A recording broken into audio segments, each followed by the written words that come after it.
On a sunlit Sunday, our protagonist, Wu Lei, found himself engrossed in a noisy internet CAF, immersed in a game titled Burning Heaven. This game had garnered immense popularity even before its testing phase, with numerous players willing to sacrifice their fortunes for activation codes. Now that the servers were live, an even greater influx of players emerged, igniting a fervor for Burning Heaven. Wu Lei, however, approached the game with a calm demeanor, unlike some who sought to amass wealth through selling equipment.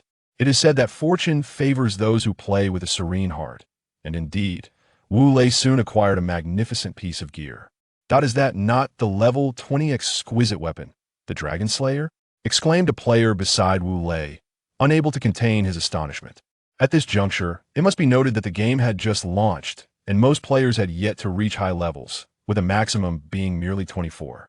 Though the outburst stemmed from genuine surprise, it resonated throughout the CF, drawing the attention of nearly everyone present.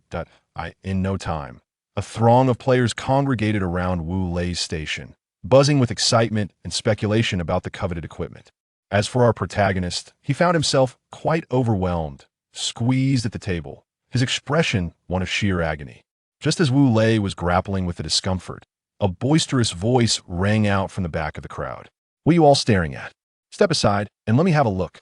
At the sound of this command, the crowd instantly dispersed, returning to their respective activities. Some resumed gaming, others resumed chatting, while a few continued browsing. The internet is, if nothing had transpired. The atmosphere shifted dramatically. The previously raucous AF was now eerily silent. Wu Lei turned to face the source of the voice and beheld a stout figure standing there, a man named Xiao Hu, known for his notoriety in the area. A prominent scar, approximately 3 centimeters long, marred his left cheek, lending him an air of menace that suggested ties to the underworld. Wu Lei recognized him. Xiao Hu was indeed a local enforcer, having earned his scar during a turf war with rival gangs. This mark had elevated his status within his faction, and with that elevation came an increased arrogance. Xiao, who had become notorious for his brutish behavior, often resorting to violence whenever displeased, instilling fear in those around him. Seeing that the crowd had fallen silent, Xiao Hu swaggered over to Wu Lei, his gaze fixating greedily on the exquisite weapon. With a smirk, he addressed Wu Lei. "Ah, little Lei, impressive indeed. You've struck gold with that piece. How about $100? Hand that equipment over to me." As he spoke, Xiao Hu produced a red bill from his pocket, extending it toward Wu Lei. As Wu Lei extended his hand, poised to accept the money from Xiao Hu, he felt a tug on his clothing from figure to his right. Turning his head to inquire about the disturbance, he was met with a gentle shake of the head from the individual. "What are you doing? Mind your own business." Xiao Hu barked at the person, who promptly averted his gaze. At that moment, even if Wu Lei lacked an understanding of the equipment's worth, he sensed that Xiao Hu's offer was somewhat inadequate. Thus, he ventured to say, "Brother Hu, could we possibly negotiate a higher price?" Upon hearing this, Xiao Hu's expression darkened instantly. He struck Wu Lei sharply on the head, causing him to wince in pain and cradle his head with both hands, his face contorted in agony. In that instant, Xiao Hu's voice resonated ominously. "Damn it, I'm offering you 100 out of kindness. If you defy me today, you may as well meet the king of hell." With that, Xiao Hu brandished a knife menacingly before Wu Lei. "All right, I'll do as you say." Faced with the glint of Xiao Hu's blade, Wu Lei had no choice but to concede. "Haha," Xiao Hu chuckled. "Now, that's more like it." After delivering the equipment to Xiao Hu, a few words were exchanged before Xiao Hu erupted in laughter and departed. Wu Lei's countenance turned pale upon hearing Xiao Hu's parting remark. "Look at you, so pathetic you. LLB at my beck and call for life? Ah!" Wu Lei let out a thunderous roar, while the others in the internet CF remained silent, as they too had been subjected to similar taunts from Xiao Hu. After his outburst, Wu Lei sat silently in his seat for 5 minutes. Then, as if struck by a sudden thought, he reached for his mouse once more. He exited the game phone Tion and opened a video application to watch the latest episode of Naruto. Once a cultural phenomenon, Naruto had captivated audiences, but its former glory had waned. Initially, new episodes were released weekly, for at a time, drawing in countless fans and even sparking romantic relationships among viewers. However, due to various circumstances, the series had dwindled to a mere one episode per week, resulting in a significant decline in its fan base. Yet, some, including Wu Lei, continued to follow Naruto fervently. When asked why, Wu Lei would reflect on how, during moments of anger or sadness, watching Naruto allowed him to immerse himself, effortlessly dispelling his negative emotions. As the ending theme Fou played, Wu Lei closed his eyes, savoring the recent episode's storyline. When he reopened them, he sighed deeply, gazing at the computer screen, murmuring to himself, "If only I could enter the world of Naruto, I would never be humiliated again." No sooner had he spoken than a flash of white lightning surged towards him. Caught off guard, Wu Lei felt a sharp pain in his head before losing consciousness. Witnessing this, bystanders immediately called for an ambulance, and Wu Lei was rushed to the emergency room. Unfortunately, the doctors declared him dead upon arrival.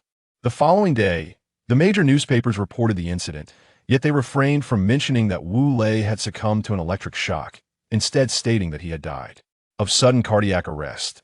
This clearly indicated the involvement of the Education Bureau in the matter. When Wu Lei awoke, he found an elderly man standing before him. The man had a head of gray hair and a beard to match, with dark eyes that exuded an aura of otherworldly wisdom. "Am I not already dead? How could I be here?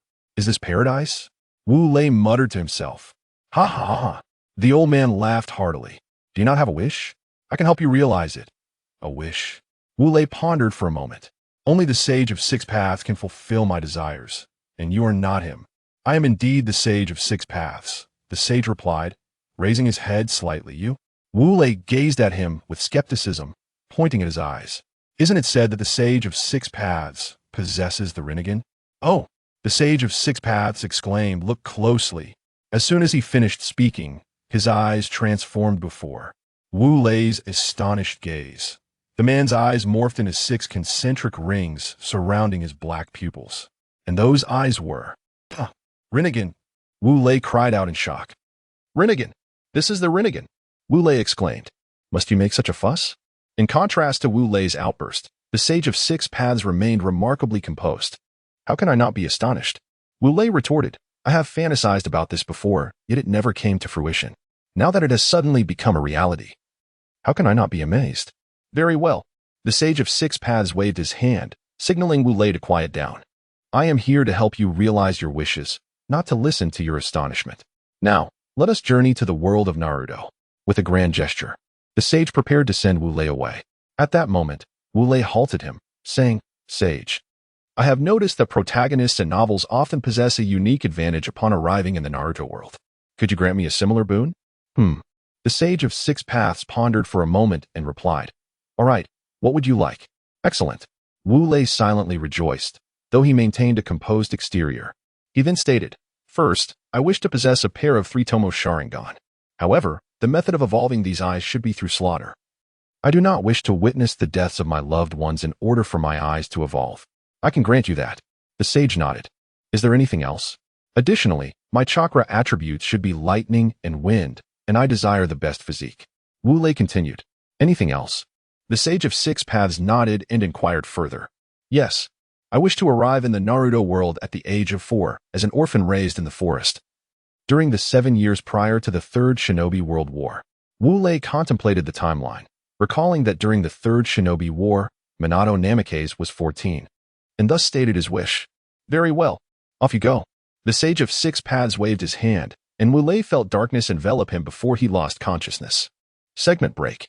When Wu Lei awoke, he found himself surrounded by towering tree branches.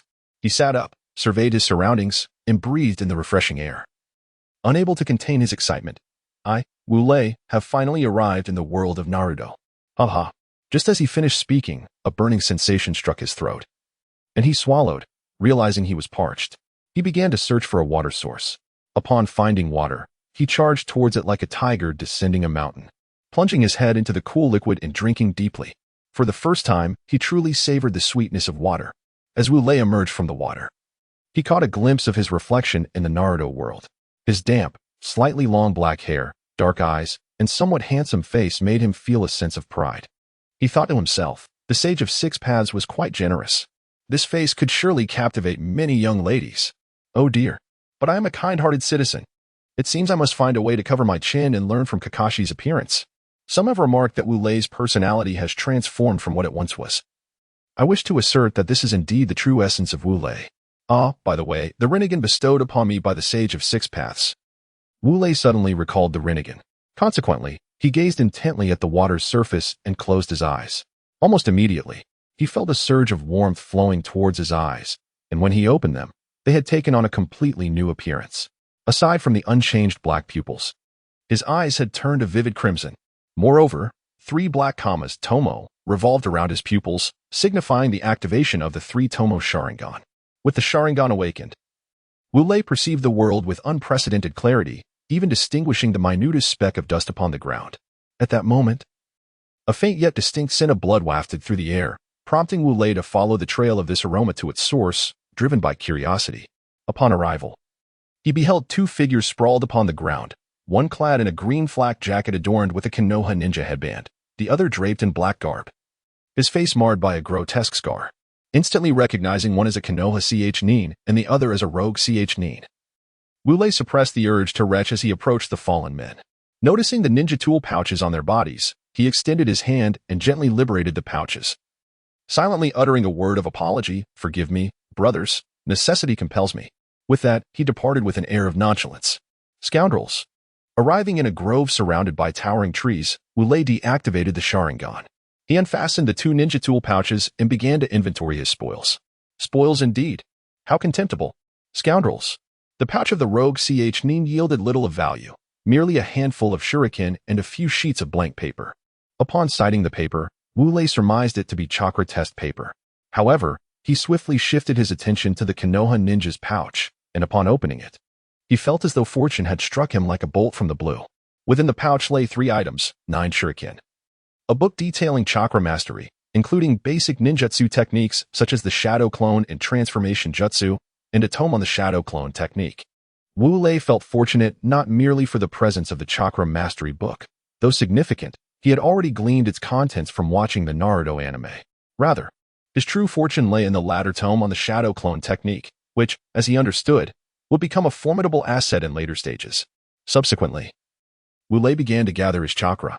He seated himself cross-legged, hands clasped before his abdomen, calming his mind and spirit as he gradually fused his mental energy with his physical vitality. Ultimately, he conjured a sphere of blue chakra, approaching the level of a genin. This revelation filled Wu Lei with elation and astonishment. However, upon reflection, he found peace in understanding the reason behind his success. As a transmigrator endowed with elevated spiritual energy, combined with the innate vitality of a 4-year-old child and the superior constitution granted by the Sage of Six Paths, it was no wonder he could achieve chakra comparable to that of a genin on his first attempt. Then, Wu Lei took a blank sheet of paper and infused it with his chakra. Instantly, the paper underwent a transformation. It first divided itself into 2 halves, which then began to crinkle. Observing this, Wu Lei realized that this was indeed chakra testing paper, confirming that the Sage of Six Paths had spoken the truth. His chakra was indeed of the wind and lightning attributes. Subsequently, instead of augmenting his chakra, Wu Lei began practicing the shadow clone technique. He discovered that he could only create a maximum of 2 shadow clones before his chakra reserves were nearly depleted. Therefore, Wu Lei devised a training regimen tailored to his current capabilities. Based on his circumstances, Wu Lei devised a training regimen. Step 1. Initially, he summoned 2 shadow clones. One clone was tasked with practicing the nature transformation of wind chakra, which involved channeling chakra into a leaf, causing it to tear apart. Success would be achieved when the leaf split into 2 halves due to the chakra. The other clone focused on the nature transformation of lightning chakra, aiming to crumple the leaf entirely, signifying success once it was thoroughly wrinkled. Meanwhile, Wu Lei, in his true form, positioned himself beneath a waterfall, enduring its force to increase his chakra reserves. Step 2. Upon mastering both elemental transformations, he would commence training in ninjutsu. Wu Lei intended for the lightning clone to practice techniques such as Chidori, Raikiri, and other lightning-based jutsu he had previously observed in anime. Simultaneously, the wind clone would work on the Rasengan and other wind-style techniques, while his true form continued to augment his chakra. Step 3. Wu Lei planned to practice the use of shuriken and kunai, employing shadow clones for this task as well. Step 4. He would refine his taijutsu skills, including the 8 gates technique. Step 5. Wu Lei intended to hone his abilities through practical combat training. It is worth noting that when a shadow clone is dispelled, all the experiences and knowledge gained by that clone are transferred back to the original. Thus, if the clone mastered the lightning nature transformation, the original would likewise acquire that skill upon the clone's dissolution. This illustrates Wu Lei's remarkable laziness.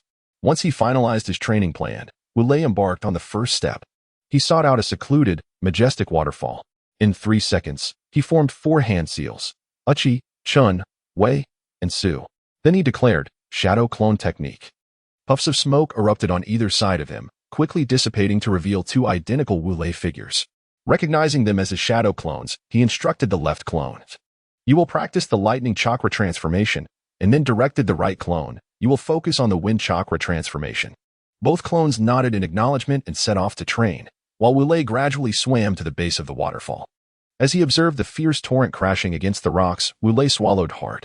He cautiously extended his hand into the rushing water, immediately feeling a sharp pain in the back of his hand. Nevertheless, he found it bearable.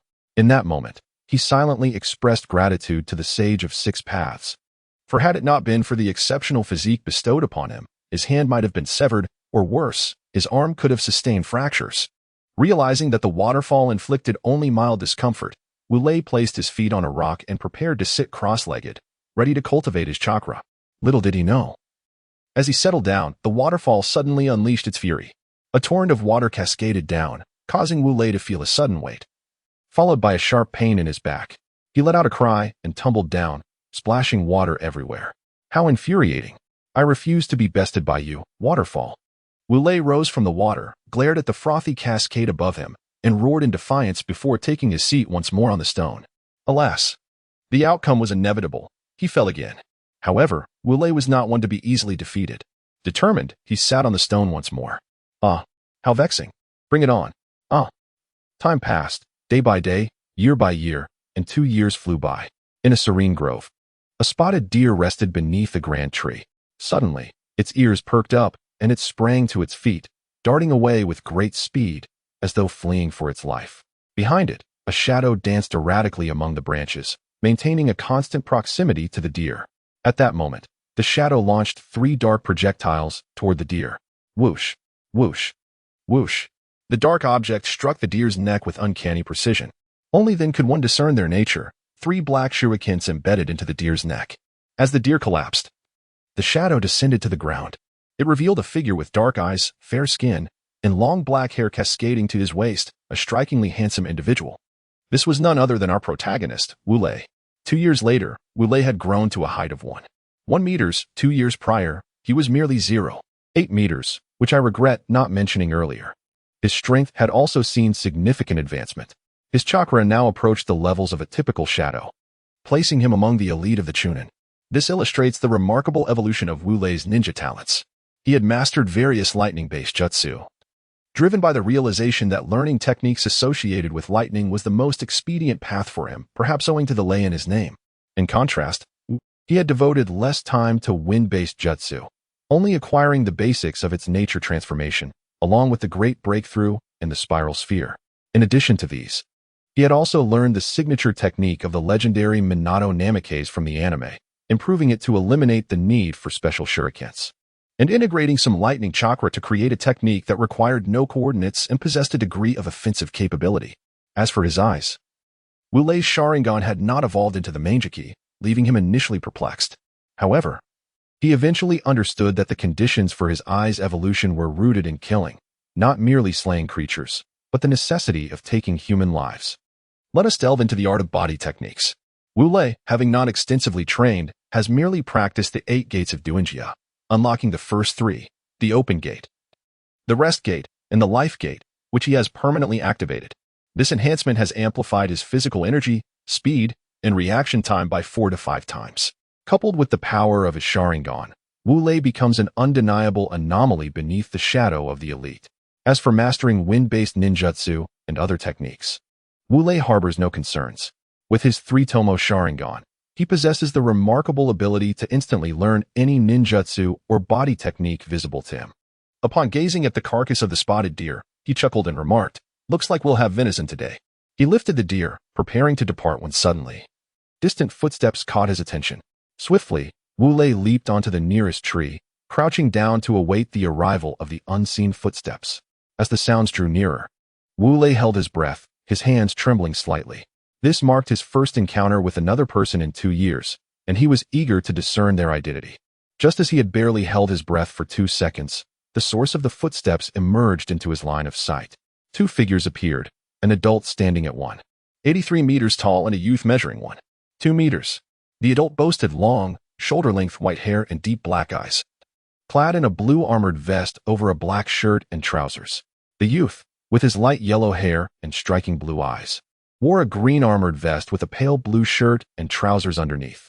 Wu Lei was taken aback upon recognizing the duo. They were none other than Jiraiya, referred to as the sage by Naruto, and Naruto's father, Minato Namikaze. However, Wu Lei maintained his composure despite his astonishment. Aware that Jiraiya had attained the strength of an elite jonin, while Minato's attire suggested he had achieved the rank of a chunin. Jiraiya and Minato approached the spot where Wu Lei had slain the deer. Suddenly, Jiraiya's nose twitched, and he grasped Minato's shoulder. Minato, puzzled, inquired, "Sensei, what is the matter?" "Friend in the tree, why not come down?" Jiraiya called out without answering Minato. Wu Lei's heart raced. Could he have been discovered? It seemed implausible, for he had stifled his presence completely. As Wu Lei pondered this perplexity, he was startled to see Jiraiya hurl 3 shurikens in his direction. Instinctively, Wu Lei tilted his head, narrowly evading the attack, as the shurikens embedded themselves into the tree trunk behind him, their dark blades glinting ominously. Recognizing that he had been found out, Wu Lei set the deer aside, retrieved 2 of the shurikens into his ninja tool pouch, and grasped the 3rd firmly in his right hand, preparing to execute a technique. "Not planning to reveal yourself?" Jiraiya observed the still branches and prepared to ascend the tree to apprehend the individual. However, just as he was about to move, he felt a slight tingling sensation at his back, followed by Minato's urgent warning, "Sensei, behind you." Turning around, he beheld a black-haired youth of approximately 1 meters in height, clad in a tiger skin outfit, rushing towards him with a blue chakra sphere in his left hand.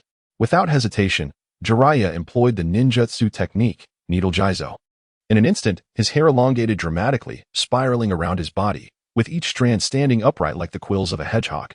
At that moment, the youth's blue chakra sphere collided with Jiraiya's hair, causing him to immediately experience a sharp pain at the point of impact. The boy, too, felt the repercussions. As he struck Jiraiya, his palm felt as though it had been pierced by needles, the pain surging through him. He quickly retreated, inspecting his hand to find small punctures oozing blood. Raising his gaze, he saw Jiraiya slowly retracting his ninjutsu, seizing the opportunity to launch a shuriken that he had readied in his right hand towards Jiraiya. Minato, witnessing the unfolding events, wished to caution Jiraiya, but feared it would be too late. Thus, he unleashed a fire technique, Great Fireball Jutsu, a crimson orb hurtling towards the shuriken, matching its speed. As Jiraiya retracted his needle jizo, he saw the fireball intercept the shuriken, colliding not far from him. A cold sweat trickled down his back. He realized that had the fireball not intercepted the shuriken, he would have sustained further injuries. Grateful, he cast an appreciative glance at his disciple, Minato. Yet, upon observing Minato's expression, he sensed something amiss, as the latter's gaze urged him to be cautious. Jiraiya swiftly turned around. To his astonishment, the black-haired youth charged at him once more, employing a different tactic. His entire right arm was enveloped in lightning chakra, crackling and resonating like the cries of 1,000 birds. Recognizing the danger of this technique, Jiraiya inwardly lamented the emergence of such a prodigy in the ninja world. Nevertheless, he resolved to confront the impending attack, activating his ninjutsu, Lion's Mane technique. With a whoosh, Jiraiya's white hair transformed into an elongated mass, spiraling towards the youth. Unfazed, the boy countered with his right hand, engaging in a fierce clash with Jiraiya's Lion's Mane. The forest echoed with the sound of tearing fabric as strands of Jiraiya's hair were severed by the boy's white lightning. Yet, several locks ensnared the boy's feet, forcing him to halt. Instead of using the lightning to sever the hair further, he merely smiled, standing still and composed. Jiraiya observed the boy's actions, and although he could not fathom why he did not sever his hair before engaging in battle, he tentatively inquired, "What is your name?" "Wu Lei," the boy replied. "Indeed. You are our dashing protagonist, Wu Lei. Which nation do you hail from?" Jiraiya asked. "From the land of waves." Wu Lei scratched his head, responding, "The land of waves. How is it that you possess such formidable ninjutsu? And judging by your appearance, you must be merely 6 years old. Jiraiya remarked to Wu Lei. Indeed, I am 6 years old. As for the ninjutsu you mentioned, I can only attribute it to innate talent. Wu Lei answered. Innate talent? The little Jiraiya within was overwhelmed with excitement. While Jiraiya anticipated Wu Lei might offer an excuse, he never expected such a flamboyant one. Nevertheless, he restrained himself and continued.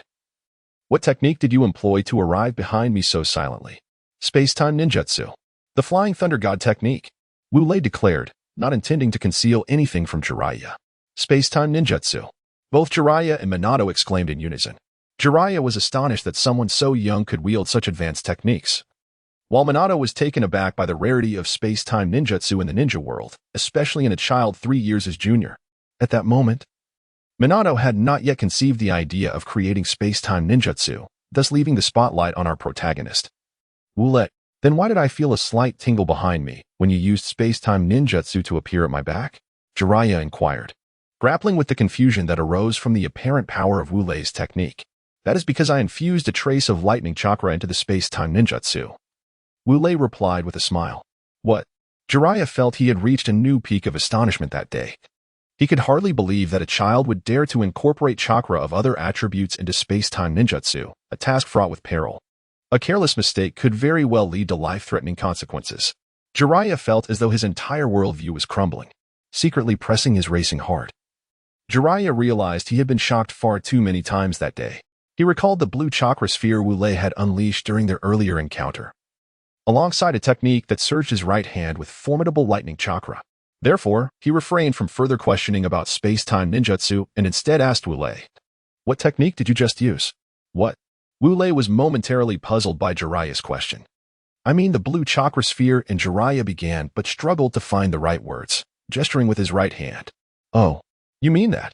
Wu Lei formed a fist with his right hand and a palm with his left, then struck the palm with his fist, proclaiming, that blue chakra sphere is my original creation, called the Rasengan. The technique that imbues my right hand with lightning is also my invention, named Chidori. I don't believe it. Jiraiya's inner self, overwhelmed with disbelief, exclaimed in shock. He simply could not fathom how a mere 6-year-old child could conceive such formidable ninjutsu. Surely, there must be some unspeakable secret behind this. Yes, it must be so. Unable to accept this harsh reality, Jiraiya sought solace within his own mind. Meanwhile, Minato stood nearby, already rendered speechless upon hearing Wu Lei's claim of possessing time-space ninjutsu. He muttered to himself, he can perform time-space ninjutsu. He can perform time-space ninjutsu. Now, the tables had turned. It was his turn to inquire. Seeing Jiraiya lost in his own mental consolation, Wu Lei felt a surge of excitement. Do you see? Even Jiraiya is astounded by my talent. What a disgrace. This is clearly stolen talent. How dare you call it genius? Bah, who else is there? Who else? All right, you ask. Jiraiya finally snapped back to reality, responding, how did you discover my presence? Wu Lei remained perplexed as to how Jiraiya had detected him. Oh. Upon hearing this, Jiraiya's mind raced, realizing, I thought you were a genius. Turns out you were oblivious to this simple fact. Nevertheless, he answered Wu Lei, albeit without revealing the entire truth, saying, have you not bathed in a week or two? And did you not just kill an animal? Indeed. But how does that relate to your discovery of me?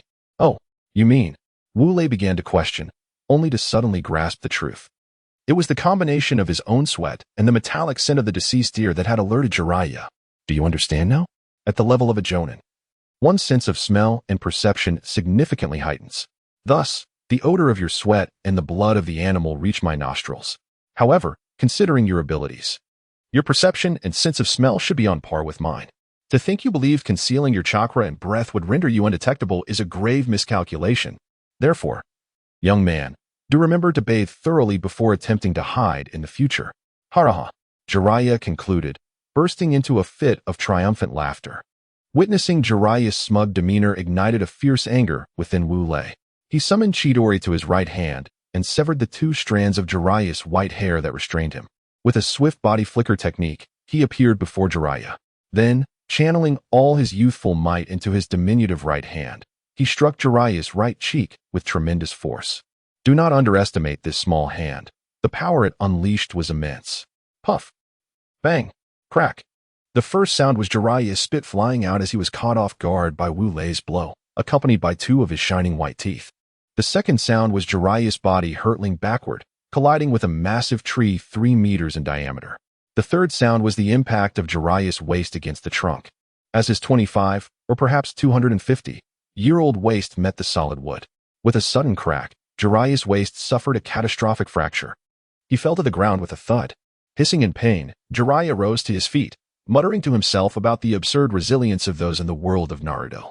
He gingerly touched his face, which had lost 2 teeth, and even with his positive disposition, frustration bubbled within him. He shouted at Wu Lei, "Wu Lei, I shall end your life." Unyielding, Wu Lei raised his youthful right arm, pointing at Jiraiya with defiance. "Come at me. I refuse to believe that a man with a fractured spine can defeat me." With those words, he gathered Chidori in his right hand and a Rasengan in his left. At that moment, Jiraiya glimpsed a fraction of Wu Lei's true strength. It was evident that Wu Lei had mastered both the Rasengan with his left hand and Chidori with his right. Impressive. Seeing Wu Lei's fierce demeanor, Jiraiya felt a twinge of fear. In his current state, he knew he could not engage Wu Lei unless he resorted to Sage Mode. However, he sensed no intent to kill in Wu Lei's approach, only his indignation. Thus, he refrained from activating Sage Mode. Nearby, Minato reacted as Jiraiya collided with the tree. Witnessing Wu Lei's ferocity, he felt a pang of fear but mustered his courage for the sake of his teacher. "Brother, calm down. Peace is paramount.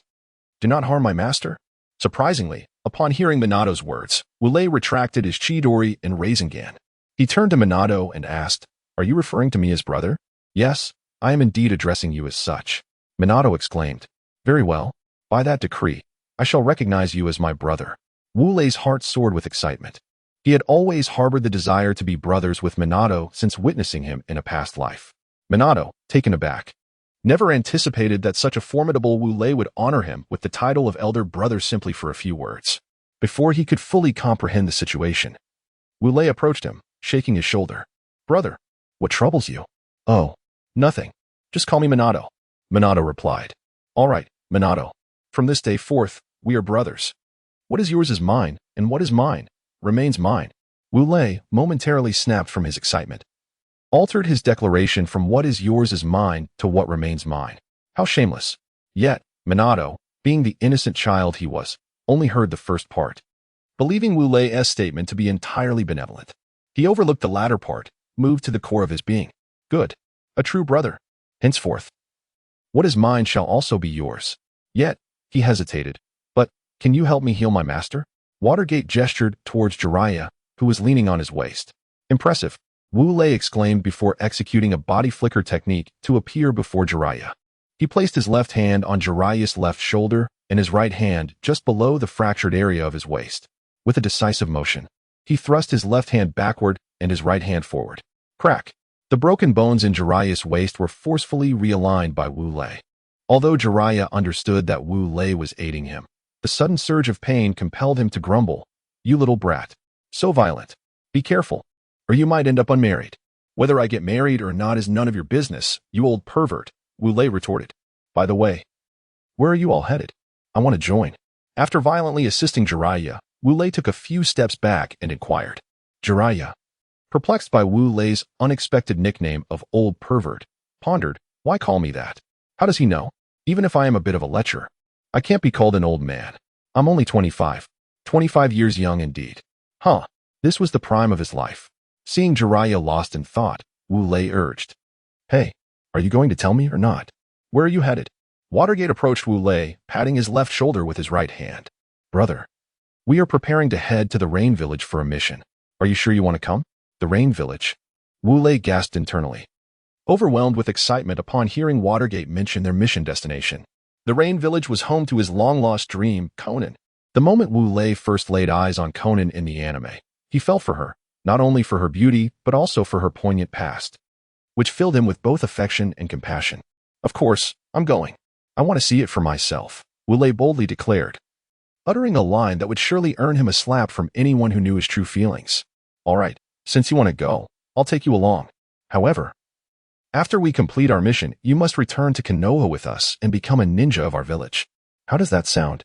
Jiraiya, snapping back to reality, responded with exuberance, albeit playfully acknowledging his previous faux pas. "Okay, I admit it." Wu Lei pondered for a moment before replying, "Fine. His reasoning stemmed from the fact that missions in Konoha sometimes permitted lethal force, allowing him to gradually evolve his 3-tomoe Sharingan into a Manjiki Sharingan. Moreover, with the third ninja war looming in 5 years, he would have the opportunity to further enhance his Sharingan into an eternal Manjiki Sharingan. Coupled with his extraordinary aptitude for lightning-based techniques, who could rival him then? All right, let us set off. To the Rain Village, Jiraiya declared, moving behind Wu Lei and pointing toward their destination. At that moment, it felt as if a backdrop appeared behind him, depicting waves crashing against a cliff, with Jiraiya standing triumphantly atop the precipice. A faint smile of self-satisfaction graced his face. Hey, old ghost, how long will it take us to reach the rain-hidden village? Wu Lei inquired, disregarding Jiraiya's smugness. Huh, what did you say? Jiraiya, still lost in his previous state, widened his eyes and innocently exclaimed, I asked. How long will it take us to get to the rain-hidden village? Wu Lei, gritting his teeth, restrained his right hand, which was itching to strike Jiraiya. Oh, it should take about 3 months, Jiraiya replied.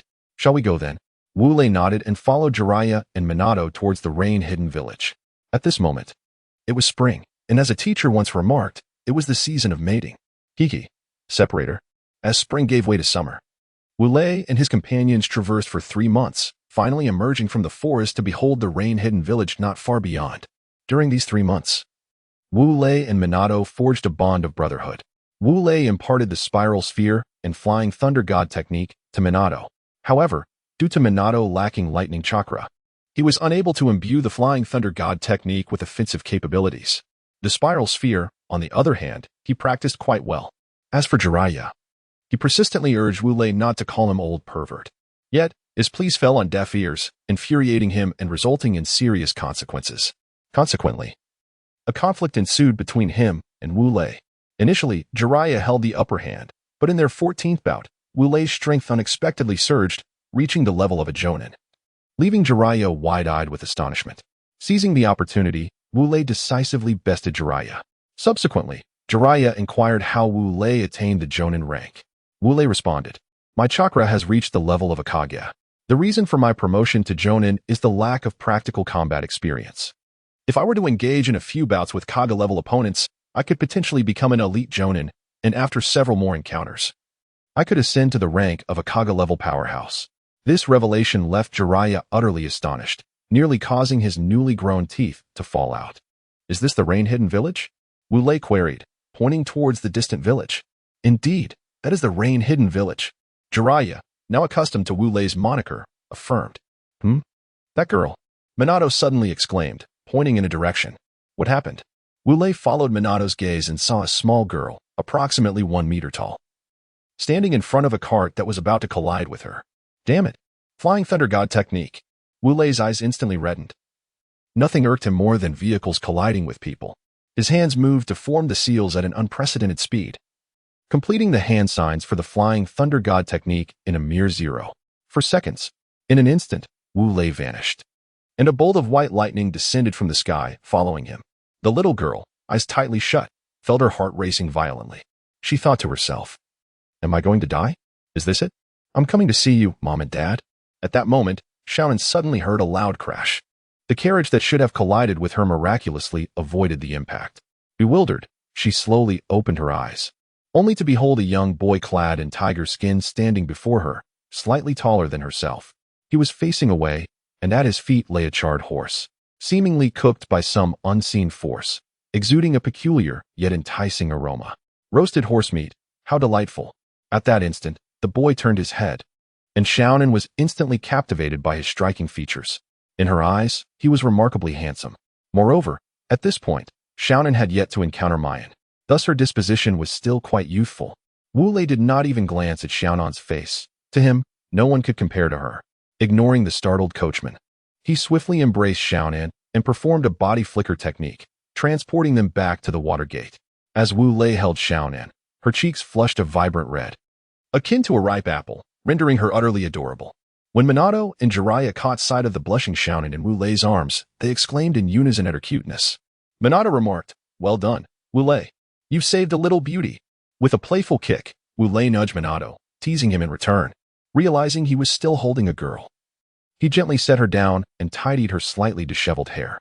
In doing so, he was finally able to see her face clearly, a pair of soft orange eyes. Flowing hair of a light blue hue tinged with purple, complemented by her fair complexion. Instantly, Wu Lei thought of someone Xiaonan. With a heart brimming with excitement, he stammered. "What is your name?" Xiaonan, hearing the tremor in Wu Lei's voice, replied hesitantly, I am Xiaonan. Just as she finished speaking, a sound akin to boiling water filled the air, and she noticed Wu Lei's face turn crimson, wisps of smoke rising from his head. He then managed to stutter, "Hello. I am Wu Lei," as he extended his hand toward her. "Ah, hello." Xiaonan's head also seemed to emit smoke. Oh, how shy they both were. Wu Lei never anticipated that the girl he had encountered would be his dream, Xiaonan. This revelation left him, a novice in matters of the heart, feeling quite bashful. Minato, witnessing the scene, couldn't help but chuckle internally at Wu Lei's embarrassment. Unbeknownst to him, he too had been similarly flustered upon meeting Uzumaki Kushina.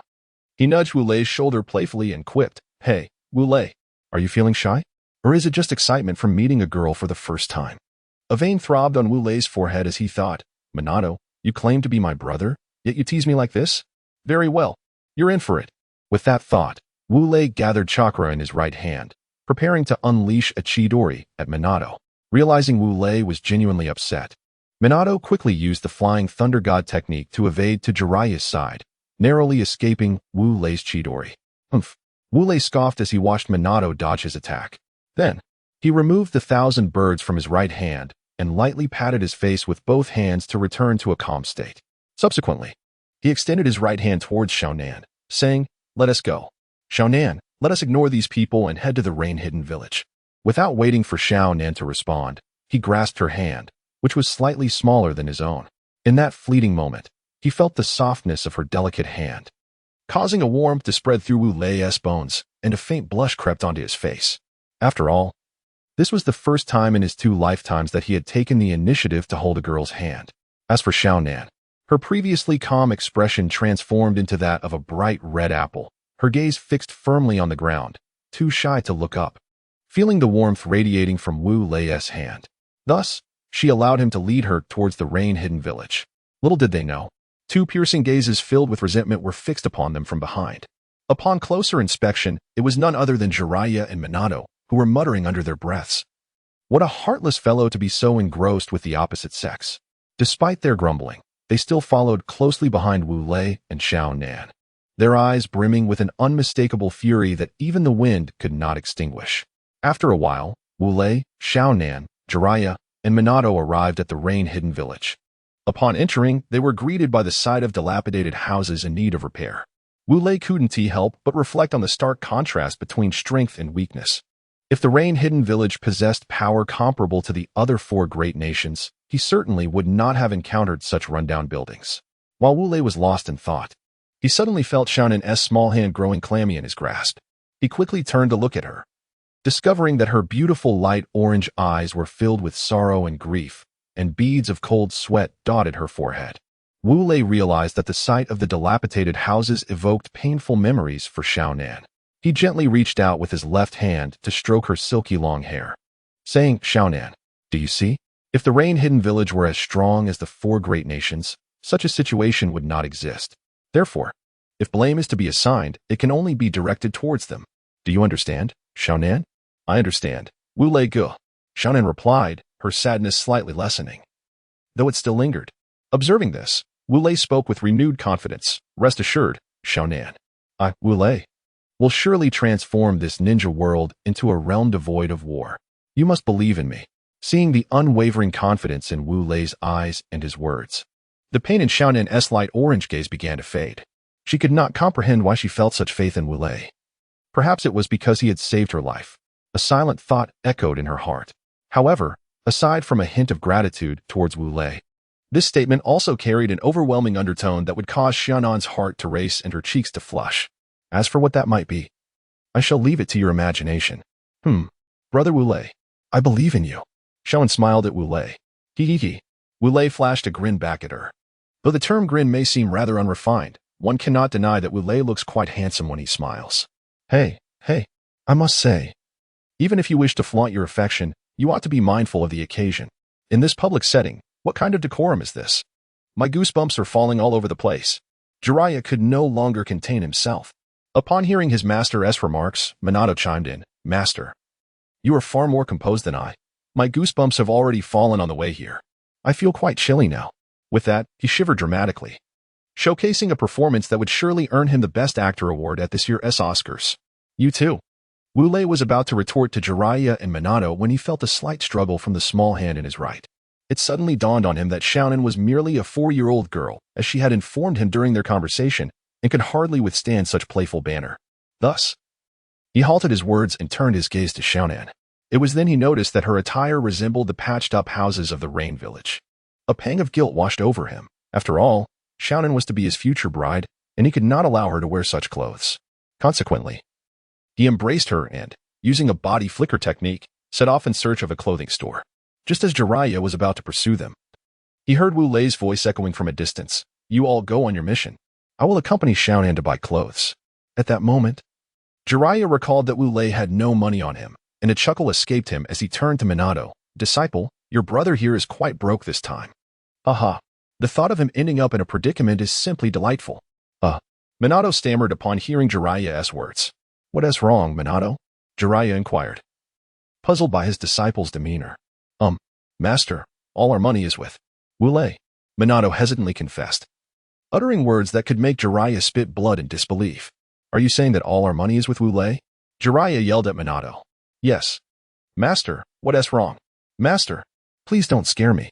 Hardly had Minato finished speaking when a puff sound emerged, and he witnessed Jiraiya spewing a fountain of blood, collapsing into unconsciousness. Meanwhile, in a clothing store in the Rain Village, Wu Lei donned a black mask that concealed his chin, dressed in a blue shirt and trousers. His back turned to a changing room as he patiently awaited. Creak! The changing room door swung open, revealing a beautiful girl clad in a black shirt and jeans. Wu Lei was momentarily entranced, a trickle of drool escaping from his lips. "Hee. Brother Wu Lei, you have drooled." The beautiful girl pointed at Wu Lei's mouth and chuckled. Whoosh! Wu Lei hurriedly wiped away the drool and smiled at the girl, saying, "Isn't it because my Xiaonan is too beautiful? Who is your Xiaonan? Don't speak nonsense." Although she felt delighted in her heart, Xiaonan lightly tapped Wu Lei's shoulder with her small hand, too lightly. All right. Let's go. I'll take you to get something to eat." Wu Lei pointed at Xiaonan's small belly and remarked, "You must be hungry, right?" "Hiki. Then let's go." Xiaonan blushed and grasped Wu Lei's hand. After Wu Lei paid for his clothing with the money from Jiraiya and Minato, he took Xiaonan out for a meal. The blazing sun hung in the sky, radiating an intense heat. On an unknown street in the hidden Rain Village, Jiraiya and Minato were trembling as they walked, their faces drenched in cold sweat. If you were to ask why they were in such a state, allow me to recount the tale. This occurred after Wu Lei had left, and also after Jiraiya had collapsed, spitting blood. "Minato, let us go. We need to complete our mission. Once we finish, we will settle the score with Wu Lei." The awakened Jiraiya said directly to Minato, "Yes, master. We must definitely confront Wu Lei after the mission." Minato nodded, feeling that Wu Lei had acted in a manner unbefitting a brother. Even if Wu Lei intended to buy Xiaonan a piece of clothing, he should at least have saved some money for them. "All right. Even if you don't want to leave us anything, at least leave me a little. I am your acknowledged elder brother. You once said, 'What is mine is yours, and what is yours is mine.' Oh, innocent child, you simply didn't hear clearly back then. Alas, how tragic." Thus, Jiraiya and Minato set off to complete their mission, their eyes filled with resentment towards Wu Lei. By noon, when Jiraiya and Minato sought their reward after completing the task, they were informed that there was no compensation for the mission. Their faces instantly turned the color of pig liver. They had worked hard all morning without a sip of water. Now, at noon, hunger and fatigue relentlessly gnawed at their reason. Seeing the color drain from their faces, the person who had announced the mission, realizing it was noon and they might be hungry, kindly asked, "Would you like to come to my house for a meal?" However, driven mad by hunger and fatigue, Minato and Jiraiya misinterpreted the words, hearing instead, "You may leave now." This led them to think the person lacked compassion, failing to notice it was noon. "Surely we must be hungry. How could he not invite us to eat? This guy is just as despicable as Wu Lei." Alas, the poor soul was utterly misunderstood. However, Jiraiya and Minato were not the type to act impulsively. Thus, they simply replied, "All right," and turned to leave. The man observed as Jiraiya and Minato, who had clearly promised to dine at his home, walked in the opposite direction, leaving him utterly perplexed. He called out, "Hey, my house isn't that way." However, upon hearing his words, Jiraiya and Minato quickened their pace. Witnessing this, the man couldn't help but curse them as insane. If they didn't wish to dine at his place, why not simply say so? Instead, they had made a promise and then headed the wrong way, as if they were toying with his sensibilities. Yet, unbeknownst to him, he had misjudged them. Jiraiya and Minato had misheard his words, interpreting them as, "Hey, aren't you going to hurry up? Do you still want me to keep you here?" Consequently, they hastily departed, muttering silently, "We will never help you again." How infuriating. Alas, the man was unjustly accused once more. Afterward, Jiraiya and Minato wandered the streets, seeking Wu Lei, aware that their only hope for a meal lay with him. Thus unfolded the circumstances that led to their current plight. At that moment, Jiraiya and Minato lay by the roadside, resembling two pitiful, thrashing dogs. Please do not scorn me, for this portrayal is intended to emphasize their misery, coupled with their sweat-soaked faces. How lamentable! Witnessing such a sight stirred compassion even among the impoverished residents of the rain-hidden village. A small girl, clad in patched clothing, took a month's worth of coins, a mere one tael, and placed it before Minato. The reason she chose him over Jiraiya was that, to her eyes, Minato appeared more pitiable. With his slightly handsome, youthful visage, Jiraiya, too, received charity, albeit from an 80-year-old grandmother, who bestowed upon him her kindness. In Jiraiya's eyes, this elderly woman seemed like a celestial being descending from the heavens. Thud, thud, thud. Jiraiya bowed 3 times in gratitude, and the grandmother quickly steadied him, prompting tears to stream down the face of this 25-year-old young man, as this moment marked one of the most touching experiences of his life. Subsequently, Jiraiya and Minato expressed their gratitude to their benefactors before using the coins they received to indulge in the long-desired meal at a local eatery. However, at the restaurant, they encountered Wu Lei and Xiaonan. "Master, look, isn't that Wu Lei?" Minato exclaimed, breathless, pointing towards Wu Lei, who was clad in a blue shirt. "Indeed, I see him. So he is here," Jiraiya replied, equally panting. Thus, Minato and Jiraiya stormed towards Wu Lei, knowing full well that he was the root cause of their current predicament. Wu Lei, enjoying a meal alongside Xiaonan, was startled by their furious outburst. Wu Lei, upon turning to face the source of the shout, he saw Jiraiya advancing toward him, seething with anger. "Hey, old ghost, what's the matter? And Minato, haven't you two eaten yet?" Wu Lei rose and waved his left hand towards Jiraiya and Minato, initially filled with a mere flicker of anger. Jiraiya's ire transformed into an inferno upon hearing Wu Lei's words. He realized that had it not been for Wu Lei's reckless actions and absconding with all the money, he and Minato would not have been reduced to beggars reliant on others for sustenance. "You scoundrel!" Jiraiya bellowed, summoning all his strength to strike Wu Lei with a punch. However, due to his extreme hunger, even with all his might, he merely succeeded in pushing Wu Lei back a couple of steps. "Brother Wu Lei," Xiaonan exclaimed as she rushed to support him. "What are you doing?" Wu Lei retorted angrily, baffled by Jiraiya's sudden outburst. "What do you mean, what are you doing? Did you not take all our money?" Jiraiya accused, pointing a finger at Wu Lei. "I did not take all the money. I only took Minato's. I did not touch yours." Wu Lei protested, producing a pouch marked with the name Woofing. The sight of the pouch reminded Jiraiya of events from 3 months prior. It was during their journey to the Rain Village that Jiraiya, having placed his trust in Minato after he had shielded Wu Lei's shuriken attack with a fire jutsu, entrusted all the money from his own pouch into Minato's care. Realizing this, Jiraiya turned to Minato and asked, "Minato, when Wu Lei persuaded you for money, did you not inform him that my money was also in your pouch?" Oh, I forgot." Minato's cheeks flushed crimson at the revelation. "You." Jiraiya clutched his chest in disbelief, staggering back. At that moment, he heard laughter. Turning around, he found Wu Lei laughing heartily. Though Xiaonan's laughter was not as boisterous, she too chuckled softly. Jiraiya felt his face burn with embarrassment, nearly succumbing to the urge to flee underground. Just then, he caught sight of the food on the table before Wu Lei and Xiaonan. Overwhelmed by hunger and embarrassment, Jiraiya suddenly erupted in a frenzy, diving onto the table and devouring the food with abandon, utterly lacking any semblance of decorum. Wu Lei, witnessing Jiraiya's behavior, ceased his laughter, though the muscles of his face quivered with amusement, pondering, "Old man, you are a seasoned jonin. What has happened to your dignity?" Meanwhile, Minato, seeing his teacher in such a state and realizing he too had not eaten, mimicked Jiraiya's actions and dove onto the table beside him to feast. Wu Lei and Xiaonan exchanged amused glances at the sight of Jiraiya and Minato's gluttony. Xiaonan shot Wu Lei a look that conveyed, "Oh, Wu Lei, you are so mischievous." In response, Wu Lei returned a glance that said, "This is not my fault." Under their watchful eyes, Minato and Jiraiya devoured the remnants of the meal that Wu Lei and Xiaonan had left behind. Burp. After their meal, Watergate and Jiraiya sat in chairs, letting out a prolonged belch that lasted 5 seconds. They patted their bellies and joyfully exclaimed, "Ah, I feel revitalized. Hey, old man, have you completed your mission?" Upon witnessing the contented demeanor of Watergate and his companions after their meal, Wu Lei couldn't help but inquire of the well-fed Jiraiya. "Ah, we have completed it. Why don't you take a seat for a moment? Let me rest a bit, and then we shall head to the Leaf Village." Jiraiya gestured toward a chair beside Wu Lei, and after speaking, he let out another belch. It seemed they were indeed famished. Poor children. Wu Lei thought to himself as he observed their state. Subsequently, Wu Lei fetched 2 chairs, one for himself and one for Xiaonan, and they settled down to converse. During their dialogue, Wu Lei learned more about Xiaonan's past. She was a child who lost her parents during the Second Ninja War. At that time, she was scarcely a year old. Fortunately, when her parents perished, a middle-aged couple adopted her. However, just yesterday, they abandoned her after giving her some money. Xiaonan also learned about Wu Lei and felt a deep sense of empathy when she heard that he had lived in the forest since the age of 4. Enduring that life for 2 years, this shared understanding made her blush even more. Time flew by, and an hour passed in the blink of an eye. Jiraiya and Watergate had also rested enough. Jiraiya rose and approached the chatting Xiaonan and Wu Lei, saying, "All right, enough chatting.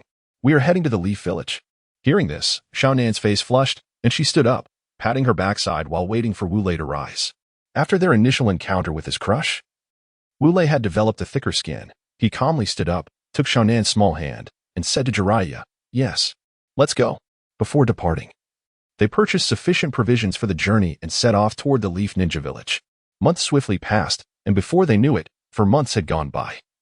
Ushering in autumn, Wu Lei and his companions finally arrived at the Leaf Village. During these 4 months, although Wu Lei had not made significant advancements in his ninjutsu, he had greatly improved his taijutsu. He believed that while his ninjutsu was powerful, his taijutsu was lacking. He could only perform the 8 Gates of Doom technique. Thus, he diligently practiced taijutsu throughout these 4 months.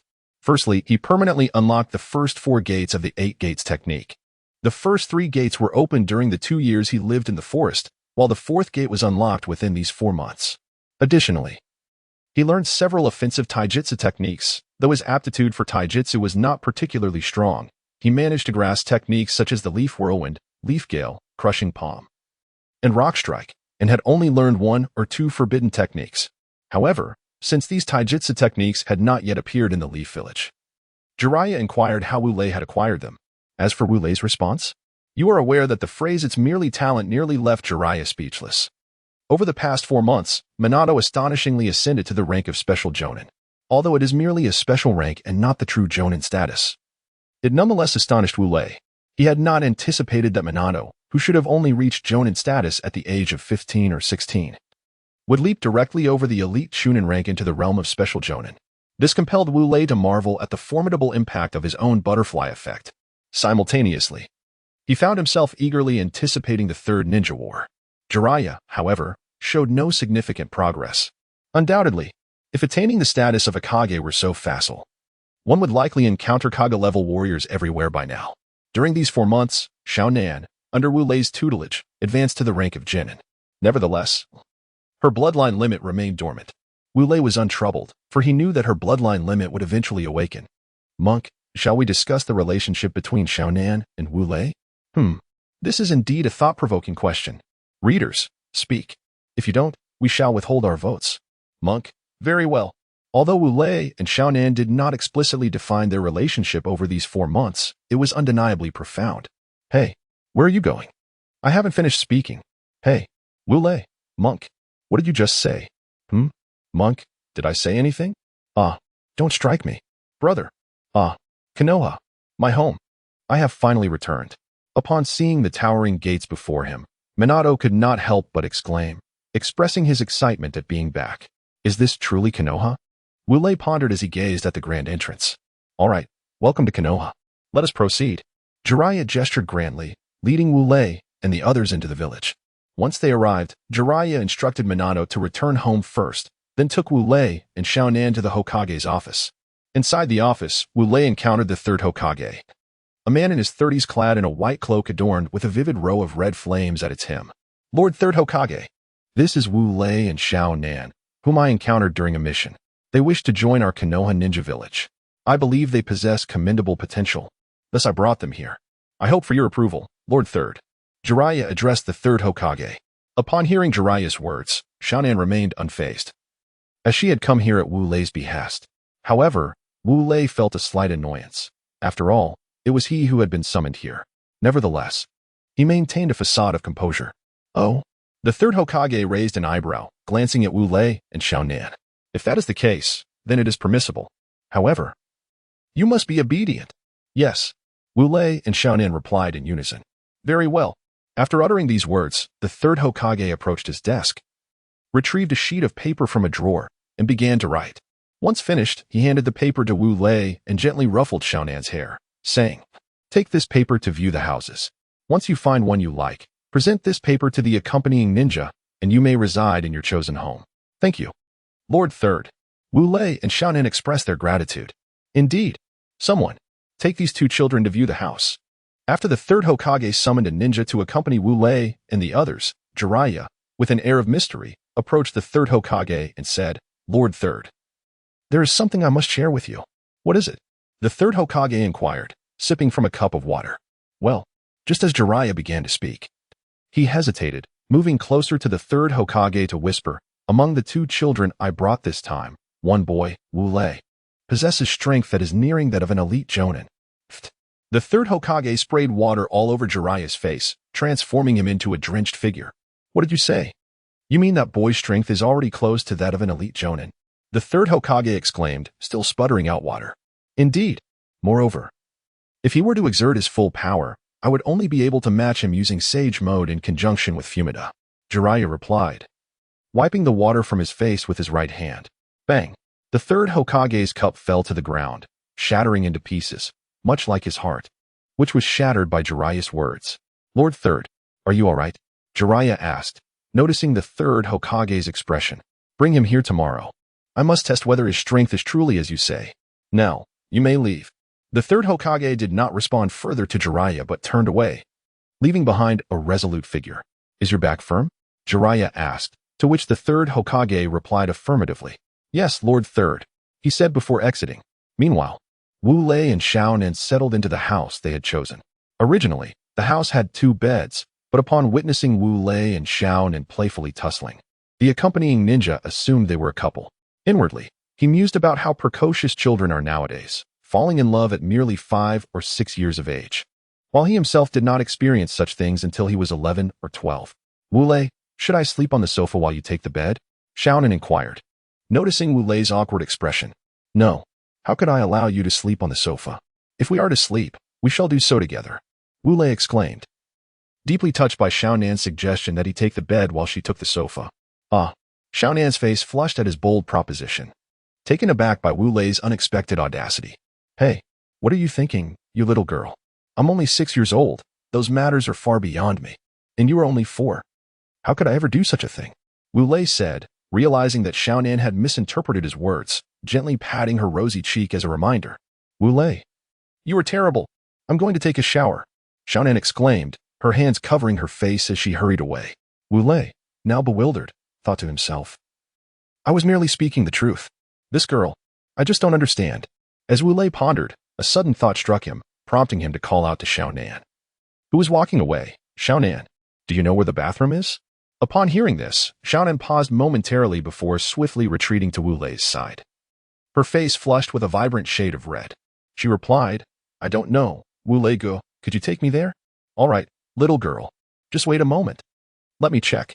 Wu Lei affectionately ruffled Nan's hair and retrieved a neatly folded map of the house from his pocket. After examining it, he instructed her, follow me. With her cheeks still ablaze, Nan trailed behind Wu Lei to the bathroom. All right, you can go wash up now, Wu Lei said to her. Nan nodded and prepared to enter the bathroom. Just then, she heard Wu Lei's voice from behind her. How about we wash together? Nan remained silent, standing still. Wu Lei, noticing her lack of response, was about to inquire, what's wrong? When he suddenly heard her exclaim, water release, water chaos wave. Instantly, a surge of water rushed toward him. Wu Lei's first instinct was to dodge, but he refrained, knowing that such an action would incite Nan's wrath throughout the house. Consequently, he found himself drenched by the wave. Soon after, he heard Xiaonan emit a satisfied hum, followed by the sound of the bathroom door closing.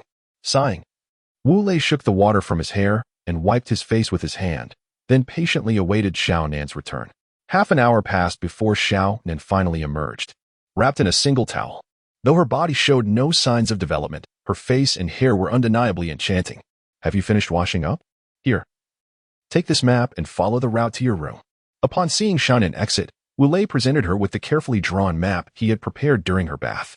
Okay, Xiaonan replied, accepting the map and walking away slowly. After she left, Wu Lei entered the bathroom to wash himself. 10 minutes later, he emerged, feeling like a wild beast unleashed. Upon entering the room, he found Xiaonan lying on the bed. Quietly, he approached the bedside and slipped under the covers, gently embracing her. At that moment, he distinctly felt her tremble. He softly patted her back, signaling that he intended to remain merely affectionate, without any further intentions. A night of silence ensued. The following morning, Wu Lei was awakened by a rapid knock on the door. He slowly rose from the bed and, seeing Xiaonan still peacefully asleep, smiled as he covered her with a blanket. Using a swift technique, he appeared at the door and opened it, revealing Jiraiya with an anxious expression. Old ghost, what has got you looking so worried? Wu Lei inquired. You need to come with me to see Lord Third. He has something important to discuss with you. Jiraiya exclaimed, grabbing Wu Lei's hand and preparing to lead him away. Wait a moment. Even if the third Hokage were to seek me out, I must first be allowed to change my attire. Wu Lei implored Jiraiya, gesturing towards his bath towel. Oh, then do hasten. I shall await your return. Jiraiya replied to Wu Lei. A short while later, Wu Lei emerged clad in a striking blue ensemble, his visage obscured beneath a black mask. Let us proceed, Wu Lei announced to Jiraiya, placing a note on the table, closing the door behind him, and following Jiraiya towards the third Hokage's office. Inside the office of the third Hokage, he was engaged in conversation with a fellow ninja when Jiraiya and Wu Lei arrived. Ah, you have come. The third Hokage greeted them warmly. Wu Lei, I have heard that your prowess has ascended to that of a jonin. Is this true? Indeed. It is, Lord Third, Wu Lei affirmed with a nod. Excellent. This gentleman beside me is a jonin of Konoha. Should you succeed in besting him, I shall grant you the title of jonin despite the usual requirements, the third Hokage declared, indicating the ninja at his side. Very well, Wu Lei nodded, bowing respectfully to the jonin. Please, esteemed senior, bestow your guidance upon me. The jonin acknowledged with a nod, urging Wu Lei, let your technique unfold. No sooner had he spoken than he realized Wu Lei had vanished from his sight. Spiraling sphere. A voice echoed in the jonin's ears, followed by a searing pain coursing through his back. Turning swiftly, he found Wu Lei materialized behind him, holding a sphere composed of chakra aimed directly at him. The jonin comprehended that should Wu Lei's sphere advance further, it would spell either his demise or grievous injury. I concede. I never anticipated encountering such a formidable 6-year-old. Konoha is indeed fortunate. The jonin, not one to be obstinate, promptly admitted defeat. I am grateful for your kindness, esteemed senior, Wu Lei replied with a respectful gesture. Meanwhile, the third Hokage, a spectator to this display, was rendered speechless in astonishment. Though he had heard from Jiraiya of Wu Lei's remarkable abilities, he had not anticipated them to be so extraordinary. Observing the third Hokage's reaction, Jiraiya remarked, Lord Third, when I witnessed Wu Lei's strength, I was equally astounded. Oh, the third Hokage responded, tossing a Konoha ninja headband and a badge symbolizing jonin status towards Wu Lei. Upon receiving them, he proclaimed, Well done, Wu Lei. Henceforth, you shall be recognized as a jonin of Konoha.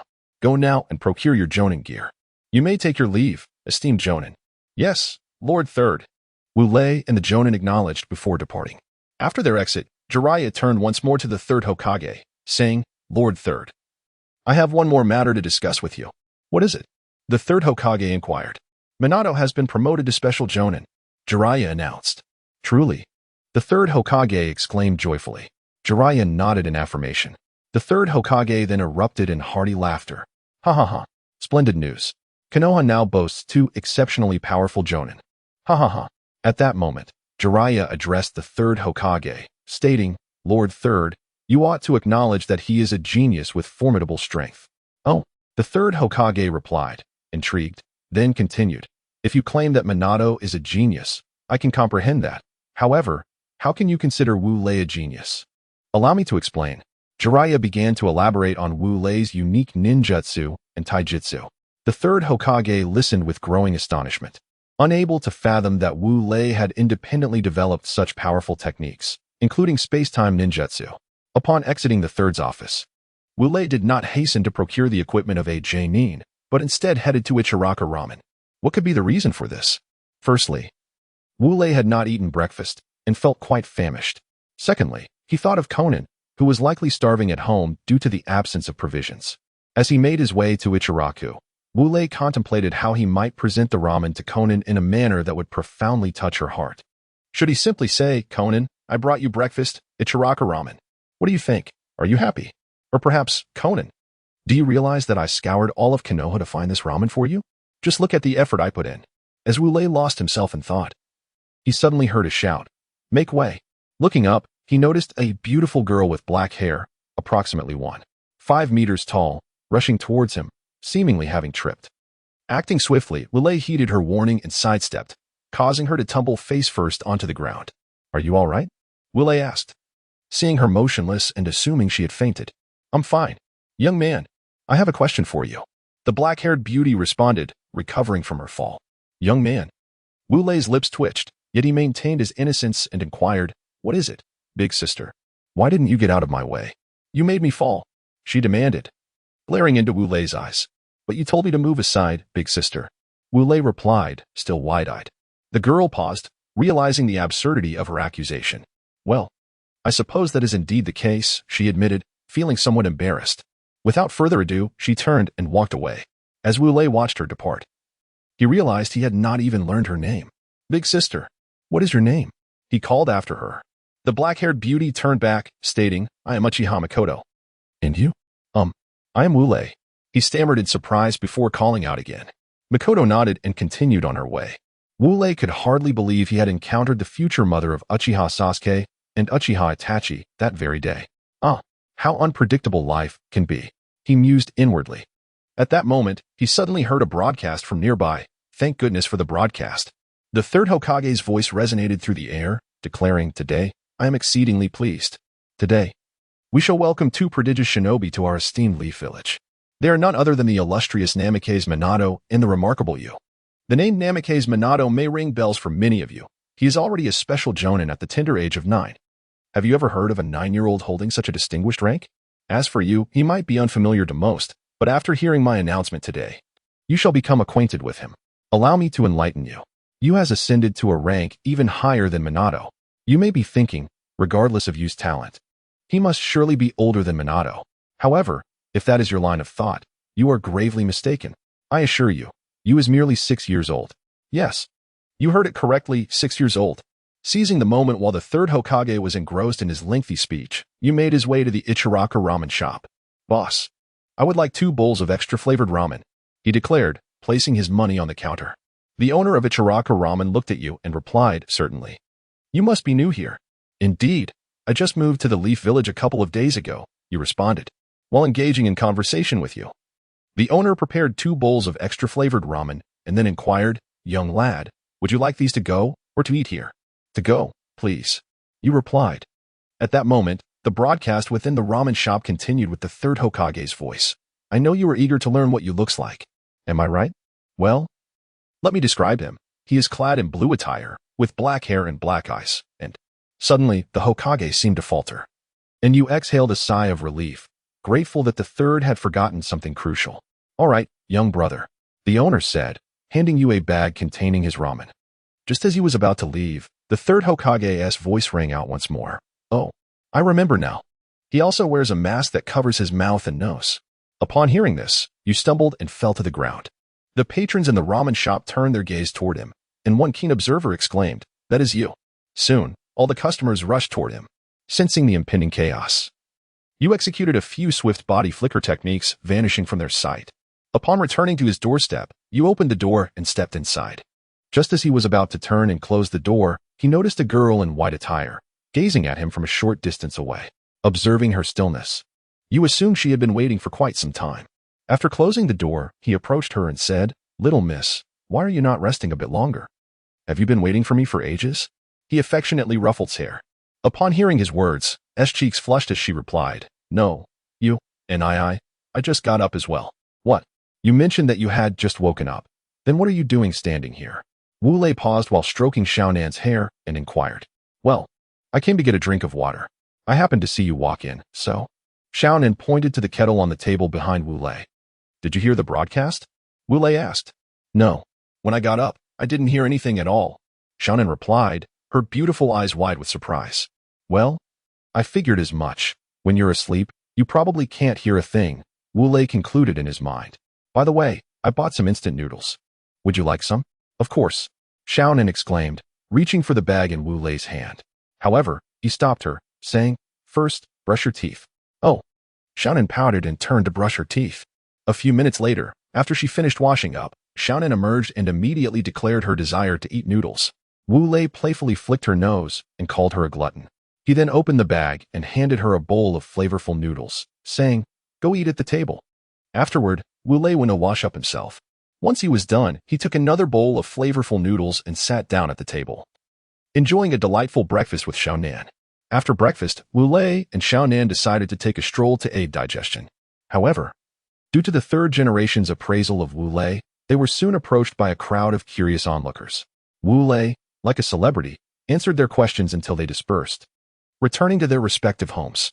Once they escaped the throng, Wu Lei and Xiaonan meandered through the village, purchasing daily necessities and supplies. Wu Lei first bought some beverages, followed by vegetables, fruits, meat, and 4 large bags of rice. He intended to stock the house so that if he were ever away, Xiaonan could invite her friends over for a meal. Naturally, this would require Xiaonan to cook. As he contemplated this, he glanced at Xiaonan's delicate hands, as white as jade, and thought to himself, I hope that in the future, her hands do not become calloused from cooking. If that happens, I would be heartbroken. Subsequently, Wu Lei purchased a black winter down jacket and earmuffs for Xiaonan, along with some clothes suitable for all seasons. Yet, all the garments shared a common trait. They were all black. Although Xiaonan felt touched by Wu Lei's generosity, she was puzzled by his choice of color. Nevertheless, she refrained from asking, as she quite liked black items herself. After buying clothes for Xiaonan, Wu Lei treated himself to a new outfit, which mirrored the black color scheme of Xiaonan's attire. He opted for a black vest and a versatile black shirt suitable for any season. The pair then ventured into a ninja supplies store, where Wu Lei purchased 5 shurikens and 5 kunai for himself, a few bandages, and a bottle of medical spray. When Wu Lei was purchasing these for Xiaonan, he considered that she had now attained the rank of a chunin and would not likely face particularly arduous missions. Thus, he procured numerous bandages and medical spray for her, along with a couple of kunai and shurikens. After completing their shopping, Wu Lei and Xiaonan realized it was already noon, so they divided the load of their purchases. Wu Lei carried the clothing and food, while Xiaonan took charge of the fruits and beverages. Once the distribution was settled, they each grasped their respective items and made their way home.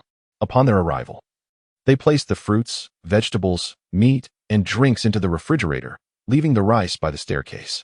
After putting the clothes away in the wardrobe, they ventured out once more to indulge in a meal at Ichiraku Ramen. If one were to inquire why they chose to eat out instead of at home, despite having purchased food, allow me to elucidate. The reason for their visit to Ichiraku Ramen was Xiaonan, the little glutton, who had proposed the idea. When Wu Lei questioned her about why they needed to eat again so soon after the morning meal, she responded that the ramen was exceptionally delectable. Wu Lei had the urge to remark that her enjoyment was likely due to the novelty of her first experience, coupled with the fact that she had not eaten prior to that moment. However, could he voice such a thought? After all, she was to be his future wife. He dared not. Thus, Wu Lei acquiesced and took Xiaonan once again to savor a bowl of Ichiraku ramen. Upon arriving at the ramen shop, they were met with a bustling crowd. Unsure of the commotion, they approached the shop owner, who was busy preparing noodles, to inquire about the situation. Upon seeing Wu Lei, the owner prepared to explain, but then caught sight of Xiaonan beside him and shot Wu Lei a knowing glance, as if to say, not bad, young man. At just 6 years old, you already have a girlfriend. He then proceeded to explain the reason for the throng. It turned out that the renowned Minato Namikaze was present, and under the praise of the third Hokage, both Wu Lei and Minato had become quite the celebrities in Konoha. Consequently, upon Minato's arrival, a multitude of townsfolk, akin to those who had previously accosted Wu Lei on the streets, gathered around, significantly boosting the owner's business. Upon learning the reason behind the crowd, Wu Lei couldn't help but chuckle to himself. He then addressed the owner, saying 2 bowls of flavored ramen to go, please. Certainly, replied the owner, as he produced 2 large bowls. Using a ladle, he scooped noodles from the pot into each bowl, followed by ladling hot broth over them. He then selected 4 slices of white radish from a jar, placing 2 in each bowl, and added some minced garlic. After covering each bowl with plastic wrap, he placed them into a large bag along with 2 pairs of chopsticks, handing it to Wu Lei with a cheerful, "All set. That will be 3 ounces." Wu Lei accepted the bag, retrieving 3 ounces of payment for the owner. He then turned to Xiaonan, offering her the bag, saying, "All right. Let us head home to eat." Xiaonan nodded and took Wu Lei's hand. With a smile, Wu Lei walked alongside her towards their home. "Hey, it's you. Brother, wait up." The sound of the doorbell resonated in Wu Lei's ears. Without turning his head, Wu Lei called out loudly, "I'm going to have dinner with Xiaonan now. I have no time for you. If you have something to discuss, come to my house this afternoon." With that, he scooped up Xiaonan and, in an instant, vanished into thin air. Watergate observed as Wu Lei did not even glance back, uttering a single remark before soaring away. Looking around at the people beside him, who were each bombarding him with questions, Watergate could only shout, "Wu Lei, you heartless, unfeeling fellow. I loathe you." Upon returning home, as soon as the door opened, Xiaonan wriggled free from Wu Lei's grasp and dashed to the table, placing the instant noodles down. After unwrapping the package, she picked up a bowl of noodles, tore off the plastic wrap, and began to enjoy her meal with relish. Seeing Xiaonan in such a state, Wu Lei couldn't help but smile gently, approaching her and playfully tapping her head. "You're not a starving ghost reincarnated, are you? Eating so quickly?" "Of course not." "Wu Lei, go. I'm eating quite slowly," Xiaonan retorted, although her pace remained unchanged. All right. You are indeed eating slowly," Wu Lei conceded, realizing he was increasingly at a loss when it came to Xiaonan. Reflecting on her cold demeanor in a past life and contrasting it with her current adorable self as she savored her noodles, he found the difference striking. Yet, he soon felt a sense of relief, for he understood the reason behind Xiaonan's frostiness in her previous life, abandoned by her stepfather and stepmother. She had endured many misfortunes before encountering Mi Yin, who had led her astray. This is his belief, not mine. Now, having rescued her before she faced further calamities, her heart remained unchilled, allowing her to enjoy her noodles with such delight. With this thought in mind, Wu Lei sat across from Xiaonan, retrieving a bowl of noodles and a pair of chopsticks from the bag. Together, they indulged in their meal. "Ah, I'm so full," exclaimed Xiaonan after finishing her noodles, patting her belly in satisfaction. "Of course, you devoured such a large bowl. How could you not be full?" Wu Lei replied, gesturing to the size of the bowl. "Kiki, isn't it simply delicious?" Xiaonan stuck out her adorable little tongue and said, "Well, Xiaonan, you can't keep eating noodles all the time. You need to learn how to cook. Otherwise, my wallet cannot withstand your expenses." Wu Lei playfully tapped her nose. "Oh," Xiaonan pouted and muttered to herself. "Do I have to learn to cook at just 4 years old? If you really want to eat instant noodles, I could inform the 3rd generation to cover your bill. How about that?" Hearing her words and seeing her expression, Wu Lei's heart softened. Upon hearing Wu Lei's suggestion, Xiaonan raised her hands and exclaimed, "Yay! Wu Lei, go. I knew you cared for me the most." Wu Lei shook his head and sighed. He simply cannot fathom a future in which Xiaonan does not prepare meals. Thus, he and Xiaonan continue to savor their daily existence of indulging in ramen. As Wu Lei contemplated the life he would share with Xiaonan, indulging in ramen each day, he was suddenly startled by a voice. "Wu Lei, I finally found you." Turning towards the source of the voice, he beheld a figure at the doorway, panting heavily. The person's attire appeared disheveled and tattered, resembling that of a beggar. Upon scrutinizing the individual's face, Wu Lei noticed a youthful visage adorned with numerous red lip prints. A wave of astonishment washed over him, for it was none other than Shui Min. "Shui Min, is that you? What brings you here?" Wu Lei greeted him with a wave. Instead of responding, Shui Min approached Wu Lei, gripping his collar with urgency, and exclaimed, "Wu Lei, why have you abandoned me? Look at this. This is the consequence of your negligence. Behold my face. Examine my clothes. How can I face anyone after this?" Wah. Mid-sentence, Shui Min released Wu Lei and pointed to his face and attire, before burying his head in Wu Lei's shoulder, which was notably shorter than his own, and began to weep. Witnessing Shui Min transition from anger to tears on his shoulder, Wu Lei felt a surge of conflicting emotions. He longed to say, "Shui Min, you are a grown person. How can you cry on the shoulder of someone shorter than you? Can we still play together? What if Xiaonan misunderstands?" However, he refrained. fearing that any such remark would prompt Shui Min to turn away and storm off in tears. Instead, Wu Lei gently patted Shui Min's back and reassured him. Shui Min, how can you say I abandoned you? Didn't I tell you to eat first, and then come find me? Upon hearing these words, Shui Min immediately ceased his tears, lifting his head, his sorrowful expression transforming into one of furious indignation. This prompted Wu Lei to exclaim internally, wow, a master of transformation. I must learn this skill. Shui Min scolded, you dare say that? If it weren't for my efforts to find you, would I be in this predicament? If not for you. You. As he struggled to articulate his frustration, Shui Min appeared on the brink of fainting. Clutching his chest and gasping for breath. Seeing Shui Min in such distress, Wu Lei rushed forward to support him, expressing concern. Shui Min, you mustn't perish. You have yet to marry. You cannot die. You still have no children. You must survive, Shui Min. In response to Wu Lei's worry, Shui Min spat out a mouthful of blood and retorted, I'm not dead. Why are you yelling? Observing the blood, Wu Lei mistook Shui Min's pride for a reason to hide his suffering and urged, Shui Min, don't let your pride lead you to a painful end. You're bleeding. It seems you truly are in danger. Stay put. I'll find a medical ninja. Shui Min, why are you bleeding again? As Wu Lei had just mentioned his intention to seek out medical ninjas, he suddenly witnessed Minato spitting out blood. Minato, realizing that no matter how he communicated with Wu Lei, it was futile, concentrated a Rasengan in his right hand and directed it towards Wu Lei's face, which he found increasingly repulsive. He bellowed, you shall perish. Upon seeing the Rasengan approaching him, Wu Lei understood that Minato had not succumbed to death. This realization prompted Wu Lei to inwardly chastise Minato. Honestly, you haven't died, yet you've deceived me with such emotional theatrics. I shall never trust you again. Unless you teach Konan how to cook. Yes, that's it. Subsequently, Wu Lei executed a substitution technique, effortlessly evading Minato's Rasengan. He then addressed Minato, Minato, if you're alive, why are you so enraged? Come, sit down and have a cup of tea. He gestured towards Konan, who was seated, sipping tea from her cup. Minato had initially intended to ignore Wu Lei and attack him directly. However, just as the words were about to escape his throat, he felt a searing sensation. Adjusting his tattered clothing, he feigned dissatisfaction and replied, fine. He then approached the table, plopped down beside Konan, and took a sip from a cup filled with tea. Wu Lei observed Minato's appearance with discontent. Minato was clad in ragged attire, sitting next to the impeccably dressed Konan, who was to become Wu Lei's future wife. This situation was intolerable. Wu Lei contemplated delivering a beating to Minato, but the thought that Minato was still his brother held him back. Instead of resorting to violence immediately, he pointed a finger at Minato and said, Minato, kindly move to the side, all right? What's the matter? Minato inquired, clearly not grasping Wu Lei's intent. Wu Lei's finger trembled at Minato's response. Almost at his limit, he exclaimed, look at your clothing. Huh?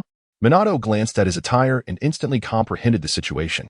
He promptly stood up, flashed a cheeky grin at Wu Lei, and remarked, is this acceptable now, brother? Seeing Minato's expression, Wu Lei felt a mix of anger and amusement. Nodding in agreement while thinking, Minato truly knows how to switch from fervor to frivolity. At that moment, Wu Lei pondered that Minato's visit must have a purpose beyond simply ignoring him. Thus, he asked, Minato, do you have something else to discuss? Indeed. Upon hearing Wu Lei's question, Minato dropped his playful demeanor and explained, I have come at Jiraiya-sensei's request to accompany you on a mission. What do you say? Shall we go? Upon hearing this, Wu Lei's blood surged with excitement. No, it was his fervent spirit that ignited. He had believed that his Sharingan could only evolve during the Third Great Ninja War. Now, he had the opportunity to accumulate energy for its evolution while on a mission. This was an opportunity he could not pass up. Therefore, he promptly replied, sure. Let's go. Shui Min finished the water in his teacup, set it down, and said, wait a moment. I need to speak with Shaonan first. You go outside and wait for me. Wu Lei pointed towards the door. Shui Min glanced at the door for a while, then sighed and replied, all right. He then walked to the entrance, thinking to himself, what a heartless fellow. I hope he doesn't become too indifferent in the future. Upon seeing Shui Min reach the door, Wu Lei noticed Xiaonan's tear-filled expression. He smiled and approached her, gently patting her head. I'm not leaving forever. You still don't know my strength. Stop crying. When I leave, I'll make sure Sandai covers all your Ichiraku ramen expenses. Initially, Xiaonan felt like crying at Wu Lei's words, but upon hearing the last sentence, her tears ceased and she felt a wave of joy. This made Wu Lei break into a slight sweat. Was Ichiraku ramen more important than your brother Wu Lei? He wanted to ask, but then remembered that Xiaonan was still a child. He didn't want her to bear the soul of an adult. So, he ruffled Xiaonan's hair and said, I'm going to change my clothes and then head out for a mission. Don't worry, not only will I have Sandai cover all your ramen costs, but I'll also arrange for someone to keep you company while I'm away, so you won't feel lonely. How about that? Your brother Wu Lei is quite thoughtful. Isn't? Yes, you're the most thoughtful, Wu Lei Gu. Xiaonan nodded happily. Wu Lei chuckled, withdrew his hand from her head, and went upstairs to change. A short while later, Wu Lei descended, clad in a newly purchased black outfit. A Konoha ninja headband adorning his forehead, giving him a spirited and handsome appearance. Upon seeing Wu Lei in this attire, Xiaonan's cheeks flushed. Strangely, her eyes were also red, likely from her earlier tears. However, Wu Lei, mistaking her blush for admiration of his looks, how self-absorbed, failed to notice her reddened eyes. How do I look? Isn't your brother Wu Lei handsome in this outfit? He asked, standing tall and puffing out his chest. Yes, Xiaonan beamed, nodding enthusiastically. You're the most handsome, Wu Lei Gu. Haha. Wu Lei laughed, ruffling her hair again. All right, I'm off to meet the mischievous old ghost now. Xiaonan, you must get along well with the person I arranged to accompany you. He patted her head one last time and turned to leave. As Xiaonan watched Wu Lei's figure fade away, tears shimmered in her eyes. Just as they were about to spill over, she heard Wu Lei's loud call. Oh, by the way, Xiaonan, remember, don't eat too much ramen. It's not good for you. Keep that in mind. Honestly, Xiaonan wiped away her tears, feeling both exasperated and amused by her brother Wu Lei's antics. As the departure approached, Xiaonan pondered in her heart. Why utter such vexing words? Very well, brother Wu Lei. If you deny me my noodles, I shall indulge even more. Moments later, Wu Lei arrived at the rendezvous point with Jiraiya, the office of the third Hokage. Ah, what a grand occasion this is for me. To have the esteemed Sandame, Jiraiya, and Minato await my arrival. It truly honors me. Upon entering the third Hokage's office, Wu Lei noticed Jiraiya, Minato, and the Sandame present, mistakenly believing they were all awaiting him. He scratched his head and spoke up. Neither the Sandame nor Jiraiya responded, but Minato approached Wu Lei and quietly remarked, Brother, we are not waiting for you. My master and I have just arrived. The Sandame has only just awakened from his afternoon nap. Wu Lei was taken aback by Minato's words. At that moment, he caught sight of the amused smirks on the faces of the Sandame and Jiraiya, prompting him to exclaim, All right, enough of this. Let us discuss the mission. Seeing Wu Lei's demeanor, both Jiraiya and the Sandame chuckled. Jiraiya then elaborated. This mission is to the land of water. We are to eliminate some rogue ninjas from the Mist Village who oppose Konoha. As he mentioned the task of taking lives, a subtle aura of killing intent emanated from Jiraiya. That sounds splendid. Wu Lei rejoiced inwardly. Yet, he was also concerned that Jiraiya might compete with him for experience points, as the rogue ninjas from the Mist Village represented vital experience for Wu Lei's urgently needed Sharingan evolution. Thus, Wu Lei suggested, then, Old Man Jiraiya, you should join us in the hunt. Old Man Jiraiya? Ha! How amusing. Old man indeed. The Sandame chuckled heartily at Wu Lei's address to Jiraiya. That is quite impossible. Jiraiya retorted with a smirk. This mission is merely to give you a taste of blood. Wu Lei, refrain from speaking. What you will witness is merely the blood of animals. Neither you nor Minato have ever seen human blood. Halfway through, Jiraiya noticed Wu Lei's intent to interject and silenced him. Oh! Wu Lei and Minato exclaimed in unison, their faces alight with excitement.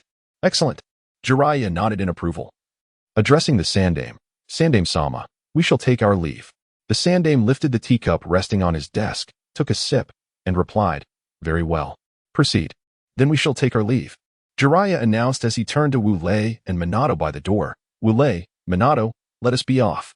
Yes, master. Very well. Old man Jiraiya. They responded in unison. They were about to accompany Jiraiya to the Mist Village when Wu Lei, having suddenly remembered something, turned back to face the Sandame and said, I have a matter to discuss with you, Sandame-sama. What is it? The Sandame inquired. It is as follows. Wu Lei covered all the expenses for Xiaonan's ramen, and he also mentioned that Sandai should find a girl who is skilled in cooking, virtuous, free of obligations, capable of managing affairs, and able to engage in conversation to accompany Xiaonan. Upon hearing this, Sandai could only express his overwhelming frustration with a single phrase, What a headache. While the initial requirements were bearable, the latter demand for a girl fitting Wu Lei's description was truly taxing, nearly driving Sandai to his wit's end. Nevertheless, as the illustrious Hokage of his generation, he feigned nonchalance and assured Wu Lei, "Rest assured, I shall find a suitable companion for Xiaonan." With that, he turned away, deliberately presenting a facade of confidence to Wu Lei. "Oh, Sandai-sama, you must succeed. I shall take my leave." Wu Lei hesitated for a moment before departing alongside Minato and Jiraiya. Phew. Once Wu Lei and the others were gone, Sandai exhaled deeply, the confidence he had feigned dissipating in an instant. He wiped the cold sweat from his brow and muttered, "Thank goodness for my cleverness. Otherwise, that rascal Wu Lei would surely." Upon emerging, Minato inhaled the fresh air outside Konoha and turned to Jiraiya, inquiring, "Master, what is the bounty for this mission?" Hearing Minato's question, Wu Lei leaned in to catch Jiraiya's response. Chuckling, Jiraiya's expression brightened with excitement as he surveyed his surroundings before announcing to Wu Lei and Minato, "This time, the bounty is a staggering 10 million ryo." 10 million ryo? Wu Lei and Minato exclaimed in shock, nearly leaping with exhilaration. Calm down. Calm down." Jiraiya soothed their excitement, then gestured in a particular direction, stating, "But remember, we must complete the mission first. Only then will that 10 million be ours. So, young men, follow me." He began to walk in the indicated direction, exchanging glances filled with confidence and excitement. Wu Lei and Minato shouted in unison, "For the sake of fortune, let us head to the Land of Mist for our mission." They followed Jiraiya, moving confidently towards their destination. As the sun began to set, casting a warm glow on the silhouettes of the three, they appeared not just confident, but rather ostentatiously so. With winter fading and spring approaching, the trio traversed a path leading to the outskirts of a small village en route to the Land of Mist. Prior to arriving at this village, Jiraiya had informed Wu Lei and the others that their task was to create quite a commotion in the Land of Mist. Upon hearing this, both Wu Lei and Minato inquired, "What kind of commotion?" In response, Jiraiya declared, "Once you enter the Land of Mist, unleash a reign of terror." Unleash a reign of terror? Without hesitation, Wu Lei and Minato gasped in shock. Minato, still bewildered, turned to Jiraiya and asked, "Teacher, does that mean our mission requires us to harm the civilians of the Land of Mist?" "Of course not." Jiraiya struck Minato's head with a fist, exclaiming, "Our ninjas from Konoha are not the sort to engage in such heinous acts. We are merely tasked with eliminating a few ninjas from the hidden Mist Village. Moreover, had the mission required such actions, I would have declined it." Minato nodded in acknowledgement, gently rubbing his head. "All right then, let us proceed," Jiraiya declared, brushing off his attire. Indeed, both Wu Lei and Minato responded in unison. Consequently, the trio of Wu Lei, Minato, and Jiraiya continued on their journey. Having concluded their dialogue prior to entering the quaint village, let us now delve into their experiences upon their arrival. Upon entering the small village, the sun had already begun to set, prompting the three to seek accommodations for the night. After locating an inn, Jiraiya rented 3 single rooms, and they settled in. Following a reasonably satisfying dinner, they washed up and retired for the night. In the deep of night, Wu Lei snored soundly, having inadvertently kicked his blanket aside. As he slumbered, his ears twitched unexpectedly. Suddenly, 3 small orbs of blue energy coalesced upon the index, middle, and ring fingers of his left hand. Upon successfully gathering the energy, Wu Lei flicked his wrist, sending the 3 orbs hurtling in a specific direction. Thud, thud, thud. Mid-flight, the orbs encountered an obstruction, colliding with it and producing 3 muffled sounds, albeit not particularly loud. Startled, Wu Lei opened his eyes, rising to illuminate the room, which instantly brightened. He directed his gaze toward the trajectory of the energy spheres and noticed 3 small holes in the ceiling. Looking down, he observed 3 piles of black powder beneath the roof. Slipping on his slippers, he approached the powder, knelt on one knee, and, using his right index finger, dipped into the substance before bringing it to his nose to inhale. Instantly, a scent reminiscent of burnt material mixed with an unidentifiable odor permeated his nostrils. Is this shuriken? It seems an ambush has occurred, but this peculiar aroma is, Wu Lei pondered. At that moment, he noticed that in addition to the black powder on his fingertip, there were traces of purple powder, leading him to a sudden realization. Poison. It appears the assailant harbors malicious intent. Determined, Wu Lei resolved that the perpetrator must perish. Closing his eyes, he channeled chakra from the nerves beside his eyes into them. Upon reopening his eyes, he observed that apart from his pupils, the entirety of his eyes had transformed into a vivid crimson hue, with 3 black tomoe gracefully swirling around his dark pupils. This manifestation was none other than Wu Lei's 3-tomoe Sharingan. With the activation of his Sharingan, his visual and auditory senses were significantly enhanced. Wu Lei gradually became attuned to everything within a radius of 50 to 100 meters. As he sensed that he was nearing 90 meters, he heard faint footsteps. It must be you. Wu Lei's pupils constricted slightly. He formed a hand seal.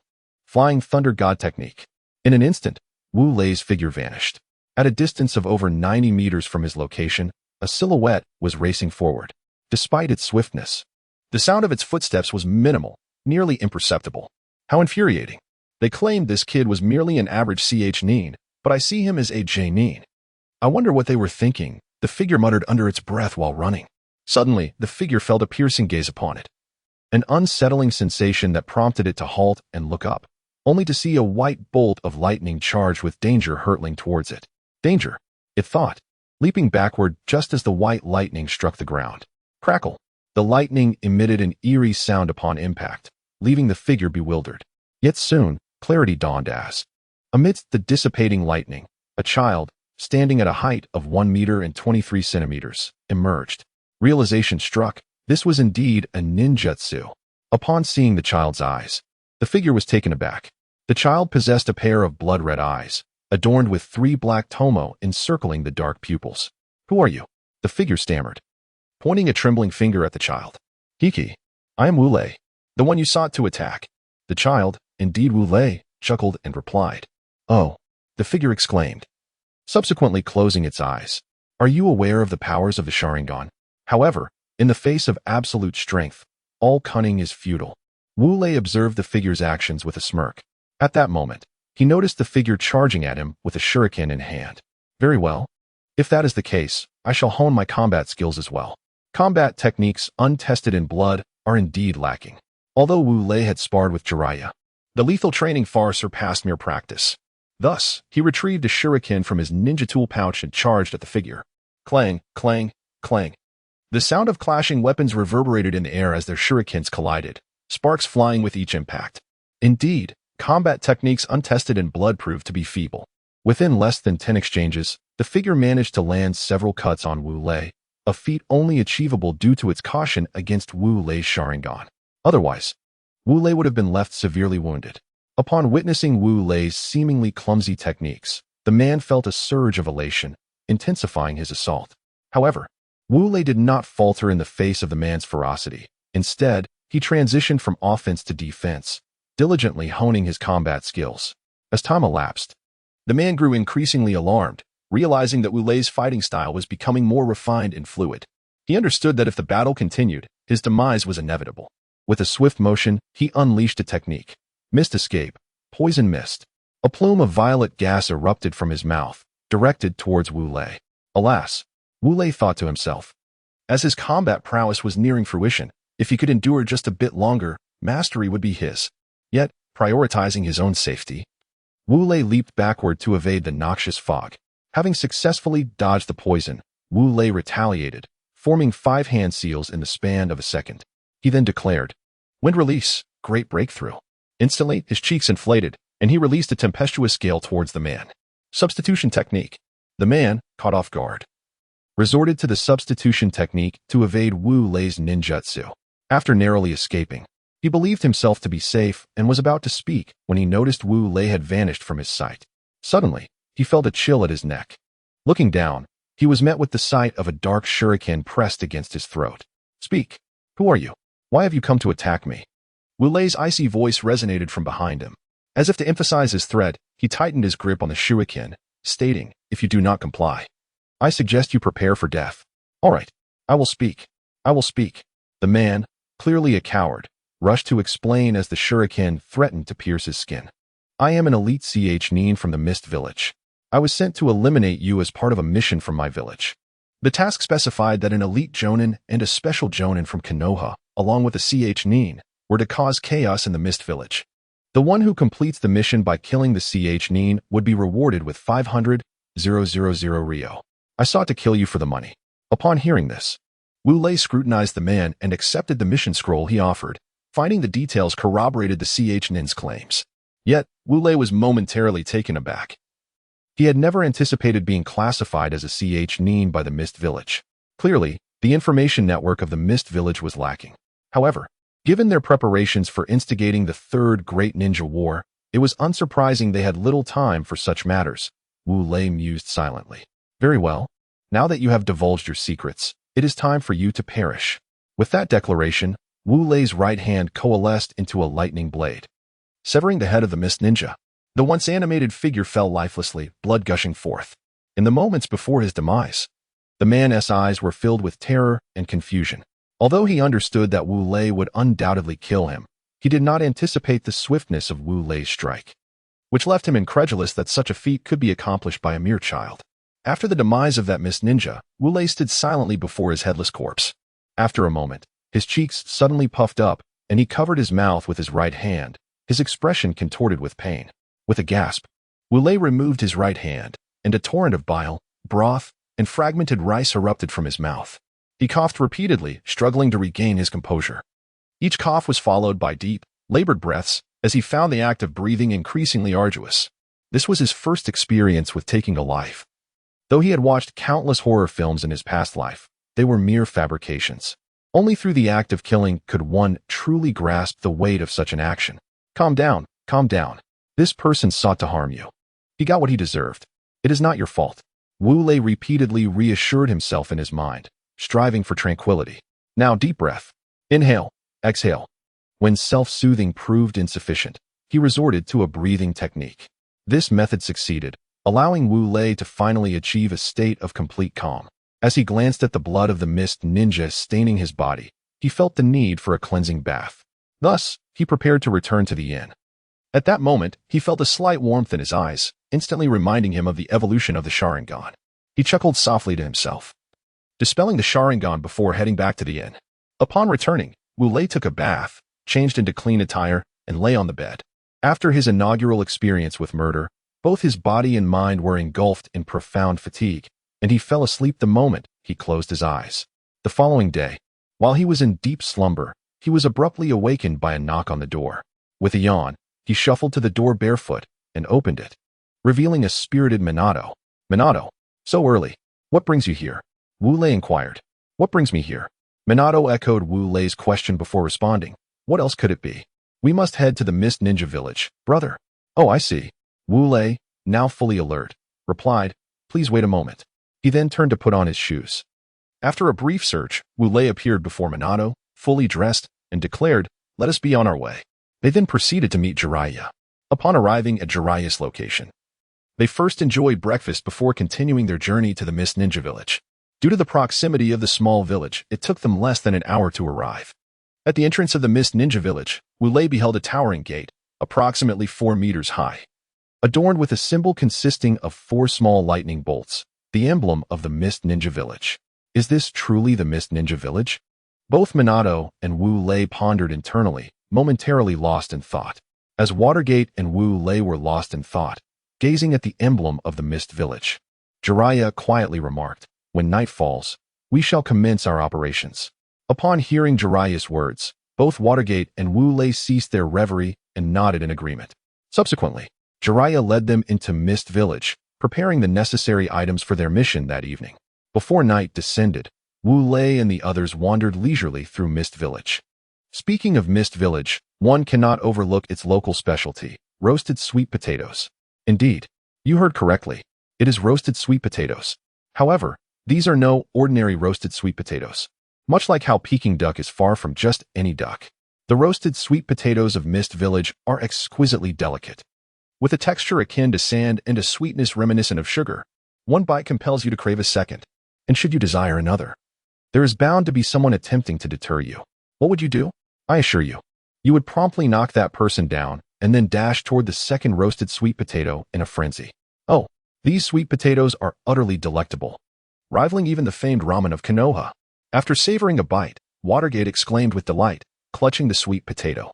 The middle-aged vendor selling the roasted sweet potatoes, a simple resident of Mist Village, couldn't he help but beam with joy upon witnessing Watergate's appreciation for his product. Hey, Wu Lei, you must try one. They're incredibly delicious. Watergate, noticing Wu Lei watching him, felt a twinge of guilt and offered him a plump roasted sweet potato from the platter. No, I insist. Wu Lei quickly pushed Watergate's hand away, exclaiming, "Eating these will make you gassy. I won't eat it." How could that be? Watergate clearly doubted Wu Lei's claim. Taking another hearty bite of his roasted sweet potato, with his mouth full, he mumbled, "How could it possibly be that? It's so delicious." "All right, let's talk about it after you finish," Wu Lei urged, observing Watergate's enthusiasm. Watergate nodded, his mouth moving incessantly. Finally, with a satisfying gulp, he swallowed the sweet potato. "Ah, that was exquisite." Watergate sighed, eyes closed in bliss, before diving into yet another sweet potato. Wu Lei, witnessing this spectacle, could only cover his face with one hand, exclaiming, "I truly admire your dedication." Seeing their interaction, the middle-aged vendor addressed Wu Lei, "Young man, just let him indulge. After all, these sweet potatoes are hardly expensive. And judging by your friend's reaction, it must be his first time tasting them." "Indeed," Wu Lei nodded, then leaned closer to the vendor's ear, whispering, Sir. Do these roasted sweet potatoes really make one gassy if eaten in excess?" As Watergate was preoccupied with his roasted sweet potatoes, he remained oblivious to his surroundings. The middle-aged man scratched his head and said to Wu Lei, "Consuming no more than 3 will not lead to any flatulence. However, should one exceed that number, the resulting emissions will be exceedingly foul." Wu Lei felt relieved upon hearing this, knowing that Watergate had not yet indulged beyond 3. He intended to inform Watergate, but became flustered when he turned around. To his dismay, he noticed several discarded sweet potato peels scattered at Watergate's feet, while Watergate was still munching on a freshly bitten piece of roasted sweet potato. Oh no! Wu Lei realized they were still in the bustling street, surrounded by pedestrians.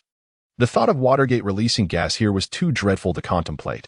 Without hesitation, he extracted a few coins from his pocket and placed them on the table where the sweet potatoes were sold. He then swiftly embraced the oblivious Watergate and executed a series of instantaneous movements, disappearing from the thoroughfare. Afterward, Wu Lei, cradling the oblivious Watergate, arrived at Jiraiya's residence. Upon reaching the abode, Wu Lei forcefully kicked open the door, revealing Jiraiya sprawled on the floor, engrossed in reading the latest edition of a magazine.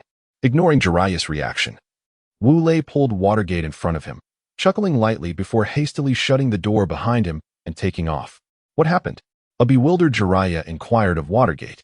Watergate shrugged, indicating his ignorance. "Then what on earth?" "Watergate, what's wrong with you?" Jiraiya began, only to be interrupted by Watergate's pained expression. I need to pass gas." Watergate hesitated before biting his lip and confessing, "Just let it out. What's the big deal?" Jiraiya replied, bemused that Watergate was hesitant about such a trivial matter. Upon receiving Jiraiya's consent, Watergate relaxed and the gas escaped. PFF. PFF.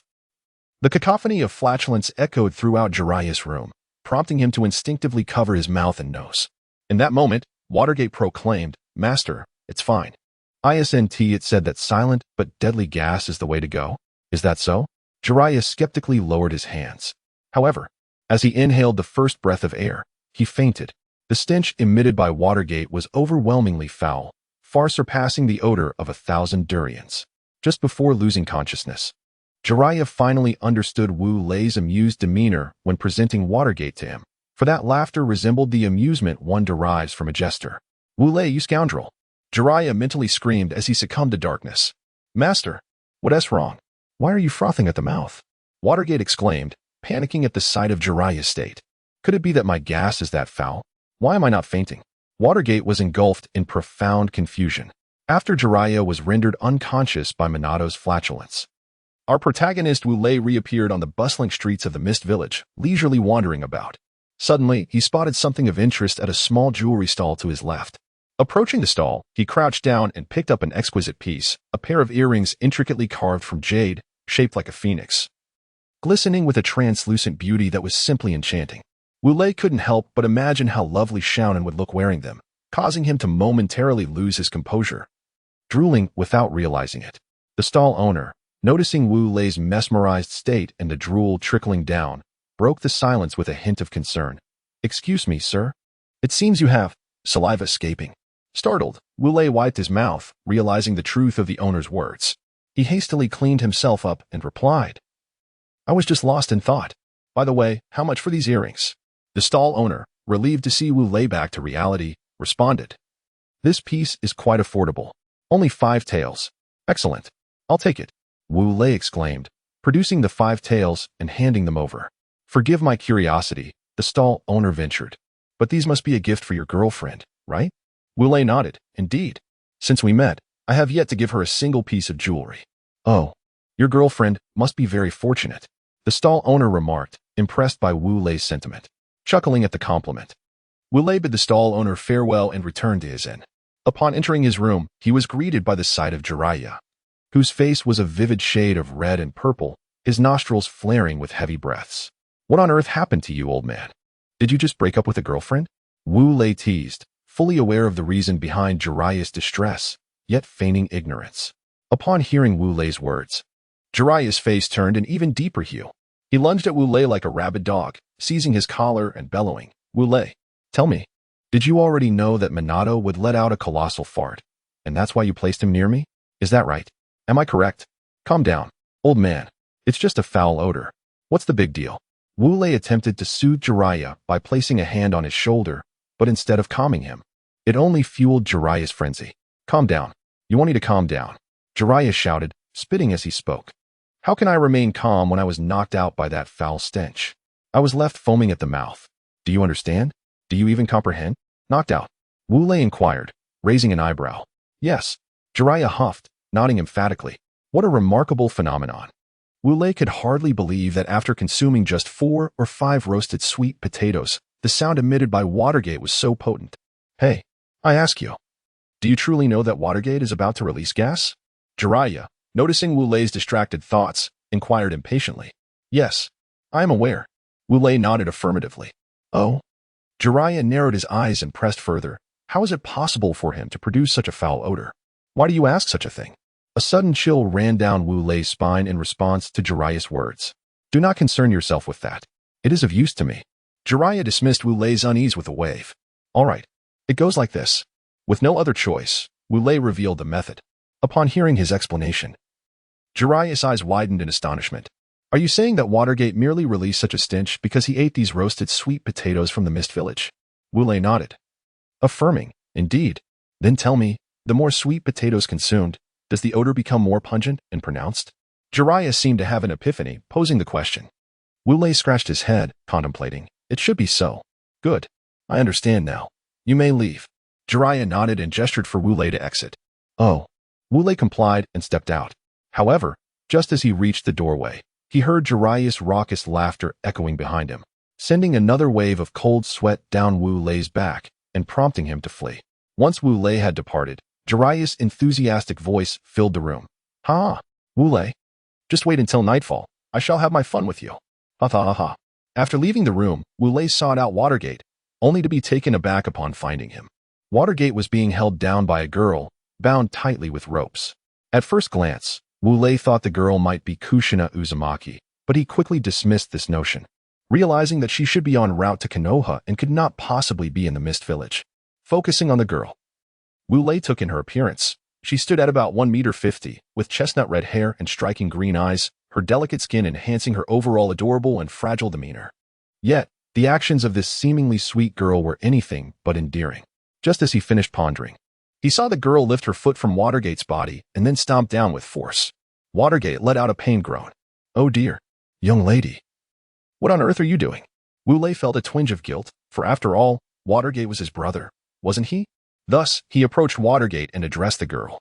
Ah. The girl gazed at Wu Lei, and upon seeing his face, she felt as though her heart had been pierced by Cupid's arrow. What a strikingly handsome visage it was. Thus, she became momentarily dazed. What is wrong? Wu Lei intended to question her, but seeing her in a stupor, he could not help but remind her. Ah, it's nothing. Nothing at all. The girl, recovering from her trance, blushed deeply and lowered her head, asking, Do you need something? Well, it's just that under your foot. Wu Lei began, gesturing toward the figure beneath her. That is my brother. Oh. The girl quickly removed her foot from the figure beneath her, exclaiming, I'm so sorry. I didn't know he was your brother. Hee, it's quite all right. No harm done. Wu Lei chuckled, then turned to the figure on the ground, saying, You ought to get up now, brother. The figure, known as Minato, hastily stood, feeling utterly embarrassed. After releasing a foul-smelling flatulence, he had been unceremoniously kicked out by Jiraiya upon awakening. Since then, he had been wandering the streets aimlessly. Somehow, He had attracted the attention of this girl, who summoned two jonin to bind him with chakra-absorbing ropes. After they retreated, she took advantage of his chakra-less state and began to stomp on him mercilessly. Poor Minato endured this torment until Wu Lei's arrival. "Brother," Minato exclaimed as he stood, "am I not as handsome as you? Why do you ask such a question? Does it hold significance?" Wu Lei inquired.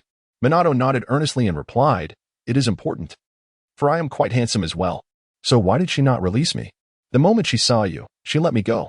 Wu Lei was at a loss for words in response to Minato's query. He waved at the girl and asked, "Young lady, what is your name?" "I am Terumi Mei. I am 6 years old." Terumi Mei answered, her small hands rubbing together nervously. "Oh, so your name is Terumi Mei." Though Wu Lei feigned surprise, internally he was overwhelmed. He had not anticipated encountering the future 5th Hokage, Terumi Mei, today. And what is your name, big brother?" Terumi Mei inquired. "I am Wu Lei, aged 7. This beside me is Minato, who is 10. Wu Lei first pointed to himself, and then indicated Minato. "Oh, so you are Wu Lei, big brother." Terumi Mei seemed to disregard the introduction of Minato, focusing solely on Wu Lei's words. "Hiki, by the way, Mei, why were you stepping on Minato?" Wu Lei asked with a smile. Hearing his question, Terumi Mei's face flushed, and she pointed at Minato, stating, "He was peeping at me while I changed." "What?" Both Wu Lei and Watergate let out a sharp scream simultaneously. Wu Lei's outcry stemmed from his disbelief that such an innocent child as Watergate would dare to steal a glance at a girl changing her clothes. In contrast, Watergate was startled because he had never spied on Mei Ying while she was undressing. "What are you doing?" Mei Ying exclaimed, her face growing increasingly flushed, resembling a freshly bloomed crimson rose, stunning and beautiful. It's nothing. It's nothing." Wu Lei and Watergate chorused, noticing the awkwardness of the moment. Wu Lei turned to Watergate and asked, "Did you really peek at Mei Ying while she was changing?" Watergate immediately shook his head, insisting, "I did not peek at her changing. Besides, she is only 6 years old. Her body hasn't developed yet, so what's there to see?" As he spoke, his face turned bright red, suggesting that Jiraiya had been exposing him to some questionable materials recently. Mei Ying, enraged by Watergate's remarks, retorted, "What do you mean I'm only 6? And what do you mean my body hasn't developed? Even if what you say is true, you shouldn't say that in front of brother Wu Lei. What if you lead him astray?" With these thoughts swirling in her mind, Mei Ying pointed an accusatory finger at Watergate, declaring, "You clearly spied on me. Stop making excuses. Come now, Mei Ying. Tell us where he spied on you." Wu Lei suggested, sensing her agitation. At that clothing store, Mei Ying pointed to a nearby boutique. "All right, let's go see how Watergate managed to spy on you," Wu Lei said as he headed towards the store, followed closely by Mei Ying and Watergate. Upon arriving at the boutique, Wu Lei's first reaction was one of astonishment. This place is extravagant. The store's entrance was crafted from gold, and from the outside, it appeared less like a clothing store and more like a grand cathedral, due to its immense size. Wu Lei was utterly awestruck by the opulence. "Hiki, brother Wu Lei, don't look so amazed. If you want, I can give it to you." Mei Ying chuckled at Wu Lei's astonished expression. "What? Are you saying this store belongs to you?" Wu Lei gasped in surprise, but then recalled that Mei Ying was the cherished daughter of the Zhao family from Mist Ninja Village, and he quickly accepted the notion. "More accurately, it belongs to my family," Mei Ying continued, oblivious to Wu Lei's realization. So, Mei Ying, can you explain how Watergate managed to peek at you?" Wu Lei inquired. Mei Ying hesitated, then pointed at Watergate, saying he took a picture with a camera. "What? I took a picture of you with a camera?" Watergate exclaimed, his face filled with astonishment. "Watergate." Wu Lei extended his hand towards Watergate, commanding, "Hand over the camera." Watergate retrieved a black camera from his back pocket and handed it to Wu Lei, stating, "After leaving my master, I intended to capture some photographs in the hidden mist village as mementos. I assure you, I absolutely did not photograph Mei Ying changing her clothes. I promise." Wu Lei, however, paid no heed to Watergate, instead flipping through the photos taken by him. As he continued to browse, he stumbled upon the very photograph that Mei Ying had mentioned. Yet, the majority of the image depicted the clothing store, with only a mere glimpse of Mei Ying captured, just her face, devoid of any other context. "Mei Ying, does this suggest that Watergate photographed you changing?" Wu Lei presented the photo to Mei Ying, inquiring. Well, Mei Ying found herself momentarily speechless. "All right, it appears this is a misunderstanding, so let us leave it at that. The sky is getting late." Wu Lei observed the sun nearing the horizon and remarked to Watergate. "Oh, certainly. Let us depart." Wule. Watergate responded, glancing at the sky. After bidding farewell to Mayang, Wu Lei and Watergate returned to their lodgings to regroup with Jiraiya, preparing for the evening's endeavors. Time passed swiftly, and nightfall arrived. On the rooftop of a building in the hidden mist village, Wu Lei and Watergate, clad in black cloaks, awaited the arrival of their master. Where's that old ghost? The time has come. Wu Lei glanced at his watch, expressing his impatience. Perhaps he has been delayed by some matters, Watergate suggested. Let us hope so. Should he fail to arrive soon, I shall take matters into my own hands. As he spoke, a glimmer of murderous intent flickered in Wu Lei's eyes. Who says I'm not coming? I merely took some time to prepare a little snack for you. Jiraiya's voice resonated from behind Wu Lei and Watergate. Turning around, they beheld Jiraiya donning a black cloak, holding a bento box in his left hand. Wow, master, you really made us a snack, Watergate exclaimed in delight. Indeed. Look, Jiraiya replied, lifting the lid of the bento box. Wu Lei and Watergate beheld a dozen yellow, spherical dumplings, each approximately 10 centimeters in diameter, resting within the box, emanating a faint, enticing aroma that caused Watergate's mouth to water profusely. Come, eat. Jiraiya chuckled at Watergate's salivating demeanor, gesturing toward the dumplings. All right, I shall indulge. Watergate clasped his hands together and promptly picked up a dumpling, savoring it. Upon witnessing this, Wu Lei also picked one up, opened his mouth, and was just about to take a bite when he heard the indistinct voice of Watergate breathe out and read the stock, a strangely familiar feeling. Familiar feeling. Wu Lei halted, his mouth poised to eat, as he caught a glimmer of cunning amusement in Jiraiya's eyes. This reminded him of the time he departed from Jiraiya. Hearing that slight laughter echoing, it could very well be the roasted sweet potatoes from the Mist Shinobi village. A decisive thought surged within Wu Lei. Seizing the moment while Jiraiya was distracted, he discreetly retrieved 5 more orbs from the lunchbox, placing them in his hand. Gradually, he exerted pressure, and soon, the 6 orbs transformed into a small sphere, merely 3 centimeters in diameter, yet brimming with substance. Old ghost, may I pose a question to you? Wu Lei remarked, turning his hand towards Jiraiya. What? As soon as Jiraiya opened his mouth, an unbidden object appeared within, and with a slight movement of his throat, it descended into his stomach. Aha!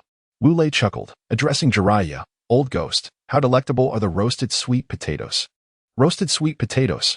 Jiraiya's eyes widened in astonishment, exclaiming, How did you know? Observing Jiraiya's incredulity, Wu Lei internally mused, as expected. He then informed Jiraiya. What you just consumed was condensed from 6 roasted sweet potatoes. What? Oh. Just as Jiraiya began to speak, he felt a surge of gas rushing towards him. Aha! Old ghost. You're finished. Wu Lei laughed heartily, proclaiming, You just hold it in. I shall procure a gas mask. With that, Wu Lei's figure vanished. On his way to acquire the gas mask, Wu Lei's heart was filled with mirth. Ha, farting to summon enemies. Ha, this is too amusing. Upon returning with the gas mask, Wu Lei beheld Jiraiya and Watergate standing still, their faces a deep purple, resembling that of purple yams.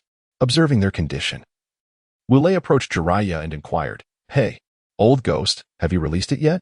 Jiraiya, upon hearing this, pursed his lips and shook his head laboriously. It appeared that he was nearing his limit. Oh, Wu Lei exclaimed, donning the gas mask, then gently patted Jiraiya on the shoulder. Puff, puff, puff, puff, puff. The sound was overwhelmingly loud. As Wu Lei's hand struck Jiraiya's shoulder a couple of times, it momentarily relaxed Jiraiya's nerves, allowing the pent-up gas to escape.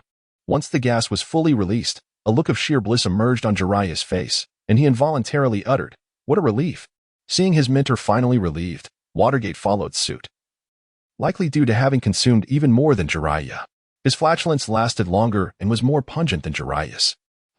Fortunately, I possessed foresight and purchased this gas mask. Otherwise, I would have been in quite a predicament. Wu Lei, adorned with his gas mask, silently congratulated himself on his cleverness. At that moment, he noticed dark figures rapidly approaching from the distance. Surely, those must be the ninjas from the Mist Village. Wu Lei contemplated as he observed the moving shadows. He then addressed Jiraiya and his companion, who were reveling in the aftermath of their release. Enough of the indulgence. The ninjas from the Mist Village are upon us. Upon hearing Wu Lei's voice, Jiraiya and his companion snapped back to attention, their expressions turning serious as they nodded in acknowledgement. Just as they did, the ninjas from the Mist Village charged forward. The lead figure, a jonin clad in the attire of the Mist Village's umbu, inquired upon spotting Wu Lei and the others. Do you know what caused that tremendous noise earlier? I do, Wu Lei replied, nodding as he pointed at Jiraiya and Minato. It was their flatulence that produced it. At this point, the foul odor had already dissipated. Flatulence. The Mist Village Jonin's eyes widened in disbelief. Young one, do not jest with me. Is it truly possible for flatulence to create such a din? Uncle. Wu Lei, with his innocent black eyes, though concealed by the gas mask, addressed the Jonin. I am not lying. Look, I am wearing a gas mask. If they hadn't released such a loud fart, would I be wearing this? He gestured to the mask covering his face. Oh. The Jonin finally noticed the gas mask on Wu Lei's face and asked, Can you enlighten me on how they managed to produce such a sound? Uncle, do you truly wish to know? Wu Lei inquired, and upon receiving a nod, he beckoned the Jonin closer, saying, Uncle, I will only share this secret with you. Chuckling at the adorable gesture of the gas-masked Wu Lei, which he found quite endearing, the Jonin approached, bent down, and said, Speak, I am listening. However, before he could finish his sentence, he felt as though his stomach had been twisted by some unseen force. Struggling to look down, he saw a hand crackling with blue lightning piercing through his abdomen. He then gazed upon the face of the ostensibly innocent child before him, his eyes widening in shock. Through the dark glass of the gas mask, he caught a glimpse of the child's eyes, blood-red with black pupils. In that instant, he comprehended his fate, feeling the cold embrace of death closing in. In his final moments, he could not fathom how a child could possess such ruthless determination. This child was indeed cut out to be a ninja. Those crimson eyes must belong to the Sharingan. Subsequently, he coughed up a mouthful of blood and collapsed to the ground. As the Sharingan burned with intensity, Wu Lei's lips, concealed beneath his gas mask, curled into an enigmatic smile. His earlier conjecture regarding Wu Lei's eyes had proven correct. Indeed, they were the Sharingan. Wu Lei had procured this gas mask for dual purposes. Firstly, to shield himself from the noxious odor emanating from the flatulence of Minato and Jiraiya, and secondly, to obscure the truth of his Sharingan from prying eyes. After the fall of his opponent, Wu Lei turned to Jiraiya and Minato, exclaiming, Old Ghost. Minato. Kill. He then executed a flying thunder god technique, launching himself toward the unsuspecting ninjas of the Mist Village. The Mist Village ninjas, witnessing a child slay their comrade, stood in a stupor, their expressions a mix of disbelief and horror. This very astonishment only served to hasten Wu Lei's murderous rampage. From the sidelines, Minato and Jiraiya shuddered involuntarily at the swift brutality displayed by Wu Lei, although Jiraiya had taken lives before. The ferocity of Wu Lei's seemingly frenzied slaughter evoked not only murderous intent, but also a tinge of pity for the Mist Ninjas. Minato, on the other hand, trembled, desperate to halt Wu Lei's onslaught, yet found himself powerless to intervene. Now, let us delve into the depths of Wu Lei's madness. Amongst the ranks of the Mist Ninjas stood a child, scarred and brimming with murderous intent, approximately 1.23 meters tall. In his left hand, he wielded a cerulean energy orb, while his right crackled with blue lightning. Thus, this child carved a path of devastation through the Mist Ninjas. This child was Wu Lei. At this moment, Wu Lei was drenched in the blood of himself and others, yet he felt no sensation. His mind was consumed by a singular thought: murder. Wu Lei relentlessly unleashed his repertoire of ninjutsu and taijutsu, indifferent to the depletion of his chakra. Lightning release, Chidori. Lightning release, heavy flow explosive. Lightning release, lightning cutter. Lightning release, thunder bomb.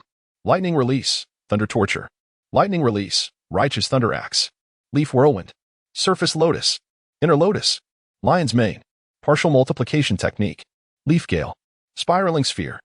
Great ball spiraling sphere. In that moment, the sharp crack of bones shattering, the wails of the fallen, the explosions, Wu Lei's battle cries, and the roar of thunder all resonated throughout the Mist Village. However, this cacophony faded after a brief interval, for Wu Lei's battle soon reached its conclusion. Standing amidst the corpses of the Mist Ninjas, he raised his head slightly. Despite the fervor in his eyes, no joy illuminated his visage. As he dispelled the Sharingan, he lowered his gaze to the faces of the slain beneath him, their expressions etched with resentment and fear. Wu Lei felt he grasped the essence of Orochimaru's words. Life is so fragile. Casting his eyes toward the distant mountains, he murmured, Who else remains? Gathering chakra at his throat, his veins bulging, he bellowed, Who can stand against me? Afterward, Wu Lei was suddenly engulfed by a wave of excruciating pain throughout his body. He felt utterly drained of strength and collapsed. In a luxurious residence within the hidden Mist Village, Terumi-me was jolted awake by a sudden sound. Sitting up in bed, She gazed out the window, hoping to discern something. At that moment, she heard a voice that seemed to express sheer frustration. Who can stop me? Is that Wu Lei's voice? Terumi Mei was taken aback upon hearing it and quickly got up, slipping on her slippers, eager to rush outside. However, she found herself struggling with the doorknob, which remained obstinately locked, evidently secured from the outside. Bang, bang, bang. Terumi Mei incessantly pounded on the door, her voice urgent. Open the door. Open the door. Please. Open the door. My lady. It is dangerous outside at the moment. Lord Fourth has already gone to address the situation. It should be resolved shortly. So please remain calm inside for a while. A guard outside responded to Terumi Mei's frantic knocking in a composed manner. Dangerous outside. Terumi Mei pondered, then realized that Wu Lei must also be in peril. After all, Lord Fourth possesses formidable strength. With this thought, she was filled with an overwhelming desire to kick the door down and rush to Wu Lei's side. Yet, she found herself powerless. What to do? In that moment, Terumi Mei was a whirlwind of anxiety, utterly at a loss. Now let us shift our focus back to Wu Lei and his companions. Upon seeing Wu Lei collapse, Jiraiya hurried to his side and helped him up. He glanced at the fallen ninja from the Hidden Mist village and said to Minato, "This mission can be considered complete. We shall return to Konoha." With that, he lifted Wu Lei and prepared to head back with Minato. Just then, both Jiraiya and Minato were startled by a somewhat childish voice calling from behind. "You there? Stop." Turning around, they beheld a young man with tousled silver hair, striking purple eyes, standing at about 1.8 meters tall. "Child, I have no time for you. Go home." Jiraiya dismissed him with a wave of his hand, seeing him merely as a young boy. "Child." The young man's forehead creased with dark lines as he gritted his teeth and retorted, "I am 26 years old." 26? Jiraiya scrutinized the young man and replied, "Youngster, it is not nice to lie." The young man said nothing, instead drawing a 2-meter-long iron staff from behind him, charging forward while shouting, "Coral staff 4 strikes." The iron staff became enveloped in blue water chakra, exuding a mist of aquatic energy as it swung towards Jiraiya's face. Sensing the imminent threat, Jiraiya's pupils contracted slightly, and his hair elongated, enveloping him in a protective barrier. This was Jiraiya's needle jizo technique. Bang! The young man's staff struck Jiraiya with a dull thud. Yet Jiraiya remained utterly unmoved. Humph! A glimmer of determination flashed in the youth's eyes as he declared, "It's not over yet." The second strike. With that, the iron rod struck Jiraiya once more. Bang!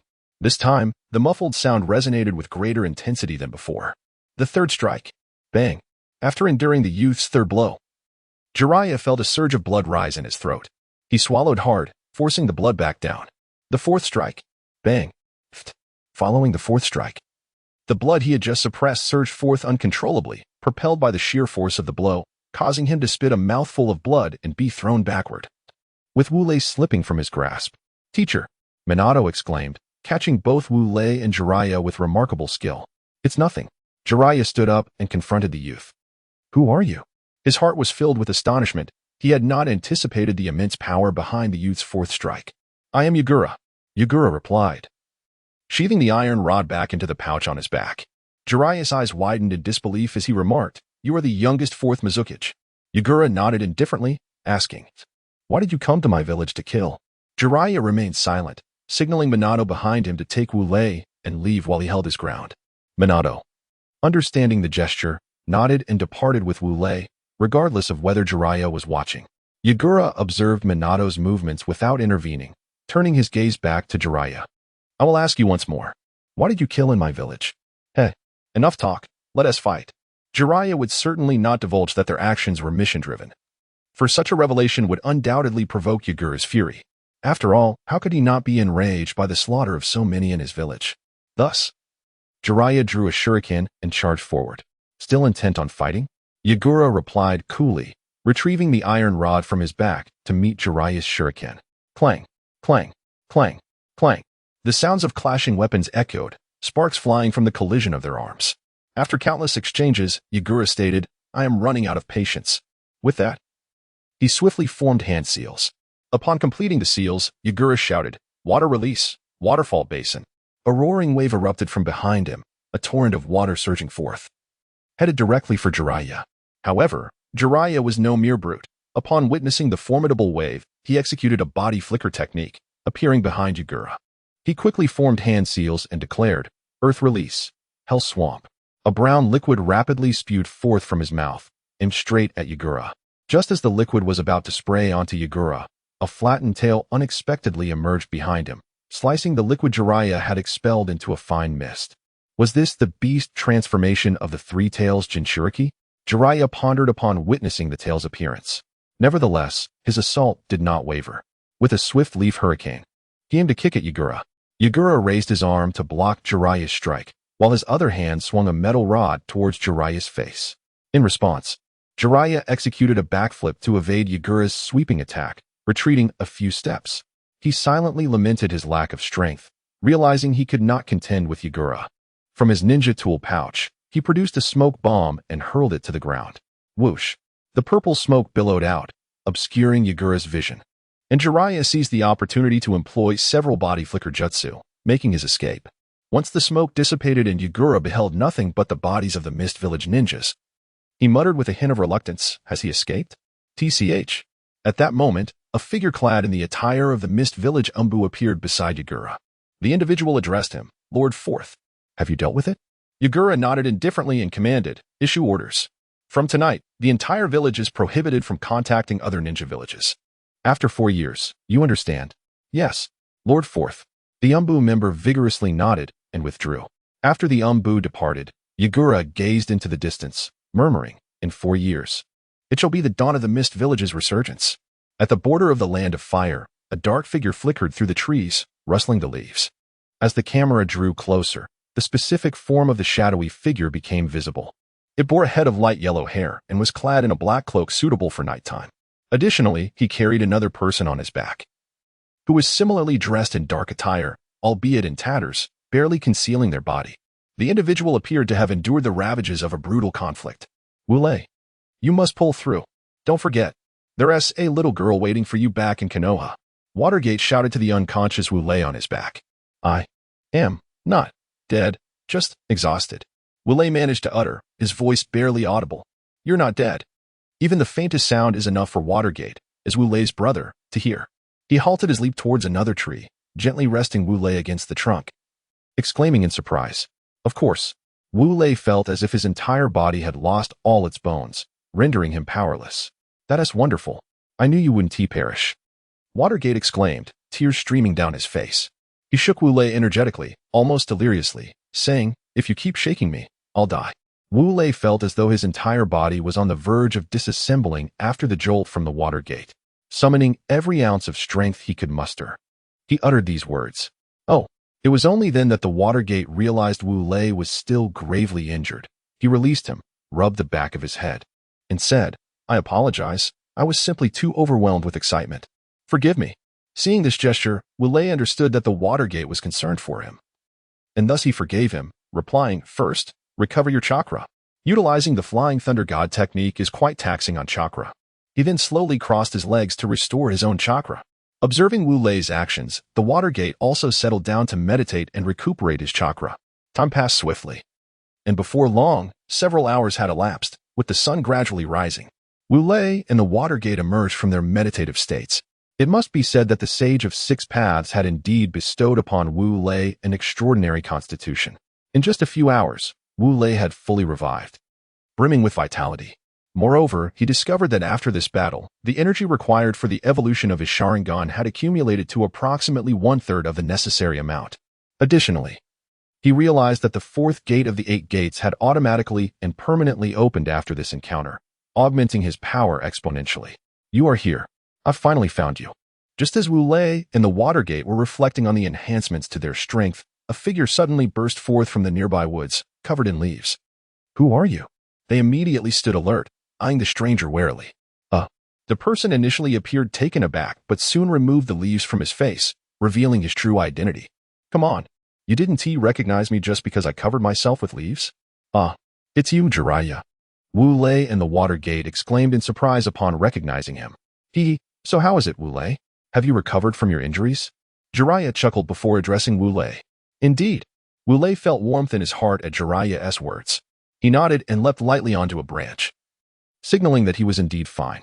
"That's wonderful." Upon witnessing Wu Lei's movements, Jiraiya felt a weight lift from his heart. It was then that he noticed Wu Lei's attire. Summoning technique. Jiraiya clapped his hands against the branch, announcing. Immediately, a cloud of smoke billowed beneath the tree where Wu Lei and the others stood. Jiraiya, what summons me this time? As the smoke cleared, a large red toad, clutching an old-fashioned pipe, spoke to Jiraiya. Oh, Fukasaku. It's the thing I just had you swallow. Please regurgitate it, Jiraiya instructed Fukasaku. Oh, so that's how it is. Ugh. Fukasaku complied, and shortly thereafter, a figure clad in the attire of the Mist Village Umbu was expelled from its mouth. Wu Lei. Put on this outfit. Jiraiya gestured towards the clothing worn by the individual. All right. Wu Lei nodded slightly, then leaped to the side of the man, swiftly stripping him of his outer garments. He then disintegrated his own clothing into fragments using his lightning chakra. Afterward, he donned the man's attire. Noticing that the clothes were still somewhat damp, Wu Lei enveloped himself in lightning once more, rendering the moist fabric dry and rigid. Satisfied, he patted the clothing to soften it before speaking. Ah. Jiraiya acknowledged Wu Lei's new outfit with a nod, then gestured towards Wentai, saying, Wu Lei, this is my summon. Wentai. Oh, nice to meet you, Wentai. Wu Lei greeted him warmly. Hello. Wentai responded, raising a hand with 3 fingers to wave back. Now that you are acquainted, let us take a moment to rest before we head to Konoha, Jiraiya remarked, casting a glance at Wu Lei and Wentai. After a brief respite, Wu Lei and the others prepared to return to their homeland, Konoha. En route, Wu Lei learned of the events that transpired after he regained consciousness. His eyes widened in astonishment upon discovering that Jiraiya had engaged in a confrontation with Yagura. He struggled to comprehend how Jiraiya had encountered Yagura, and was further taken aback to learn that Yagura had ascended to the position of 4th Mizukage and was now the Jinchuriki of the Three Tails. An impulsive desire surged within him to revisit the story of the Hokage, for he recalled that, at this juncture, the 3rd Mizukage should still be in power. What perplexed him even more was why Yagura had become the Jinchuriki of the Three Tails at this time. According to the original narrative, the Three Tails should have been sealed within Lin after her capture, which was what had made her the Jinchuriki. How could it now reside within Yagura? These revelations made Wu Lei acutely aware of the profound impact of his butterfly effect. During the journey back to Konoha, he diligently consolidated his own strength and drafted a list detailing his current abilities. Name, the supremely invincible handsome Wu Lei strength, pinnacle Jonin, though comparable to a Kage. Ninjutsu, lightning release, Raijin armor. Lightning release, heavy flow explosion. Lightning release, lightning torment wave. Lightning release, Chidori stream. Lightning release, lightning explosive bomb. Lightning release, righteous lightning fury axe. Lightning release, earth walk. Lightning release, earth walk in all directions. Self-created, lightning release, the descent of the thunder god. Self-created, and all other lightning release techniques. Rasengan, Utama Rasengan. Wind release, great breakthrough. Shadow clone technique. Summoning technique, Rashomon. Taijutsu, Konoha whirlwind. Konoha gale. Inner lotus. Outer lotus. Partial multiplication technique. Jinjutsu, technique of dark passage. This list provided Wu Lei with a clearer understanding of his capabilities and illuminated areas where he could improve. Time flows swiftly like a gentle stream, and in the blink of an eye, Wu Lei and his companions have been on the road for approximately 2 months. On this day, they finally returned to their hometown, Konoha. Ah, at long last, we have arrived. Minato stretched lazily, exhaling with relief, and proclaimed, All right, let us enter. Jiraiya sauntered into Konoha with an air of nonchalance. TCH. Both Wu Lei and Minato exchanged discreet gestures of disdain behind Jiraiya's back, expressing their irritation at his pretentious demeanor. Upon entering Konoha, the trio first indulged in a bowl of ramen at Ichiraku. Subsequently, Jiraiya took Minato to train, while Wu Lei made his way home to reunite with the person he had longed for, Xiaonan. Arriving at his residence, Wu Lei knocked on the door and called out with a gravelly voice, Is anyone home? After a moment of silence, he knocked again and called out more forcefully, Is anyone home? Hey, why isn't the door opening? As he prepared to knock once more, a melodious voice chimed in, Are you Wu Lei, brother? Turning around, Wu Lei was greeted by a petite girl, about 1.2 meters tall, with azure purple hair and large, soft orange eyes. Recognizing her immediately, he exclaimed with joy and rushed to embrace Xiaonan. Upon being hugged, Xiaonan's cheeks flushed with embarrassment. She gently pushed Wu Lei's shoulder and pointed in a certain direction, stammering, Wu Lei, brother, there are others. Please, don't do this. Curious, Wu Lei glanced in the direction Xiaonan indicated and spotted a young girl, approximately 6 meters tall, with flowing black hair and deep black eyes. You are Uchiha Makoto, Wu Lei exclaimed, his eyes widening in surprise as he pointed at her. Oh, so it's you, little brother. Makoto reciprocated with a look of astonishment, pointing back at Wu Lei. Xiao Nan, witnessing their shared surprise, exclaimed joyfully, Oh, so you two know each other. That is wonderful. Wu Lei then remarked to Xiao Nan, This Makoto is the one the third Hokage found to look after you. Xiao Nan nodded enthusiastically, saying, Wu Lei, you don't know. Makoto is amazing. She can cook many delicious dishes. Really? Although Wu Lei found nothing particularly remarkable about this. He feigned astonishment to please Xiao Nan. Of course. Wu Lei, you have no idea. Since you left, Makoto has made so many delightful meals for me. Let me think. There exists a delightful array of dishes, braised eggplant, braised chicken, and shredded pork in garlic sauce. As she spoke, Xiao Nan extended her hand and began to count them one by one. All right, I understand now. Wu Lei observed Xiao Nan's antics and playfully teased her, Don't keep counting, or you'll surely end up hungry again. Kiki. Xiao Nan stuck out her adorable little tongue and replied, I got it. Seeing their playful exchange, Mei Qin shook her head and said, Stop flirting out here, all right? Let's go inside. With that, she retrieved the key to Wu Lei's home from her pocket and proceeded to unlock the door. Oh, good. Wu Lei nodded, taking Xiao Nan's hand as they followed Mei Qin into the house. Come, taste the hoof wrap soup I recently learned to make. Mei Qin, donned in a pair of gloves, approached with a large pot of soup. After placing the pot on the table, she lifted the lid and exclaimed, What do you think? Does it smell good? Both Wu Lei and Xiao Nan inhaled deeply, their expressions transforming akin to cats spotting a mouse as they exclaimed in unison, It smells amazing. Mei Qin smiled contentedly, her heart warmed by their reactions. Then let us eat. Xiao Nan and Wu Lei simultaneously grabbed their chopsticks and picked up a piece of meat from the soup, promptly placing it in their mouths without hesitation. The immediate consequence was a simultaneous gasp of, Ah, it's so hot, as they quickly expelled the meat from their mouths, desperately gulping down water. Once they had quenched their thirst, they noticed their lips had changed color. Wu Lei was relatively fine, as his robust constitution merely reddened his lips slightly. However, Xiao Nan was not as fortunate. Her lips appeared as though adorned with a vivid shade of red lipstick, slightly swollen and resembling small sausages. Ha ha, Xiao Nan, look at you. Your lips have turned into sausages. Wu Lei laughed heartily upon seeing her lips. How rude. Wu Lei go. Xiao Nan touched her lips and realized the truth in his words. Annoyed by his laughter, she pouted and approached him, pinching his arm with all her might. Wu Lei continued to laugh, unfazed, as Xiao Nan's attempts were no more than a gentle caress to him. How frustrating. Xiao Nan complained, feeling her efforts were in vain. Just then, she caught sight of Wu Lei's face. Ha ha ha ha. Wu Lei couldn't contain his laughter at her expression. However, his laughter was short-lived, for within moments, he felt a tug on his face. He turned to see Xiao Nan pulling at his cheeks with both hands. Wu Lei go. Now you can't laugh at me, Xiao Nan said with a serious expression. Sure, I concede, my bad. Wu Lei felt a slight numbness in his mouth and quickly begged for mercy. The joyful moments slipped away as he wandered the bustling streets of Konoha after Xiao Nan and the others had finished their meal. Boss, how much for this? On the street, Wu Lei pointed at a large, succulent sweet potato at a roasting stall. This one. The vendor glanced at the sweet potato Wu Lei was indicating, weighed it, and then replied, One tael. One tael? Wu Lei questioned, incredulous. Yes, one tael, the vendor reiterated, thinking Wu Lei had misunderstood. Oh. Wu Lei pulled out a tael from his pocket and handed it to the vendor before turning to leave. However, he could not help but compare this to the sweet potatoes from the Mist Village. After tasting Konoha's roasted sweet potato, he exclaimed in disappointment. The bitter taste and the way it stuck to his teeth were in stark contrast to the sweet, melt-in-the-mouth delicacy he was accustomed to from Mist Village. While Wu Lei was lamenting the unpalatable sweet potatoes of Konoha, he suddenly overheard two loud voices arguing nearby, which surprisingly sounded like children.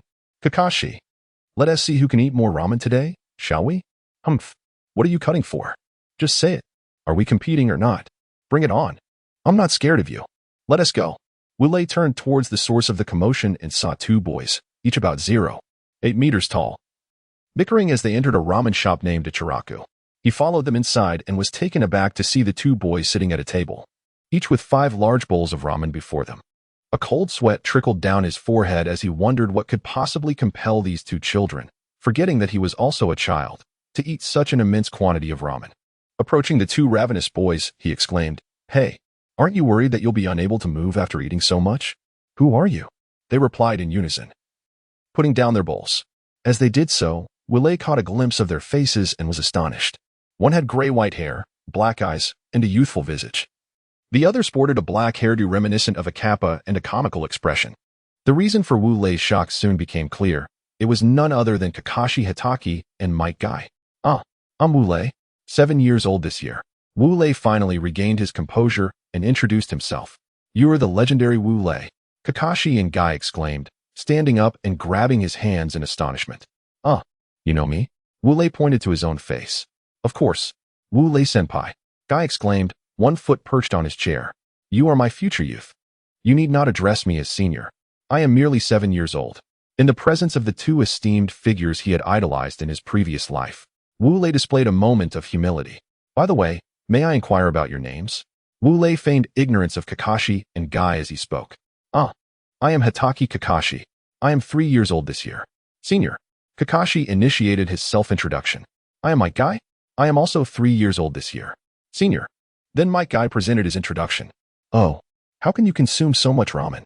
Although Wu Lei wished to insist on not being addressed as senior, he swallowed his words upon witnessing the earnest expressions of Kakashi and Guy.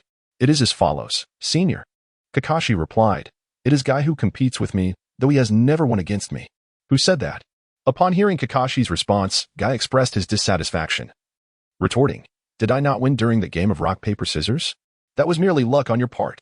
Kakashi countered. Besides, rock, paper, scissors is purely a game of chance, devoid of any skill. Guy could barely utter a word before realizing the truth in Kakashi's assertion. After all, such contests were indeed reliant on luck. Consequently, he could only huff in frustration and turn away, his expression darkening as he recalled the numerous times he had lost to Kakashi. You are at a loss for words, aren't you?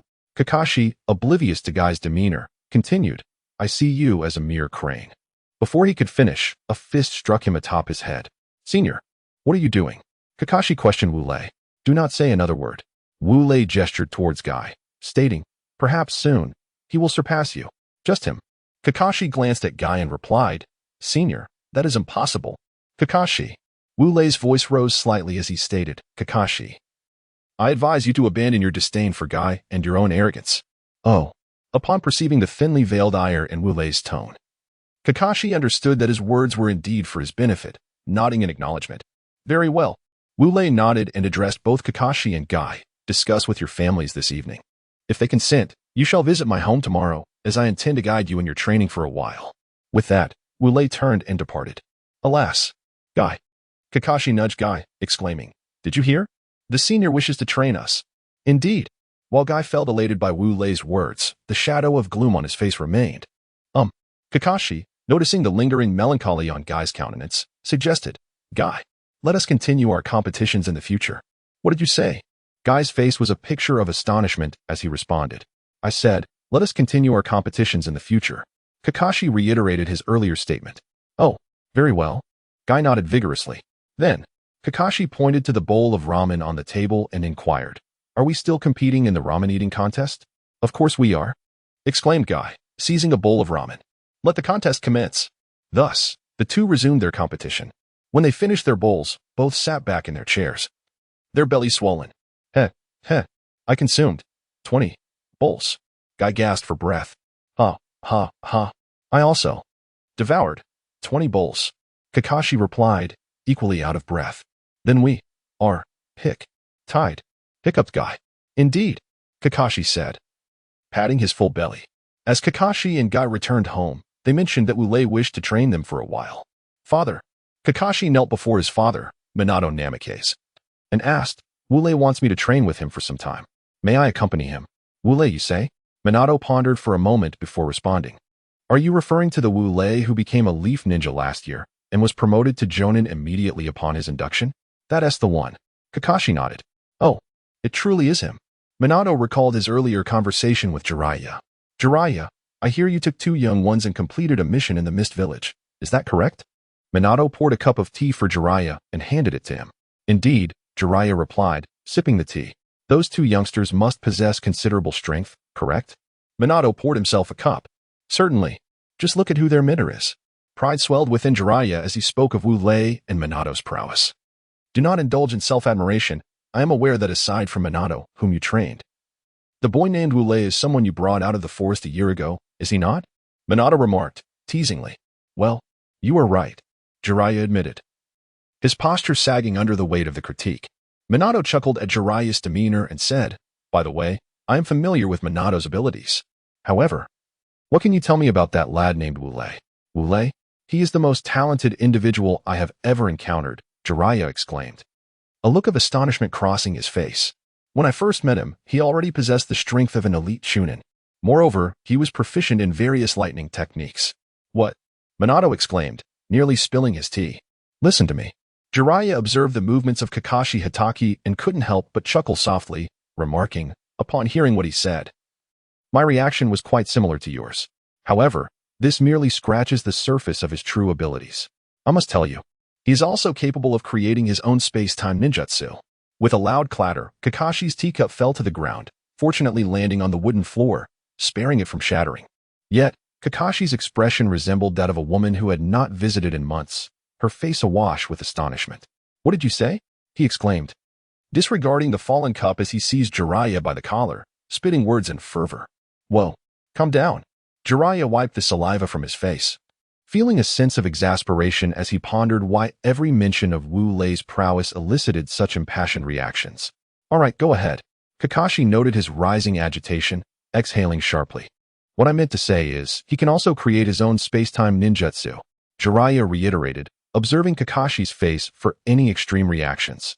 Noticing that his excitement was the only notable response, Jiraiya internally sighed in relief and continued, moreover, he can also develop his own body techniques and forbidden jutsu. Wu Lei has already informed me that the Eight Gates technique is classified as forbidden. As soon as he finished speaking, a powerful gust of wind surged towards him, prompting Jiraiya to push himself forward. Suddenly, he felt an overwhelming force bearing down on his feet. Looking up, he saw Kakashi's eyes ablaze, panting heavily, resembling a frenzied bull. Did you just say he can create his own body techniques and forbidden jutsu? Kakashi bellowed. Yes. Sigh. Kakashi, please, calm down, Jiraiya managed to say, realizing that Kakashi was exerting even more force. He quickly added, Kakashi, if you continue like this, I want to share any more information about Wu Lei's capabilities. Upon hearing Jiraiya's words, Kakashi gradually settled down. Phew. Jiraiya sighed deeply, resuming his narrative regarding Wu Lei's performance during the mission in the Mist Village. Father, what is the matter?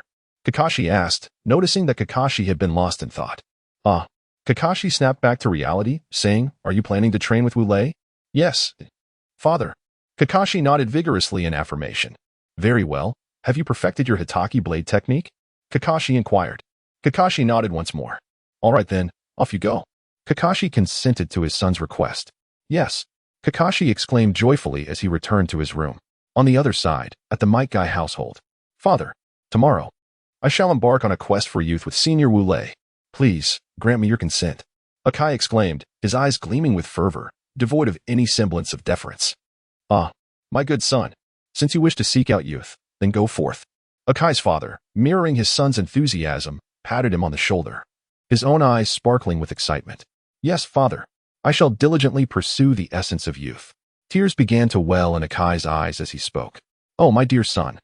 With Akai's tears falling, his father too succumbed to emotion, and thus we witnessed a poignant scene of father and son embracing in heartfelt weeping. Such a sight brings tears to the eyes and sorrow to the heart. Nevertheless, it reveals the profound bond shared between this father and son. With the approval of their respective parents, Kakashi and Akai retired for the night, filled with joy. Father, I am departing, Kakashi announced, donned in his ninja attire and carrying a kunai. His father, Hatake Tsukumo, nodded and waved him off, saying, go forth. All right. Kakashi turned and sprinted away. Could it be that Wu Lei's training was truly so captivating? Hatake Tsukumo mused to himself as he observed Kakashi's hasty retreat. In the streets, Kakashi raced towards Wu Lei's abode. Kakashi, wait for me. Kakashi. At that moment, he heard someone calling his name from behind. Turning around, he saw Akai, clad in vibrant green, rushing towards him. Akai, why are you running so fast? Kakashi inquired upon Akai's arrival. You're one to talk. Huh? Akai gasped for breath.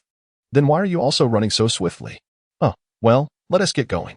Kakashi, realizing that words would not suffice, offered a pretext. Akai, noticing Kakashi's demeanor, chuckled inwardly and replied, "All right. Let us proceed." Hiki. Good.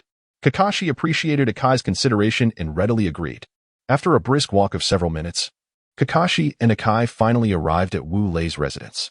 Upon seeing the grand entrance, both boys displayed expressions of excitement and anticipation. Knock, knock, knock.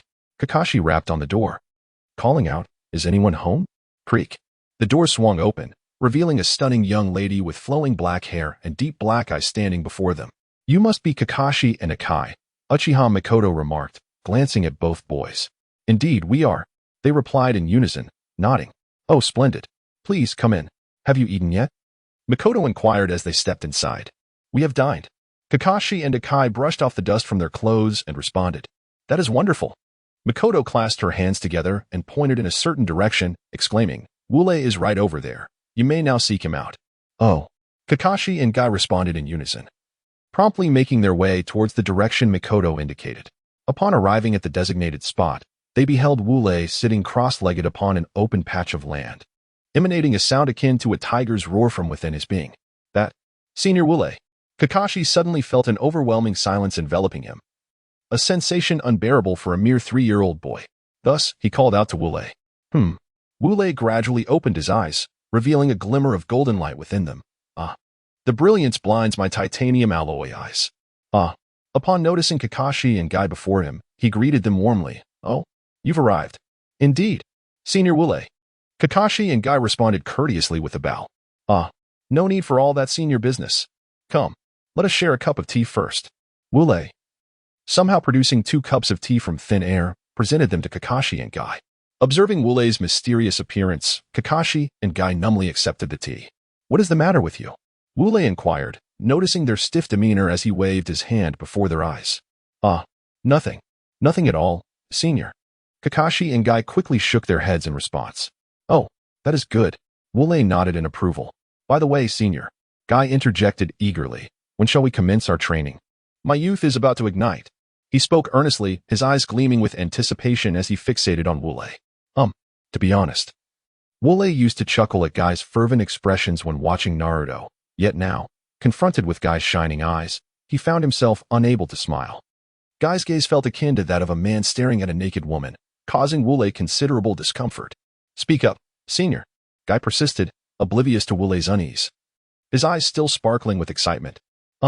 Just as Wule contemplated delivering a playful punch to Guy, a memory struck him, recalling Kakashi's antics in Team 7 with Sakura, Sasuke, and Naruto involving bells. "Please wait a moment." Wule instructed Kakashi and Guy before vanishing in an instant using the Flying Thunder God technique. "Wow." Kakashi and Guy exclaimed in awe at Wule's sudden disappearance, marveling at the jutsu. "Could this be the time-space ninjutsu created by Senior Wule?" Guy queried, looking at Kakashi. "It appears so," Kakashi remarked, adjusting his jaw, which had nearly dislocated moments prior. "Senior Wule is truly remarkable. He embodies my youth." Unbeknownst to him, Guy's eyes once again sparkled with golden light. Meanwhile, on the bustling street, Wule was perusing a small vendor's stall, selecting bells for his purpose. "Boss, how much is this?" Wule inquired, lifting a pale orange bell towards the proprietor. "This? It's hardly worth anything. If you, Lord Wule, desire it, feel free to take it." The owner, recognizing Wule despite his masked visage, responded, "How could I impose?" Wule uttered polite refusals, yet his actions belied his words as he swiftly pocketed the bell, exclaiming, "Thank you, boss." The owner chuckled at Wule's antics, perceiving them as a child's behavior and mused inwardly, though Lord Wule possesses great strength, he remains but a child. "There's no need for thanks," the owner replied. "Very well, I shall take my leave." Wule clasped his hands in a gesture of gratitude before vanishing in a flash, returning home. "Senior, you have arrived." Kakashi and Guy greeted Wule in unison upon his return. Wule nodded and addressed them. "Before we commence our training, I must conduct a small test." "A test?" Kakashi and Guy tilted their heads in curiosity. "Indeed. This." Wule revealed the bell he had just purchased. "The bell." Kakashi and Guy exchanged puzzled glances. "Precisely. It is indeed a bell," Wule affirmed. "Senior, how does this bell serve as a test?" Kakashi queried. Wule chuckled. "Ah, you are unaware." Both Kakashi and Guy nodded in agreement. "Allow me to enlighten you." With that, Wule affixed the bell to the side of his left trousers and declared, "You are to seize this bell immediately." "That seems simple enough," Guy exclaimed, lunging for the bell. However, as he reached out, Wule deftly struck him atop the head. "Did I not specify to begin now?" Wule admonished. "I said immediately, not right now. Understood?" "Understood," Guy replied, rubbing the bump on his head. Wule nodded. "Moreover, I shall not merely stand here for you to seize it. I will actively defend it." "Senior, but our strength," Kakashi began, only to be interrupted by Wule. "Are you suggesting that your current abilities do not even reach the level of a genin?" Wule discerned Kakashi's concern. Kakashi nodded in affirmation. "Fear not, for I shall summon a shadow clone at the level of a newly minted genin." With that, Wule performed the necessary hand seals. "Shadow clone jutsu," he proclaimed, and instantly, a figure identical to Wule materialized beside him. All set. After Wule tied the bell to the Wule clone, he patted its shoulder and remarked, "This clone possesses the strength of a newly promoted genin. It should be quite simple for you. Moreover, Kakashi, combined with your Konoha blade technique, you and Guy will surely find this shadow clone to be exceedingly easy." Upon seeing the shadow clone, Kakashi pondered for a moment and then asked Wule, "Very well. Could you possibly ensure that the shadow clone refrains from using ninjutsu? I would prefer not to be toyed with by it alongside Guy." "Haha. Certainly. I shall restrict the shadow clone to utilizing only taijutsu." Wule chuckled in response. "Excellent. Let us commence." Kakashi felt a wave of relief wash over him upon hearing Wulei's words. "All right, let us begin." Wule instructed the shadow clone to position itself approximately 10 meters away from Kakashi and Guy. Senior, we may start now." Kakashi and Guy nodded in agreement. "Good. Now, 3, 2, 1. Begin." "Guy, charge." Kakashi called out to Guy, who swiftly retrieved a shuriken from the ninja tool pouch prepared by Wule and rushed towards the shadow clone. Guy mirrored Kakashi's actions, brandishing his own shuriken and dashing forward. Meanwhile, Wule observed the oncoming Kakashi and Guy and retrieved 3 boomerangs and a shuriken from the ninja tool pouch. He then hurled the 3 boomerangs towards the approaching duo. "Guy, dodge!" Kakashi shouted urgently as he spotted the swiftly approaching boomerangs. "Understood." Guy gave Kakashi a thumbs up and executed a roll to evade the incoming boomerangs. Kakashi, encouraged by Guy's gesture, chuckled and rolled to avoid the boomerangs thrown by Wule. Observing their performance from the sidelines, Wule silently praised them, reminiscing about the synergy between Sasuke and Naruto he had witnessed in his previous life. Covering his face in disbelief. That teamwork was simply. Having successfully evaded the boomerangs, Kakashi and Guy charged towards Wule once more. This time, Wule refrained from using boomerangs to obstruct them and instead retrieved another shuriken from the ninja tool pouch to confront the advancing Kakashi and Guy. With a resounding shout, Kakashi thrust his shuriken toward Wulei's face, while Guy aimed for Wulei's waist. Their coordinated assault created a pincer movement against Wule. Clang, clang. However, such an offensive proved ineffective against Wule, who crossed his arms, positioning the shuriken vertically to block both Kakashi's and Guy's strikes aimed at his face and waist. Leaf Hurricane. After blocking Kakashi and Guy's attacks, Wule let out a shout. Subsequently, he leaped into the air, his legs spinning rapidly, creating gusts of wind as he charged towards Kakashi and Guy. Upon witnessing Wulei's perilous spinning assault, both Kakashi and Guy recognized the imminent danger, prompting them to swiftly leap backward, evading the range of Wulei's Leaf Hurricane attack. With a resounding crack, the moment Kakashi and Guy distanced themselves from the attack's vicinity, Wulei's foot landed, carving a footprint-shaped crater into the ground as if slicing through tofu, accompanied by a web of cracks radiating from the center. The destructive force of this Leaf Hurricane left Kakashi and Guy wide-eyed in astonishment. They both felt a surge of relief for their timely retreat. Had they not leaped back, they would have surely sustained severe injuries, if not worse. In that moment, both Kakashi and Guy turned to Wule, who was observing from the sidelines, and exclaimed in unison, "Senior, did you not claim that your shadow clones would only utilize the strength of a genin? This shadow clone's power seems to rival that of a CH-Ni." Upon hearing their exclamations and witnessing the might of the shadow clone's Leaf Hurricane, Wule felt a tinge of embarrassment, perplexed by the unexpected turn of events. However, he soon contemplated the nature of his own physique. Could it be that by forming a shadow clone, the clone also inherited his formidable attributes? If that were the case, then indeed, the strength of the shadow clone might be comparable to that of a CH-Ni. Though he understood the underlying reason for this surge in power, he could not bring himself to admit it outright. Instead, he feigned indifference and replied to Kakashi and Guy the shadow clone's strength is undeniably that of a genin. Thus, there is no question of it being akin to a CH-Ni. Moreover, this clone has yet to unlock any gates. If it were to open the fourth gate, you would surely be overwhelmed by now. Therefore, you must employ your true abilities. Merely relying on Shuriken is hardly commendable. Kakashi and Guy were momentarily rendered speechless by Wu Lei's irresponsible remarks. However, their incredulity lasted only 3 seconds before they found themselves unable to remain silent any longer. Wu Lei had charged towards them once more, inciting their vexation. How infuriating, they thought inwardly. With no time to waste, they prepared to confront Wu Lei head-on. Shadow Clone Jutsu. Kakashi and Guy simultaneously executed the technique, creating identical clones of themselves that surged toward the oncoming Wu Lei. Seizing the opportunity, Kakashi and Guy leaped backward, increasing the distance between themselves and Wu Lei. As the two clones reached Wu Lei, they swiftly deflected his shuriken, dissipating them in a cloud of smoke. Yet, undeterred, Wu Lei continued his advance towards Kakashi and Guy. Observing Wu Lei's relentless charge, Guy exhibited no signs of fear, for before him, Kakashi had already formed a series of hand seals. Earth-style, a heart decapitation technique. With that, the ground beneath Kakashi began to soften. Subsequently, Kakashi dove downward, burrowing into the earth, and surged towards Wu Lei from below. At the very moment Kakashi submerged into the ground, Guy charged toward Wu Lei. Crack! Kakashi suddenly emerged from beneath Wu Lei's feet. His hands transformed into claw-like shapes, reaching for Wu Lei's ankles. Wu Lei possessed remarkable reflexes, leaping upward the instant Kakashi broke through the soil. Guy, witnessing Wu Lei's escape from their ambush, displayed no sign of disappointment. Instead, he shouted fervently to Kakashi, "I understand."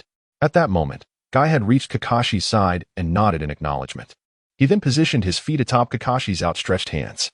With a powerful thrust of his legs, complemented by Kakashi's upward push, they soared into the air. Guy ascended like a rocket, chasing after Wu Lei, who was airborne. Guy's hands clasped the bells affixed to Wu Lei's waist, exclaiming, "We have triumphed." However, just as those words escaped his lips, Wu Lei retaliated with a swift kick aimed at his arm. Guy, caught mid-flight, contemplated evading the strike. Yet he recognized that dodging would forfeit his chance to seize the bell. Thus, he braced himself against Wu Lei's whip kick. Thud. Upon impact, a muffled sound resonated from within Guy as his body plummeted rapidly towards the ground. "Guy!" Kakashi shouted in alarm, rushing forward as he witnessed his friend descending at such a perilous speed. At that moment, a hand grasped his shoulder. "Am I to perish?" Guy murmured, gazing into the azure sky. Suddenly, he felt himself caught by someone.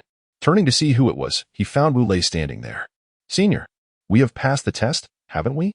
Guy exclaimed, shaking the bell in his hand. "Indeed." Wu Lei nodded affirmatively, replying, "You have succeeded."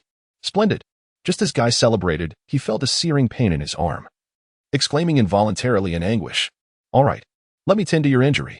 Wu Lei gently set Guy down and retrieved a roll of medical bandage from his ninja tool pouch, promptly wrapping Guy's injured arm. Once Wu Lei had finished bandaging Guy's arm, he moved it slightly and found the pain had diminished. "Senior, now that we have passed the test, you can commence our training, right?" A smile graced Wu Lei's face as he observed Guy's eagerness. "I witnessed your entire battle against my shadow clone. I noticed that your physical techniques require enhancement. Therefore, I intend to employ a method to fortify your body several times. Once your physiques can withstand the foundational level of my training, I shall impart some ninjutsu and physical techniques to you." With that, he extended his right hand toward Kakashi and Guy. Crackle, crackle, crackle, crackle. White lightning danced ceaselessly within the palm of Wu Lei's hand. "Senior, could it be?" Kakashi and Akai exchanged a glance, then exclaimed, "Are you intending to shock us with this electricity?" "Indeed." "Oh, how did you end up in the tree?" Just as Wu Lei spoke, he saw Kakashi and Akai scrambling up the tree like two squirrels. "Senior, you aren't planning to electrocute us, are you?" Akai trembled as he spoke from the branches above. "Of course not. I am doing this for your own good. You must understand. To attain formidable strength and a robust physique, one must endure hardship. Do you comprehend?" Wu Lei earnestly explained to Kakashi and Akai, perched in the tree. "It seems what the senior says holds merit." Kakashi and Akai glanced at each other, belief dawning in their eyes. They nodded and gradually descended from the tree. "This is right." Observing their actions, a devilish smile crept across Wu Lei's face. He then raised his right hand, channeling white lightning chakra to coalesce in his palm. "Who will go first?" Kakashi and Akai exchanged looks once more, and Akai thumped his chest, declaring, "For the sake of my youth, I shall go first." "Excellent." Such courage. Wu Lei regarded Akai with admiration, or rather, mockery. Then, Akai stepped forward. All right. Akai vigorously nodded and approached Wu Lei, exclaiming, Senior, let us commence. His demeanor was reminiscent of a general preparing for battle, truly heroic. With that, Wu Lei placed his right hand upon Akai's shoulder. Ah! The yard echoed with Akai's anguished cries. Alas! May God bless him. Amen. After half an hour, Akai's screams gradually subsided. In Wu Lei's yard, after enduring half an hour of electrical torment, Akai lay unconscious. Slap, slap, slap. Wu Lei gently slapped Akai's face, urging, Hey, Akai, wake up. It's over. Come on, awaken. Ugh. Slowly, Akai regained consciousness, squinting at Wu Lei, and asked, Senior, did you also join me in the afterlife due to excessive exertion? Upon hearing Akai's words, Wu Lei's forehead twitched in frustration. He delivered a light punch to Akai's head, saying, If you so wish to visit the afterlife, I shall escort you. Ouch. Akai cried out in pain, clutching his head and rolling on the ground. However, after a moment, he touched the spot where Wu Lei had struck him, exclaiming, I'm not dead after all. Woe is me. Senior, I thought my youth was slipping away. As he spoke, Akai clung to Wu Lei's leg, weeping profusely. Enough, enough. Wu Lei gently patted Akai's head and said, Your youth is still abundant. How can you weep so sorrowfully? Indeed, the senior speaks wisely. Akai's tears ceased as abruptly as they had begun. That is more like it. Wu Lei nodded approvingly, and then addressed Kakashi. Kakashi, it's your turn now. Come forth.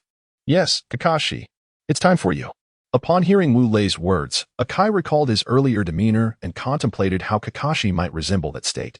Consequently, he turned to Kakashi and said, Kakashi, envisioning himself in the same position as Akai moments ago, involuntarily shuddered. Nevertheless, in his pursuit of strength, he mustered his courage and approached Wu Lei, stating, Senior, I am ready. Ah, such commendable bravery. Wu Lei exclaimed, giving Kakashi a thumbs up with his left hand. He then placed his right hand on Kakashi's shoulder. Unlike Akai, who had cried out in anguish, Kakashi merely gritted his teeth and let out a muffled groan, though his face was still etched with pain. After a span of half an hour, Wu Lei withdrew his right hand and observed Kakashi, who appeared on the verge of collapse. You should take a seat and rest for a moment. Activating the cells within your body can be quite exhausting. Much like Akai over there, he remarked, gesturing towards Akai, who was seated nearby, panting heavily. Kakashi nodded slightly and settled onto the ground to recuperate. Seeing both Kakashi and Akai resting, Wu Lei nodded and proclaimed, Once you've regained your strength, you'll be doing horse stance until lunchtime. Upon hearing this, Kakashi and Akai, sitting on the ground, nearly fell over in disbelief. What is wrong with you two? Wu Lei inquired, noticing their dismay. Senior, we are merely 3 years old. Is it not too much to expect us to hold horse stance until lunchtime? Kakashi protested. What is the issue? I will join you in the horse stance. Wu Lei responded, bewildered by Kakashi's complaint. However, your physical endurance far surpasses ours. Even if you were to hold the stance for an entire day, I doubt it would affect you. Kakashi retorted. Wu Lei was momentarily speechless by Kakashi's assertion. He then said, In that case, once you have rested sufficiently, I shall teach you a physical technique. How does that sound? Excellent. Kakashi and Akai exclaimed in unison, raising their hands in excitement. Senior, we are ready. You can teach us the technique now. Kakashi hastily approached Wu Lei, eager to begin. Very well. Wu Lei nodded. Now, stand at attention. Upon hearing this, Kakashi and Akai quickly aligned themselves. Today, I will teach you this physical technique. As Wu Lei slowly articulated the words Konoha Hurricane, his shadow clone had just demonstrated the technique during their earlier encounter. Upon hearing that Wu Lei intended to teach them the Konoha Hurricane, both Kakashi and Gai's eyes sparkled with excitement. To them, the Konoha Hurricane represented an unparalleled advantage at their age. They envisioned a scenario where, should anyone provoke them, they could unleash a Konoha Hurricane, creating a gaping hole in the ground before their adversary, who would inevitably kneel before them, exclaiming in awe, Incredible! I bow before you. The mere thought filled them with exhilaration. Hey, do you think you could use this Konoha Hurricane to recruit followers in the future? Wu Lei, observing the gleam in Kakashi and Gai's eyes, discerned their thoughts. Upon hearing his words, Kakashi and Gai instinctively nodded in agreement. Suddenly, 2 large bumps appeared on their heads as they looked up to see Wu Lei's stern expression. If you encounter someone skilled in the Great Konoha Hurricane, you will be in for a tough time. The Great Konoha Hurricane? Kakashi and Gai echoed in confusion. Indeed, Wu Lei confirmed, nodding. The Great Konoha Hurricane is over twice as powerful as the regular Konoha Hurricane. Twice as powerful, Guy exclaimed in astonishment. Yes, Wu Lei reiterated. Now, would you like me to demonstrate the might of the Great Konoha Hurricane? Yes, please. Guy responded eagerly. Watch closely, Wu Lei instructed. After receiving their nods of affirmation, he concentrated his chakra into his legs and leaped into the air, spinning his legs rapidly before descending. With a thunderous crash, Wu Lei's feet struck the ground with such force that they carved out a 3-meter-long, 2-meter-wide hole as if slicing through tofu. Wow! Both Kakashi and Guy gasped, their eyes wide with astonishment, clapping their hands fervently and shouting, You're amazing, senpai. Chuckling, Wu Lei rubbed his head and lifted his foot, saying, Now do you understand the power of that kick? He then tilted his head back and laughed maniacally. Senpai. Kakashi and Guy, who had been clapping, suddenly pointed at something behind Wu Lei, as if they had seen something remarkable. What is it? Wu Lei inquired, puzzled by their actions. Just as he finished speaking, he felt a sharp tug on his ear and instantly recognized the culprit. Mei-chin, what brings you here? Wu Lei said with a grin, turning to face the furious Mei-chin. What do you mean? Look at this. Mei-chin tugged harder on Wu Lei's ear, forcing his head to face the massive hole. Do you have any idea how much it will cost to repair this hole? Do you even understand? Mei-chin. We still have the 3 million taels from my recent mission, right? Wu Lei replied, attempting to justify the situation, originally 10 million. But Jiraiya took 4 million and Minato 3 million. Wu Lei suddenly felt emboldened at the thought of the 3 million from the task. Is it not permissible to spend freely with such a sum? Do you not realize that if you keep making such significant blunders, that 3 million could vanish in an instant? Mei-chin's temper had yet to subside. All right, I admit my mistake. Sister Mei-chin, please temper your anger. Wu Lei, witnessing Mei-chin's fury, understood that if he did not apologize, he would be in serious trouble, and thus he hastily begged for mercy. Humph. Mei-chin tugged at Wu Lei's ear with vigor and coldly remarked, I'll overlook it this time, but should I catch you creating such a gaping hole again, just know what awaits you. With that, she turned on her heel and departed. Yes, I understand. Sister Mei-chin, walk carefully. At that moment, Wu Lei bent slightly, resembling a humble shopkeeper as he spoke. Hee. It seems even Senior Wu Lei has moments like this. Although the voice was lighthearted, Wu Lei's keen ears caught it. He turned to see Akai stealthily conversing with Kakashi. Akai, do you wish to meet your demise? Wu Lei slowly extended his right hand, crackling with white lightning. Addressing Akai, not at all. Akai vigorously shook his head like a rattling drum. That is more like it. Wu Lei nodded slightly and declared, Next, let us venture outside to practice the leaf whirlwind. He then positioned himself between Kakashi and Akai, placing a hand on each of their shoulders before utilizing the Flying Thunder God technique, vanishing with a whoosh in a certain part of the forest outside the Leaf Village. Wu Lei announced, Now, I shall teach you the leaf whirlwind. Upon arriving at their destination, Wu Lei spoke to the still-dazed Akai and Kakashi. All right, first, gather your chakra at your feet. Oh. Akai and Kakashi complied, channeling their chakra into their legs. Now, exert force and jump upwards. As he spoke, Wu Lei leapt into the air. Oh. Kakashi and Akai followed suit, propelling themselves skyward. In the air, Wu Lei instructed, Now, rotate your body with your legs. As he spun downward, so did Kakashi and Akai, mirroring his movements. Boom, boom, The first two sounds were the result of Wu Lei and Akai landing successfully, creating a crater upon impact. The subsequent scream, however, was Kakashi's, who lost his balance mid-descent and crashed vertically into the ground. It seems Kakashi's prowess and physical techniques can be summed up in one word, subpar. Wu Lei covered his face upon witnessing Kakashi's collision. Then, he turned to Akai, who landed effortlessly, prompting Wu Lei to exclaim, Truly, the beast of the leaf. Your talent and physical techniques is remarkable. You shall now practice the leaf whirlwind right here. I return home to fetch your lunch. With that brief statement, Wu Lei executed the Flying Thunder God technique and vanished homeward. Kakashi, are you all right? Akai approached the prostrate Kakashi, extending his hand and inquiring. I'm fine. Kakashi grasped Akai's hand, rising to his feet, and declared, Let us resume practicing the leaf whirlwind. I refuse to believe I cannot master it. Indeed, Akai nodded vigorously. Subsequently, within that grove, the air was filled with the resounding echoes of boom. Of course, interspersed with these sounds were cries of anguish. One need not speculate to discern the identity of their unfortunate source. At noon, Wu Lei arrived at the training ground of Kakashi and Akai. carrying an enormous parcel measuring 5 meters in length and 3 meters in width. Senior, why are you bringing so much stuff? Kakashi gestured towards the sizable package on Wu Lei's back. This? Wu Lei glanced at the massive bundle and replied. These are the necessary supplies and provisions for our training in this forest over the next 2 years. What? Exclaimed Kakashi and Kai in unison. Senior, are we to train for 2 years? What about? Before they could finish, Wu Lei interjected, are you implying that your parents are unaware? Kakashi and Kai nodded in agreement, acknowledging Wu Lei's assumption. Rest assured, I have already spoken with your parents, and they have consented. Wu Lei assured them as he set down his burden. Oh, that's a relief. Kai and Kakashi simultaneously patted their chests, exhaling in relief. Now that you are at ease, let us commence our training. Wu Lei stated upon observing their reactions. Yes, Senior. Kai and Kakashi fervently nodded in agreement. Thus began the joyful and blissful training life for Kai, Kakashi, and Wu Lei. Time flowed like a river, and in the blink of an eye, 2 years had passed. After 2 years, Wu Lei was now 9 years old, while Kakashi and Kai were 5. All right. As per tradition, let us assess their strengths 2 years hence. Of course, the first to consider is the protagonist, Wu Lei.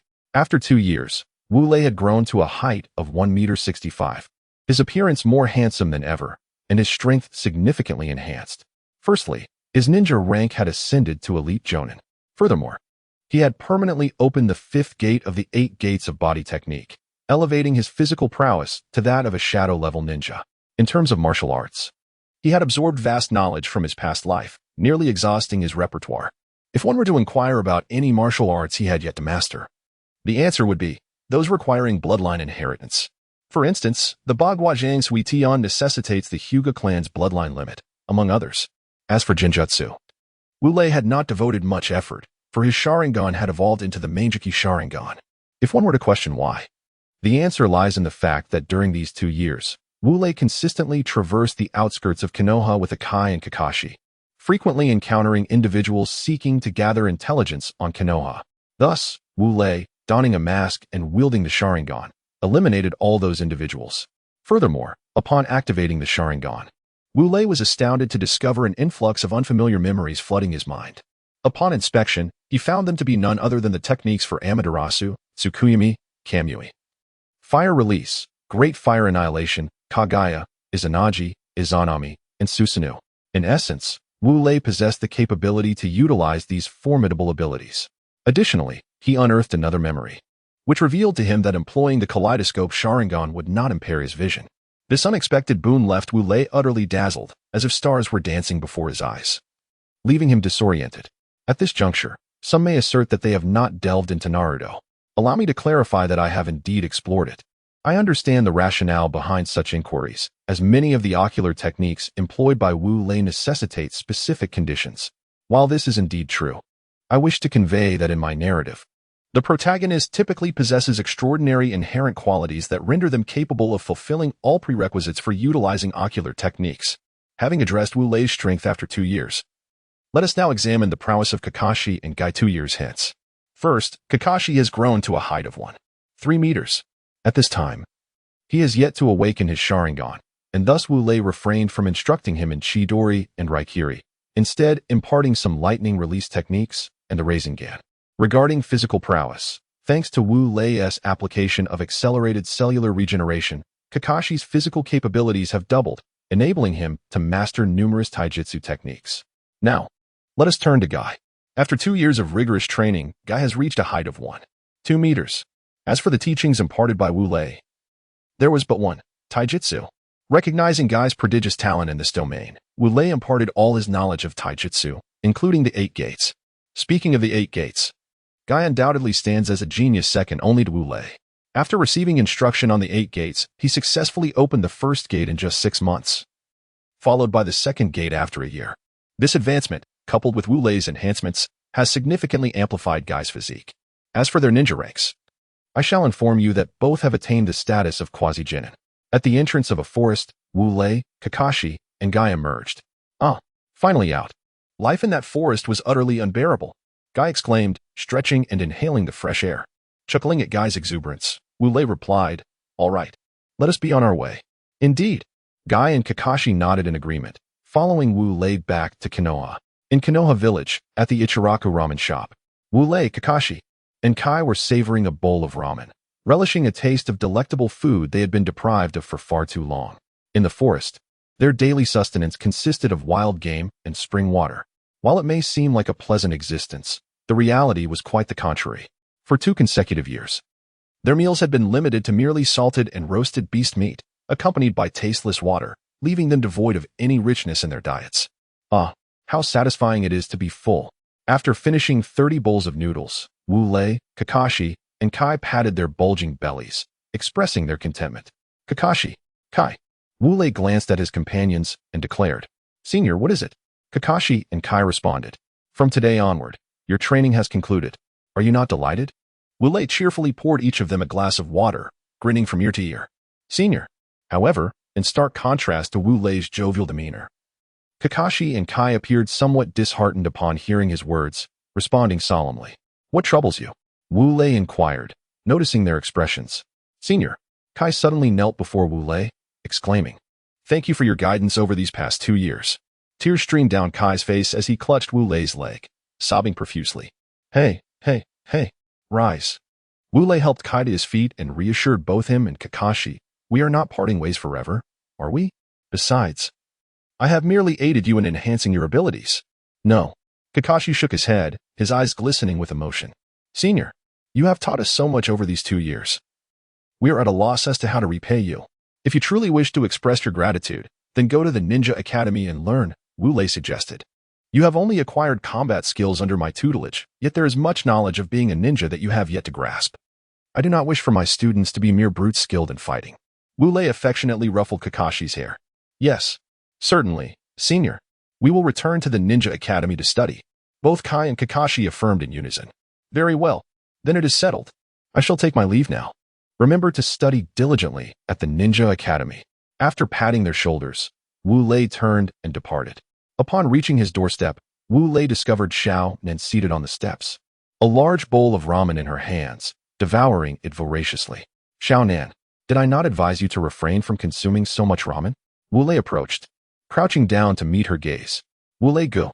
I didn't mean to," Xiao Nan exclaimed, her hand trembling, causing the bowl to topple and splatter noodles directly onto Wu Lei's face, right between his brows. "I apologize, Wu Lei go." Xiao Nan hastily began removing the noodles from his face. "Never mind." Wu Lei wiped the grease from his face with a paper towel he carried, then took another piece of paper and gently cleaned the oil smudges from Xiao Nan's hands, saying, "Remember, do not indulge in this ramen again, all right?" Xiao Nan's face flushed slightly, as it seemed to do whenever she was present. Shyly, she murmured, "But this ramen is simply too delicious. I can't help myself. You must restrain yourself." Wu Lei replied with a pained expression, patting his pocket, which was full of money. "You must understand that with your way of eating, my funds will swiftly diminish." However, Xiao Nan countered, "But Sister Mei-chin said that if you break anything at home, it would cost far more than my ramen consumption." Seeing the distressed look on Wu Lei's face, she chuckled. Wu Lei was momentarily at a loss for words due to Xiao Nan's retort. Yet, upon reflecting on her words, he noticed that Mei-chin was not by Xiao Nan's side and inquired, "By the way, Xiao Nan, where is Sister Mei-chin?" "Oh, Mei-chin." Xiao Nan tilted her head in contemplation. She mentioned that her family arranged a marriage for her, so she went to get married. Wu Lei was taken aback by the thought of Uchiha Mei-chin being so nonchalant about such a significant event, treating it as casually as attending a party. "What's wrong, Wu Lei go?" Xiao Nan asked, noticing his moment of distraction, and waved her hand before him. "Ah, nothing." Wu Lei vigorously shook his head. "By the way, Xiao Nan, has your bloodline limit awakened?" "Yes, it has awakened." Xiao Nan replied enthusiastically. "Look." She extended her right hand, which gradually transformed into numerous sheets of white paper, floating in the air. "Is this the paper dance of the paper release?" Wu Lei murmured to himself, captivated by Xiao Nan's display. He then asked, "Xiao Nan, does your bloodline limit possess offensive capabilities? If so, please attack me." "All right." Xiao Nan nodded, cautioning him, "But be careful, Wu Lei go." Wu Lei affirmed her with a nod. "Bring it on." After receiving his approval, Xiao Nan produced several sheets of white paper from her pocket, swiftly folding them into shurikens. She then hurled the shuriken forcefully towards Wu Lei's chest. Wu Lei, seeing the shuriken approaching, did not evade. Instead, he braced himself for the impact. Thud! The shuriken struck Wu Lei's chest with pinpoint accuracy, leaving him with a sensation akin to a sharp prick. He glanced down to find a minuscule, nearly imperceptible red dot where the shuriken had made contact. Impressed by the shuriken's power, Wu Lei nodded appreciatively and remarked to Xiaonan, "Your bloodline limit is quite formidable, capable of inflicting harm even on my body, which could be likened to steel. Truly impressive." "Wu Lei Gu, did I hurt you?" Xiaonan exclaimed, alarmed at his comment, and hurriedly began to lift his shirt, searching for any injury on his chest. "Wait, Xiaonan." Wu Lei steadied her by the shoulders, reminding her, "Don't forget, we're in the middle of the street." "Ah." Xiaonan let out a startled gasp, glancing around to find a pair of eyes fixated on them. Quickly, she turned and hurried into her home. "Really?" Wu Lei shook his head, chuckling softly as he followed Xiaonan's footsteps inside. "Xiaonan, why are you running away?" After closing the door, Wu Lei approached the blushing Xiaonan and spoke. "How annoying, Wu Lei Gu," Xiaonan exclaimed playfully, turning her head away, ignoring him. "Don't be like that. Remember, this was your initiative. I didn't even move." Wu Lei innocently pointed to his chest. "You clearly said you were injured, which is why I acted that way." Xiaonan continued to disregard Wu Lei, speaking in a teasing tone. "All right, I understand." Wu Lei recognized that arguing with Xiaonan was perhaps the greatest folly of his life. Thus, he said, Okay. Xiaonan, I was wrong. Is that not enough?" "Really?" Xiaonan finally acknowledged Wu Lei, turning to ask. Indeed. Wu Lei nodded vigorously, resembling a chick pecking at grains. "Oh, very well then. Wu Lei Gu, given your sincerity, I shall forgive you. However, you mustn't get hurt again to cause me distress." At that moment, the only thing Wu Lei wished to convey to Xiaonan was a blend of tenderness and firmness. "Absolutely. I will ensure that my Xiaonan never feels sorrow again." Wu Lei pinched Xiaonan's cheek, declaring, "Hee." Xiaonan smiled sweetly. "By the way, Xiaonan, have you reached the level of CH-Nin yet?" Wu Lei inquired, releasing her cheek. "Yes, I have now attained the strength of an elite CH-Nin." Xiaonan responded proudly. "Very good." Wu Lei encouraged her, his praise genuine. He knew that the most talented Kakashi had become an elite CH-Nin at the mere age of 9. Xiaonan was indeed a bit stronger than Kakashi. "Since you have reached the elite CH-Nin level, would you like to accompany me on missions as I used to?" Wu Lei contemplated. Considering that with Xiaonan's unique paper manipulation technique and her elite CH-Nin strength, undertaking A-rank missions should pose no problem, especially with him, who was nearing the level of a shadow. "Of course, Wu Lei Gu, you have no idea how much I wish to explore the world with you. Staying in Konoha all the time is simply suffocating." Hearing that Wu Lei intended to take her on missions, Xiaonan enthusiastically agreed. "Hee. Are you hungry now?" Wu Lei asked. "Not hungry." Xiaonan shook her head in response. "All right, then let us head to receive a mission." Wu Lei extended his right hand toward Xiaonan. "Okay." Xiaonan nodded, placing her left hand in Wu Lei's palm. "Hee." Wu Lei smiled as he grasped Xiaonan's hand, leading her toward the mission assignment area. At the entrance of the mission center, two individuals entered, a boy and a girl. The boy stood at a height of 1.65 meters, possessing strikingly handsome features, with a mane of jet-black tousled hair and a pair of captivating black eyes. Beside him stood a girl, measuring 1.56 meters, remarkably beautiful, with long, elegant hair of a light blue hue tinged with a hint of purple, complemented by a pair of soft orange eyes. "Xiaonan, didn't you claim you weren't hungry? Why are you indulging in a hot dog?" Wu Lei chuckled, addressing Xiaonan, who was savoring the hot dog in her hand. "How could I have known? It was my stomach that informed me of its hunger, prompting me to purchase this hot dog." Xiaonan replied, patting her belly as she spoke. "You and your excuses," Wu Lei teased, gently tapping Xiaonan on the forehead. "Hee." Xiaonan stuck out her tongue and flashed a playful smile. "Xiaonan, take a look. What task do you wish to undertake?" Wu Lei gestured towards the task wall brimming with assignments. "Let me see." Xiaonan began her quest for a suitable task among the myriad displayed. Meanwhile, Wu Lei patiently awaited her decision. 15 minutes elapsed, and Xiaonan was still engrossed in her search. A half-hour went by, yet Xiaonan remained in pursuit of the perfect task. At last, after an hour had passed, as Wu Lei felt himself on the verge of dozing off while standing, Xiaonan finally discovered a task that piqued her interest. "Wu Lei Gu, I will take on this task," Xiaonan declared, pointing at a task paper with determination. "Oh, allow me to have a look." Wu Lei leaned in to examine the contents of the task paper. Task name: safely escort the princess of the Snow Kingdom to the capital of the Snow Kingdom. Task level: a task content, as the task name suggests. Task reward: 5 million taels. Wu Lei was rendered speechless, momentarily stunned by the task's peculiar nature. What's wrong, Wu Lei go? Xiaonan inquired, noticing his bewilderment as she gently shook his shoulder. It's nothing. I just find this task rather bizarre. Wu Lei replied, shaking his head. Is it truly bizarre? Wu Lei go? Xiaonan tilted her head in curiosity. Don't you find this task odd, Xiaonan? Wu Lei mimicked her gesture, tilting his head as well. Not at all. Xiaonan blinked her lovely eyes innocently. Very well, Wu Lei sighed, deciding not to continue the debate over the task's oddity. Instead, he asked Xiaonan, are you genuinely committed to undertaking this task? Yes. Xiaonan nodded affirmatively. All right. If you're set on doing it, I shall accompany you. Is it a tad mischievous? Wu Lei proclaimed, tearing off the task paper and leading Xiaonan towards the client. Are you the one who commissioned this task? Wu Lei presented the task paper before the individual, inquiring. However, the person did not respond directly, instead murmuring to themselves, can these two children truly safeguard my esteemed princess? Although the individual spoke softly, Wu Lei heard every word. Wu Lei smiled and extended his right hand. A white lightning serpent danced upon his palm, emitting an eerie sound. The individual before him, upon witnessing the serpent, felt a surge of danger and his pupils constricted sharply. How about it? Is this strength sufficient? Wu Lei raised an eyebrow and inquired. Sufficient, indeed. The man nodded vigorously, then extended his hand towards Wu Lei, saying, I sincerely apologize. I am Liang Zhuge, an elite genin from the land of snow. No worries.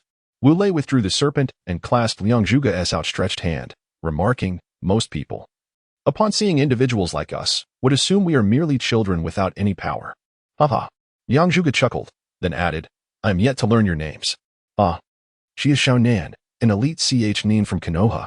Wu Lei pointed to Xiaonan and explained, Konoha truly produces exceptional talent. Liang Zhuge nodded in agreement. Haha. I am Wu Lei, an elite genin from Konoha. Wu Lei smiled as he introduced himself. What? You are an elite genin? Liang Zhuge's eyes widened in astonishment. Indeed. Wu Lei nodded with a smile. Then you are the child who became a genin at the age of 5. Liang Zhuge's eyes grew even wider in disbelief. Precisely. Wu Lei imitated a northeastern accent, responding. Oh my. Liang Zhuge exclaimed, gripping Wu Lei's right hand tightly and tremblingly said, what a talent. With such a master protecting the princess, I feel reassured. Haha. Wu Lei chuckled. Shall we now meet the princess of the land of snow? Of course. Liang Zhuge replied, leading Xiaonan and Wu Lei into a room. Well, upon entering, both Wu Lei and Xiaonan gasped in awe at the room's beauty. The walls were adorned with wallpaper made of snowflakes, crystal chandeliers sparkled overhead, and tables and chairs crafted from white jade added to the opulence, complemented by a staircase made of white snow wood. How luxurious, how beautiful. Wow, a teddy bear. Xiaonan exclaimed joyfully as she spotted a large white plush bear and rushed towards it. Wu Lei, witnessing her delight, couldn't help but smile. He then turned to Liang Zhuge and asked, by the way, where is your princess? Just a moment. Liang Zhuge replied, walking to the staircase and calling out, Princess, your escort has arrived. I know. Liang Zhuge, must you be so loud? Came a light and playful voice from above. Yes. Liang Zhuge nodded fervently, like a jackhammer. Footsteps echoed from the staircase, drawing ever closer. Moments later, Wu Lei beheld the princess of the Snow Kingdom. This enchanting princess stood approximately 157 centimeters tall, adorned with a cascade of snow-white hair and porcelain skin, complemented by a pair of azure eyes. Clad in a gown of purest white, she bore an ethereal resemblance to the daughter of a sea deity. Quite impressive. Yet, in comparison to my dear Xiaonan, she still paled significantly. With this thought, Wu Lei turned his gaze towards Xiaonan, his eyes filled with an almost reverent admiration. However, upon catching sight of her, his expression fell into dismay. At that moment, Xiaonan was blissfully cradling a white teddy bear, swaying it back and forth, completely oblivious to the presence of the Snow Kingdom princess and Wu Lei's adoring gaze. How infuriating. Does that stuffed bear hold more significance than your brother Wu Lei? He lamented inwardly. Just then, his attention was drawn back to the princess, and a mischievous smile tugged at his lips. What a captivating beauty she is. Wu Lei, wearing a rather foolish expression, addressed the princess of the Snow Kingdom. Suddenly, two voices broke the air. The first was from Liang Zhuge, who was taken aback by Wu Lei's unexpected display of foolishness upon seeing the princess. The second voice belonged to Xiaonan. As for what transpired after Xiaonan spoke, Well, that remains to be uncovered. Wu Lei, what are you saying? What captivating beauty. Xiaonan approached him with a playful smile, her right hand stealthily twisting at his waist, exclaiming, ouch. Xiaonan, how could you employ such a tactic? Wu Lei had anticipated that she would twist his arm, but he was utterly unprepared for her to target his softer flesh. This is a technique taught by Sister Uchiha Meichin, Xiaonan replied, still beaming at Wu Lei. Uchiha Meichin. Wu Lei's mind was thrown into disarray. He could hardly believe that Uchiha Meichin had imparted such knowledge to Xiaonan in his absence. You must be the ones escorting me home. As Wu Lei grappled with his tumultuous thoughts, the princess's melodious voice chimed in. Indeed. Before Wu Lei could respond, Xiaonan interjected. What are your names? The princess inquired with a smile. I am Xiaonan, and this is Wu Lei. Xiaonan answered once more. Oh, greetings. I am Asuka, a fictional character, as the princess of the Snow Kingdom did not exist in Naruto's time. Asuka extended her hand towards Wu Lei. Oh, you. Just as Wu Lei reached out to shake Asuka's hand, Xiaonan swiftly seized it, grasping it firmly, and declared, hello. When shall we set off? Woe is me. Xiaonan, my heart belongs solely to you. Why do you feel threatened?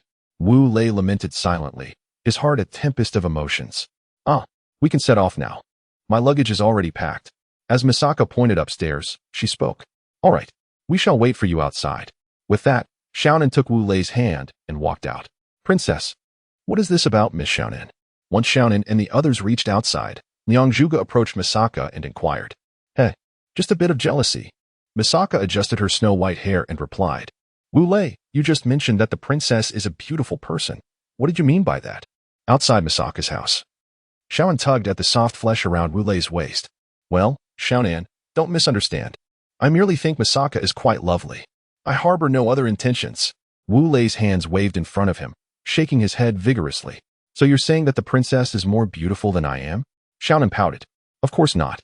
Wu Lei hurriedly took Xianan's hand and declared, in my heart, there is only you. Is that true? Xiaonan pouted for a moment. Absolutely true. Wu Lei nodded fervently, affirming his words. All right then, I shall trust you this once. But if you do this again, I won't pay you any attention. Xiaonan poked Wu Lei's chest with her finger. That's a must.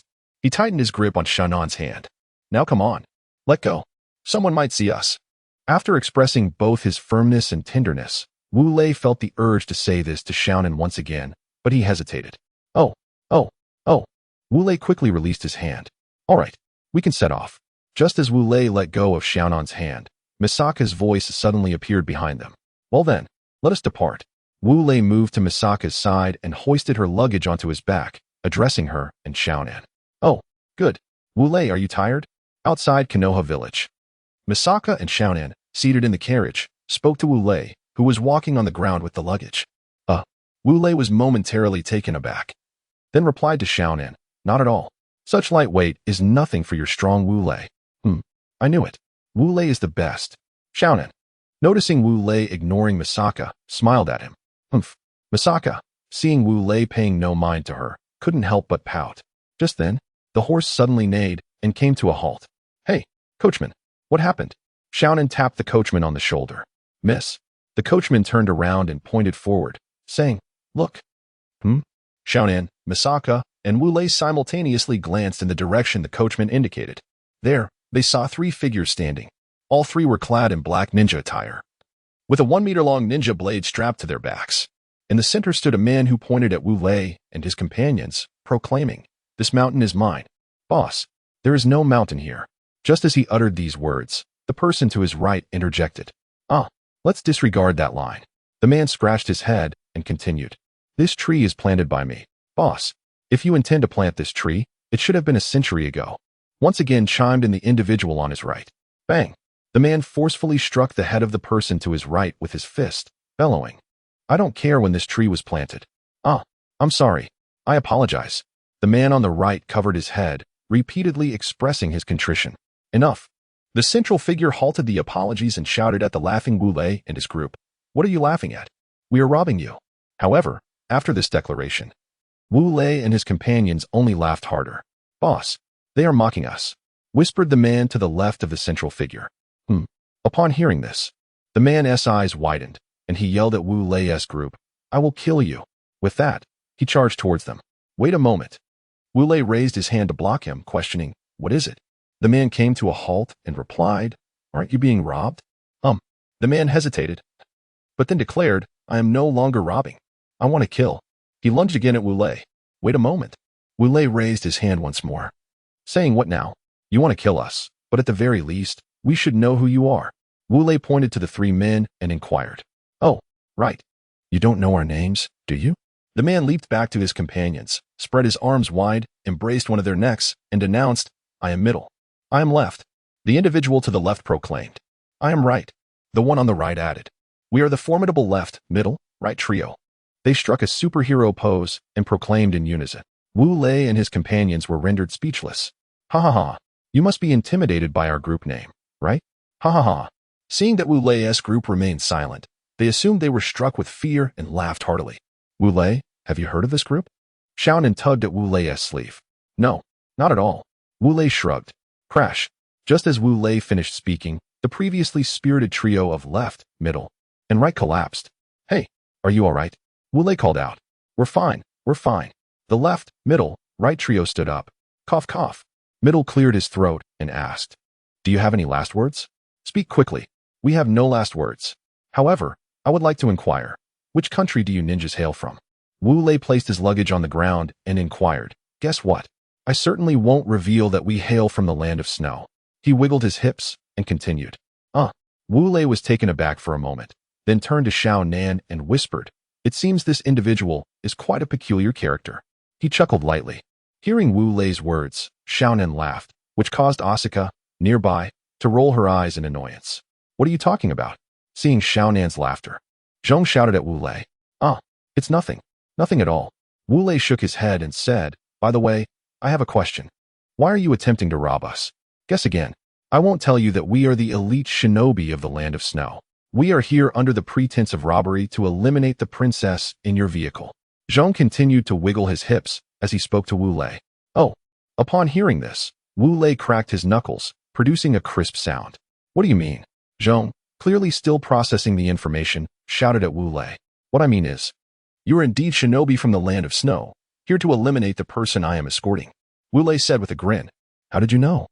Zhong's eyes widened in astonishment. "Ask the person beside you." Wu Lei pointed to the right. "Boss. Just now." Right, noticing Wu Lei's gesture, began recounting what had just transpired to Zhong. "What? Are you saying I revealed everything?" Zhong asked incredulously, turning to right and left. "Yes, boss. You revealed everything." Both right and left nodded vigorously. "All right. Since you are aware, let the battle commence." Wu Lei brandished a shuriken, pointing it at Zhong. "Now that the surprise is gone, we must proceed." Saying this, Zhong drew the ninja sword from his back and instructed left and right. "You two step back. Be careful, boss." Left and right said simultaneously before taking a few steps back. Zhong nodded and then declared to Wu Lei, "Come." With that, he gripped the hilt of his sword and charged at Wu Lei. "All right." Wu Lei retrieved the mask he had stolen from the Ambu before departing and donned it over his face. He then produced a shuriken and, activating his three tomoe Sharingan, dashed toward Zhong. As the two parties collided, they aimed their respective weapons at each other's faces. However, due to their similar intentions, their weapons clashed. Crack. After the weapons collided, both retreated a step, creating distance between them. "Take this," Zhong shouted, swiftly hurling 3 shurikens. "I'll dodge." Wu Lei exclaimed as he executed a swift roll to evade the incoming shurikens. He then threw 3 shurikens back at Zhong. "I'll dodge too." Zhong leaped effortlessly, evading Wu Lei's shurikens. Whoosh! A powerful rush of air sounded as Wu Lei suddenly appeared before Zhong, who had just returned to the ground. So fast. Startled, he immediately swung the ninja blade towards Wu Lei's right arm. "Chidori!" Wu Lei bellowed, as his right hand became enveloped in brilliant white lightning, grasping the incoming blade. Zzz. The white lightning surged along the blade, creeping up the handle and onto his left hand. He gasped, releasing the grip of his left hand and leaping back several paces to create distance, beginning to form hand seals. Is he about to use ice release? Realizing the intent behind the seals, Wu Lei understood the nature of his jutsu. Ice release, ice pillar. Indeed, he had chosen to wield ice release. Boom. As the words left his mouth, a powerful blast of air echoed from afar. Following the explosion, Wu Lei beheld a 10-meter long, 2-meter wide ice pillar hurtling towards him. "Hey, Zhong, are you seriously transforming water from that distance into such an ice pillar to strike me? Isn't that a tremendous drain on chakra? Wu Lei called out as he eyed the approaching pillar. Humph. You should be more concerned about how to deal with this ice pillar. Zhang retorted coldly. That's simple. Wu Lei raised his right index finger towards the incoming ice pillar, calmly declaring, Lightning Cutter. Whoosh. A sphere of white lightning rapidly coalesced at his fingertip. Then, the sphere shot forth like a laser beam, transforming into a white lightning-imbued laser that met the oncoming ice pillar. Boom. Crack. Upon collision, an explosive sound reverberated, followed by a cloud of smoke. Within that haze, the sound of ice shattering could be heard. It's over. The corners of Wu Lei's mouth curled slightly beneath his mask. Swish. Just as Wu Lei believed the ice pillar had been vanquished by his lightning cutter, he suddenly heard a sound reminiscent of a meteor streaking through the sky. Emanating from the smoke, a sense of foreboding washed over him. Just as this ominous feeling took root, his Sharingan's keen observation revealed the remnants of large ice blocks surging forth from the dissipating smoke, remnants of the destroyed pillars. Damn it! Wu Lei realized he had no time to evade and immediately activated his Manjiki Sharingan. The three black tomoe within his eye rapidly converged, transforming into a black cross formed by 4 small shuriken. This was the unique manifestation of Wu Lei's Manjiki Sharingan. Kamui. He covered his right eye, his left eye widening dramatically as he uttered the incantation. Then, a miraculous scene unfolded. The massive ice blocks hurtling towards Wu Lei began to twist strangely and suddenly vanished. After employing Kamui, a searing pain shot through his left eye, blurring his vision and causing hot tears to stream from it. Is this the after effect of using the Manjiki? Wu Lei removed his mask, wiped the scalding blood flowing from his left eye, and donned the mask once more. At that moment, a fragment of memory surged into his mind. Upon recalling this memory, Wu Lei felt an overwhelming urge to curse.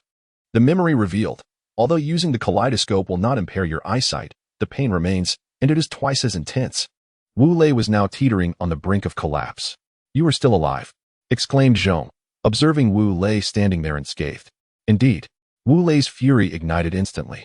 Flying Thunder God technique. He shouted, and in an instant, he stood before Zhong. How could you be so fast? Zhong felt a sudden numbness coursing through his body and was astonished to see Wu Lei before him. Die. With no further preamble, Wu Lei unleashed a fierce gust of wind from his kick aimed at Zhong's face. Curse it. Did you get shot? Zhong executed a series of backflips to evade Wu Lei's strike, bewildered by Wu Lei's sudden rage. Flying Thunder God technique. Wu Lei reappeared behind Zhong and called out, Zhong, what are you doing? Zhong instinctively turned to face Wu Lei. Through the mask, he beheld Wu Lei's hauntingly red eyes. Dark arts. Sharingan. Both Wu Lei and Zhong gasped in unison. My eyes. Zhong suddenly realized he could no longer see and instinctively covered his eyes with his hands. It's an illusion. As soon as he shielded his eyes, Zhong understood the blindness was a trick, and he prepared to form hand seals to dispel the illusion. In an instant, as Zhong raised his hands, Wu Lei seized a shuriken and hurled it towards Zhong's hands. My hands! Zhong shrieked, collapsing into unconsciousness. Boss, left and right, witnessing their leaders fall, leaped from the tree and rushed to Zhong's side, lifting him up while calling out, all of you shall perish. Wu Lei's voice was icy as he regarded left, Zhong, and right, having lost all desire to toy with him any longer. Amaterasu. The 3 black tomoe and pupils in Wu Lei's eyes transformed into black crosses. His right eye widened dramatically. Whoosh!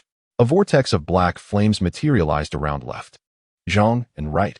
Seeing themselves engulfed in flames, left and right immediately resorted to water release, water chaos. They spewed forth torrents of water to extinguish the black fire consuming them. Damn it, the fire won't go out.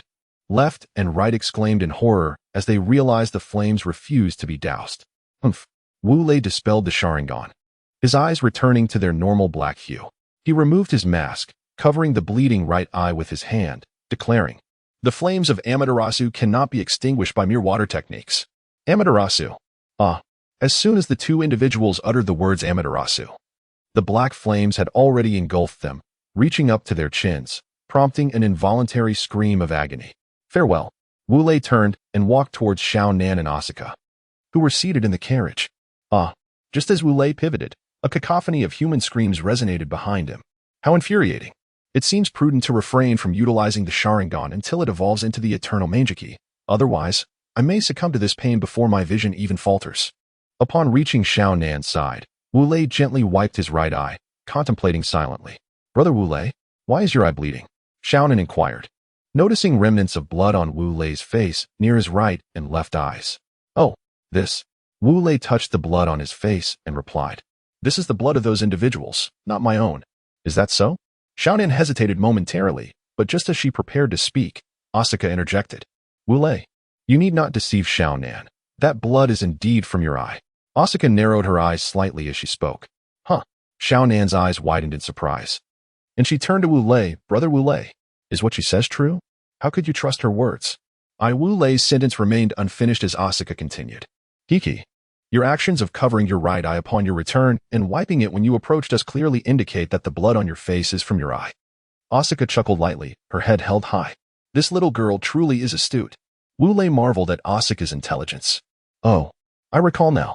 Prompted by Asuka's words, Xiao Nan remembered Wu Lei's earlier gesture of covering his right eye. Brother Wu Lei, why would you deceive me? I merely wished to spare you concern. Wu Lei scratched his head in response. But Xiao Nan seemed poised to express something further, yet her face flushed, rendering her speechless. All right, rest assured. From now on, I will certainly inform you of any serious matters. Wu Lei reassured her, gently patting her head.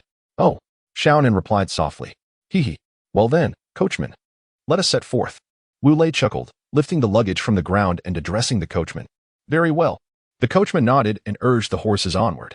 Subsequently, Wu Lei and his companions journeyed towards the land of snow. At the border of the land of snow, on a path blanketed in white snow. Sister Asuka, what is that? Xiao Nan pointed towards a towering, 7-meter-tall, snow-white tree in the distance, tugging at Asuka's hand. That. Asuka glanced at the tree Xiao Nan indicated and replied, that is. Observing the two women engaged in such lively conversation, Wu Lei felt a sense of curiosity arise within him. Not long ago, the once quarreling Xiao Nan and Asuka have transformed into inseparable sisters, akin to twins. Alas, Wu Lei can only sigh deeply. Women truly are capricious creatures. Just as Wu Lei was lamenting their fickleness, a thunderous roar pierced the air. Hiss. Without a doubt. Upon hearing that voice, the horse came to a halt. Could it be Snow Ninja again? With his luggage in tow, Wu Lei leisurely approached the front of the carriage, where he encountered the owner of that rugged voice. Before him stood a towering man, approximately 6 feet tall, clad in an assassin's robe, akin to the attire worn by the protagonist in Assassin's Creed.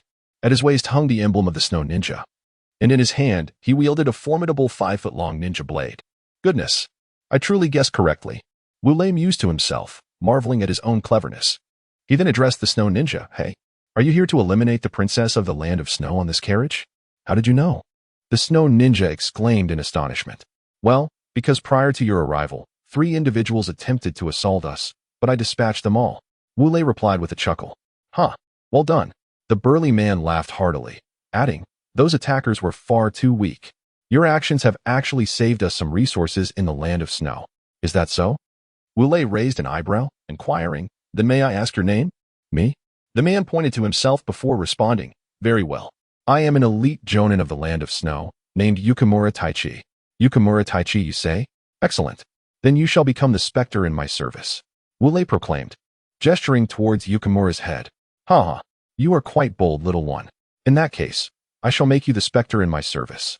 Yukimura boomed with laughter, brandishing his imposing ninja blade as he charged toward Wu Lei. Humph.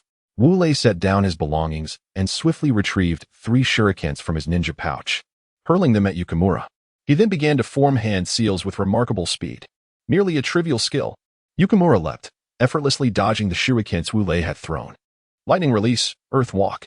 Just as Yukimura landed, Wu Lei completed his hand seals and slapped his right hand against the ground. A surge of white lightning, 3 meters high and 1 meter wide, erupted and surged toward Yukimura. Yukimura tilted his body, narrowly avoiding the lightning that grazed his chest. Hiss. He inhaled sharply, glancing down to see his chest marred by the dark scorch of the lightning, accompanied by excruciating pain. He felt a strange numbness in his heart. Shadow Dance Leaf. Just as Yukimura gasped in shock, he suddenly heard a loud shout. Turning toward the source of the sound, he saw a foot crashing toward him. Yukimura could not react in time and was struck by the kick, sending his body involuntarily soaring upward. Lion's bounce. After being kicked into the sky by Wu Lei's shadowy dance, Shui Siyuan found himself hovering above the village like a specter. Subsequently, his fists rained down relentlessly upon Shui Siyuan's chest. With a final, thunderous roar, Wu Lei unleashed all his might into a devastating punch that struck Shui Siyuan squarely in the chest. A spurt of blood erupted from Shui Siyuan's mouth. Due to the pull of Earth's gravity and the force of Wu Lei's last blow, his body plummeted to the ground like a falling meteor. The impact was cataclysmic. As Shui Siyuan collided with the earth, a cacophony of explosive sound and the cracking of bones resonated through the air, stirring up a cloud of dust. Thud! Wu Lei returned to the ground and approached Shui Siyuan, who was gasping blood, and patted his face, saying, "Didn't you claim you would make me your underling? What is the matter? Is it not possible?" Shui Siyuan attempted to rise, but was met with a searing pain in his back, which elicited a cry of agony. "Oh dear, your vertebrae must be shattered. How unfortunate," Wu Lei remarked with a hint of amusement. "You." Shui Siyuan managed to extend a trembling finger towards Wu Lei, only to cough up more blood. "It appears your spine is indeed broken.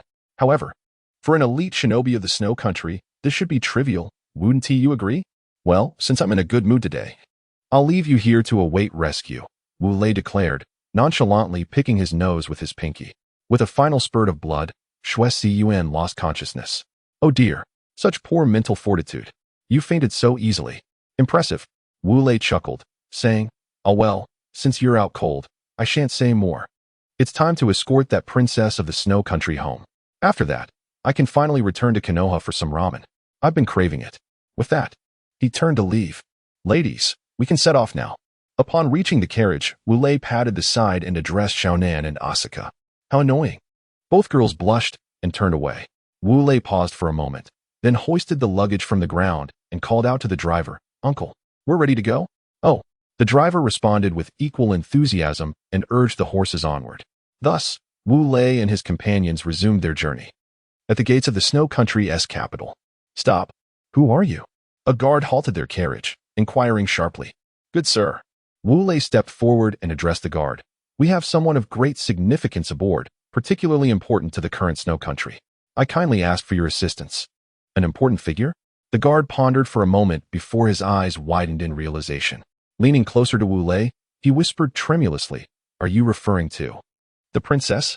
Wu Lei nodded slightly. "Ah," the city guard exclaimed in surprise, about to kneel down.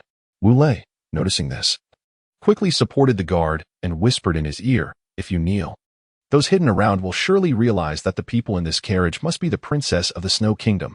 "Oh." Upon hearing this, the guard promptly straightened himself. "Brother, might we enter the city?" Wu Lei said with a smile.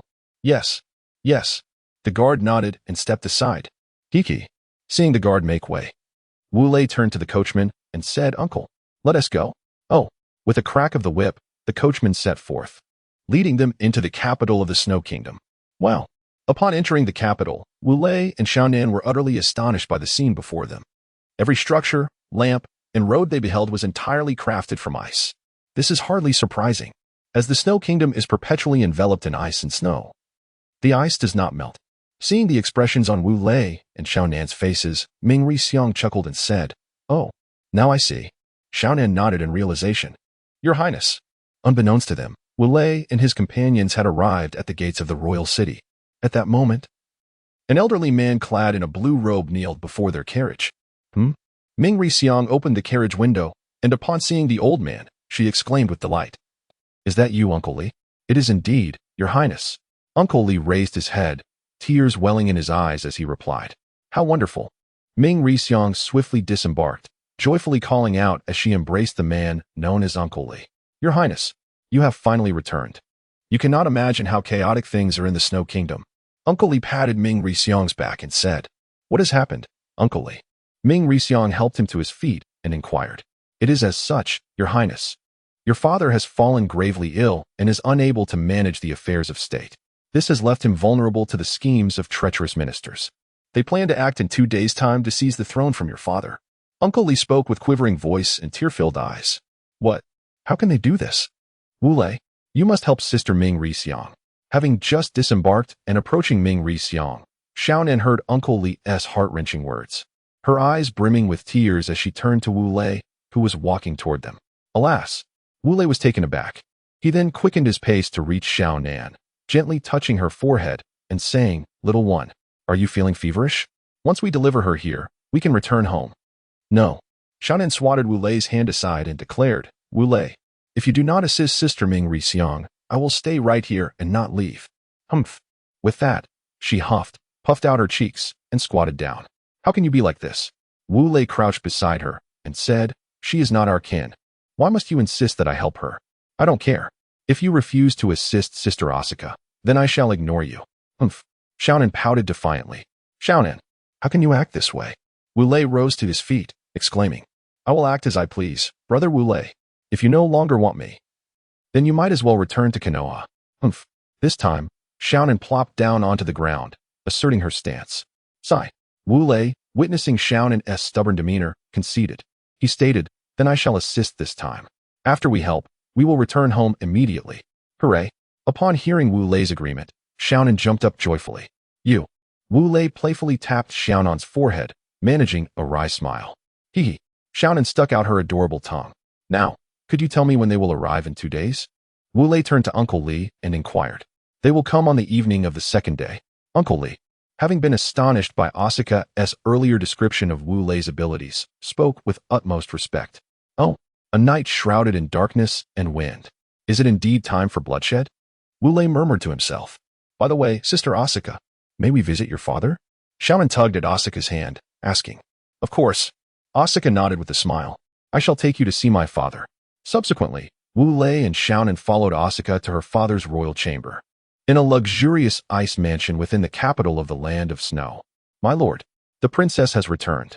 A member of the Land of Snow Zumbu knelt before a figure clad in an icy blue robe, speaking with deference.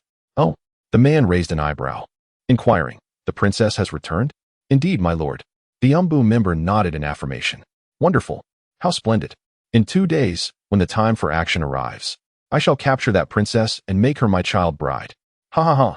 A sinister smile crept into the man's eyes as he laughed maniacally. In the capital of the Land of Snow. In the royal palace of the Land of Snow. In the king's chamber. "Father, your child has come to see you." At the bedside, Asuka grasped the hand of a pale-faced man adorned with a crown, her voice choked with emotion. "Child, do not weep. Your father is not so feeble." Asuka's father slowly extended a veined hand, resting it gently upon Asuka's head and smiling. "Yes, I know. Father will surely regain his strength." Asuka wiped her tears and affirmed. Hee hee. Asuka's father chuckled softly. At that moment, he noticed Xiaonan and Wu Lei standing behind Asuka and inquired, "Child, who are they?" "Ah." Asuka paused, then realization dawned upon her. She stood and approached Wu Lei, saying, "I forgot to mention. Father, I returned safely thanks to this person's assistance." "Oh." Asuka's father widened his eyes slightly, then weakly pointed at Wu Lei and asked, "And who might this be?" "My child. His name is Wu Lei, and he is also 9 years old this year." Asuka gently patted Wu Lei's shoulder and replied, "Oh." Her father nodded thoughtfully and asked, "Then what is his strength?" Asuka glanced at Wu Lei's face and responded, "He is an elite jonin." "What?" Cough, cough. Asuka's father gasped in shock, his heart racing, which caused him to cough. "Father, are you all right?" Asuka hurried to his side, patting his back. I'm fine. I was just taken aback. I never expected such a talented ninja to exist in the current ninja world." Asuka's father waved his hand and looked at Wu Lei, saying, "Haha, you're too kind." Wu Lei scratched his head and chuckled. "So who is this young lady?" With a slight smile directed at Wu Lei, Asuka's father turned to Asuka and pointed to Xiao Nan, asking, "And who is she?" "This is Xiao Nan." Asuka walked over to Xiao Nan, taking her hand. "She is 7 years old, an elite chunin, and my good friend." "What?" This time, Asuka did not cough, but merely exclaimed in astonishment. "Haha, hello, uncle." Xiaonan bowed to Asuka's father, greeting him. "Ah, hello." Asuka's father nodded in acknowledgement. "Father, I have a question." After greeting Xiaonan, Asuka turned to her father with a serious expression. "Feel free to ask, my child." Her father nodded slightly at her earnest demeanor. "Father, do you know that someone is trying to usurp your throne?" Asuka inquired anxiously. "How do you know?" Her father's eyes widened in surprise, his voice rising slightly. "Don't ask how I found out. Just tell me, do you know someone is trying to seize your throne?" Asuka grasped her father's hand. "Sigh, I know." The king of the snow country sighed and nodded. "Then do you know who it is?" Asuka pressed curiously. "I do." The king of the snow country nodded again.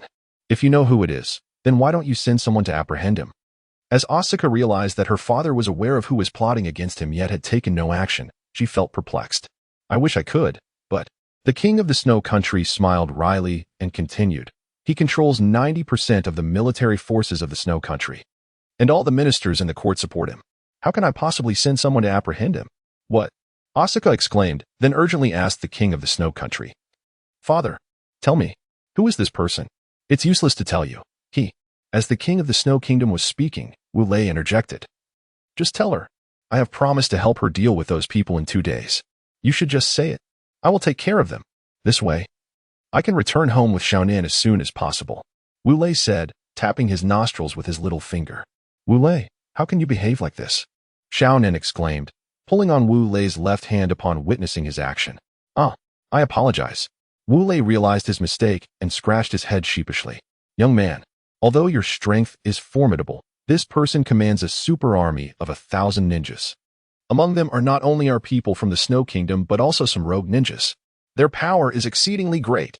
The king of the Snow Kingdom expressed with a grave demeanor, disregarding Wu Lei's earlier gesture. Do not worry about that. Just mention his name, and I will find a way.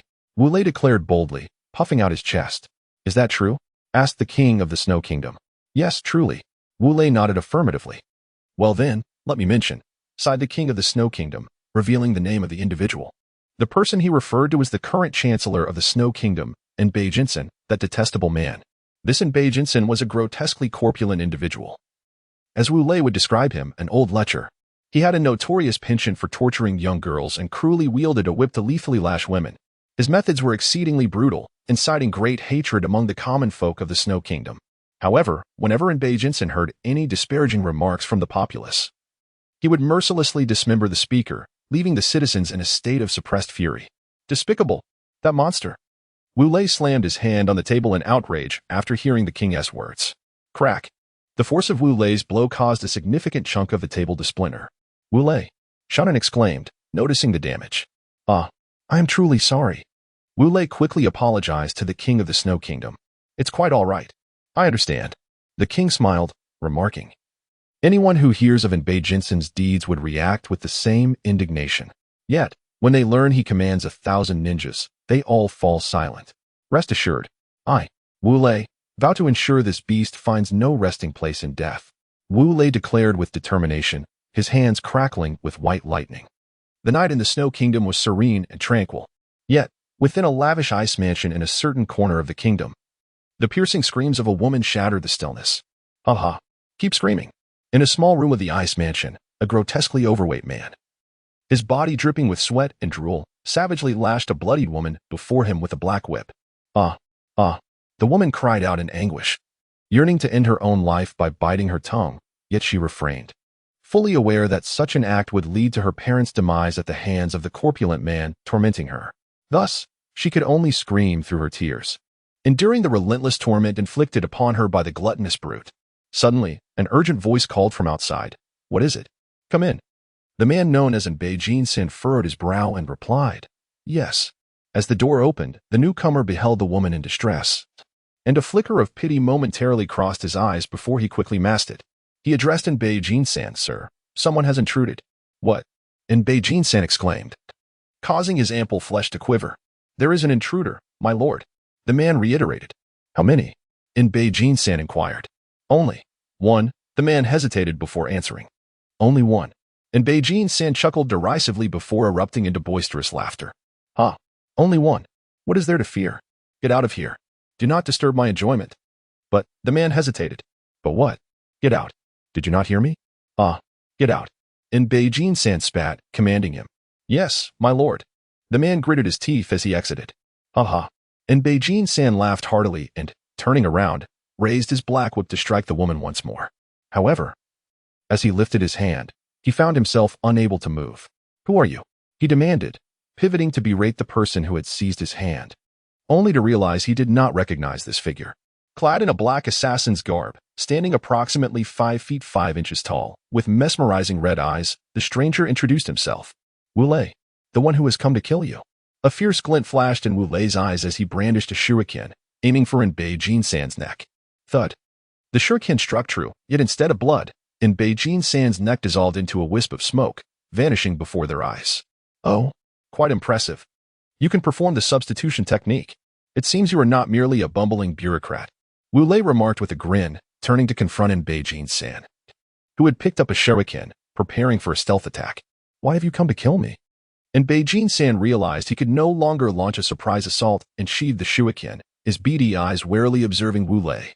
If you must know why, it is because you are a beast, a scum of society. Wu Lei replied, casting a glance at the unconscious woman who had suffered under in Beijing San's cruelty. His voice low and resolute. Is that so? I am a beast? Scum? Ha. And Beijing San laughed heartily, noticing Wu Lei's gaze toward the woman. They are merely common folk. My torment of them is their honor. They should feel fortunate. Despicable. You wretched dog. Upon hearing in Beijing San's words, Wu Lei felt a surge of anger rising in his throat. He roared in fury and charged toward in Beijing San. Heh, I see. In Beijing San, noticing Wu Lei's approach, remained unfazed. With a sly smile, he remarked. In an instant, a figure clad in a blue robe stood before in Beijing San, attempting to block Wu Lei's path. No one can obstruct me, Wu Lei declared as he observed the figure in his way. His hands crackled with white lightning as he lunged forward, striking at the individual. Ugh. Asi had initially underestimated his opponent, but after receiving Wu Lei's blow, he quickly realized the gravity of the situation. It felt as though his body had been pierced with 2 gaping holes, and he involuntarily spat blood, flying backward. What kind of technique is this? Asi slowly inquired as he struggled to rise. Chidori, Wu Lei answered nonchalantly. Is that so? Heh. Asi chuckled weakly before succumbing. This is bad, he actually managed to escape. Wu Lei cursed as he prepared to confront in Beijing San, only to discover that he had taken the opportunity to flee. Lord in Beijing San, why did you command us to escape from the land of snow? Aren't we supposed to execute our mission tomorrow night? A snow ninja asked in Beijing San outside the city walls of the land of snow. Enough. Our priority now is to escape, as far as possible. Once he has departed, we shall seize the throne, and Beijing San replied to the snow ninja. But my lord, with so many people, won't it be easy for us to be discovered if we attempt to flee? The snow ninja pointed to the throng behind them. Indeed, he would easily notice me, and Beijing San realized his oversight upon hearing the snow ninja's words. Hurry, get everyone behind to scatter. Quickly. Just as in Beijing San was about to instruct the rear ranks to disperse, a voice that struck him like a demon echoed in his ears. Oh, so you are here. Wu Lei's voice reached in Beijing San. Turning his gaze ahead, and Beijing San beheld Wu Lei, his eyes bearing the 3 tomoe of the Sharingan, seated atop a mound of snow, gazing at him with a smile. Wow, so many people. This is perfect. I can catch them all at once. Wu Lei observed the crowd behind in Beijing San, which numbered over 1,000, and exclaimed, Ha. No matter how formidable you are, Wu Lei, you cannot contend with my 1,000-strong army. Ha. Boasting, and Beijing San's confidence surged as he realized the size of his forces. Is that so? Flying Thunder God technique, Wu Lei stated calmly, and in an instant, his figure mysteriously vanished. And Beijing San, bewildered by Wu Lei's sudden disappearance, could only utter in surprise. At that moment, and was startled by a series of anguished cries emanating from the rear of the large troop. Turning to look, he was met with a scene that filled him with dread. From within the ranks, dismembered limbs and splattered blood flew through the air. The architect of this chaos was none other than Wu Lei. Lightning release, journey through the 8 directions.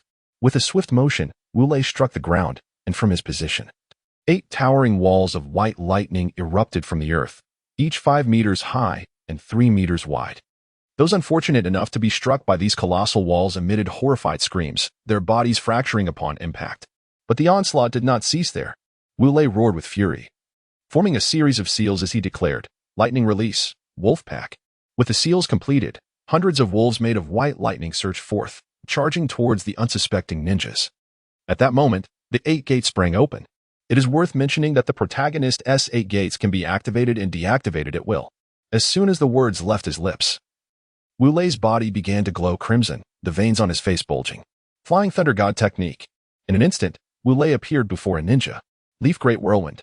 He executed a powerful spinning kick, sending the unfortunate soul plummeting into the ground. Flying Thunder God technique. Once more, he teleported into the midst of a group of ninjas. Chidori. Crackling with energy, white lightning enveloped Wu Lei, some of it arcing outward to strike those around him. Ah. On the periphery of the ninja crowd, a rogue ninja trembled, exclaiming, "This is the white lightning of Konoha." Witnessing the rapid succession of Wu Lei's flying thunder god technique, accompanied by arcs of white lightning and his terrifying speed of slaughter, one rogue ninja stuttered, "How do you know he is from Konoha?" Beside him, another rogue ninja inquired curiously, "You know I am a sensory ninja, right?" The first replied. The second nodded in acknowledgement. "Thus, my hearing is exceptionally acute. I can discern sounds within 100 meters. You mean you heard him being addressed?" The second ninja asked in astonishment. "Yes," the first confirmed. "Then who exactly is this person?" The second queried. "Wu Lei, the youngest jonin from Konoha 3 years ago." The first ninja answered. "Ah, it's him." The second exclaimed in shock. "We should flee quickly. I fear if we don't escape now, it will be too late." Observing Wu Lei systematically eliminating the ninjas in his vicinity, the first ninja urged his companion. "All right, let us depart." The second agreed, following the first as they stealthily retreated. Lightning release, God of Thunder domain. Wu Lei continued his relentless massacre. Ah, the sky was thick with dark clouds, and white lightning fell like rain, striking down upon countless individuals. After employing that technique, Wu Lei felt that his chakra was nearly depleted, and his stamina had diminished as well. Damn, even I, Wu Lei, can find myself without chakra. Wu Lei thought helplessly. It seems I can no longer rely solely on ninjutsu. At this rate, if they don't die first, I certainly will. It appears I must eliminate Beijing-san first. With this thought, he glanced at Beijing-san, who was 50 meters away. Ah! Wu Lei let out a furious roar that caused the surrounding ninjas to take a step back. Ha! I advise you all to flee quickly. Remaining here will inevitably lead to death. It is far better to live. Don't you agree? Wu Lei smiled at them, trying to conceal the beads of sweat trickling down his face. The ninjas found it peculiar. Why was the once fearsome Wu Lei now so amiable? "Why are you warning us?" one brave snow ninja asked. Wu Lei was momentarily taken aback, then pointed toward Beijing-san and said, "I came here to kill Beijing-san, but in the heat of the moment, I ended up taking a few lives." Hee, just a few lives? The ninjas around Wu Lei glanced at the corpses beneath their feet and behind them, all wearing expressions of disbelief. "Well, what say you? Are you leaving or not?" Wu Lei, noticing the perplexity on their faces, realized he could not afford to delay any longer and shouted furiously. "Ah, go, go, go." The ninjas sensed that if they did not leave, their lives would be forfeit and hurriedly dispersed. Phew. Finally, they are gone. After watching the ninjas flee, Wu Lei closed his Sharingan and collapsed onto the ground, breathing heavily.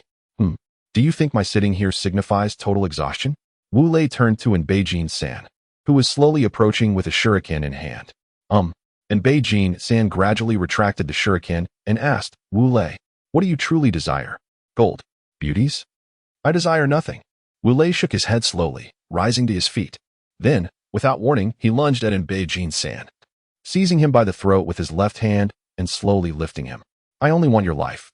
After saying this, he kicked Beijing-san high into the air. "Raikiri." Wu Lei raised his right index finger, aiming at Beijing-san. Then, expending the last of his chakra, he unleashed a beam of lightning, Raikiri, that pierced Beijing-san's heart. Thud, and Beijing-san's body plummeted to the ground, blood spreading in all directions. Phew. Wu Lei exhaled heavily, saying, "That's it for my chakra. It seems I shall have to rely more on taijutsu in the future." With that, Wu Lei turned and made his way back to his residence. At Wu Lei's residence, upon entering, Wu Lei saw Xiaonan sitting silently on a chair, staring at the television. He chuckled to himself. Then, he approached Xiaonan from behind, extending his arms. Just as he was about to embrace her, suddenly, a paper technique, a spear, hurtled towards Wu Lei's face. Wu Lei swiftly tilted his head, narrowly evading the spear's tip. Hee. Xiaonan turned around and smiled at Wu Lei. Still smiling, Wu Lei playfully pinched Xiaonan's nose and said, "You know very well, yet you still attack your brother Wu Lei. Let me show you how I will deal with you." With that, he prepared to tickle her. "All right, brother Wu Lei, I was wrong." Seeing Wu Lei's outstretched hands, Xiaonan hurriedly raised her hands in surrender. She then asked, "Brother Wu Lei, did you kill that person named Beijing-san?" Wu Lei nodded, replying affirmatively. "Wonderful," Xiaonan exclaimed, her face beaming with joy. "All right, it's time for bed." Wu Lei gently patted Xiaonan's head. "Wait, brother Wu Lei, let me finish watching this episode." With that, Xiaonan turned her gaze to the television, fully engrossed in the show. I truly have no way with you." Wu Lei shook his head and said to Xiaonan, "After you finish this episode, you must go to bed." "Okay, I know. Brother Wu Lei, you go to sleep." Xiaonan pushed Wu Lei, insisting. Alas, nowadays, television dramas seem to hold more importance than one's own boyfriend. Wu Lei sighed, then took a shower and went to bed. Annoying Brother Wu Lei. Truly bothersome. Hearing Wu Lei's words, Xianan's face turned slightly red. She then resumed watching the captivating drama. A night of silence passed. The next day, oh. Wu Lei yawned, got out of bed, freshened up, and went to wake Xiaonan for her morning routine. Afterward, they enjoyed a somewhat sumptuous breakfast together. "Brother Wu Lei, are we leaving today?" After the meal, Xiaonan tidied up the dishes and asked. Wu Lei nodded in response. "Oh." Xianan's voice dropped. "Xiaonan, we will have opportunities to come here again in the future." Noticing Xiaonan's gloomy expression, Wu Lei reassured her. "Really?" A hint of sunshine returned to Xiaonan's voice. "Yes, truly." Wu Lei smiled, nodding affirmatively. "Really?" This time, Xiaonan's voice radiated joy. "Indeed." Wu Lei smiled once more. "That is simply wonderful." Xiaonan cheered, grabbing Wu Lei's hand and jumping with delight, resembling a cheerful, lively sprite. "All right, let us pack our belongings and bid farewell to the king of the Snow Kingdom." Wu Lei gently ruffled Xiaonan's hair. Xiaonan smiled and nodded, heading to gather her things. After finishing their packing, Xiaonan and Wu Lei proceeded to the royal chamber of the king of the Snow Kingdom. "Your Majesty, we have come to bid you farewell." Wu Lei bowed to the king of the Snow Kingdom, saying, "Are you preparing to leave already? Don't you need to stay here a bit longer?" inquired the king of the Snow Country. "No, I don't," replied Wu Lei with a smile, shaking his head. "Oh, in that case, I shan't see you off." The king of the Snow Country weakly nodded in acknowledgement. "Very well. Then, farewell." Wu Lei bowed once more to the king, then took Xiaonan's hand and turned to depart.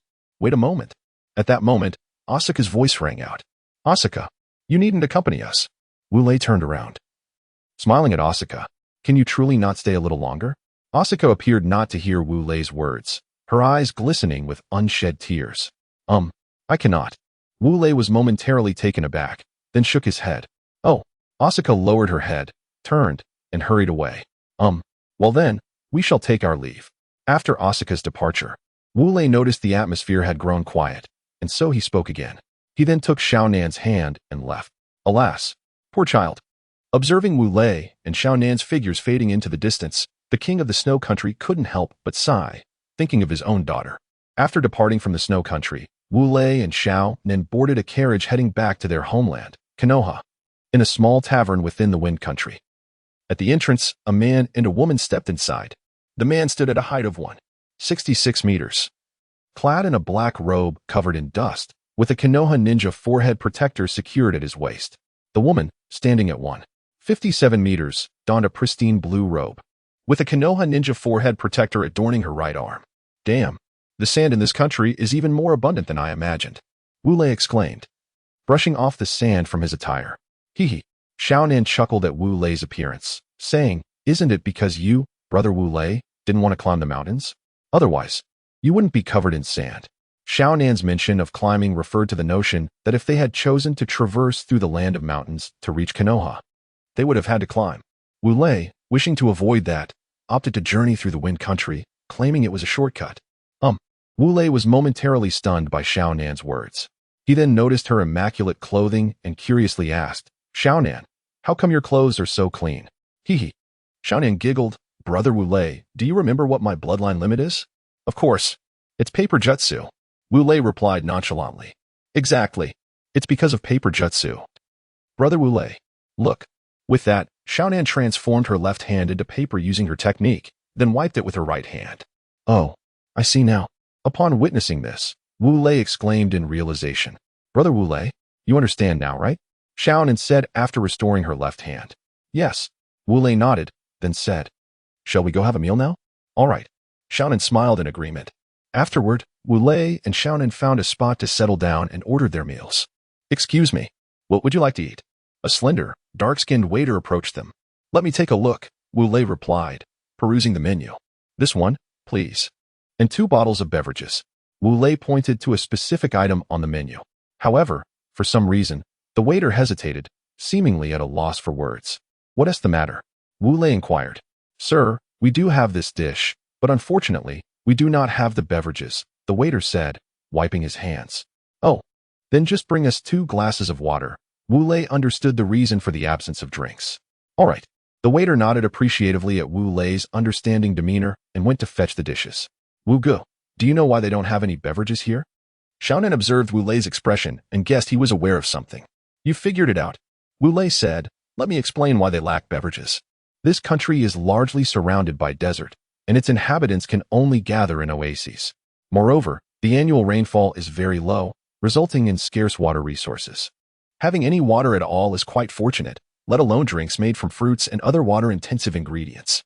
Xiaonan nodded, somewhat comprehending. Here comes the food. At that moment, the waiter returned with their order. Sir, this is our signature dish, steamed cactus. The waiter placed the dish on the table and set down 2 glasses of water before Wu Lei and Xiaonan. Wu Gu. Xiaonan glanced at the cactus and looked at Wu Lei with a questioning gaze. Let's give it a try. Wu Lei reassured her with a nod.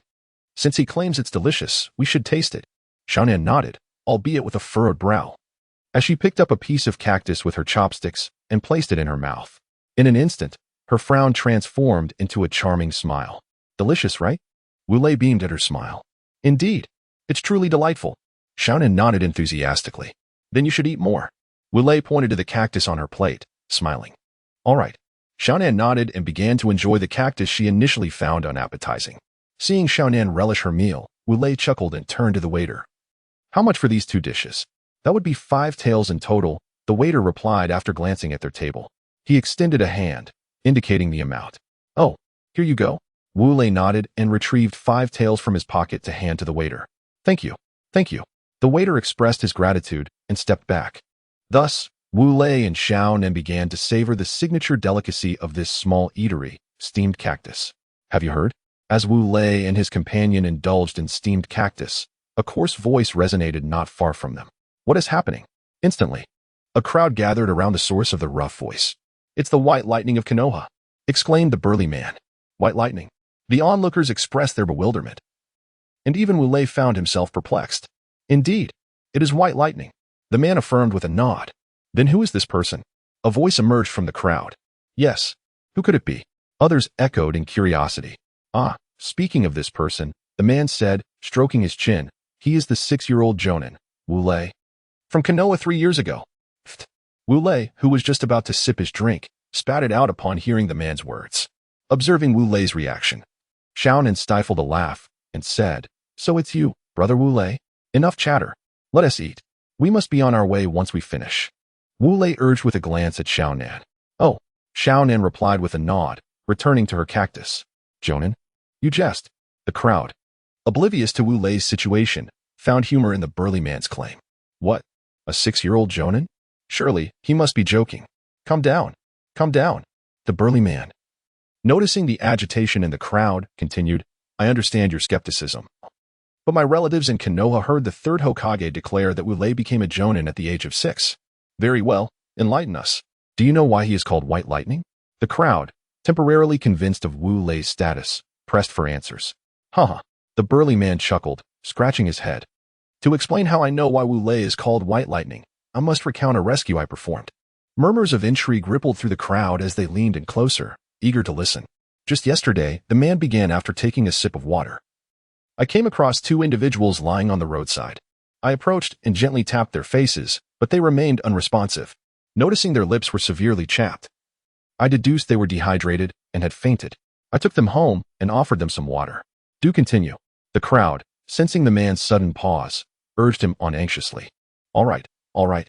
The burly man nodded vigorously at the crowd's eagerness. After they regained consciousness, they kept repeating, the white lightning of Konoha, Wu Lei. The white lightning of Konoha, Wu Lei. It was only after I tapped their shoulders that they realized their surroundings. It is uncertain whether the Han Dynasty individual intentionally sought to tantalize others, as after speaking, he rubbed his shoulders and fell silent. Hey, if you don't continue, we shall resort to violence. Upon witnessing the actions of the burly man, those around him assumed he was deliberately toying with their anticipation. They simultaneously grasped nearby objects that could serve as weapons, pointing them menacingly at the man as a form of intimidation. The mighty Han raised his hands high and exclaimed, I shall continue, continue. Yes, continue. Upon witnessing the actions of the mighty warrior, those around him relinquished their weapons, nodding in acknowledgement. Once they regained consciousness, they expressed their gratitude towards me. Subsequently, out of curiosity, I inquired about their experience. After a moment of contemplation, they began to share their tale. The warrior paused when he noticed that the onlookers were reaching for their weapons once more, and swiftly continued. The two individuals were rogue ninjas who had been on a mission in the Land of Snow a fortnight prior. During their assignment, they unexpectedly observed a phenomenon in the distant sky resembling a thunderous serpent. Intrigued, they approached for a closer look, only to witness arcs of lightning weaving through a throng of ninjas. With each strike, a ninja's life was extinguished, instilling in them a profound sense of dread. Though they yearned to flee, an overpowering curiosity compelled them to witness this massacre, which was far beyond their realm of comprehension. After the Han warrior uttered these words, he exhaled deeply. At that moment, he noticed those around him raising their weapons once again, and he fell to his knees, exclaiming, "Esteemed ones, at the very least, allow me a moment to rest. I have spoken at length. My mouth has run dry." Alas, the individuals who had taken up arms were momentarily taken aback, only to soon realize the folly of their actions. One among them then extended a cup of water to the burly man, saying, "Here, take a moment to rest." Alas, as he gazed at the water offered by the man, the robust figure nodded vigorously with tears of warmth in his eyes, accepting the cup and exclaiming, "Gulp, gulp." After a few bites, feeling satisfied, he exhaled and said, "Then I shall continue." Please go on." The people laid down their weapons, nodding in acknowledgement, and spoke. After witnessing the massacre, they beheld a flash of lightning transform into a youth, approximately 1.6 meters tall. It was too distant to discern Wu Lei's exact height. Standing there, cloaked in an ebony robe, he performed a series of intricate hand seals. In an instant, the heavens unleashed a multitude of lightning bolts, followed by the deafening sound of an explosion resonating from the ground, intertwined with the anguished cries of ninjas and the thunderous roar of the storm. At that moment, they suddenly heard a voice exclaim, "This Wu Lei is none other than the white lightning of Konoha. We must hasten our departure. Otherwise, when he arrives here, we shall have no means of escape. Indeed, let us depart." After these sounds, they beheld two shadowy figures swiftly darting past them. This immediate encounter instilled in them a sense of urgency to vacate the premises, prompting them to abandon their mission and hastily flee in our direction. Subsequently, he fainted on the road due to dehydration. After finishing his words, the robust man drained the entire contents of the cup and remarked, "As for why Wu Lei is called the White Lightning, I trust you have grasped the essence from my earlier explanation." "Oh, so that's how it is." After listening to the words of the tall man, the crowd understood why Wu Lei was referred to as the White Lightning of Konoha. It was due to his extraordinary proficiency in lightning release techniques. The common folk, after all, often possess rather simplistic minds. Thus, this moniker came to be. Well, now that I've finished speaking, I shall take my leave. The tall man rose, dusting himself off as he spoke. Upon hearing his words, the people parted to make way for him. The tall man, noticing their gesture, scratched his head and offered an embarrassed smile before departing. "All right, Xiaonan, let us also be on our way." After the tall man had left, Wu Lei turned to Xiaonan, who was patting her belly and burping after finishing her cactus meal. "Yes," Xiaonan nodded in satisfaction. Subsequently, the two of them rose and exited the small eatery. They boarded a carriage and continued their journey towards Konoha, in the Land of Fire. Outside Konoha village, inside a carriage, Wu Lei called out to Xiaonan in the compartment, "Xiaonan, Xiaonan, we have arrived home. Wake up." "Oh." A soft voice responded from within the carriage, "I'm coming." After a brief moment, Xiaonan emerged from the compartment, looking tidy and presentable. Seeing Xiaonan, Wu Lei smiled and extended his hand to take hers, slowly helping her down from the carriage. He then untied the reins of the horse and gave it a light slap on its rear. "Nay." The horse whinnied and galloped into the woods. "All right, let us go," Wu Lei said to Xiaonan, glancing at the horse as it disappeared into the distance. "Okay." Xiaonan nodded in agreement, giggling. Wu Lei, with a smile on his face, held Xiaonan's hand as they walked towards Konoha village.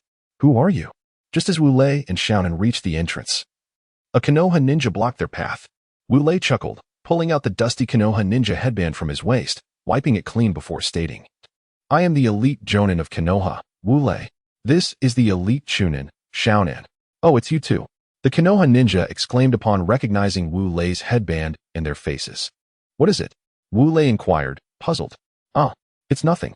Please, go ahead." The Konoha ninja shook his head and stepped aside. "Oh, Then let us enter. Wu Lei nodded, and, together with Xiaonan, they entered Konoha village. As Wu Lei and Xiaonan's figures faded into the distance, the Konoha ninja picked up a communication symbol and reporting to Lord Third, the White Lightning of Konoha, Lord Wu Lei, has returned. Over. Wu Lei brother. Why did that ninja seem a bit excited when he watched us leave? On their way home, Xiaonan asked while holding Wu Lei's hand. Did he? Wu Lei replied, perplexed. Of course. I sensed a bit of excitement in his expression. Xiaonan said, her eyes sparkling. Did you not notice, Wu Lei brother? I didn't pay attention. Wu Lei was momentarily taken aback, scratching his head in contemplation before speaking. Oh. Xiaonan suddenly broke into a mysterious smile. What is it? Upon seeing the enigmatic expression on Xiaonan's face, a chill ran down Wu Lei's spine, and an ominous premonition surged within him. Consequently, he inquired of Xiaonan. Oh, it's nothing. Let us go. Xiaonan chuckled, darting a few steps ahead, and called out, Wu Lei go. Let us see who gets home first. With that, she took off running. All right, just watch me catch up to you. Wu Lei, noticing Xiaonan's retreating figure, dismissed any thoughts regarding her earlier mysterious smile and decided to join her in the race home. At Wu Lei's house, Wu Lei go. Look. What is that? Xiaonan, who had been eagerly rushing home, suddenly halted and pointed toward Wu Lei's residence. Wu Lei paused, following Xiaonan's gesture. His expression darkened as he beheld the transformation of his home. The once earthy yellow building had morphed into a structure adorned with shades of white and hints of blue. The previously pristine balcony was now cluttered with an array of flowers, upon which hung a conspicuous red banner. The banner proclaimed, Welcome, Lord White Lightning Wu Lei and Miss Xiaonan, back to your lovely home. How is this lovely? Wu Lei's heart screamed in frustration, though he maintained a calm exterior. Wait here, he instructed Xiaonan. Oh, Xiaonan nodded in agreement. Subsequently, Wu Lei released her hand and, employing the Flying Thunder God technique, swiftly appeared on the balcony, ready to tear down the red banner. Just then, he noticed a boomerang hurtling toward him at high speed. He swiftly sidestepped, narrowly avoiding the projectile. As he prepared to turn back and continue his task, a figure suddenly materialized before him. The individual possessed a mane of golden hair, striking sky-blue eyes, and a handsome, somewhat mature visage. You, Watergate, Wu Lei exclaimed in surprise. Hiki, Wu Lei, long time no see. Watergate greeted him, then, with a fist clenched, struck toward Wu Lei's chest. TCH. Wu Lei scoffed, quickly forming hand seals, and in an instant, his figure appeared behind Watergate.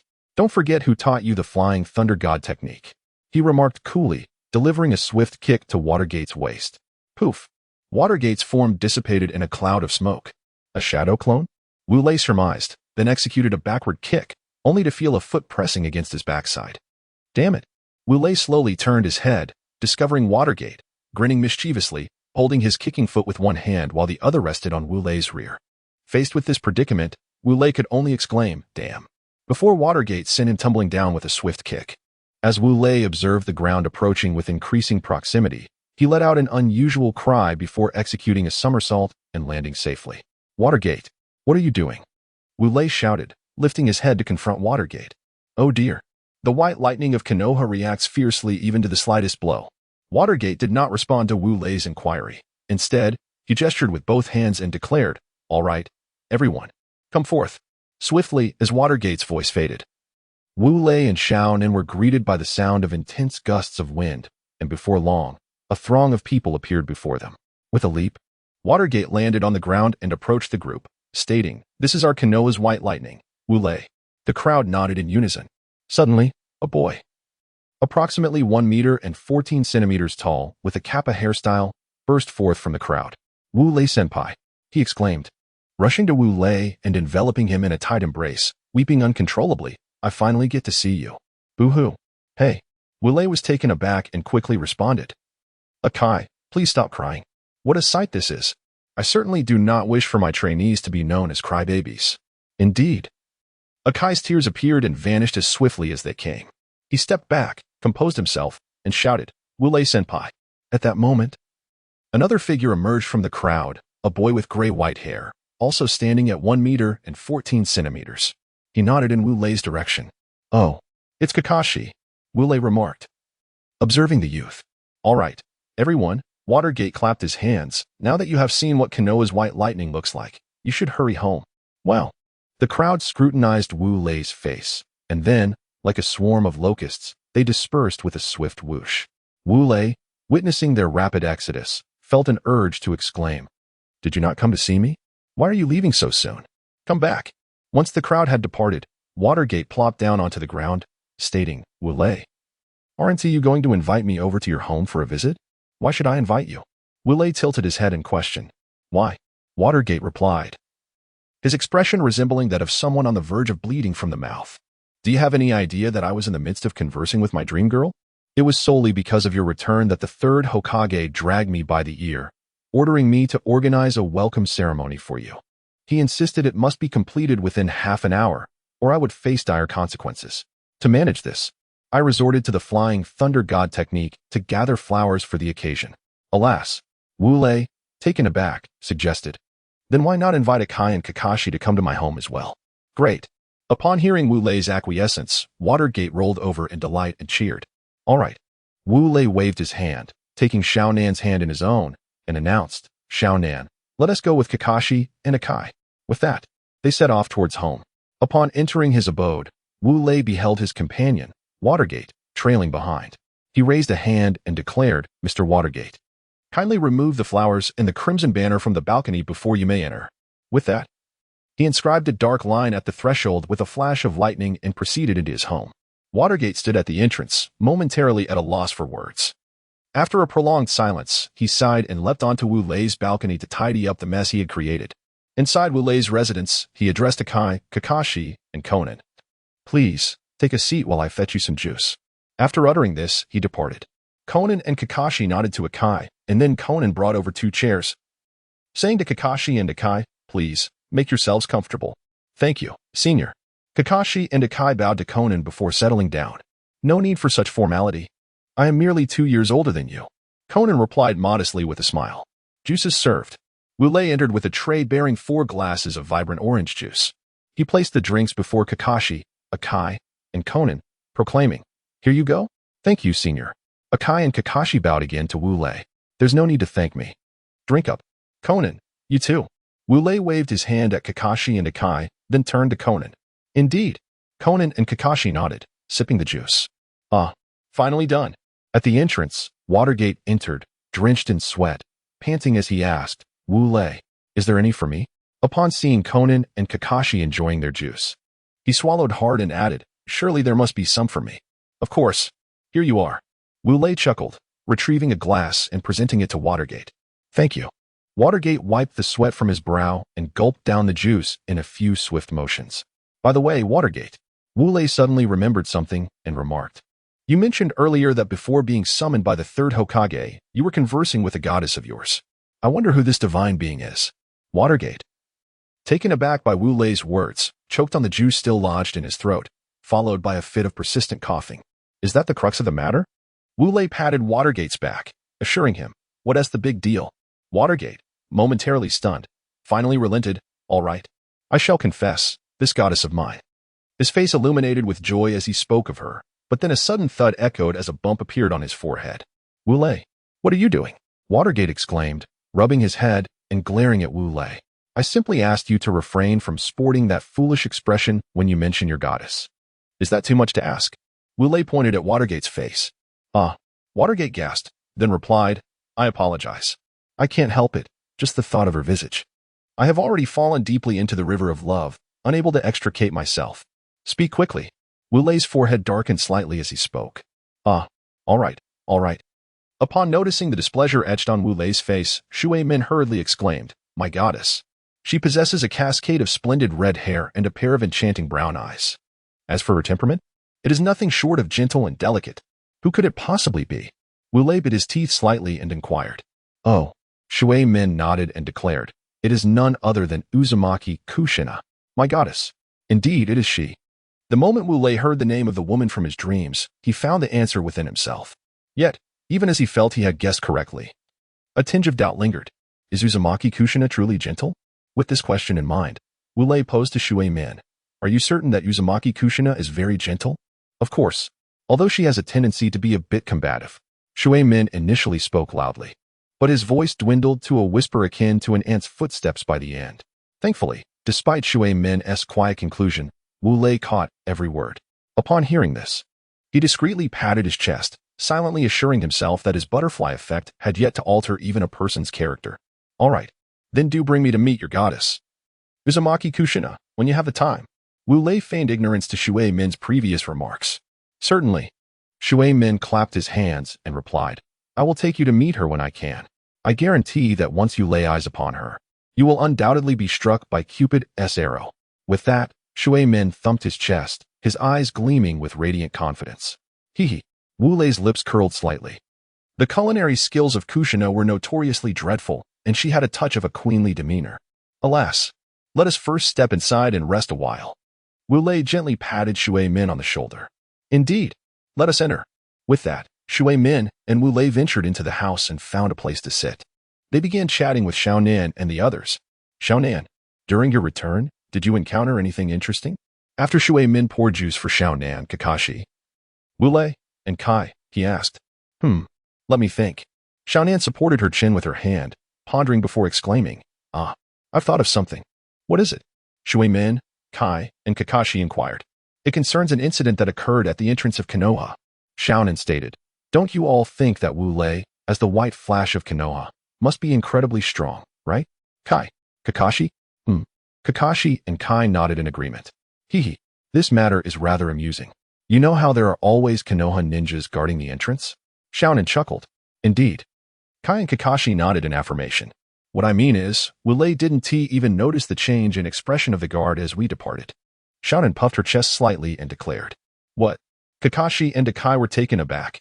They never anticipated that Wu Lei, whom they regarded as a godlike figure, failed to notice the subtle changes in people's expressions. How amusing. Wu Lei scoffed, his lips curling in disdain. Is that funny? Kakashi and Kai exchanged puzzled glances before vigorously shaking their heads in unison, exclaiming, Not at all. Not in the slightest. Why are you like this? Upon witnessing their reaction, Konan's demeanor visibly deflated. Senior Konan, Kakashi and Kai addressed her. While we grasp the general meaning of what you said, that Senior Wu Lei did not notice the changes in people's expressions, none of us understood a single word from the moment you began speaking. How infuriating. Konan pouted in frustration. Ha. Wu Lei erupted in laughter at Konan's predicament. However, at that moment, he noticed Minato's astonished expression. He waved his hand in front of Minato's eyes and remarked, Hey, what's wrong? Are you stunned? Goddess. Minato stammered, his face flushed, extending a trembling hand towards the entrance. Goddess. Wu Lei repeated softly, then exclaimed, No way. He turned to look towards the door and saw a figure standing there. The person was approximately 171 meters tall, with flowing red hair and warm brown eyes. These characteristics instantly revealed her identity to Wu Lei. It was Minato's goddess, Kushina Uzumaki. Kushina. Minato swallowed hard and said, What brings you here? Kushina seemed less than pleased with Minato, letting out a huff. The third Hokage is looking for you and Wu Lei. He wants you both to come quickly. With that, she tossed her hair and turned to leave. Minato sighed. I can't help but adore such gentleness. She is simply exquisite. Wu Lei, feeling exasperated, thought to himself that he would love to knock Minato down. Pointing at Kushina's departing figure and exclaiming, Is that what you call beauty? Nevertheless, he restrained himself and said, Minato, let us proceed to the third Hokage's office. Yes. Minato nodded with a blissful smile. Kushina, I will heed your call. Bam. Wu Lei could no longer contain himself. Why are you hitting me? Minato turned, puzzled. What do you mean? Why? Wu Lei pointed at himself, declaring, The one speaking to you is me, Wu Lei, not Kushina Uzumaki. Understand? Oh. Minato nodded rapidly, responding. I got it. Sighing deeply, Wu Lei addressed Kakashi and Kai behind him. Kakashi, Kai, take Konan outside for a stroll. Understood? Yes. Senior Wu Lei. Kakashi and Kai nodded vigorously in agreement. All right then, Minato, let us depart. With that, Wu Lei headed towards the third Hokage's office. Hey, wait for me. Upon noticing that Wu Lei had not waited for him, Watergate hurriedly waved his hand and chased after him. In the office of the third Hokage, both Wu Lei and Watergate stood upright and spoke. Third Hokage. Indeed, the third Hokage nodded and said, I have recently heard some matters of concern. What matters? Wu Lei and Watergate inquired in unison. It pertains to the Village of Mist, the third Hokage said, narrowing his eyes slightly. The Village of Mist? Exclaimed both Wu Lei and Watergate simultaneously. Correct. It concerns the Village of Mist, the third Hokage confirmed, adding, recently, the fourth Mizukage has completely sealed off the village, prohibiting ninjas from other villages from entering. What significance does that hold? Watergate asked, puzzled. It holds great significance. The third Hokage replied with a hint of disdain. After closing the village of mist, the fourth Mizukage has implemented a regime of blood mist. Oh, has it already been enforced? Wule thought to himself, his pupils slightly constricting. What does a blood mist regime entail? Watergate scratched his head in confusion. Blood mist regime. The third Hokage explained. It requires ninjas from the village of mist to kill their teammates before they can graduate from the ninja academy. His voice escalated to near a roar towards the end. Both Wu Lei and Watergate gasped in astonishment, unable to fathom the brutal nature of this blood mist regime. By the heavens, this fourth Mizukage is truly a despicable wretch. The third Hokage, for the first time, uttered a curse in front of Wu Lei and Watergate. Third Hokage, you. Wu Lei pointed at the third Hokage's mouth in disbelief. Cough, cough. The third Hokage, realizing his slip, coughed a few times and said, in the face of such tyranny, I simply cannot stand idly by. Thus, I wish to assign you a mission. What mission? Both Watergate and Wu Lei nodded in curiosity. To destroy the ninja academy of the village of mist. The third Hokage's eyes gleamed with determination. What? Both Wu Lei and Watergate were taken aback once more. Wu Lei then spoke. Third Hokage, to send us to destroy that ninja academy is to hold us in too high regard. If Watergate and I were to confront the Jinchuriki of the Three Tails, Yagura, we might not even escape. Who says you cannot escape? The third Hokage countered. Do you not possess space-time ninjutsu? When the situation becomes dire, a single application of space-time ninjutsu will allow you to flee. The third Hokage's words left Wu Lei and Watergate momentarily speechless. Indeed, we do possess space-time ninjutsu. Why should we fear Yagura? They realized, emboldened. Furthermore, even if we cannot defeat Yagura outright, with our combined strength, we could certainly wear him down. What is there to fear? Then Wu Lei and Watergate exchanged glances and declared, we accept. Truly, you are commendable ninjas of Konoha. The third Hokage chuckled. And said, then you should tidy up. In a few days, you may depart. Understood. Wu Lei and Minato nodded and turned to leave. The third Hokage then addressed Wu Lei. Wu Lei, you should visit the Ninja Academy to enhance your knowledge. Relying solely on formidable strength without wisdom will put you at a disadvantage on the battlefield. Oh, very well. I shall go. Wu Lei paused momentarily and replied. Indeed. Off you go. The third Hokage waved his hand, signaling them to leave. Afterward, Wu Lei departed the third Hokage's office alongside Minato. Hey, Wu Lei, do you think our mission will be successful? Minato inquired as they made their way home. Wu Lei pondered for a moment before responding. There should be a 30% chance, especially against Yukigakure. Only 30%? Minato exclaimed, raising 3 fingers. Wu Lei nodded, adding, if we include others. It would merely drop to 10%. Then are we not facing a perilous situation? Minato stammered. Indeed. Wu Lei confirmed with a nod. Upon seeing Wu Lei's affirmation, Minato fell silent, seemingly lost in thought. Observing Minato's demeanor, Wu Lei chose not to pry further and continued his journey home. Wu Lei go. Look, Kakashi and Guy have bought me so many things. Upon entering the house, Wu Lei was greeted by Xiao Nan, who joyfully displayed her bounty. You are wasting money like this. Do you understand? Wu Lei chuckled as he nodded at Xiao Nan, then addressed Kakashi and Guy. It's quite unnecessary. Not at all, senpai. This is merely our token of appreciation. Kakashi and Guy waved their hands dismissively. You have truly gone out of your way. Wu Lei sighed. Xiao Nan. I will be heading to Kirigakure with Minato in a few days. During that time, you should stay with your sister, Mei. What? Wu Lei go, are you leaving again? Xiao Nan set down her things and tugged at his hand. Not immediately. Wu Lei playfully pinched her nose before turning to Kakashi and Guy. Kakashi, Guy. Come to the backyard with me. I wish to assess your progress. Yes, senpai. Kakashi and Guy exclaimed excitedly at the prospect of a strength test. Well then, follow me. Wu Lei instructed, turning toward the yard. Yes. Kakashi and Guy responded eagerly, trailing behind Wu Lei. All right. Are you prepared? Once in the yard, Wu Lei turned to the exhilarated Kakashi and Guy. Ready, senpai. They shouted in unison. Excellent. Wu Lei let out a thunderous roar, striking a pose as he addressed Kakashi and Guy. Now, you shall launch your assault. Yes, replied Kakashi and Guy, nodding vigorously before dispersing and charging towards Wu Lei. Canoa Whirlwind.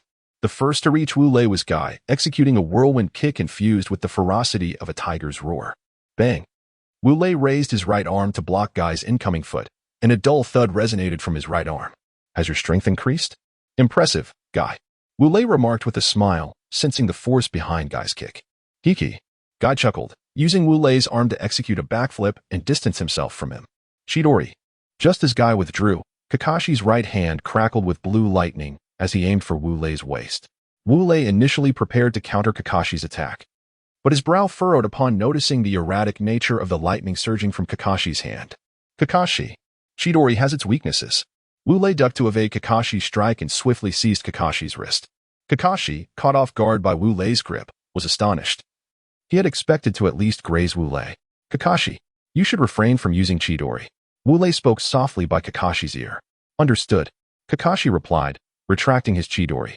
However, as he did, a muffled grunt escaped him. His hand, which had just dispelled the Chidori, had turned somewhat blackened. Just as I suspected. Wu Lei observed Kakashi's hand, remarking, Kakashi, you ought to abandon Chidori from now on. What? Kakashi exclaimed, bewildered. Why?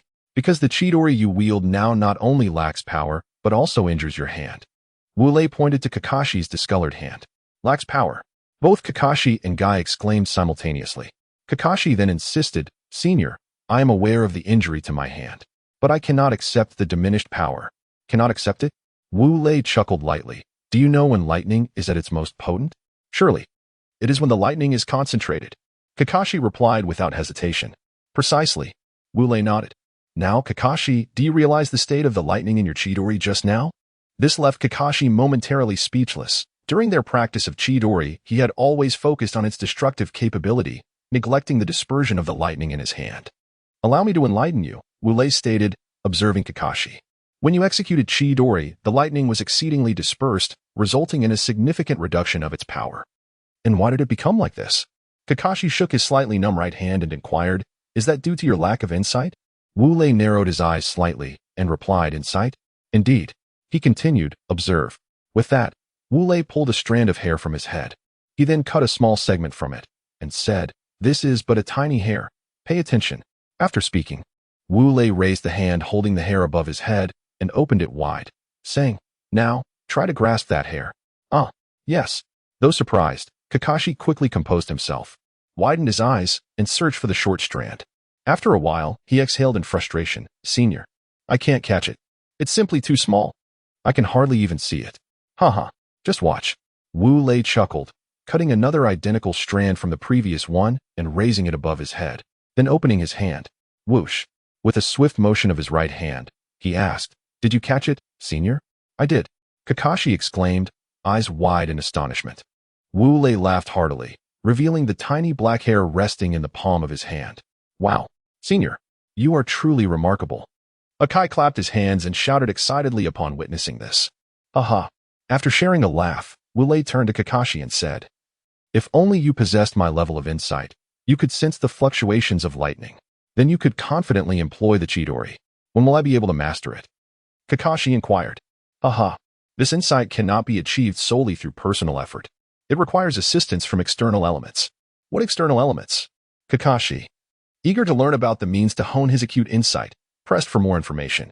You will understand in due time. But for now it is not something I can disclose. Wu Lei pondered for a moment before responding. Ah. Kakashi's mouth fell open, leaving him speechless. Fear not. This external element will be yours in the future. Wu Lei waved his hand dismissively. I will obtain it in the future? Kakashi asked, intrigued. Indeed. You will acquire it. Wu Lei nodded affirmatively. Oh, that puts my mind at ease. Kakashi had thought that this external element would remain elusive throughout his life. But now he felt a sense of joy and relief knowing it would eventually be his.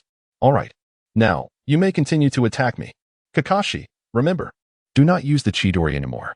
With that, Wu Lei executed a backflip, increasing the distance between himself and Kakashi and Akai.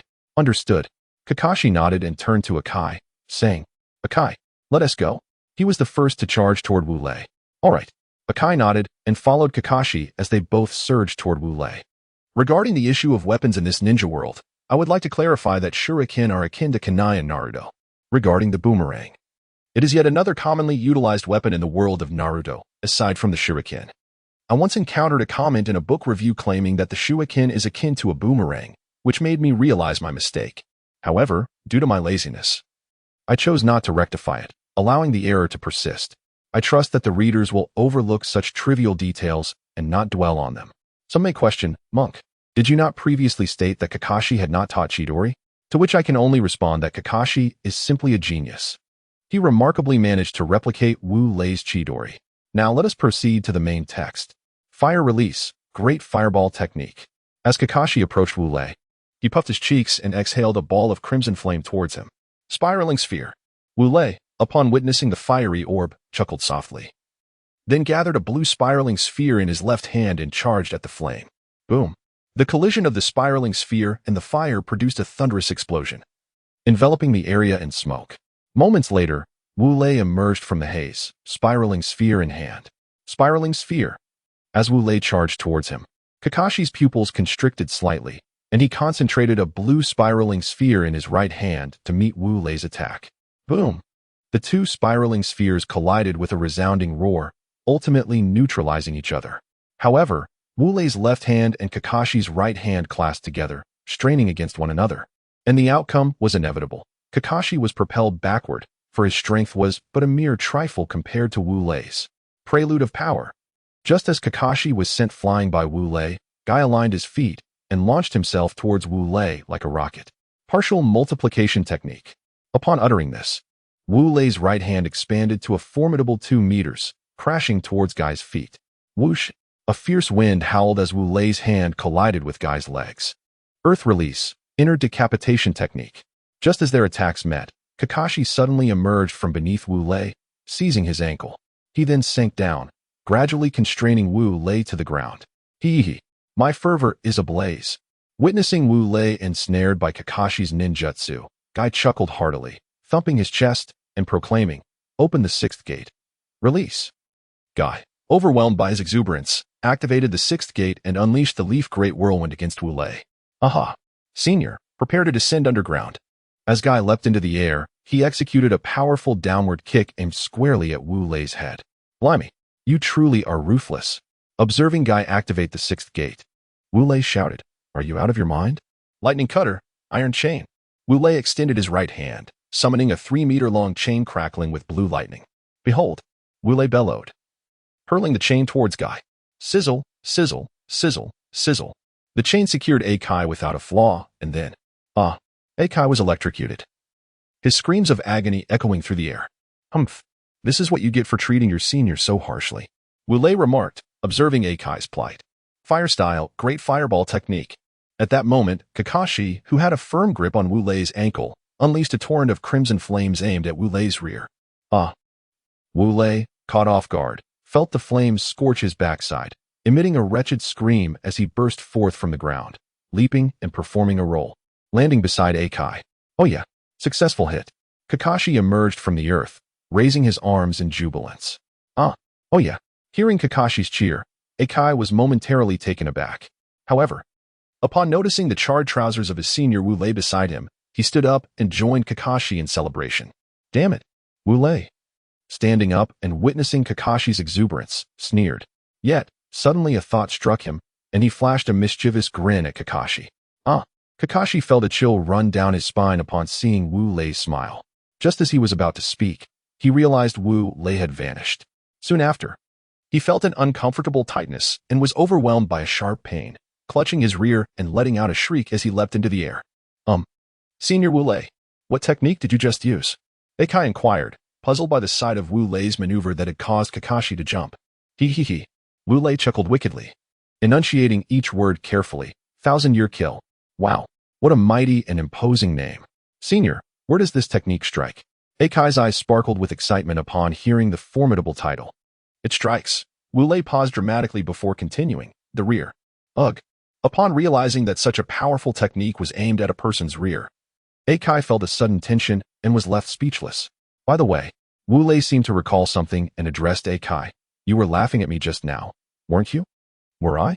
Akai's body broke into a nervous sweat at Wu Lei's words, but he masked it well, widening his eyes innocently. Kiki, what do you think?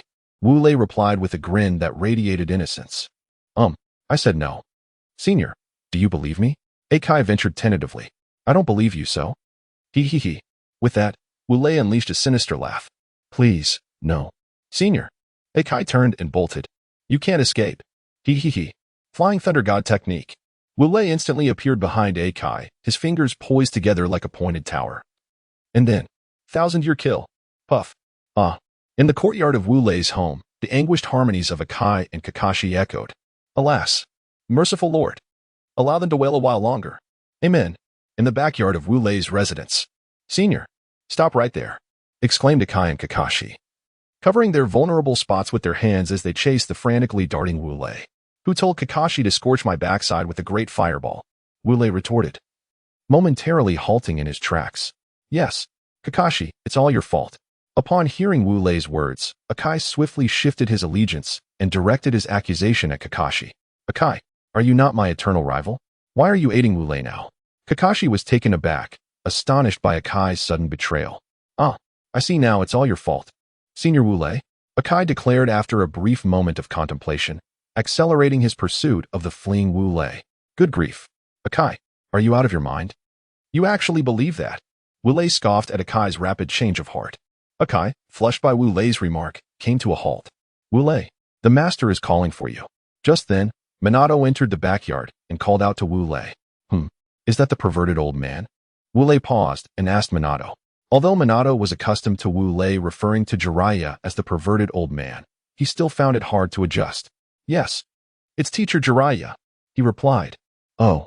Wu Lei nodded, saying, where is he? I shall pay him a visit. Teacher Jiraiya is at the Ninja Academy, Minato pondered before responding. All right. I shall take my leave.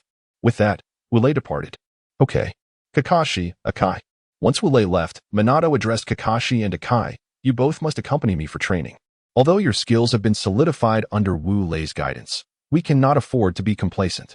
Yes. Kakashi and Akai replied, straightening their backs. In the Hidden Leaf. At the Ninja Academy. In a spacious area, Jiraiya was instructing two young boys in ninjutsu.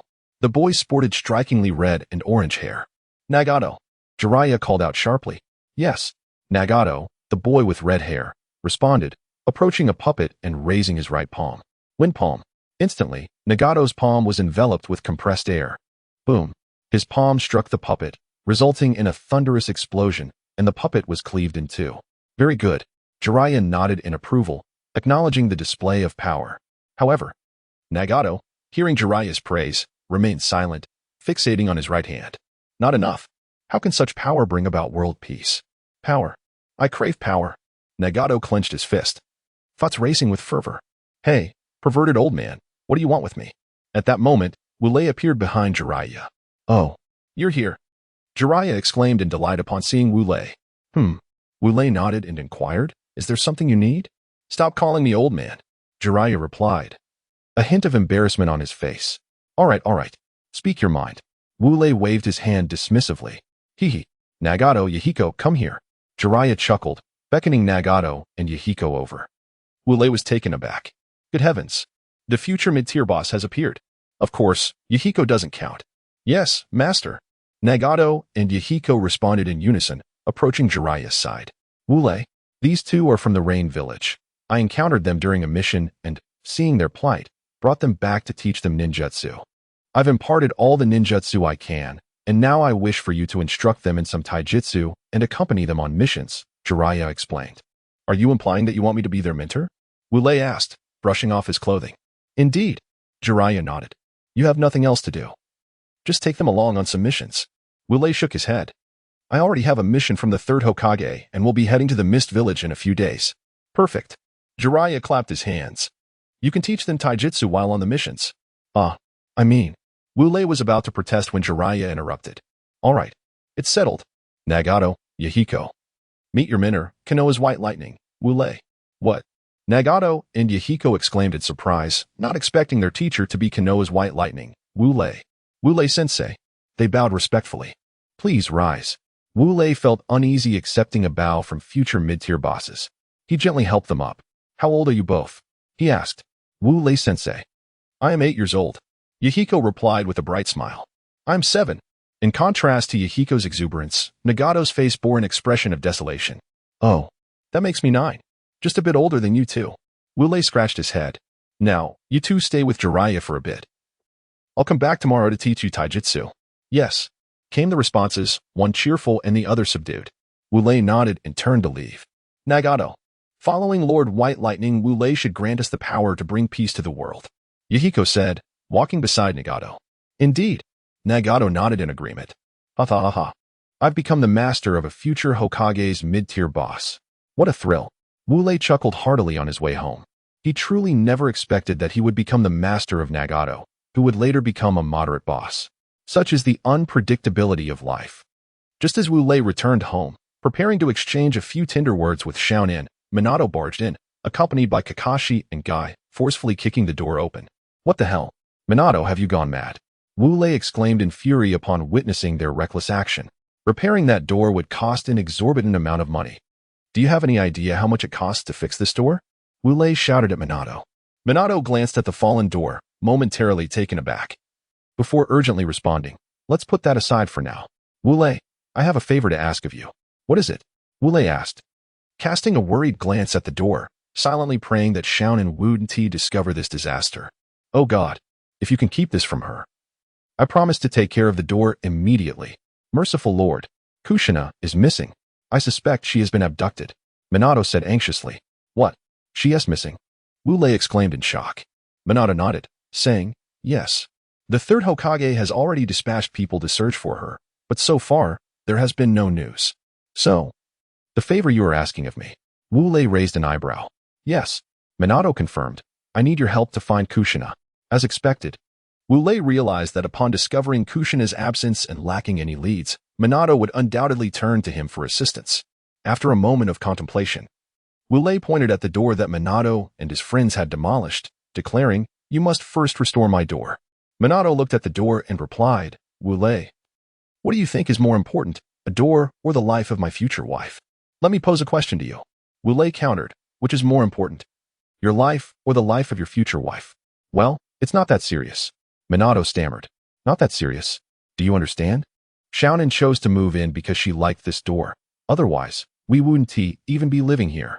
Minato was taken aback by Wu Lei's words, realizing the door's significance. If Xiaonan were to see this door in its current state, I assure you, I would meet a dreadful fate. Wu Lei shuddered. All right, I will go fix it now. Minato, sensing Wu Lei's sincerity, nodded and promptly used the Flying Thunder God technique to find an identical door. All right, Kakashi and Guy, since you both participated in the destruction of this door, I command you to take it outside the village. Wu Lei instructed Kakashi and Guy as Minato vanished. Kakashi and Akai gazed at the enormous door, swallowing hard, filled with profound regret. What are you waiting for? Move it, Wu Lei exclaimed, noticing their dazed expressions. Oh. Kakashi and Akai exchanged glances, nodded, and proclaimed, 1, 2, 3, lift. They grasped the sides of the door and exerted their strength. With a resounding pop, the door was gradually raised. Huff, huff, huff. As they lifted the door, Kakashi and Akai gasped for air, overwhelmed by carbon dioxide. Quite a bit of strength. Wu Lei silently praised them. All right, let us go. Wu Lei waved his hand, signaling Kakashi and Akai to proceed with the door. Once again, they exchanged glances, sighed, and muttered. Subsequently, they carried the door away. Puff. After witnessing the figures of Kakashi and Akai disappear with the door, Wu Lei wiped the sweat from his brow and murmured, now, we await the arrival of the water gate. Wu Lei, why did this door disappear? Just as he awaited the water gate's return, a voice he dreaded echoed in his ears. This door? It claimed it was off to find its bride. So it left without my consent. Wu Lei, with a humble smile, fabricated an excuse and turned to Xiaonan behind him. Xiaonan gasped, her expression darkening as she approached Wu Lei and slowly tugged at his ear, which was slightly taller than her own, and inquired. It said it went to find its bride. Brother Wu Lei, do you expect me to believe that? Wu Lei grinned sheepishly and tentatively replied. I say you should believe it. Don't you agree? Kiki. Xiaonan chuckled, but the grip on Wu Lei's ear tightened. Almost frantically, she declared, I do not agree. Brother Wu Lei, tell me, what on earth is going on? All right, I'll confess. Seeing Xiaonan's demeanor, Wu Lei quickly surrendered, explaining. It happened like this. He then elaborated on how the door was damaged by someone, the water gate, without mentioning Kakashi and Akai. embellishing the tale to suggest a deep-seated vendetta against the door. Oh, so it was the water gate. Now understanding the cause and effect, Xiaonan murmured, "Wu Lei, I'm back." At that moment, the water gate returned, carrying a door identical to the one he had broken. "Oh, water gate. Just set it aside," Xiaonan said with a beaming smile. The water gate, unaware of the implications behind her smile, nodded and gently placed the door aside. Xiaonan, what are you doing?" After setting the door down, the water gate lifted his head, only to find Xiaonan brandishing a white spear at him. "Water gate, did you break my door?" Xiaonan's face was frozen with frost as she questioned. "Yes." "Alas." "Xiaonan, please, don't." As soon as he uttered yes, Mizumoto noticed Xiaonan's hand twitching, prompting him to speak hastily. However, Xiaonan appeared oblivious to Mizumoto's words, continuing her actions unperturbed. "Xiaonan, if you forgive me, I shall buy you a lollipop." In a moment of desperation, Mizumoto shut his eyes tightly and shouted. After a brief interval, he felt no pain coursing through his body. Gradually, he opened his eyes, only to be met with Xiaonan's cheerful smile as she declared, "All right, I forgive you." Alas, both Wu Lei and Mizumoto could hardly believe their ears. "What is the matter, Wu Lei? Is this peculiar?" Xiaonan inquired with her head tilted, noticing Wu Lei's astonishment. "No." Wu Lei shook his head vigorously, saying, "Xiaonan, did you not express your fondness for that door?" "Indeed." Xiaonan nodded in affirmation, but a door cannot be consumed. It is merely for admiration. Thus, when comparing a door to a lollipop, I would unequivocally prefer the lollipop. Wu Lei was rendered speechless. "Ha ha ha. Senior Wu Lei, we have accomplished it." Just as Wu Lei stood dumbfounded, Kakashi and Guy returned, panting heavily. "You have returned. Truly, you have worked hard. Come." Wu Lei clapped his hands in commendation. Upon hearing Wu Lei's words, Kakashi and Guy assumed they were to be rewarded. However, Wu Lei's next statement caused them to collapse in disbelief. "Now, ensure that this door is properly installed." He approached the door Mizumoto had purchased, giving it a gentle pat. Upon seeing that the door was identical to the one they had just removed, Kakashi and Guy rolled their eyes and fell over. "Oh dear. What has happened to you? Get up." Wu Lei, puzzled by their sudden collapse, approached them and patted their faces gently. "Is this heaven?" After Wu Lei's encouragement, Kakashi and Guy gradually regained consciousness. "Hey, Senior, have you come along with us?" They exclaimed in unison, astonished by Wu Lei's presence. A dark, ominous symbol appeared on Wu Lei's forehead. "It seems you haven't fully awakened yet." He slowly raised his right hand, clenched it into a fist, and struck the ground between Kakashi and Guy's heads, merely the surface of the earth, with considerable force. Crack! The ground beneath Kakashi and Guy shattered upon impact. Ugh! The sound jolted them back to reality. They glanced at the fragmented ground, simultaneously swallowing hard, drenched in a cold sweat. "Are you not going to get up?" Wu Lei asked, his expression darkening. Yes. Kakashi and Guy nodded fervently before rising to their feet. "Good." Seeing them stand, Wu Lei nodded and pointed at the door Mizumoto had acquired. "Now, go and install that door properly." Yes. This time, Kakashi and Guy dared not faint again. They quickly nodded and proceeded to install the door. Upon witnessing Kakashi and Guy obediently heading towards the gate, Wu Lei let out a sigh of relief. "Wu Lei, now you can assist me in locating Kushina." Minato approached Wu Lei and said, "I won't go." Wu Lei shook his head in refusal. "How can you be like this?" Minato exclaimed, taken aback by the disappointing outcome despite his investment of time and resources, and he was instantly incensed. "Calm down. I haven't finished speaking yet." Wu Lei patted Minato's shoulder and continued, "In fact, finding Kushina does not require my involvement. It relies entirely on you." "Me?" Minato pointed at himself incredulously. Wu Lei nodded affirmatively. "Yes, indeed, you. But how am I supposed to do that?" Minato scratched his head, bewildered. "Haha." Wu Lei chuckled. "What I mean is, it depends on you rescuing Kushina." "Rescue? How am I supposed to do that? I don't even know where she is." Minato questioned. "Well, not knowing her whereabouts doesn't mean you can't search for her." Wu Lei paused momentarily, then replied, "But how do I go about searching?" Minato continued to scratch his head in confusion. "Haha." Wu Lei laughed again and asked, "Let me pose you a question. Is Kushina intelligent?" "Of course, she's intelligent." Minato nodded. "She strives to become the first female Hokage of Konoha, which has made her increasingly clever." "Good." Wu Lei nodded. "Then do you know where Kushina disappeared?" Minato nodded. "I know." "Then that solves our issue." Wu Lei shrugged. "You simply need to search around that location, and you will uncover some clues. Why are you so certain? Minato asked, puzzled. Think about the question I previously asked you and your answer. Wule tapped his head. After a moment of contemplation, Minato's eyes suddenly widened. I understand. You get it now? Seeing Minato's realization, Wule smiled. Yes. Minato nodded vigorously, then suddenly hugged Wulei's head and planted a quick kiss on his cheek before darting away, leaving behind a remark. Wule, you are truly talented. After being kissed on the cheek by Minato, Wule stood in a daze for quite some time before yelling upwards, Minato. This part omitted a plethora of expletives. All right. Xiaonan could no longer tolerate the foul language emanating from Wule, so she tugged at his hand and said, I'm sorry, Xiaonan. Sob, sob, sob. As he spoke, Wule enveloped Xiaonan in a tight embrace, weeping profusely. Oh, don't cry, don't cry. Xiaonan gently patted Wulei's back, comforting him as one would a child. He. Kakashi, look at Wule-senpai. His youth has slipped away. Observing Wulei's state, Guy couldn't help but chuckle, nudging Kakashi with his elbow. Though Kakashi wished to burst into laughter, he restrained himself, offering only a soft chuckle before falling silent again. AKA, quite amusing, isn't it? Wule remarked, lifting his head from Xiaonan's shoulder to gaze at the giggling AKA. AKA vigorously shook his head, exclaiming, not at all.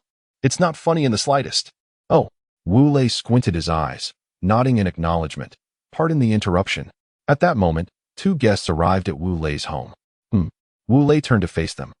The two individuals stood around 2 meters tall, one boasting a head of red hair while the other had black. Nagato. Yahiko. What brings you here? Wule inquired. Puzzled. Yahiko chuckled as he approached Wule, handing him a letter. Teacher Wule, this is a message from Jiraiya-sensei. Oh. Wule raised an eyebrow and opened the letter to read. Dear Wule, due to my recent financial difficulties, I have entrusted Nagato and Yahiko to your care. Old man, I admit it myself. For this favor, please keep them with you. Jiraiya. Wulei's thoughts were filled with expletives upon finishing the letter, though he kept them to himself. Teacher Wule, what did Jiraiya-sensei write? Yahiko inquired, looking at Wule. It's nothing. Just that he has asked you to stay at my place for a while. Wule replied. Oh, then we are in your debt, Teacher Wule, Yahiko said, bowing respectfully. Thank you. Noticing Yahiko's gesture, Nagato echoed the sentiment and also bowed to Wule. No need. Wule lifted Nagato and Yahiko back up, saying, It's almost mealtime, so go rest for a bit. Then we truly appreciate your kindness. They both bowed again. Wule chuckled before addressing Kakashi and AKA. You two needn't return home. Wait until after dinner to head back. Oh. Kakashi and AKA exclaimed joyfully. After dinner, Kakashi and AKA bid farewell to Wule and returned home. Subsequently, Wule prepared rooms for Nagato and Yahiko, allowing them to freshen up and rest. Later on, Wule and Xiaonan retired for the night. A night of silence passed, and the next day arrived. Nagato, Yahiko, time for breakfast.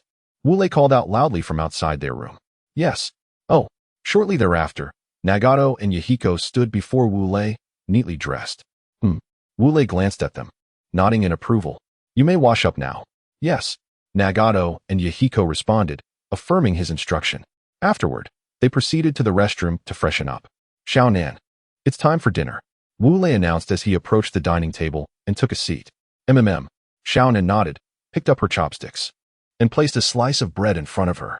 She then added a piece of ham and a leaf of greens before topping it with another slice of bread. Subsequently, she lifted it and took a bite. Wule chuckled, mimicking Xiaonan's actions to prepare a sandwich for himself and began to eat. Teacher. At that moment, Yahiko and Nagato, having finished washing up, came to Wulei's side and spoke. Oh, you both are done. Wule glanced at Yahiko and Nagato and said, Come, sit down and have breakfast. Yes. They nodded and took their seats, starting their meal. Once breakfast was concluded, Wule invited Xiaonan to visit Uchiha Mikoto's home to chat. After Xiaonan departed, Wule led Nagato and Yahiko to his backyard. Teacher, how do you plan to train us? Yahiko inquired with eager anticipation. Wule smiled at Yahiko's expression and replied, Since we will be heading to the Hidden Mist Village in a couple of days for a mission, I won't be conducting any strenuous training. I will only teach you some basic physical techniques. Yahiko felt a twinge of disappointment, but thinking about learning some of Konoha's white lightning techniques cheered him up. Then please, teacher, let us start the training quickly. Hiki. No rush. Wule chuckled, waving his hand. Before we begin training, I need to help you digest your meal. How will we do that? Nagato and Yahiko asked, puzzled. Hee. Wule slowly raised his right hand and said, look. His right hand became enveloped in white lightning serpents. Gulp. Seeing Wulei's hand, both Nagato and Yahiko couldn't help but swallow hard. Teacher Wule, you won't use that lightning to help us digest our food, will you? Yahiko asked. Indeed. Wule replied with a smile and a nod. Yahiko hesitated for a moment before asking, Teacher, are there any other methods to aid digestion? No. This is the only way. Wule shook his head. Just as Yahiko was about to speak again, Wule interrupted him. You two are orphans left behind from the Second Ninja War, correct? He said, narrowing his eyes. Teacher, how did you know? Yahiko and Nagato exclaimed in unison, astonished. Hee. Because I too am an orphan from the Second Ninja War. Wule chuckled, spinning a falsehood. Teacher, you are also an orphan. Yahiko and Nagato widened their eyes in disbelief upon realizing Wule shared their plight. Wule nodded, saying, the Shaonin you saw yesterday is also an orphan from the Second Ninja War. What? Yahiko and Nagato were taken aback. They never anticipated encountering someone akin to themselves. Why have you come to Konoha? With such formidable strength, why do you choose to remain here? Nagato queried, perplexed by Wu Lei's presence in Konoha. You fail to comprehend. Wu Lei shook his head, responding, you are orphans from the land of rain, are you not? Indeed. Yahiko and Nagato nodded in affirmation. You harbor animosity towards the great nations and their people, do you not? Wu Lei continued. Yes, they nodded once more. Your hatred is misplaced, Wu Lei remarked coolly. Misplaced? Yahiko and Nagato echoed, bewildered. Wu Lei nodded, poised to elaborate when suddenly he realized he was altering the course of future events. I shall refrain from discussing this now. Perhaps I will unveil it when Nagato seeks to dismantle Konoha. Additionally, I might engage with the Rinnegan then, Wu Lei mused internally. No more of that. Let's not dwell on it. Wu Lei exclaimed, ruffling his hair with his left hand. For now, let us allow your bodies to digest the food you have consumed. As he spoke, his right hand moved toward Nagato and Yahiko. They barely had time to react before Wu Lei's hand grasped their shoulders. An intense wave of numbness coursed through their bodies, prompting them to cry out in agony. After a brief moment, they lay on the ground, panting heavily. Well, the food has been digested. Wu Lei clapped his hands together. Come, rise. It is time to teach you some martial arts. Upon hearing Wu Lei's words, Yahiko and Nagato slowly stood up. Today, I shall teach you a technique known as the leaf whirlwind. Pay close attention, Wu Lei declared, gathering chakra in his legs before leaping into the air. His body began to spin with his legs, descending rapidly like a gust of wind towards the ground. Boom. With an impact akin to Wu Lei's previous demonstration before Kakashi and Guy, the earth was shattered, leaving a large crater surrounded by cracks. Wow. Yahiko and Nagato's eyes widened in astonishment as they applauded vigorously. Hey, did you catch that? Wu Lei inquired, a hint of pride in his tone. Yahiko and Nagato shook their heads. Then there is no choice but to demonstrate once more, Wu Lei declared, ruffling his hair again. He repeated the technique until they could clearly see and memorize his movements. Once Yahiko and Nagato grasped the technique, Wu Lei instructed them to practice independently while he made his way to the Ninja Academy. At the entrance of the Konoha Ninja Academy, Wu Lei stood before the emblem, his heart swelling with emotion. In his previous life, he had always dreamed of attending the Ninja Academy in Konoha, wishing fervently for the opportunity. Today, he has truly arrived here, his heart brimming with excitement and exhilaration. Lord Wule, what brings you here? At that moment, a ninja from Konoha spotted Wule and approached him. Wule, regaining his composure, scratched his head and replied, I am here in search of the old man Say. Say, the old man? The Konoha ninja tilted his head in contemplation, struggling to recall anyone by that name in the village. I mean Jiraiya. Observing the ninja's confusion, Wule recognized that he was unaware of his endearing moniker for Jiraiya, so he clarified, Oh, you are referring to Lord Jiraiya. Beads of sweat formed on the ninja's brow, as he could hardly fathom that one of the legendary Sannin, Jiraiya, was affectionately dubbed by Lord Wule in such a manner. Truly embarrassing. Indeed. Wule nodded. Do you know where he is? Yes. Yes. The ninja eagerly nodded. However, Lord Jiraiya is not here. He has gone out to undertake a mission. Out on a mission? Wu Lei raised an eyebrow. The ninja confirmed with a nod. Oh, Wu Lei acknowledged. Then I shall trouble you no further. You may continue with your duties. With a wave, he turned to leave. Yes. The ninja stood tall, watching Wu Lei's retreating figure. After departing from the ninja academy, Wu Lei felt a pang of hunger. It seemed he ought to eat a hearty breakfast from now on. Rubbing his slightly empty stomach, he devised a plan. All right. In that case, I shall head to Ichiraku Ramen for a delightful bowl of noodles. With his mind set, Wu Lei strode purposefully toward Ichiraku Ramen. Hey, sir. One bowl of extra flavor ramen, please. Upon arriving at Ichiraku, Wu Lei tapped the table and declared, of course. The proprietor, nodding in acknowledgement, began his preparations. Moments later, here you are, Lord Wu Lei. Extra flavor ramen. The owner presented Wu Lei with a steaming bowl of noodles. No need to call me Lord. I am only 9 years old, not an adult. Wu Lei responded, eager to establish a rapport with the Ichiraku owner. He had a premonition that when he and Konan's child arrived, that child would undoubtedly adore ramen. By forging a good relationship with the Ichiraku owner now, he could potentially save some money when his child came to enjoy ramen in the future. What a miser. Haha. The owner chuckled. Then I shall call you Wu Lei from now on. Wu Lei nodded appreciatively and picked up his chopsticks to indulge in the noodles. Wu Lei, do you have some free time recently? The Ichiraku owner inquired as he continued preparing noodles. Is there something on your mind? Wu Lei replied between slurps of ramen. Haha. I kindly request your assistance in procuring some ingredients. Recently, many vendors have run out of certain supplies. After finishing his noodles, Uncle Ichiraku wiped the sweat from his brow with a white towel draped over his shoulder and inquired, where can these ingredients be found? Wu Lei continued his battle with the noodles. Well, speaking of that, Uncle Ichiraku paused for a moment and replied, these ingredients are located in exceedingly perilous areas. This deters the vendors from gathering them. Oh. Upon hearing this, Wu Lei raised an eyebrow and asked, then, Uncle, where might these ingredients be? They can be found at the periphery of the Mist Ninja Village in a particular gorge. Uncle Ichiraku began to slice the accompaniments. At the outskirts of the Mist Ninja Village, Wu Lei nodded, stating, that is manageable. I have a task in a few days that will take me to the Mist Ninja Village. I shall assist you in gathering them. After finishing his noodles, Wu Lei wiped his mouth with a napkin and expressed, oh, I truly appreciate your help. To be honest, I've been quite troubled by the lack of ingredients lately. Uncle Ichiraku scratched his head and added, hee hee. Wu Lei chuckled and said, well then, Uncle, I shall take my leave. Uncle Ichiraku nodded in agreement. Once outside Ichiraku Ramen, Wu Lei meandered through the streets, and at that moment, he spotted a stall selling trinkets. Ah, I just remembered. Wu Lei suddenly exclaimed. I have yet to deliver the trinket I bought to Xiaonan. Oh dear, I must hurry home to find it. With that, Wu Lei prepared to return home. Kakashi, let us have another match. At that moment, Wu Lei heard a voice from behind that seemed to ring out for the entire world to hear. Could it be? Wu Lei slowly turned around, and upon seeing the person, he couldn't help but exclaim inwardly, goodness, it's really him. Standing behind Wu Lei were Kakashi and Guy.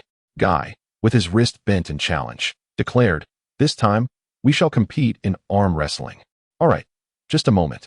Kakashi, recently exasperated by Guy's challenges, was about to agree half-heartedly when he suddenly spotted Wu Lei. What is the matter? Have you conceded? Guy asked, posing a rather childish question. Guy, let us compete in this. Kakashi pointed at Wu Lei's head. Senior Wu Lei.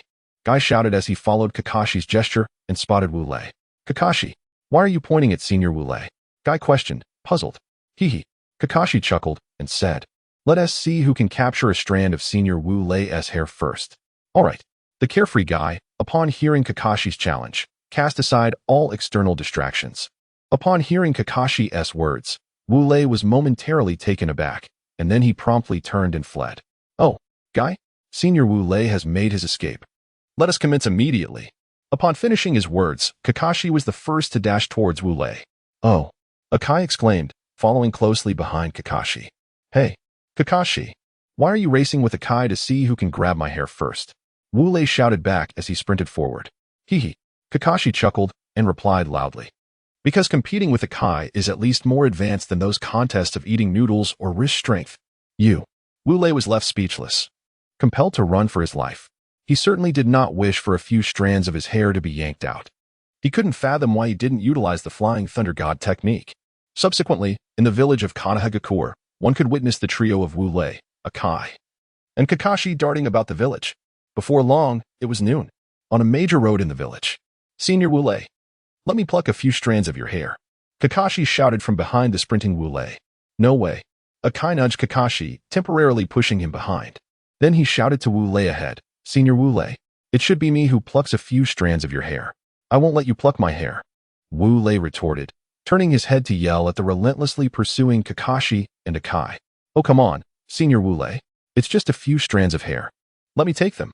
Kakashi and Akai chorused in unison. Damn it. Wu Lei scoffed as he addressed Kakashi and Akai.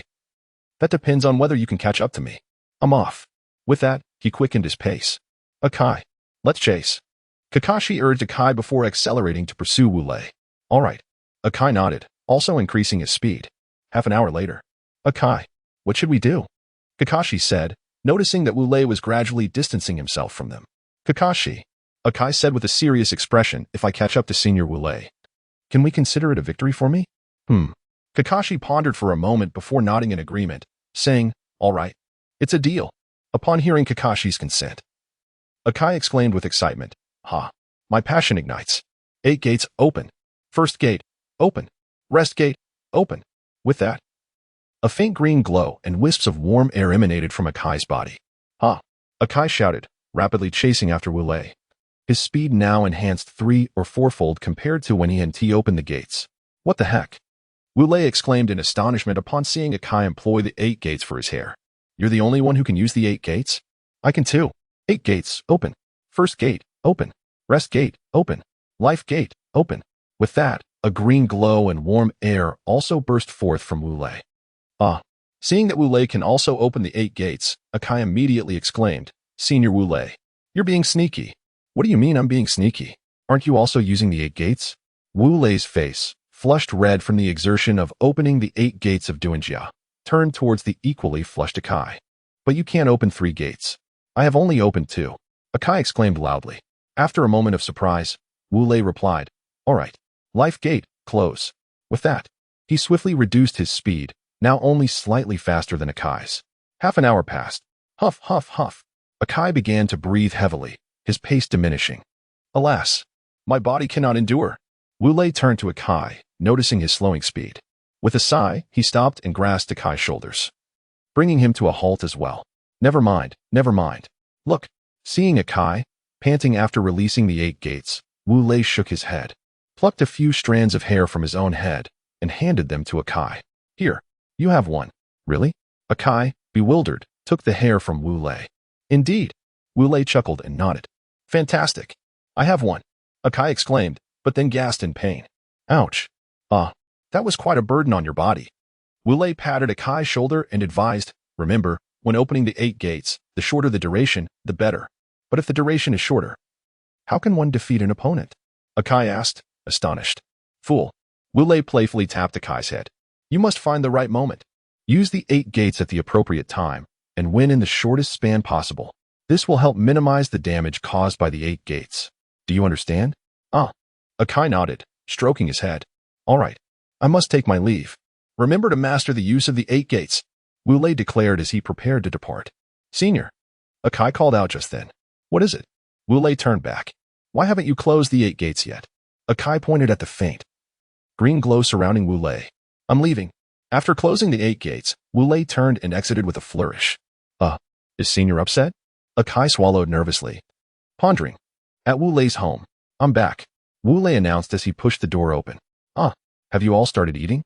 Upon entering, Wu Lei saw Xiaonan, Nagato, and Yahiko devouring their meals, shaking his head in disbelief.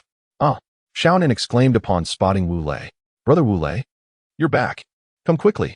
The pork chop rice I ordered is delicious. She waved him over excitedly. Indeed, what Xiaonan said is true. Teacher Wu Lei, come eat.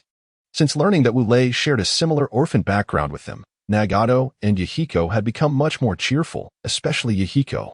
They mimicked Xiaonan's demeanor. Waving at Wu Lei, you're truly incorrigible. Wu Lei, observing the scene, could only sigh as he approached the dining table, seated himself, and picked up a pair of chopsticks to partake in the pork chop rice that Xiaonan had ordered, alongside Nagato and Yahiko. After finishing the meal, Wu Lei tapped his head and exclaimed, Oh, Xiaonan, just wait a moment. What is it? Xiaonan inquired, tilting her head in curiosity. He chuckled and dashed upstairs. What is up with him? Xiaonan remarked to Nagato and Yahiko. They both shook their heads vigorously, indicating their ignorance of his actions. After a short while, Wu Lei descended with a green object in hand. Here, Xiaonan. This piece of jewelry was originally meant to be a gift for you 2 years ago, but I completely forgot. I sincerely apologize for my poor memory. Wu Lei presented the earring, shaped like a phoenix, to Xiaonan. However, upon hearing his words, Xiaonan remained speechless, transfixed by the green phoenix earring in her hand. What is wrong, Xiaonan? Wu Lei asked, noticing her dazed expression as he gently shook her shoulder. With a sudden reaction, Xiaonan hugged Wu Lei's shoulder and began to weep. What's the matter? Are you particularly moved? Wu Lei softly patted her shoulder and whispered in her ear. Xiaonan nodded through her tears. Chuckling, Wu Lei held her close, embracing her quietly. Hey, Nagato. Yahiko nudged Nagato's elbow, gesturing toward the entwined pair. What is going on? Nagato responded with a puzzled look. Let us go practice the leaf whirlwind, Yahiko suggested, pointing at the two. Oh, Nagato understood and nodded in agreement. Subsequently, they departed quietly. Once Nagato and Yahiko had left, Xiaonan remained in Wu Lei's embrace for a long while. After a moment, Xiaonan, her face flushed against Wu Lei's shoulder, murmured, Wu Lei, can you let go now? Hee. Wu Lei chuckled, replying, not a chance. He tightened his hold slightly. Wu Lei, please let go. It hurts. Oh, Wu Lei, startled by his own grip causing her discomfort, quickly released her, his expression filled with concern. I'm so sorry. Xiaonan, are you all right? Seeing Wu Lei's anxious demeanor warmed Xiaonan's heart, prompting her to smile as she reassured him. I'm fine, Wu Lei. With a sigh of relief, Wu Lei relaxed. Wu Lei, Xiaonan suddenly exclaimed. Huh? What is it? Wu Lei replied, still catching his breath. I have a gift for you. Xiaonan's face remained flushed, as if still lingering in the warmth of their earlier embrace. What gift? Wu Lei asked, puzzled. Hee. Xiaonan smiled and said, this is something I cannot reveal to you. All right. Wu Lei chuckled and nodded. But you must at least show me the gift. Then close your eyes. Xiaonan replied, fluttering her beautiful large eyes. Close my eyes. Wu Lei raised an eyebrow, glancing at Xiaonan's flushed face. And a thought flickered in his mind. Could it be that Xiaonan is about to kiss me? As soon as this notion took root in Wu Lei's mind, it spiraled into a whirlwind of imaginative reflections. Welcome to Wu Lei's imaginative reverie. Wu Lei's first thought, if Xiaonan truly intends to kiss me, wouldn't that mean my first kiss as a virgin is given to her? Wu Lei's second thought, should I really bestow my first kiss upon Xiaonan? Yes or no? Ah, what a dilemma. Wu Lei's third thought, if I grant my first kiss to Xiaonan, will she simply take it and leave me behind? Wu Lei's fourth thought, if I refuse, will Xiaonan feel disheartened? Wu Lei, go. Close your eyes. Xiaonan urged, noticing Wu Lei standing there in a daze. Oh, closing them now. Wu Lei resolved to obey, believing that Xiaonan might genuinely be presenting him with a gift, even if she were indeed coming in for a kiss. He trusted that she would not be the type to take what she wanted and vanish. Monk, but she did leave after finishing her noodles, didn't she? Wu Lei, Monk, are you trying to get yourself killed? Monk, all right, I'll back off. Seeing that Wu Lei had shut his eyes, Xiaonan fell silent, gazing dreamily at his face. After a moment, Wu Lei asked, Xiaonan, can I open my eyes now? No, not yet. Xiaonan quickly waved her hands in protest upon realizing. Oh, Wu Lei nodded, keeping his eyes closed. Taking a deep breath, Xiaonan encouraged herself internally. Xiaonan, you can do this. He is your beloved Wu Lei Gu. Monk, your most cherished monk brother. Hee. Wu Lei, say that one more time, and I swear I'll make you regret it. Monk, I'm out of here.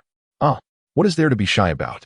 After bolstering her courage, Xiaonan gazed at Wu Lei's face, her cheeks turning an even deeper shade of red. Then, she closed her eyes, stood on tiptoe, and leaned in to kiss Wu Lei. With a gentle peck, their lips met, and as Xiaonan pulled away, a soft pop sound resonated between them. Xiaonan, although it was merely a fleeting kiss, and Wu Lei had anticipated it, he was still taken aback. What happened? Wu Lei go.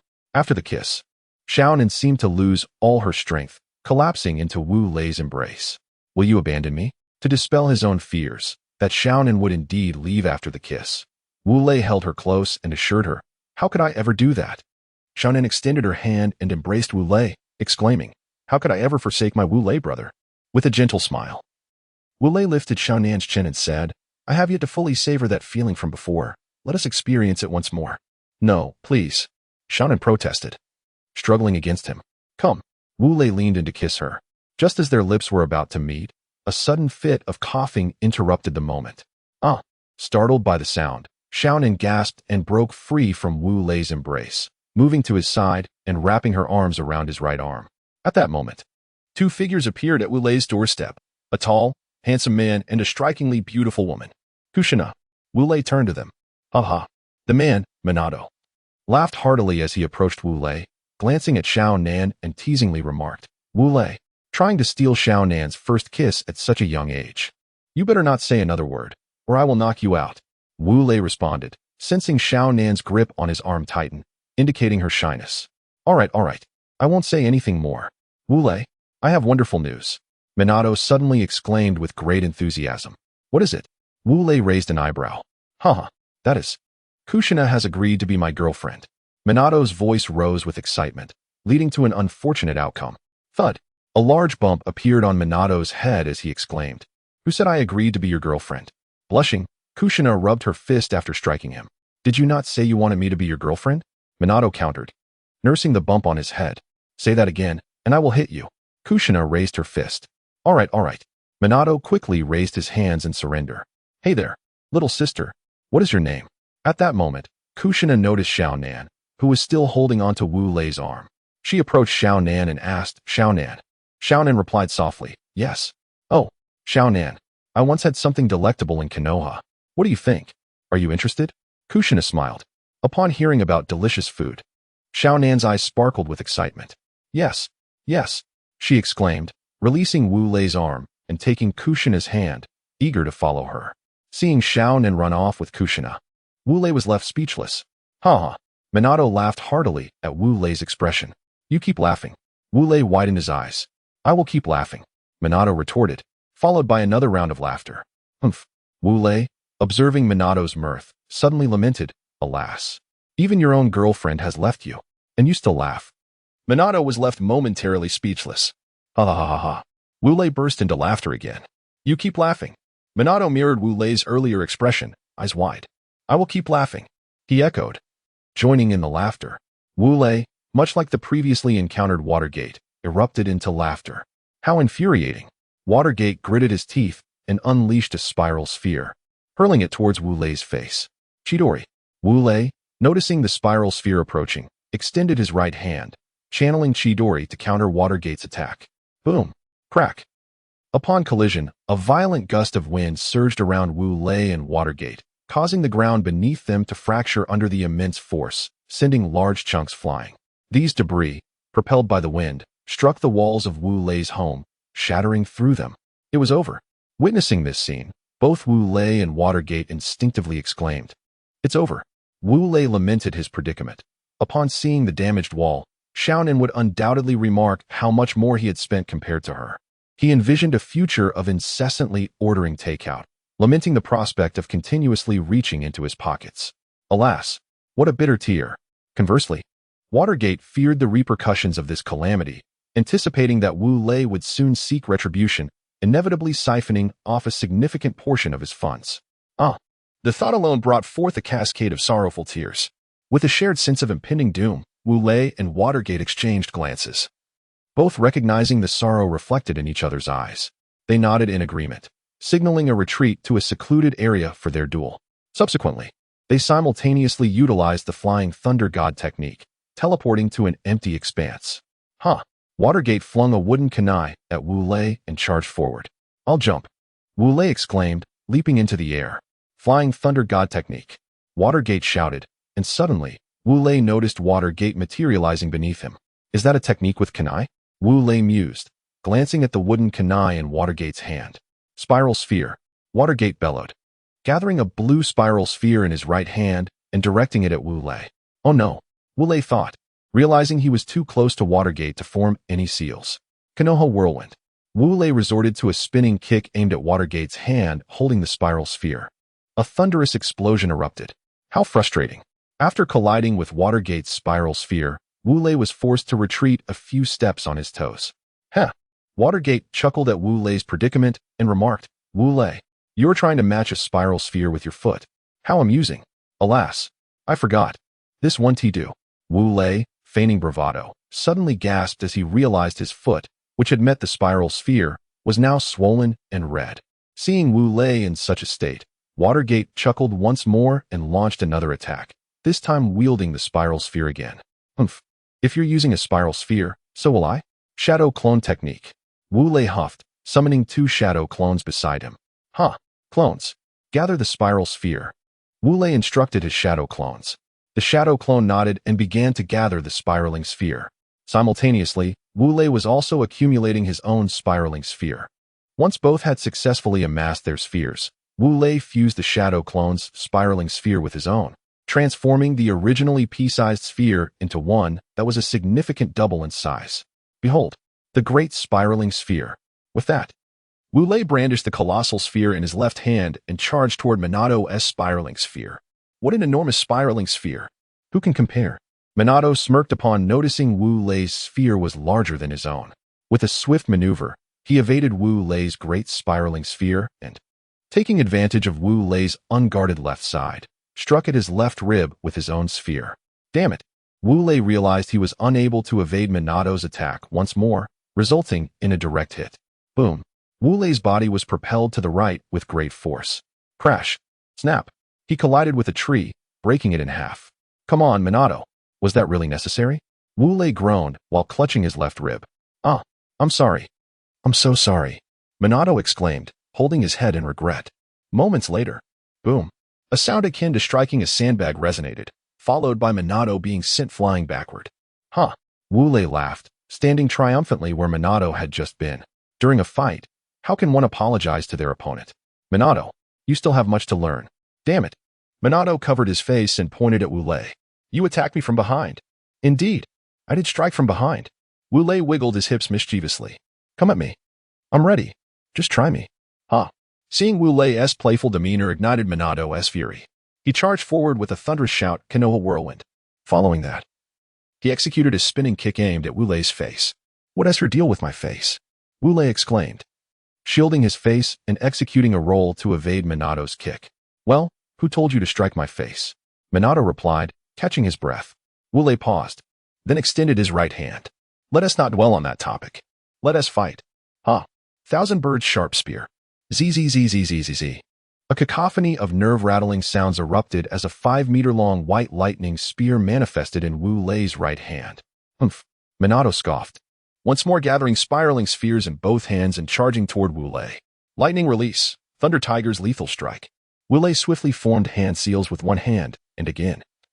A chorus of spine-tingling sounds filled the air. 3 white lightning hounds surged forth from the ground, racing toward Minato. Following the hounds, Wu Lei brandished his thousand-bird sharp spear and charged as well. Huh! Minato roared, unleashing the spiraling spheres in both hands toward the 3 lightning hounds. Humph! 3 lightning hounds shrieked in agony before disintegrating into electric sparks, sinking into the ground below.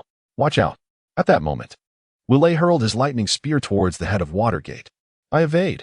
Watergate executed a roll, narrowly dodging Wu Lei's spear attack. Huh! Watergate swiftly produced several shurikens from his pocket, flinging them towards Wu Lei's face, before rapidly forming hand seals. I shrink, witnessing the shurikens hurtling towards him. Wu Lei retracted his head, successfully avoiding Watergate's assault. Huh! Prelude of power. Wu Lei bellowed, aligning his feet and charging swiftly towards Watergate. As Watergate completed his hand seals, he shouted, Wind release. Great breakthrough. Instantly, a chaotic gust of air erupted from Watergate's mouth, surging towards Wu Lei's advancing legs. Huh! I divide. Wu Lei shouted, executing a dramatic split to sever the turbulent airstream. Subsequently, he continued his advance towards Watergate. Upon nearing him, Wu Lei declared, Behold my deadly scissor kick. Huh! With that, his parted legs aimed fiercely at Watergate's neck. Puff! Although Wu Lei's strike accurately connected with Watergate's neck, he vanished into a cloud of smoke. A shadow clone, perhaps? Wu Lei murmured, then abruptly threw 3 shurikens behind him. Clang, clang, clang. The sound of metal clashing resonated. Quite the quick reflexes, Watergate. Wu Lei chuckled as he turned to face Watergate, who was brandishing a kunai. Of course.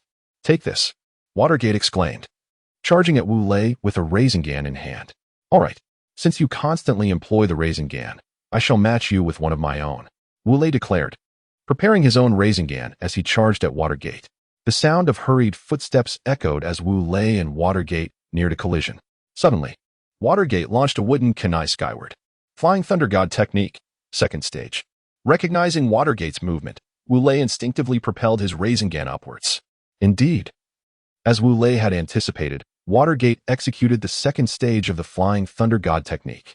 In an instant, Watergate appeared above Wu Lei, aiming his Rasengan down towards Wu Lei's head. Unbeknownst to Wu Lei, the result of this technique would soon dawn on him. Thus, instead of striking Wu Lei's head, Watergate's Rasengan collided with Wu Lei's own. Boom!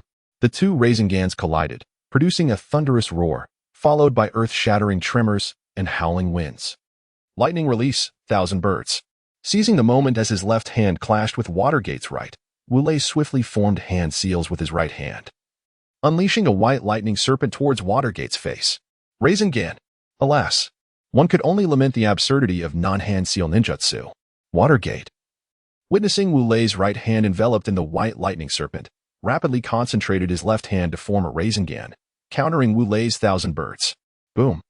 As two ninjutsu techniques collided, they unleashed a thunderous roar, causing the earth to tremble and the wind to howl.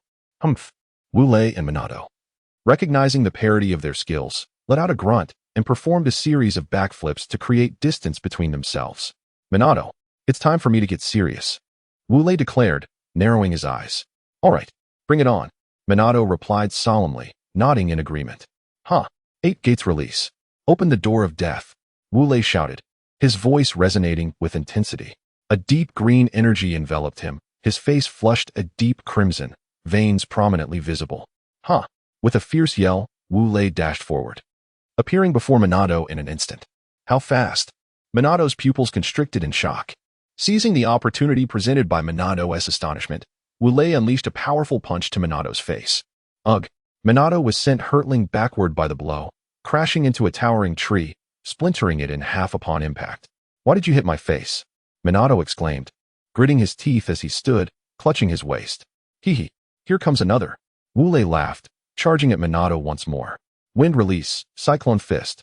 Minato swiftly formed hand seals, summoning a whirlwind around his right fist, which he swung forcefully at Wu Lei. Leaf Great Whirlwind. Wu Lei countered with his own powerful attack. Wu Lei's kick deflected Minato's punch, following up with an upward kick that struck Minato's face. Minato cried out in pain and was sent flying again. Shadow Dance, Leaf. Wu Lei instantly appeared before Minato, delivering a swift kick to his chin, sending him into the air once more. As Minato soared, Wu Lei swiftly maneuvered behind him, wrapping his arms around Minato's waist and shouting, Lotus of the Inner Realm. With that, Wu Lei flipped Minato over, their heads aimed toward the ground, and began to spin rapidly. They plummeted toward the earth. Boom! The impact created a massive crater 10 meters in diameter. Puffed. Minato coughed up blood, while Wu Lei also had a trickle of blood at the corner of his mouth. Cough, cough. Wu Lei, did you really need to be so ruthless? I've coughed up blood. Minato wheezed. Cough. I also coughed up blood, Wu Lei replied, releasing Minato and lying beside him. Hee. Minato chuckled, then asked, by the way, what kind of taijutsu was that 8 gates release? It was incredible. Incredible? Huh. This technique is actually harmful to the body. Wu Lei scoffed. Harmful? No way. Minato replied in disbelief. Close. Who? After Wu Lei closed the 8 gates of Duanjia, he took several deep breaths and remarked, although not a single gate was opened. The benefits these 8 gates bestow upon oneself are immense. However, they also bring about significant detriments. Particularly, when the 8th gate is breached, the consequences may prove fatal. Watergate's eyes were filled with astonishment. Wu Lei, observing Watergate's reaction, chuckled and added, nonetheless, while the repercussions are dire, if the duration of the opening is brief, the harm to one's body will be minimal. Oh. Watergate nodded in agreement. Wu Lei exhaled deeply, rose to his feet, extended his right hand towards Watergate, and said, come, rise. Watergate nodded, grasped Wu Lei's right hand, stood up, and declared, I suppose this time you have won. Hee. Whatever. Let us be off. In a few days, we must journey to the village hidden in the mist. Wu Lei waved his hand, proclaiming. Indeed. Watergate sighed, saying, we still do not know if we can contend with the 4th Mizukage, who is a Jinchuriki. Upon hearing Watergate's words, Wu Lei remained silent. merely brushing the dirt from his clothes and stating, "Let us proceed." Yes. Watergate understood that Wu Lei's silence stemmed from his own uncertainty regarding their chances against the fourth Mizukage.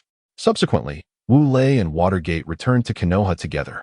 After their bout, they went their separate ways, each seeking their own spouses at Wu Lei's residence. Creak. Upon pushing open the door and stepping inside, Wu Lei scratched his head upon noticing Xiaonan's absence. He soon remembered that she had been summoned by Kushina for a meal. He then made his way to the backyard, where he found Nagato and Yahiko diligently practicing the leaf whirlwind. At that moment, their bodies were drenched in sweat, and they were panting heavily from exertion. Clap, clap. Wu Lei clapped his hands and announced, "Nagato, Yahiko, you may cease your training." Teacher Wu Lei. Upon hearing Wu Lei call them, Nagato and Yahiko halted their practice and approached him, standing at attention. Wu Lei nodded and said, "You may now rest. Continuous training like this can be detrimental to your health." Oh. Nagato and Yahiko nodded and moved aside to catch their breath. Nagato, Yahiko, how is your training in the leaf whirlwind progressing? Wu Lei inquired as he took a seat beside them. Reporting to you, teacher, we have nearly mastered the leaf whirlwind. Yahiko replied, smiling proudly. Oh. Wu Lei raised an eyebrow and remarked, very well done. Hiki. Hearing Wu Lei's praise, both Nagato and Yahiko scratched their heads, grinning. All right. Since you have almost mastered the leaf whirlwind, what you now lack is practical experience, correct? Wu Lei gazed at the azure sky and stated, Nagato and Yahiko nodded in unison, exclaiming, all right. This mission to the Hidden Mist Village will provide you both with ample opportunities for real combat. Wu Lei smiled at Nagato and Yahiko. Indeed, they replied, nodding once more. Minato approached his home, opened the door, and peered inside, relieved to find the bedroom empty. Kushina hasn't returned. How splendid. He chuckled, my dear, I am here. With a jovial laugh, he made his way to the refrigerator. He opened the fridge and retrieved a can of instant noodles, kissing it affectionately as he exclaimed, Ah, my darling, at last, I have the chance to indulge in you. With eager hands, he tore open the package, added the seasoning, and poured in boiling water. He then closed the lid, gently caressing it. A look of bliss upon his face. My love, you have no idea how I have suffered these past few days. Kushina's cooking has left me utterly famished. Her dishes are simply inedible. Yet what can I do? She is the goddess of my heart. I had no choice but to grit my teeth and consume her creations. Woe is me. Before he realized it, 5 minutes had passed. Swish. Minato swallowed hard and lifted the lid. Instantly, a delightful aroma wafted into his nostrils. Let us dig in, he declared, grasping his chopsticks. He readied to scoop a mouthful of noodles. Minato, what are you eating? Just as the noodles were about to enter his mouth, Kushina's voice rang out. His hand froze, and he slowly turned his head to find her standing there. Her large, adorable eyes blinking in surprise. Nothing. Nothing at all. Minato, panicked, set down his chopsticks and pushed the noodles away, desperate to hide his indulgence. Unfortunately, his actions did not escape Kushina's keen observation. She swiftly approached him and, upon discovering his guilty pleasure, exclaimed, Minato, how could you eat instant noodles? I told you there are many harmful substances in those. With that, she seized the noodles and marched toward the door. Watching his beloved noodles being taken away, Minato instinctively reached out, a sorrowful expression on his face, as if a cherished possession had been snatched from him. Moments later, clap, clap, clap, Kushina entered once more, walking over to Minato, who remained as still as a statue. Minato, are you hungry? If so, you can heat up the lunch I prepared for you. Oh, I'm not hungry. Not at all. Realizing that admitting his hunger would mean having to eat her lunch, Minato quickly shook his head. Ah, understood. Kushina nodded thoughtfully. Watergate remarked, did you not go out to eat with Konan? How is it that you returned so swiftly? Oh, Hiki. Kushina chuckled softly and replied, Konan's little stomach is simply too small. She only managed to eat a few dishes before proclaiming she was full. I couldn't press her further, so I had to escort her home. Just a few dishes? Watergate found it hard to believe that such a small amount could satiate Konan. Indeed, Kushina said, her captivating eyes wide open. Watergate suddenly felt a sense of foreboding, anticipating that when he next encountered Wu Lei, he would be subjected to endless chatter about this.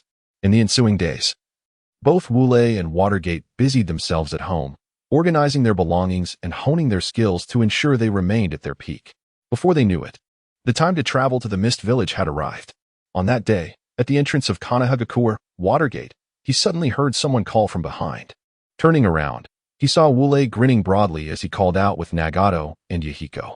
For some reason, seeing Wu Lei's smile sent a chill down Watergate's spine. Huh. Wu Lei. Nonetheless, Watergate waved back at Wu Lei, calling out cheerfully. As Wu Lei approached, he threw an arm around Watergate's shoulders and whispered in his ear, Watergate, just how much did your Kushina feed my Konan? Do you have any idea? She came home with quite the round belly. I'm not sure, Watergate replied. Echoing Kushina's words, she just said they had a few dishes. Just a few dishes?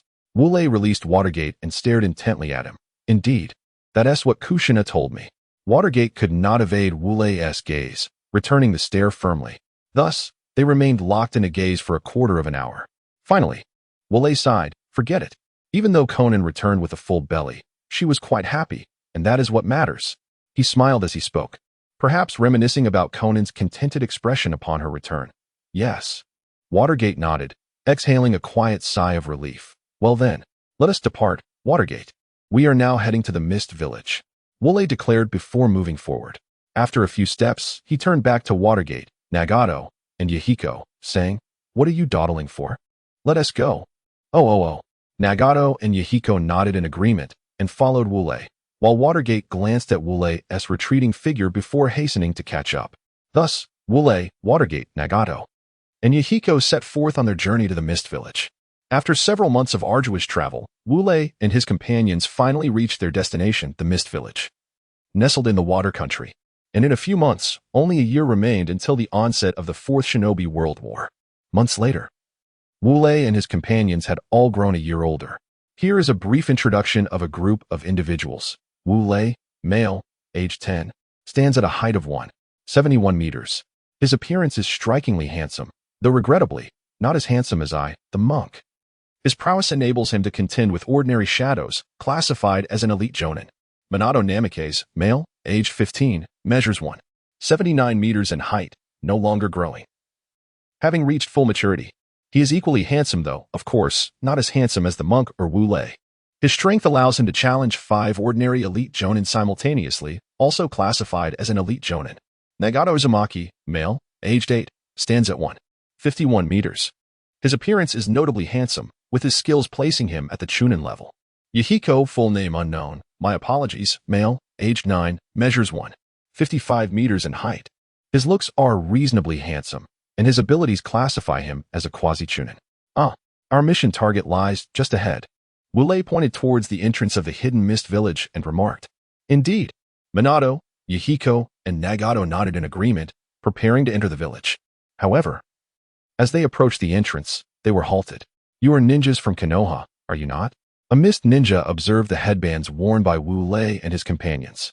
Yes, we have come to the hidden Mist Village on a mission. Wu Lei replied with a smile and a nod. What sort of mission are you undertaking? The mist ninja raised an eyebrow. That is classified information. I cannot disclose it. Wu Lei slightly furrowed his brow.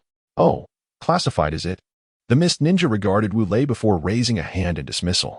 I am afraid, under the orders of the Mizukage, no ninjas from other villages are permitted entry. Wu Lei thought to himself, as expected, Yagura has sealed off the hidden Mist Village. He then asked, is there no room for negotiation? Not at all. The mist ninja coldly retorted. Well then, Wu Lei glanced around before suddenly putting his arm around the mist ninja's neck. What are you doing? Let go. The mist ninja struggled to escape Wu Lei's grasp, but alas, his strength was insufficient. Hey, calm down. Wu Lei patted his shoulder and said, my friend. Is there truly no way around this? No way. The mist ninja replied sternly. Oh. Wu Lei nodded slowly, then discreetly retrieved a gold ingot from his pocket. Placing it on the mist ninja's chest, he leaned in and whispered, brother, please do me a favor and pretend you didn't see this. This gold ingot is merely a token. Oh, Hiki. Upon seeing the gold, the mist ninja's demeanor changed immediately. He grinned widely and stealthily tucked the ingot into his cloak. He then produced 4 hidden Mist Village headbands and handed them to Wu Lei, stating, you may now exchange your Konoha headbands for these. This way, you can enter. Thank you, my friend. Wu Lei expressed gratitude as he accepted the 4 hidden Mist Village headbands, clasping his hands in appreciation. No need. Just wear them and proceed. Mist Ninja waved his hand and said, hee. Wu Lei chuckled as he approached the trio of Watergate, tossing them the headbands of the Mist Ninja Village and declared, Replace your Leaf Village headbands with these. Once you don these, we shall gain entry. Oh, the trio of Watergate nodded, exchanging their Leaf Village headbands for those of the Mist Ninja Village. After the exchange, Watergate approached Wu Lei and inquired, Wu Lei, how did you persuade that ninja? Hiki. Wu Lei chuckled, responding, just a bit of money. Oh, it seems that ninja is quite the avaricious character. Watergate remarked with a smile, shaking his head. People die for wealth, and birds perish for food. Wu Lei sighed and then stated, let us proceed. Indeed. Watergate and his companions nodded in agreement. Subsequently, Wu Lei and his group entered the Mist Ninja Village. Within a room of a certain inn in the Mist Ninja Village, Wu Lei and his companions sat in the center, deliberating. Our objective this time is the Ninja Academy of this village. Our goal is to obliterate this academy. Wu Lei glanced at Watergate's trio and proclaimed. Oh, they nodded in unison. Very well. Let us devise a battle plan. First, our operation will commence at 7 o'clock in the evening. At that time, Nagato and Yahiko, you shall remain on standby here. Watergate. You will accompany me to cause a ruckus at the Ninja Academy. Afterward, we will create a massive explosion. Nagato and Yahiko, upon hearing this explosion, you will emerge and rendezvous with us. Is that clear? Wu Lei spoke in a solemn tone. Understood. The trio of Watergate nodded, and then Watergate queried. What about that Wu Lei and Yagura? How shall we contend with him? As for how to deal with Yagura, Wu Lei momentarily fell silent. After a long pause, he finally said, when it comes to confronting Yagura, Yahiko and Nagato will withdraw. You and I will face him. I believe the two of us can hold him off for quite some time, perhaps even defeat him. Besides, our primary objective is to destroy the Ninja Academy, not to engage in a battle with Yagura. Once we have obliterated the academy, our mission will be accomplished, and we can return home. Oh, Watergate nodded in agreement. Very well. Then, Wu Lei glanced at the wall clock in the room and remarked, it is currently 9:14 in the morning. We have ample time before the mission. Let us have breakfast first. I'm tired of dry rations. As he spoke, Wu Lei made a gagging expression. Hiki. Upon seeing Wu Lei's expression, Watergate and his companions smiled, their tense spirits gradually easing. Following this, Wu Lei and his group enjoyed a somewhat lavish breakfast at a noodle shop within the Mist Ninja Village. Afterward, they indulged in a short nap to calm their frayed nerves. Unbeknownst to them, nightfall arrived. Watergate, it's time to act. Wu Lei donned his mask and patted Minato on the shoulder, saying, all right. Minato nodded, adorned his own mask, and stowed the wooden kunai inscribed with the jutsu into his ninja pouch, declaring, you two should remain on standby here. After Minato was prepared, Wu Lei glanced at him and addressed Nagato and Yahiko. Understood. They both stood at attention and replied affirmatively. In front of the hidden Mist Village Ninja Academy, two masked men stood poised. Minato, let us proceed inside. Wu Lei spoke to Minato in a low voice. Yes. Minato nodded and followed Wu Lei into the academy. Inside the hidden Mist Village Ninja Academy, Wu Lei exclaimed, what is our plan to destroy this academy? Minato surveyed the surroundings and inquired. It's quite simple. Wu Lei replied with a slight grunt. We shall employ powerful taijutsu with a wide range. The 8th gate of the 8 gates of opening. The 6th gate. The gate of view. Open. Indeed, you did not mishear. Wu Lei had successfully and permanently opened the 6th gate, the gate of view. You may wonder how Wu Lei achieved this feat. And that story dates back a month prior. At that time, Wu Lei had isolated himself in the depths of a lake, training to breach the 6th gate. Unfortunately, he had failed. After that setback, he was determined to try again. However, just as he stood up, a 5-meter-long fish collided with him, sending him flying. Remarkably, it was at that moment, upon being struck by the fish, that Wu Lei's 6th gate astonishingly opened. Initially, he could not comprehend why the 6th gate had suddenly activated. Yet, after some time, he realized that the immense chakra he had accumulated during his failed attempt remained at the 6th gate. The force of the fish's impact had provided the necessary impetus to shatter the barrier of the 6th gate. This revelation filled Wu Lei with immense joy. As a side note, while the protagonist has permanently opened the 6th gate, he typically keeps it closed during everyday circumstances. Let us return to Wu Lei. With the 6th gate now open, he emanated a terrifying aura and a radiant green light, heat radiating from his form. With a powerful shout, Wu Lei leaped into the air, gazing down upon the Ninja Academy. He spread his arms wide and bellowed, peacock dance. In an instant, his fist struck rapidly, and from behind him, a multitude of crimson fists erupted like a peacock fanning its tail, descending upon the hidden Mist Village Ninja Academy below. The air was filled with the thunderous roar of explosions, the sound of collapsing structures, and the symphony of dust and wind. 3 resounding echoes reverberated through the air. Meanwhile, within a certain inn, Nagato, it is time for us to act. Mayahiko gazed at the vast plume of smoke in the distance, listening to the thunderous roar that echoed around him, and spoke to Nagato. Very well, let us proceed. Nagato solemnly nodded in agreement. In the office of the Mizukage, the door was abruptly thrust open by a boisterous Mist Ninja. Mizukage. Outside, the ninja began, but was swiftly interrupted by his leader. I am aware. I shall investigate immediately. The Mizukage, standing at approximately 1 meter and 51 centimeters tall, adorned with silver hair and violet eyes, was none other than the 4th Mizukage, Yagura. Engage them for now. I will join you shortly, Yagura declared, casting a glance towards the ominous smoke billowing in the distance. Understood. The Mist Ninja replied with a nod before retreating. Once the ninja had departed, a figure began to materialize from the underground beside Yagura, clad in a swirling orange mask that obscured all but one eye, a Sharingan. This individual wore a long black robe and stood around 1 meter and 74 centimeters tall. Who dares to disrupt the Ninja Academy of the Mist Village? He rasped, his gaze fixed on the distant smoke. Yagura, eliminate whoever is responsible for the destruction of that academy. A glint of murderous intent flickered in his right eye as he commanded Yagura.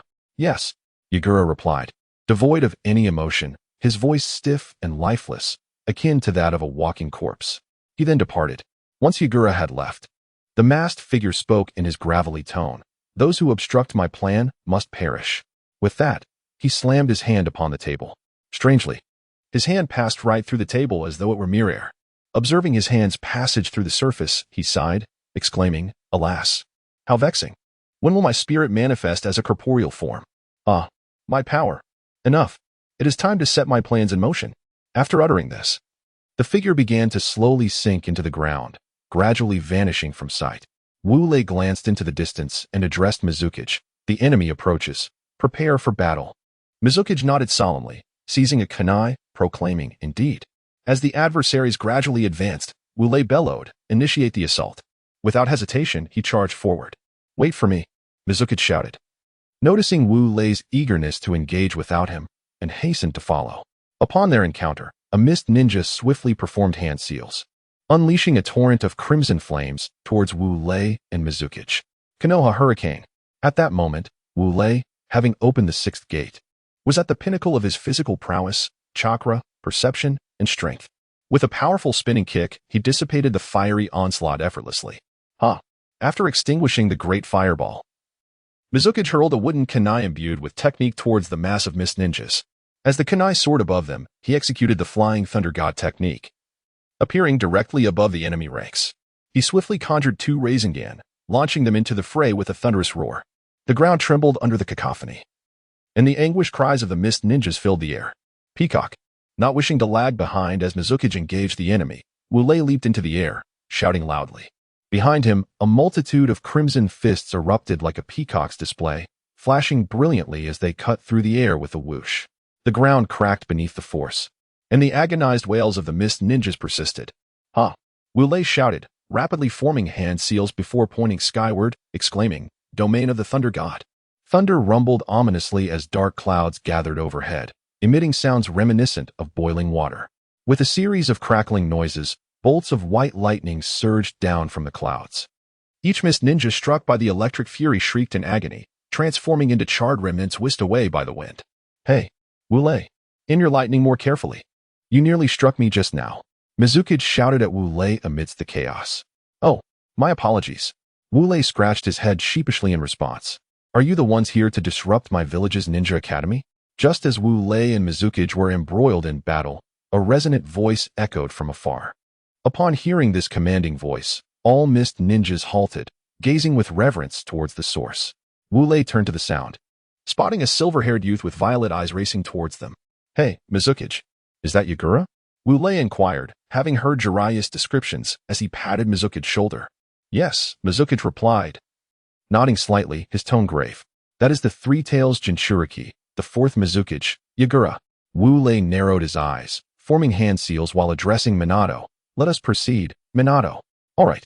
Minato nodded, grasping a kunai and preparing to charge forward. At that moment, both Wu Lei and Minato were startled by a voice calling out, "Wu Lei-sensei." "Minato-senpai." Turning towards the sound, Wu Lei spotted Nagato and Yahiko rushing towards them. "What are you doing here? Hurry back," Wu Lei shouted. Acutely aware that their confrontation with Yagura would undoubtedly have far-reaching implications. If Nagato and Yahiko remained nearby, they would surely be caught in the crossfire, risking severe injury or worse. Thus, he bellowed at them. Nagato and Yahiko were momentarily taken aback by Wu Lei's urgent shout. "What are you dawdling for? Go back." Seeing their hesitation, Wu Lei raised his voice even louder. Be careful, Wu Lei-sensei and Minato-senpai." Understanding his concern for their safety, Nagato and Yahiko swiftly turned and departed. Once they were gone, Wu Lei exhaled in relief, slamming his hands against the ground as he declared, "Lightning release, white leopard." Upon his command, a white leopard emerged from the earth, shrieking as it ascended. The creature was enveloped in crackling white lightning, its eyes a fearsome black, and its fangs menacingly sharp. "Go," with Wu Lei's voice echoing. The lightning leopard roared and charged towards Yagura. "Humph." Yagura, noticing the rapidly approaching leopard, emitted a slight grunt, drawing forth a 2-meter-long staff adorned with green flowers and a hook tip from behind him. "Coral staff for strikes," Yagura shouted, striking the leopard's front leg. Seizing the opportunity as the leopard cried out in pain, he landed 2 more blows to its head and back, finishing with a final strike to its chest that sent the creature soaring into the air. The poor lightning leopard, after enduring Yagura's ruthless onslaught, could only let out a final cry before dissipating into a flurry of electric sparks. Rasengan. Just as the leopard vanished, Minato surged forward, delivering a Rasengan to Yagura. Yagura executed a swift left roll, evading Minato's attack, then quickly formed hand seals and proclaimed, "Water release, water mirror technique." Instantly, an identical clone of Minato appeared beside him. "Minato, go," Yagura commanded, pointing at the clone. The Minato nodded slightly, and then let out a fierce shout as he charged at the real Minato, rapidly gathering 2 Rasengans in his hands. "What?" Minato gasped in surprise at the clone's ability to conjure Rasengans, causing him to momentarily hesitate. However, as an elite Jonin, he quickly regained his composure, summoning his own 2 Rasengans to confront the duplicate. Boom! The 4 Rasengans collided, resulting in a massive crater 6 meters in diameter forming beneath the feet of both Minatos. "Minato, watch out. Watergate, it employs ninjutsu akin to yours," Wu Lei shouted at Watergate. "I'm aware of that," Watergate responded while maneuvering around Watergate, saying, "The crux is how to defeat him, by utilizing physical techniques." Wu Lei continued to shout, "Physical techniques." Watergate kicked Watergate, sending him flying, then pondered for a moment. Afterward, with a sorrowful expression, he remarked, "But I lack such abilities." Upon hearing Watergate's words, Wu Lei was momentarily taken aback. Then he rubbed his forehead and said, "Then may you seek your own fortune." Taking a deep breath, he addressed Izong. "Next, it shall be a battle between the 2 of us. Prepare yourself, Chidori." With that, Wu Lei's hands became enveloped in white lightning as he charged towards Izong, aiming for his neck with hands akin to 2 sharp blades. Swish, swish, swish. Chidori struck Izong, yet he did not utter a single cry of pain, instead transforming into a puddle of water. "A water clone," Wu Lei murmured, then swiftly gathered a Rasengan in his left hand and struck behind him. Crack! Wu Lei's Rasengan did not collide with empty air but rather struck Izong's staff-like weapon. Quite a swift reaction. Izong smiled faintly, saying, "Humph, there is more that will astonish you." With that, Wu Lei lowered his stance and kicked towards Izong's chin. Caught off guard, Izong was struck and soared into the air. "It is not over yet," Wu Lei declared, and in an instant, his figure vanished. Suddenly, he reappeared behind the airborne Izong. He flipped Izong over, positioning himself above, swiftly forming hand seals and declaring, "Lightning release, heavenly thunder infusion." Rumbling, rumbling, rumbling. The clouds above began to gather ominously. With a thunderous crash, a 2-meter-wide white lightning pillar descended from the heavens, piercing through Izong's body. I must clarify. This technique is not an original creation of the protagonist, but rather a lightning release ninjutsu employed by Kakashi. I witnessed it in Naruto, Ultimate Ninja Storm 3. I searched online but could not find it, so I had to improvise. My apologies to everyone. Pooh. After enduring such a heavy blow, Izong could only spit out a mouthful of blood as he plummeted towards the ground. "It is not over yet," Wu Lei was truly intent on bringing Yizong to his demise. He shouted, "Peacock strike." A gentle reminder, Zhao is a homophonous character. Subsequently, his fist swung rapidly. And behind him, countless red fist shadows emerged like a peacock spreading its tail. The sound of thunder echoed once more. The crack of the ground fracturing continued. The thuds of fists striking flesh resonated incessantly. Dust filled the air. Now, Wu Lei's battle has temporarily concluded. Let us shift our gaze to Watergate skirmish. We see two Watergates engaged in a fierce exchange of punches and kicks. Flying Thunder God technique. The Watergate on the left shouted, instantly appearing behind the Watergate on the right. Flying Thunder God technique. The Watergate on the right spoke softly. And then he moved behind the Watergate on his left. Was that a bit convoluted? The left Watergate murmured, followed by a smile. As he tossed a wooden kunai inscribed with a technique upwards.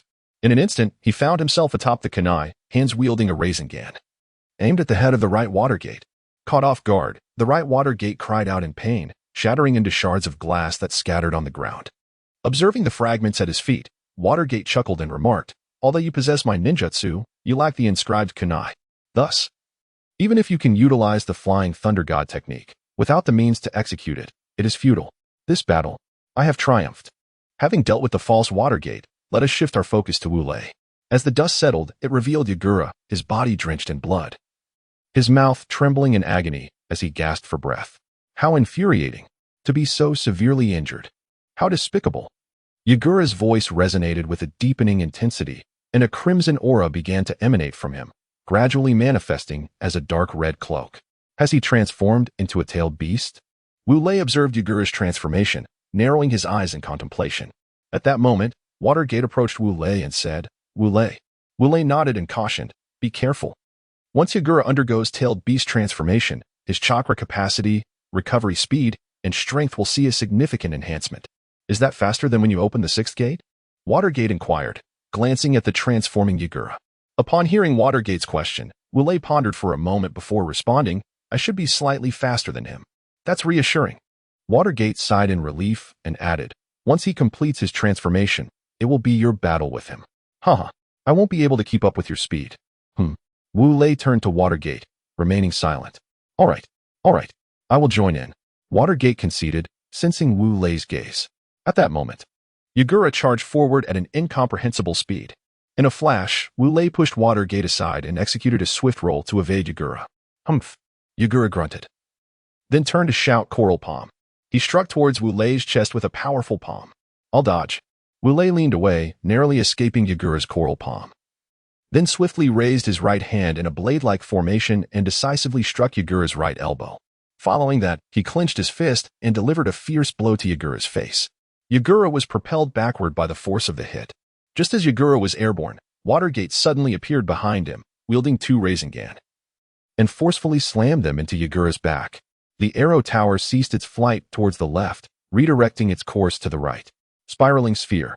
This demonstrated the extent of Wu Lei's concealed malice. He mimicked Watergate's actions and approached the arrow tower from behind, striking its back with a spiraling sphere. The arrow tower then veered left once more. Subsequently, Wu Lei and his companion engaged the arrow tower in a 15-minute aerial escapade, treating it as a ball to be propelled back and forth with their spiraling spheres.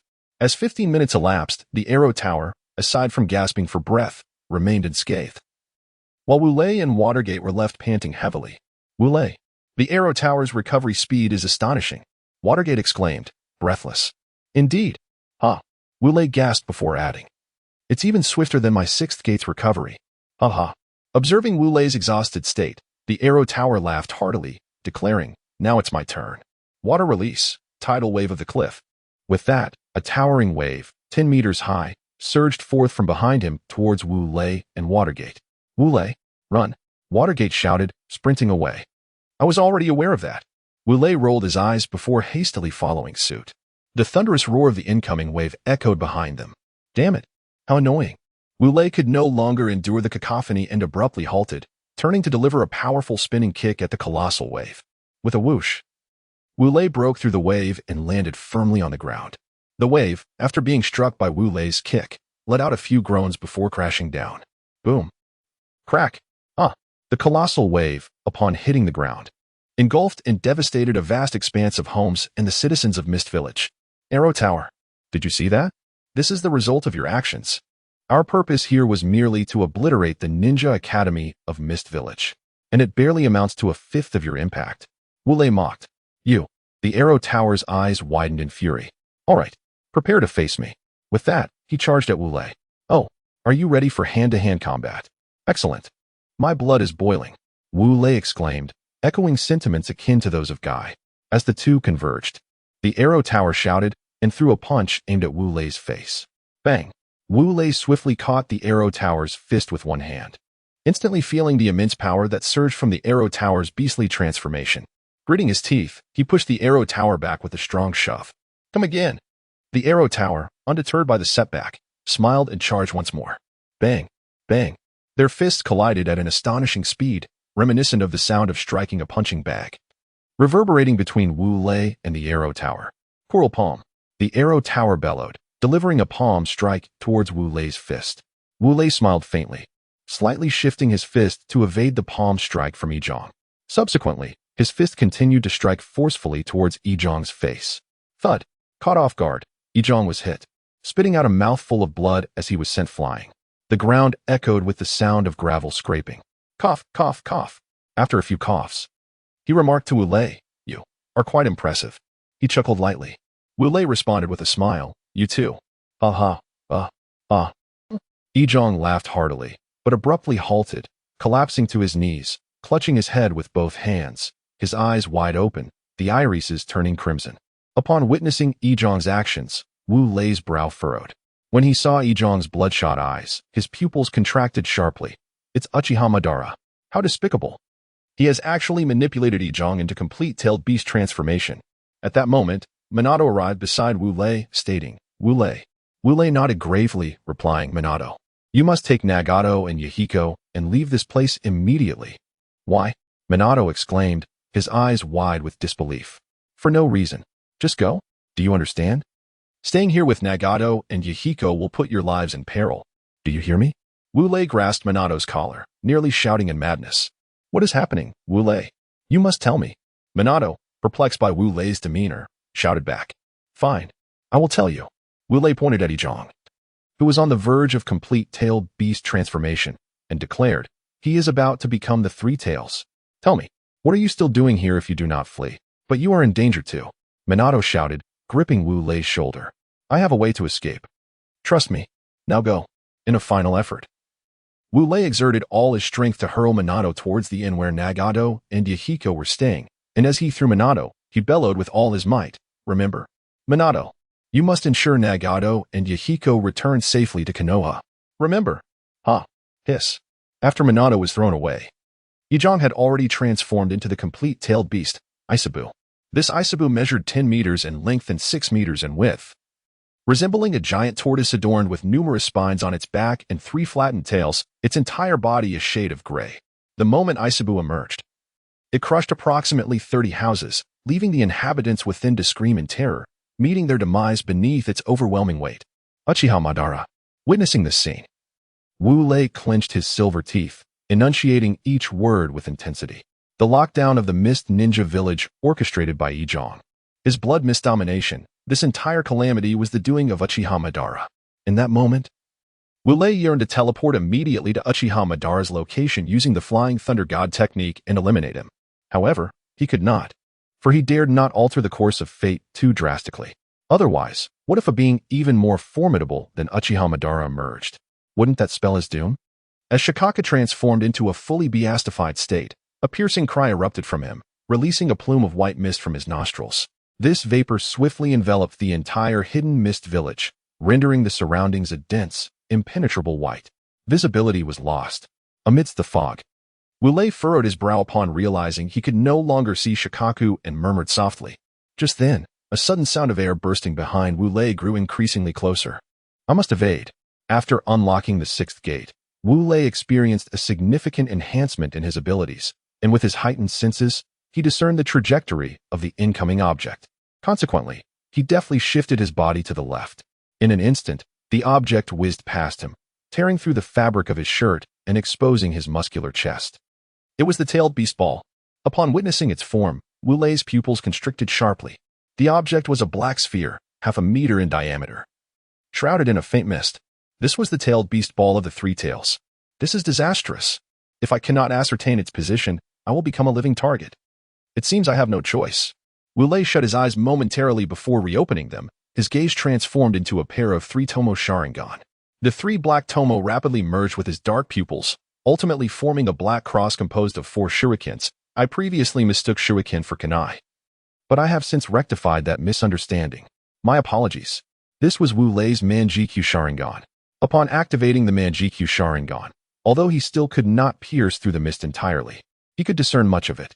In that moment, he caught sight of Shikaku's rough outline and immediately activated the Flying Thunder God technique, appearing above Shikaku. With a thunderous shout, he exclaimed, "To the peacock!" His fists moved with remarkable speed, unleashing a flurry of red punches, reminiscent of a peacock displaying its feathers. Strike! Strike! Strike! Wu Lei mimicked the voice of Bruce Lee from his previous life, his fist flying faster and faster. Shikaku let out a pain cry. And with a forceful stomp, massive torrents of water erupted from his back. Wu Lei, unable to evade in time, was struck by the deluge. Upon impact, he felt as though his bones would shatter, and he was sent hurtling through the air. Boom! Wu Lei crashed into a building with tremendous force. Gasping, he spat out blood and slowly rose to his feet, clutching his waist and drawing in sharp breaths. This creature is immensely powerful. Sigh. Even if I were to defeat him, it would alter the course of the narrative. If that is the case, I shall withdraw. After all, my current strength is insufficient to confront him. Once I am strong enough, it will be time to claim his life. Yes, that is the plan. With this stream of thoughts, Wu Lei disregarded the still raging Shikaku and executed the Flying Thunder God technique, reappearing outside the hidden mist village. One might think, is this protagonist not a coward? Why not confront him again? To this, I say, for the sake of future events, let the protagonist retreat. Unable to see the figure of Wu Lei, Yugura let out a cry and arrived at the building that Wu Lei had demolished. At that moment, his body suddenly began to shrink, ultimately transforming into Yugura himself. Huh? What is the matter? Yugura furrowed his brow as he gazed at the ruins around him. A result of the battle between him and Wu Lei. Lord Mizukichi. At that moment, a group of mist ninjas approached Yugura and spoke. Yugura nodded slightly, then gestured towards the damaged structures, saying, "You and the villagers are responsible for repairing these houses. Do you understand?" "Yes, Lord Mizukichi." The mist ninjas nodded vigorously in response. Yugura nodded, turned, and departed. Phew. Outside the mist village, Wu Lei clutched his chest and exhaled deeply. "Wu Lei, what is wrong with you? Are you okay?" At that moment, Minato appeared beside Wu Lei like a specter. Startled by Minato, Wu Lei exclaimed, and upon recognizing him, he playfully thumped his own head, saying, "Damn it, are you trying to scare me to death?" Minato covered his head, momentarily taken aback, then asked, "Wu Lei, did you defeat Yugura?" Sighing at Minato's question, Wu Lei shook his head and replied, "No, I could handle him in his half-tailed beast form. But once he transformed into his complete tailed beast form, it felt like merely inflicting a scratch with a knife, and then I lost." He could not admit that he did not wish to alter the storyline. Even you couldn't defeat him. Minato expressed his astonishment. Wu Lei nodded, saying, "Indeed. By the way, where are Nagato and Yahiko?"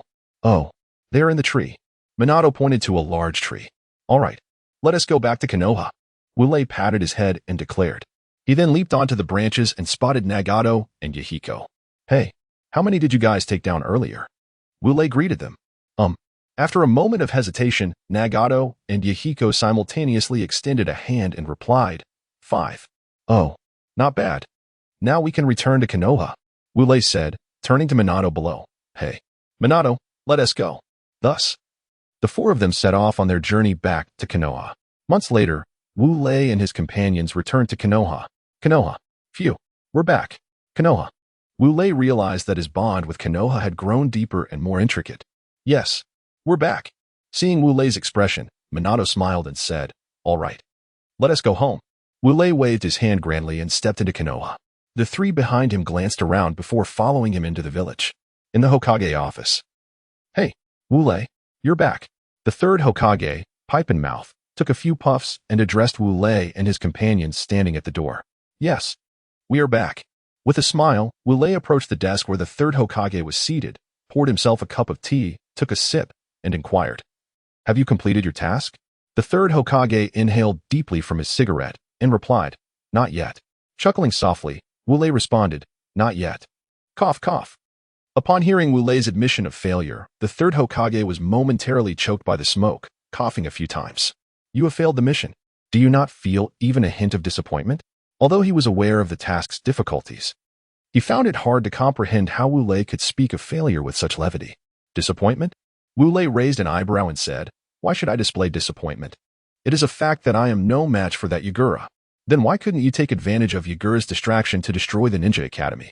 The third Hokage tapped the table, questioning him. "Damn, that Yagura has already transformed into his complete tailed beast form. Do you think it's possible for me to destroy the Ninja Academy while he is on guard?" Wu Lei slammed his hand on the table and pointed to his own face. "Ah." The third Hokage paused, then wiped the sweat from his forehead, saying, "Oh, I see. Then I shall forgive you." Eh. Upon hearing the third Hokage's words, Minato and his companions widened their eyes in astonishment. "What happened? Is it so strange?" The third Hokage frowned, squinting at Minato and the others. They swallowed hard and vigorously shook their heads. "Well, that is more like it." The third Hokage nodded and then addressed Wu Lei, "Since you have failed your mission, it is settled. You may return." Wu Lei and his companions exchanged glances at the third Hokage's strained expression before departing for their respective homes. Phew. After their departure, the third Hokage let out a deep sigh, murmuring to himself, "It seems this mission is indeed challenging." However, Wu Lei mentioned that Yagura has mastered his complete tailed beast transformation. It appears he can fully control the tailed beast now. Alas, this upcoming ninja world war has gained yet another formidable foe. Alas, Wu Lei's home. "Shonan, I have returned." Wu Lei, accompanied by Nagato and Yahiko, forcefully pushed open the door and exclaimed loudly. However, there was no sign of Shonan inside the house. "Shonan." Wu Lei ascended the stairs and entered their bedroom, calling out, "No one." "Shonan." He proceeded to the bathroom. "No one." "Shonan." He ventured into the kitchen. "No one." Just as Wu Lei began to feel perplexed, he suddenly noticed an orange paper affixed to the refrigerator. He approached the refrigerator, removed the paper, and read it. It said, "Wu Lei Gu. I have gone out to enjoy some delicious food with Sister Kushina. If you and Nagato, Yahiko have returned and are hungry, there are some takeout dishes I bought a few days ago in the refrigerator. They should still be good. Hee. This little girl." Sigh. Upon reading the note, Wu Lei chuckled and sighed.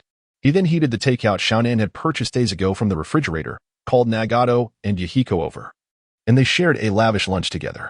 After the three of them had eaten, "Ah, I'm back." Just then, Shonan returned, burping and patting her belly. "Shonan." Wu Lei frowned, gazing at her, and said, "Ah, Wu Lei Gu, you're back." Shonan exclaimed in surprise upon seeing him. "Let us not discuss my return for now. What about your meal?"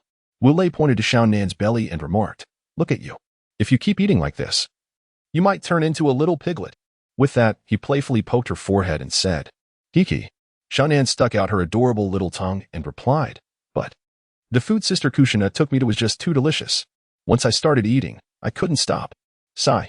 Seeing Shonan like this, Wu Lei sighed and shook his head with a wry smile. At that moment, a low chuckle could be heard. Wu Lei slowly turned his head to see Nagato and Yahiko, both with their heads bowed, laughing. "What are you two laughing at?" Wu Lei approached them with a frown and inquired. "Ah, I would never disclose that we are laughing at you." Nagato stood up, maintaining her composure. Pfft.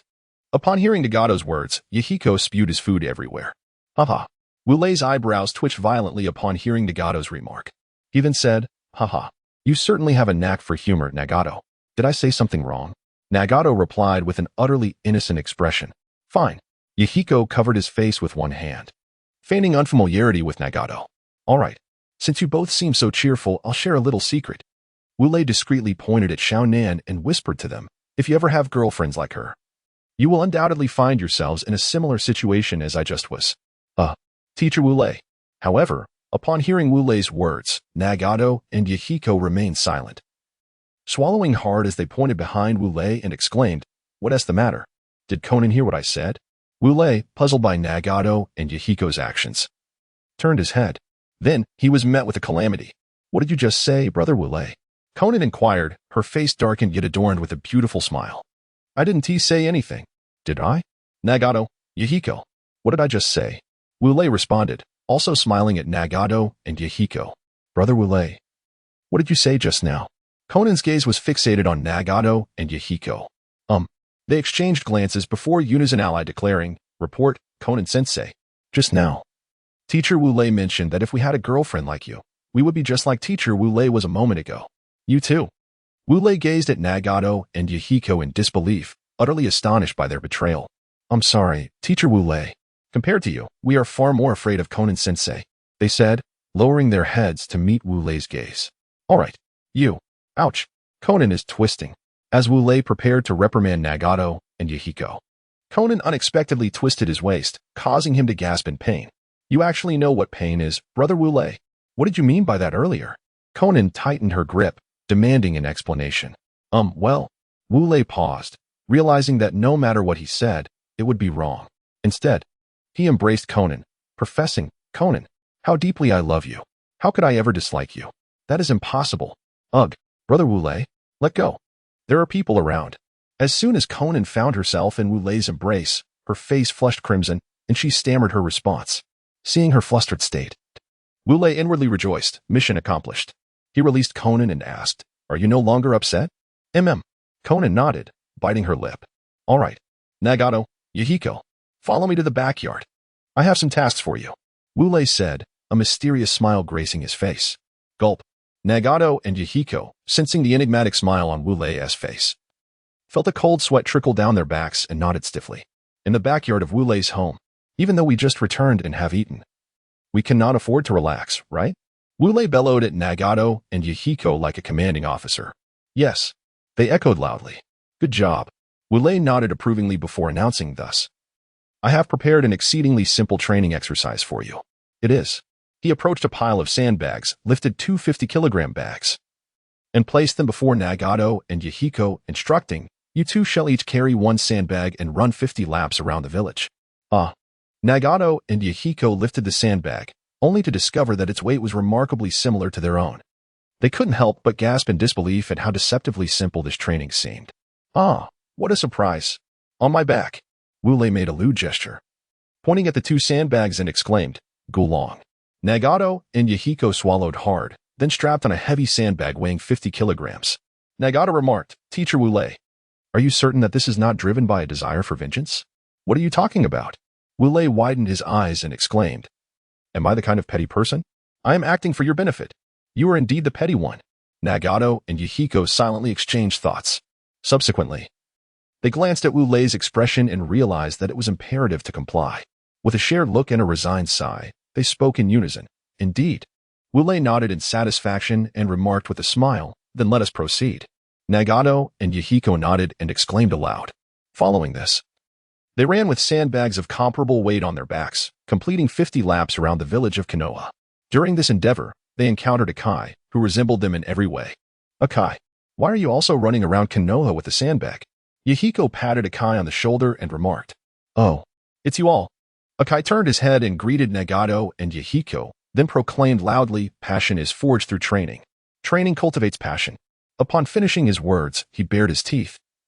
And then a brilliant light emanated from Akai's teeth, blinding my eyes with its radiance. Yahiko and Nagato were momentarily taken aback by Akai's actions. Oh, seeing you like this. Could it be that you two have come to cultivate your fervor? Akai noticed the sandbags on Nagato and Yahiko, mistakenly believing they had come to train as well, and exclaimed with gleaming eyes, No. Nagato and Yahiko shook their heads, exclaiming, No. How could this be? Upon hearing Nagato and Yahiko's denial of his thoughts, Akai was instantly petrified.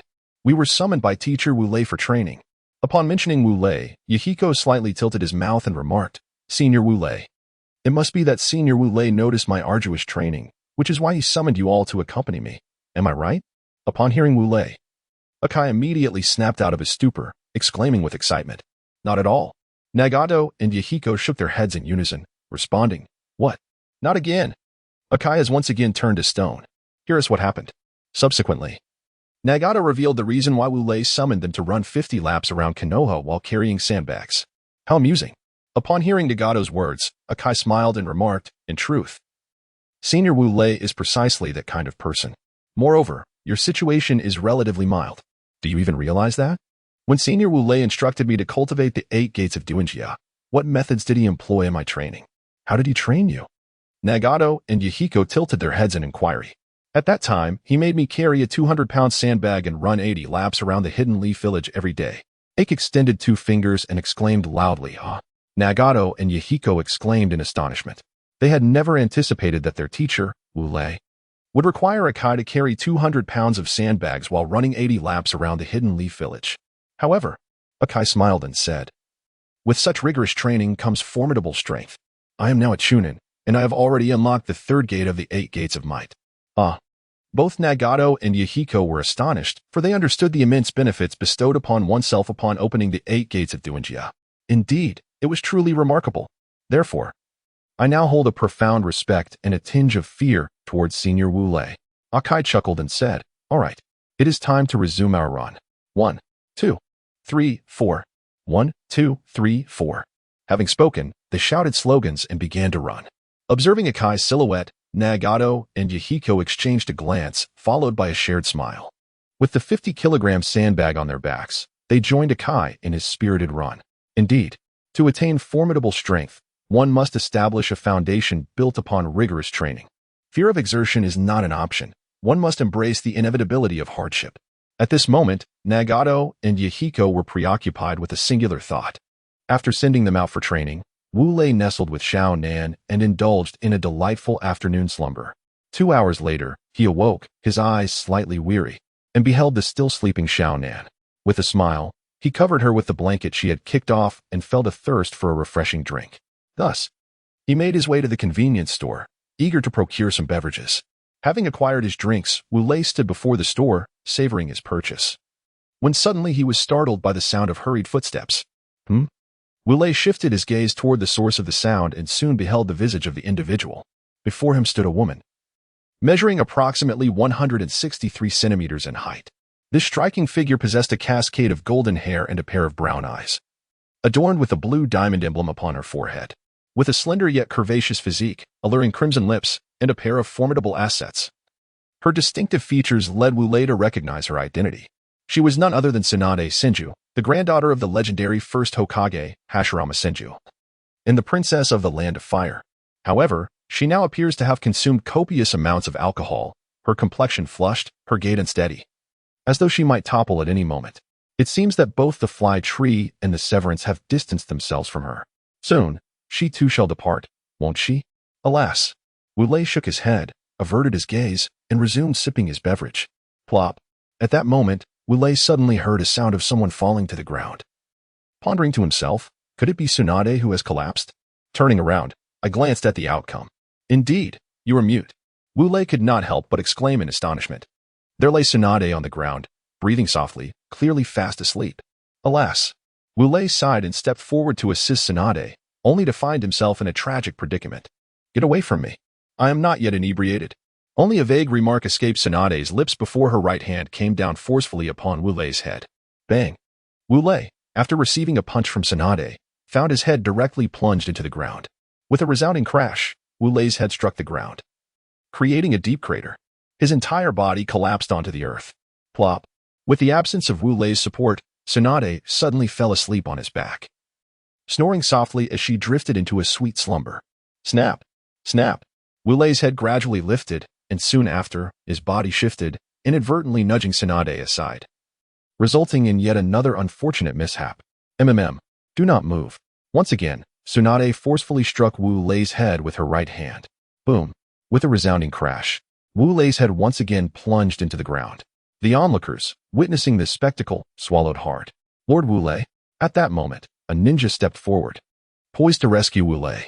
However, after taking just a few steps, he was halted by his companion. Do not proceed. Beware of the reward that Princess Tsunade may bestow upon you, akin to that received by Lord Wu Lei. His companion gestured towards Wu Lei and spoke. However, Lord Wu Lei. The ninja cast a glance at Wu Lei and remarked, "How formidable is Lord Wu Lei's strength? His prowess must be exceptional. There is no need to worry about Lord Wu Lei." His companion tugged at his hand once more and said, I comprehend now. Let us be on our way." The ninja nodded slightly and then departed with his companion. Upon witnessing the exit of the two ninjas, those around exchanged glances filled with unspoken understanding, before offering Wu Lei a few sympathetic expressions and subsequently dispersed. Snap! Wule slowly lifted his head once more, casting a glance at Tsunade, who lay on his back, blissfully asleep. A smile graced his lips as he shook his head. Then swiftly formed hand seals, declaring, Earth Release Heart Decapitation Technique. Whoosh. A gust of wind swept through, yet nothing transpired. Alas. How could I forget? Do I possess Earth-based chakra? Sigh. What a miscalculation. Wule supported his chin with one hand, troubled as he pondered. What should I do? What to do? Ah. Of course. Wule seemed to have suddenly recalled something. His hands swiftly formed a series of seals, and then he declared, Shadow Clone Technique. Puff. A plume of smoke ascended, and in an instant, Wule, who was beneath Tsunade, vanished, transforming into a fragment of greenwood. While Tsunade herself lay upon a piece of timber. Suddenly, Wule appeared before Tsunade, wiping the sweat from his brow and murmuring. How fortunate I am to be so clever. How can I escort Tsunade back home? If I offer her my assistance again, I might end up getting beaten. What to do? Just then. 1, 2, 3, 4. 1, 2, 3, 4. 1, 2, 3, 4. Wule suddenly heard Akai's voice. Ah, Akai. Please come here for a moment. I have a favor to ask of you. Wule turned his head and spotted Akai. He waved his hand at Akai and said, Is there something you wish to discuss, Senior Wule? Akai approached Wule and spoke. Wule nodded. Grasping Akai's shoulder with one hand, and with a solemn expression declared, I have a sacred and formidable task to entrust to you. Will you embrace it with your passionate youth? Indeed. Upon observing Wulei's expression, Akai, with tears glistening in his eyes, fervently proclaimed, I shall. Senior Wule, I will embrace this with my passionate youth. Well said. Wule vigorously nodded, then pointed at the seemingly slumbering Tsunade, exclaiming, Your mission is to escort the legendary Sannin. Send your Tsunade back home. Do you comprehend? Very well. I shall take my leave.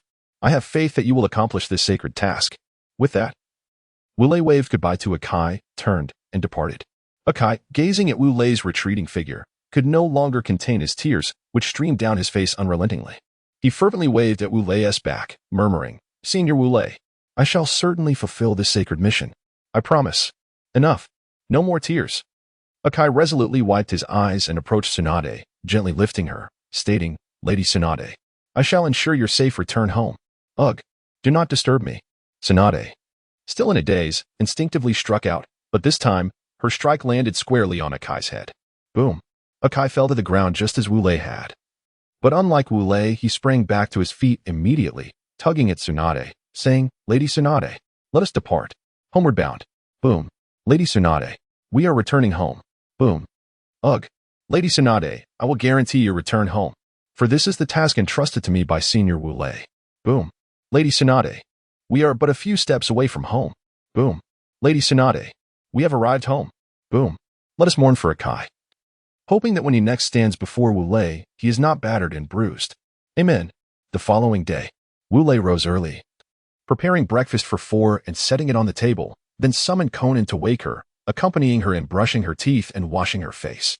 Afterward, he called Nagato and Yahiko, and once they had completed their morning rituals, the 4 gathered to enjoy breakfast together. After their meal, Wule prepared lunch for 4, reserving a portion for Konan, before joining Nagato and Yahiko in training. Carrying 50-kilogram sandbags, they ran 100 laps around Konoha. Thus, time flowed by. Before long, midday arrived. In a clearing within Konoha, the trio of Wule sat on the ground, having taken out their lunch, ready to eat. Suddenly, a voice broke through from behind them. Hey, you are all here. Turning around, Wule and his companions beheld Minato standing there, holding a lunchbox. Are you here for a meal? Wule inquired, eyeing the lunchbox Minato was carrying.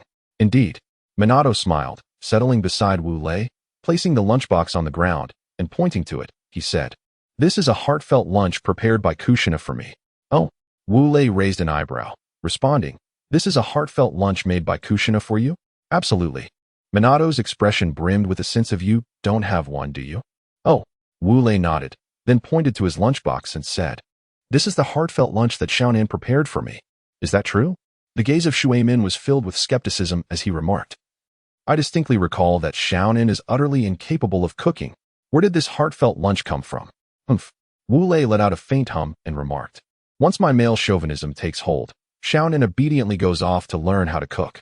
Thus, we have the lunch you see before you. Hee hee. At that moment, Nagato and Yahiko suddenly erupted into laughter.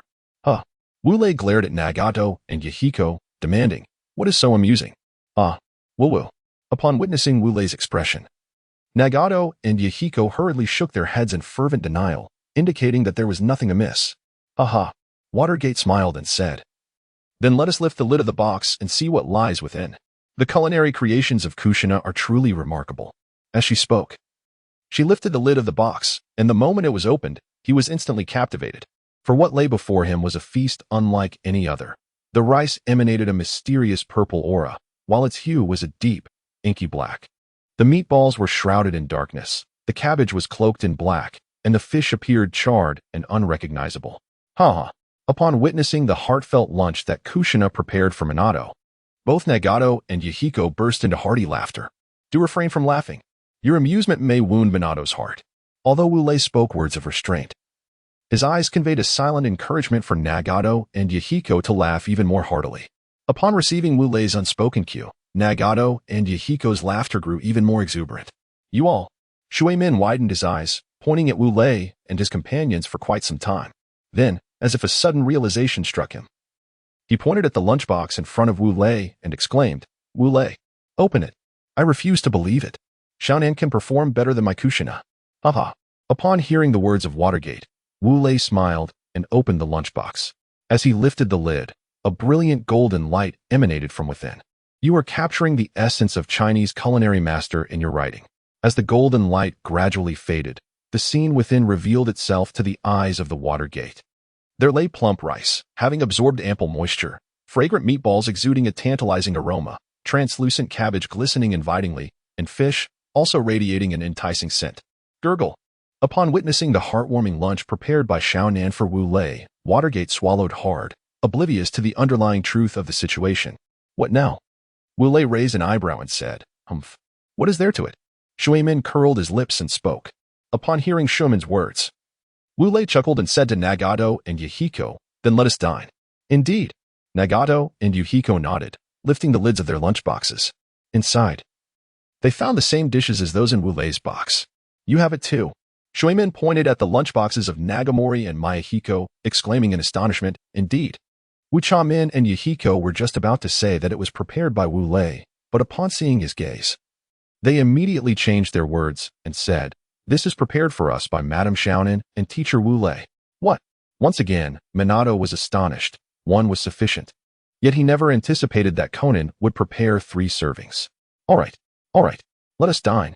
Wu Lei waved his hand and proclaimed. Subsequently, he shared lunch with Nagato and Yahiko. As they ate, he remarked, Konan's culinary skills have improved. Indeed, this is truly delicious." Across from them, Minato gazed at their sumptuous meal, swallowing hard as he glanced at his own bento box. His expression wavered momentarily before solidifying with determination. He picked up a mouthful of rice with his chopsticks and stuffed it into his mouth, chewing while exclaiming, "Quite well done." Following this, he shoved the entirety of his bento's contents into his mouth, adhering to the adage that sometimes a brief pain is preferable to prolonged suffering.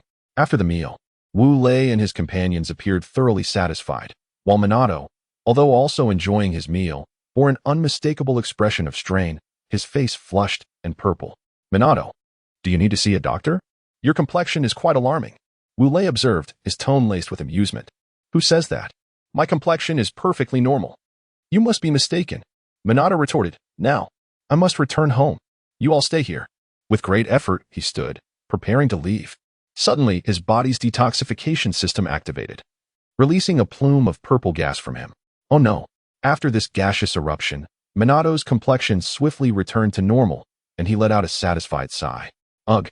What a foul odor! Wu Lei and his companions simultaneously covered their noses and retreated a few steps. "Why are you running away?"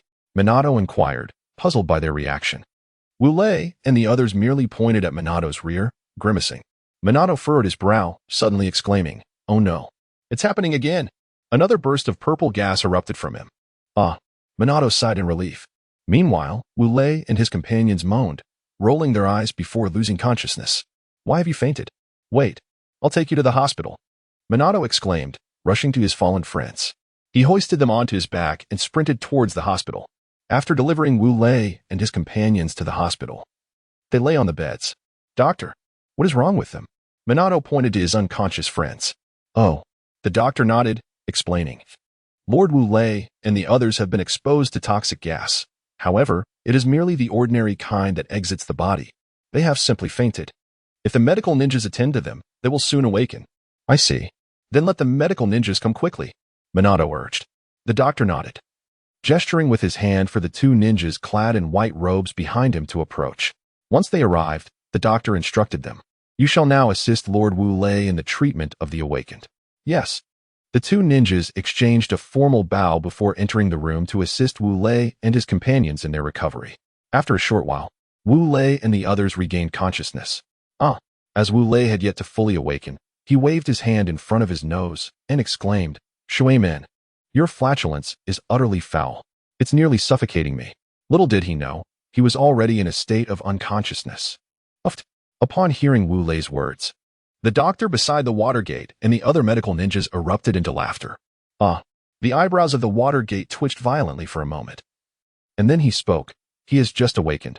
What he says must surely be false. Am I correct? Hee. Indeed. Upon witnessing the appearance of Minato, the doctor and the other medical ninjas exchanged knowing smiles and remarked, Indeed. Minato nodded and approached Wu Lei, saying, You are awake. Upon hearing this, Wu Lei nodded slightly. Then suddenly sprang up, seizing Shuimen by the collar and exclaiming, How despicable. Shuimen, do you have any idea how foul your flatulence is? Watergate paused for a moment, then shook his head and replied, I do not know. Wu Lei pointed at the Watergate, rendered speechless for a moment, then released his hold on it, exclaiming, Forget it. Since you are unaware, let it be. When the day comes that someone partakes in Kushina's cooking, you will truly understand just how foul it can be. Kushina's cooking? Shuimen tilted his head and inquired. Wu Lei observed Shuimen's demeanor, lowered his brows, gazing at him for a moment, before addressing Nagato and Yahiko, who were tidying their clothes behind him. Nagato, Yahiko, it is time for us to return home. Then, I got off the bed, tidied my clothes, and approached him by the Watergate, whispering in his ear, I suggest you learn to cook in the future. Otherwise, should someone come to your home for a meal in the future, only to find themselves feasting on a dish prepared by Joxin Nai. At that moment, I fear. Alas, remember my words. After speaking, he walked past the Watergate. Nagamori and Yahiko also approached the Watergate and whispered, Watergate senpai. In truth, the culinary creations of Shao Nanshi's wife are quite comparable to those prepared by Senior Joxin Nai. The exquisite lunches you observed at noon were, in fact, crafted by teacher Wu Lei. By the way, Senior Minato, these words must remain unspoken, lest we encounter misfortune. Upon hearing the words of Nagato and Yahiko, Minato's eyes widened with joy, and he replied, Rest assured, I shall not speak a word of it. Very well. Nagato and Yahiko nodded and followed Wu Lei home. Once Wu Lei's figure was no longer in sight, Mizumon burst into hearty laughter in the medical room, exclaiming, I never expected it. Wu Lei, you were just like me. Upon returning home, Xiaonan, Wu Lei approached the table and spoke aloud. At that moment, he noticed a note placed upon the surface. He picked it up and glanced at it, revealing the words, Dear Brother Wu Lei, I have gone out to eat with Sister Kushina again. Please forgive me. I simply cannot resist the allure of those delectable delicacies. However, I assure you, this shall be my final indulgence. No, that is not correct. At long last, 100 outings with Sister Kushina. Xiaonan. Stay. Wu Lei was left speechless. Teacher Wu Lei? Seeing Wu Lei standing there motionless, Nagato shook Wu Lei's right arm and said, It's nothing. Nothing at all. Wu Lei shook his head and then said, Let us continue with our training. What? Nagato and Yahiko exclaimed, their mouths agape. What do you mean? Exercise is the foundation of possessing formidable strength. Do you understand? Wu Lei raised his eyebrows and inquired. We understand. Nagato and Yahiko shouted in unison. Excellent. Wu Lei nodded and declared, Then let us commence our training. Onward. Subsequently, Wu Lei, accompanied by Nagato and Yahiko, embarked on 100 laps around the hidden leaf village while bearing 50-kilogram sandbags on their backs. During this endeavor, they encountered Guy. Guy, you're also training. Upon seeing Akai, Wu Lei patted him on the shoulder and remarked, utterly astonished by Akai's appearance. Akai's face was bruised, swollen, and adorned with 2 prominent dark circles beneath his eyes. Senior Wu Lei, are you here for training as well? Though the wounds on his face were severe, Akai's voice remained deep and resonant, imbued with a hint of excitement in his tone. He chuckled, indeed. Akai, what happened to your face?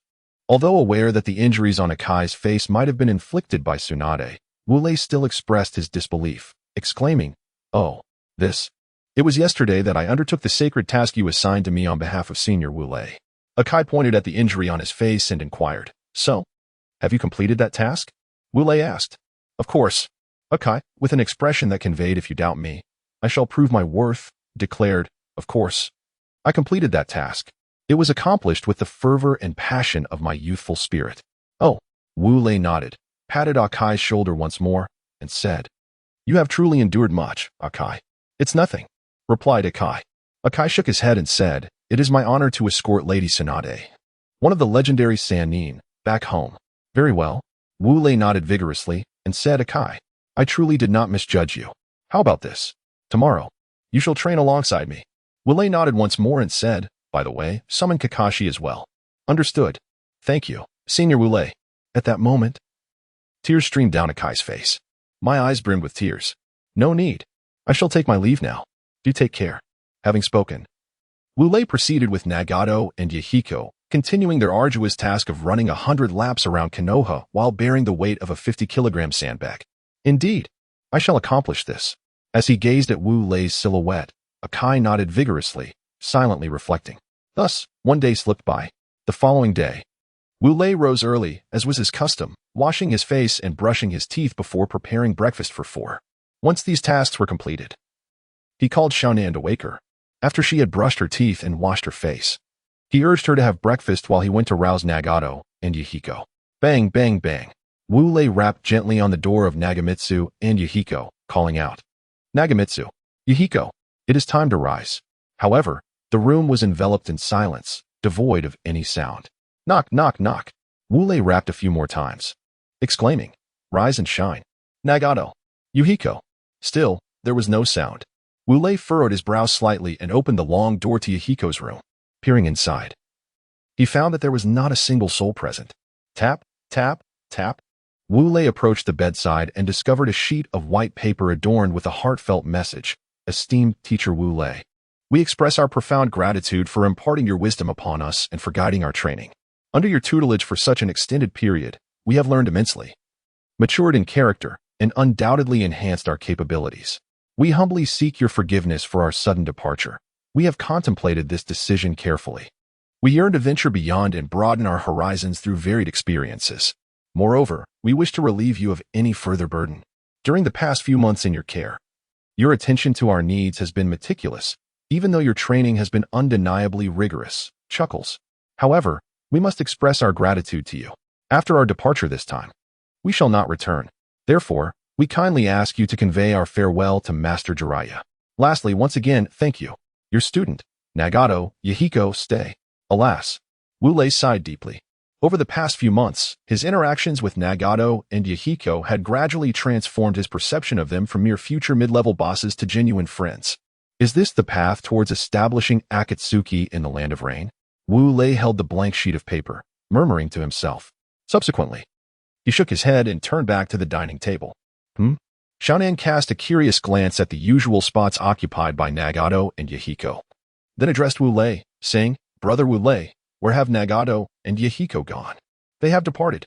Wu Lei's voice was somewhat deep as he spoke. "What?" Xiaonan exclaimed, her beautiful and adorable eyes widening in disbelief. "They have left." "Indeed." Wu Lei nodded. How could this be possible? A hint of sorrow emerged in Shannon's eyes. Upon noticing this sadness, Wu Lei gently shook his head, took a few deep breaths, and said, "Xiaonan, do not be disheartened. Come, come, let us have our meal. The food will soon grow cold." Xiaonan nodded gently and spoke. After that, Wu Lei and Xiaonan quietly finished their breakfast. Once they had eaten, noticing the lingering sadness in Xiaonan's expression, Wu Lei decided to take her for a stroll outside. After taking a walk, Xiaonan's expression had somewhat returned to normal. However, the trace of sorrow still lingered. At that moment, Kushina suddenly arrived at Wu Lei's home. "Xiaonan, let's go? We shall indulge in some delicious food." Upon entering the room, Kushina completely disregarded Wu Lei and approached Konan, wrapping her arms around Konan's neck. "Sister Kushina, Brother Wu Lei does not agree." Xiaonan spoke with a hint of sorrow in her voice. Upon hearing her words and observing her melancholic expression, Joxin surmised that it might be the handiwork of Wu Lei. Consequently, she directed her ire towards him, exclaiming, "Wu Lei, did you provoke my dear Xiaonan? Since when has Xiaonan become a member of your family?" Wu Lei pondered in confusion and remarked, "How could I possibly upset Xiaonan? Aren't you planning to take her out for a meal? By all means, take her with you." Wu Lei said this in order to cheer Xiaonan up. "Oh." Kushina's eyes suddenly sparkled, and then she said to Xiaonan, "Xiaonan, didn't he your boyfriend promise? Come on. Sister Kushina will take you to indulge in delicious food." Having spoken, she took Xiaonan to dine. Watching Joxin lead Xiaonan away, Wu Lei silently hoped that Joxin could uplift Xiaonan's spirits. After Kushina departed, Wu Lei sat quietly at the entrance, patiently awaiting the arrival of Kakashi and Guy. Shortly thereafter, Kakashi and Guy arrived. Kakashi was clad in a vest symbolizing the prowess of a nin, with a long ninja blade measuring half a meter slung across his back. Guy, too, donned a vest emblematic of his nin's status, with a flowing red ribbon tied around his neck. "Senior Wu Lei?" Upon approaching Wu Lei, Akai and Kakashi offered him a formal greeting, saying, Wu Lei nodded. At that moment, Akai observed that there was no one beside Wu Lei and inquired, "Senior Wu Lei, where are Nagato and Yahiko?" "Oh." As for Nagato and Yahiko, Wu Lei's voice took on a somber tone as he remarked, "They have departed. They have left the Hidden Leaf Village." "Ah." Akai's eyes widened suddenly as he exclaimed, "Have they left?" "Indeed." Wu Lei nodded in affirmation. Afterward, he took a few deep breaths and said, "All right. Let us not dwell on that any longer. Let us commence our training at once." "Oh." Akai and Kakashi discerned the sorrow woven into Wu Lei's words, thus refraining from further inquiry. Nodding in understanding, they spoke aloud. Subsequently, Wu Lei activated Akai and Kakashi's bodies with lightning attribute chakra, eliciting a piercing scream from both that echoed for 10 seconds. Once they regained their composure, Wu Lei imparted additional martial arts techniques to them. When they were able to recall the methods of training, Wu Lei instructed them to carry a 100-pound sandbag and run 100 laps around Konoha. Upon hearing this, Akai was somewhat elated, his eyes gleaming with excitement. However, Kakashi reacted differently. Upon receiving the news, he collapsed to the ground, exclaiming in despair, "No. Please, no." "However," I exclaimed, "No. No. Can I escape from this training?" Wu Lei, witnessing Kakashi's demeanor, promptly pulled him up and exclaimed, "I want it. I want it." This stark contrast elicited a surprised reaction from Guy, who shouted, "What just happened?" Upon hearing Guy's words, Wu Lei leaned in and whispered, "I say, Kakashi, if you train like this regularly, mastering Raikiri and Chidori will become significantly easier for you." Kakashi, upon hearing this, readily agreed. "Ah, I understand now. Senior Wu Lei, you are truly remarkable." Guy responded with a thumbs up. For someone like Kakashi, who relentlessly pursued strength, Wu Lei's words were akin to a stimulant. Under Wu Lei's rigorous training, Kakashi and Guy crawled back home, panting. After they departed, Wu Lei glanced at his watch and muttered, "I hope Konan doesn't return with a swollen belly again." Alas. However, as long as she is happy, let her be. Just then, a figure suddenly appeared before Wu Lei. He cast a sidelong glance at the individual. The person had short black hair, dark eyes, and sported orange diving goggles, standing approximately 1 meter 23 tall. Upon seeing this familiar appearance, Wu Lei recognized him immediately. It was Uchiha Aido, who had once gifted Kakashi his left eye, subsequently saved by Uchiha Madara, and thereafter ensnared in Madara's schemes, serving the Uchiha clan. "Who are you?" Wu Lei feigned ignorance. "Why you?" "Hello." Aido stammered, "I am Uchiha." "Aido, an Uchiha," Wu Lei murmured, then inquired, "What brings you to me?" "Well." Aido glanced at Wu Lei and said, "Lord Wu Lei, I wish to request your training to enhance my strength." "Enhance your strength?" Wu Lei furrowed his brow. In the original narrative, Aido had only reached Chunin rank when Kakashi became a Jonin. If he were to assist Aido, his strength would advance prematurely, making him significantly stronger than in the original tale by the time Kakashi achieved Jonin status. At that point, he might not be crushed by a large rock, and wouldn't he need to transplant his left eye to Kakashi. "Yes, Lord Wu Lei, I implore you." Aido lowered his head earnestly. "Why do you wish to enhance your strength?" Wu Lei asked, scrutinizing Aido. After a moment of contemplation, Aido replied, "To surpass someone. To earn a smile from someone." "Oh?" Wu Lei raised an eyebrow. "Who do you wish to surpass, and whose smile are you seeking?" Aido fell silent. "Hiki. Let me take a wild guess. You aim to surpass Hatake Kakashi and earn the smile of no error Rin. Am I correct? Lord Wu Lei, how did you know? Obito's expression was one of sheer astonishment. He widened his eyes in astonishment and exclaimed. Wu Lei chuckled and replied, how could I possibly know? Haha. It's all written on your face. On my face? Obito touched his face and then examined his hands, discovering nothing amiss. Puzzled, he remarked, there is nothing on my face. Your face bears no traces of anything. Wu Lei chuckled once more and remarked, however, the thoughts within your heart are reflected upon your visage. Thus, I am able to perceive them. Wu Lei has activated the limitless mode. Prepare the bricks. Prepare the bricks. Ah. Obito's eyes opened once more, and he inquired, Lord Wu Lei, can others see the markings on my face? Certainly not. Wu Lei exclaimed, only someone with immense power like mine can discern the words upon your face. Wow.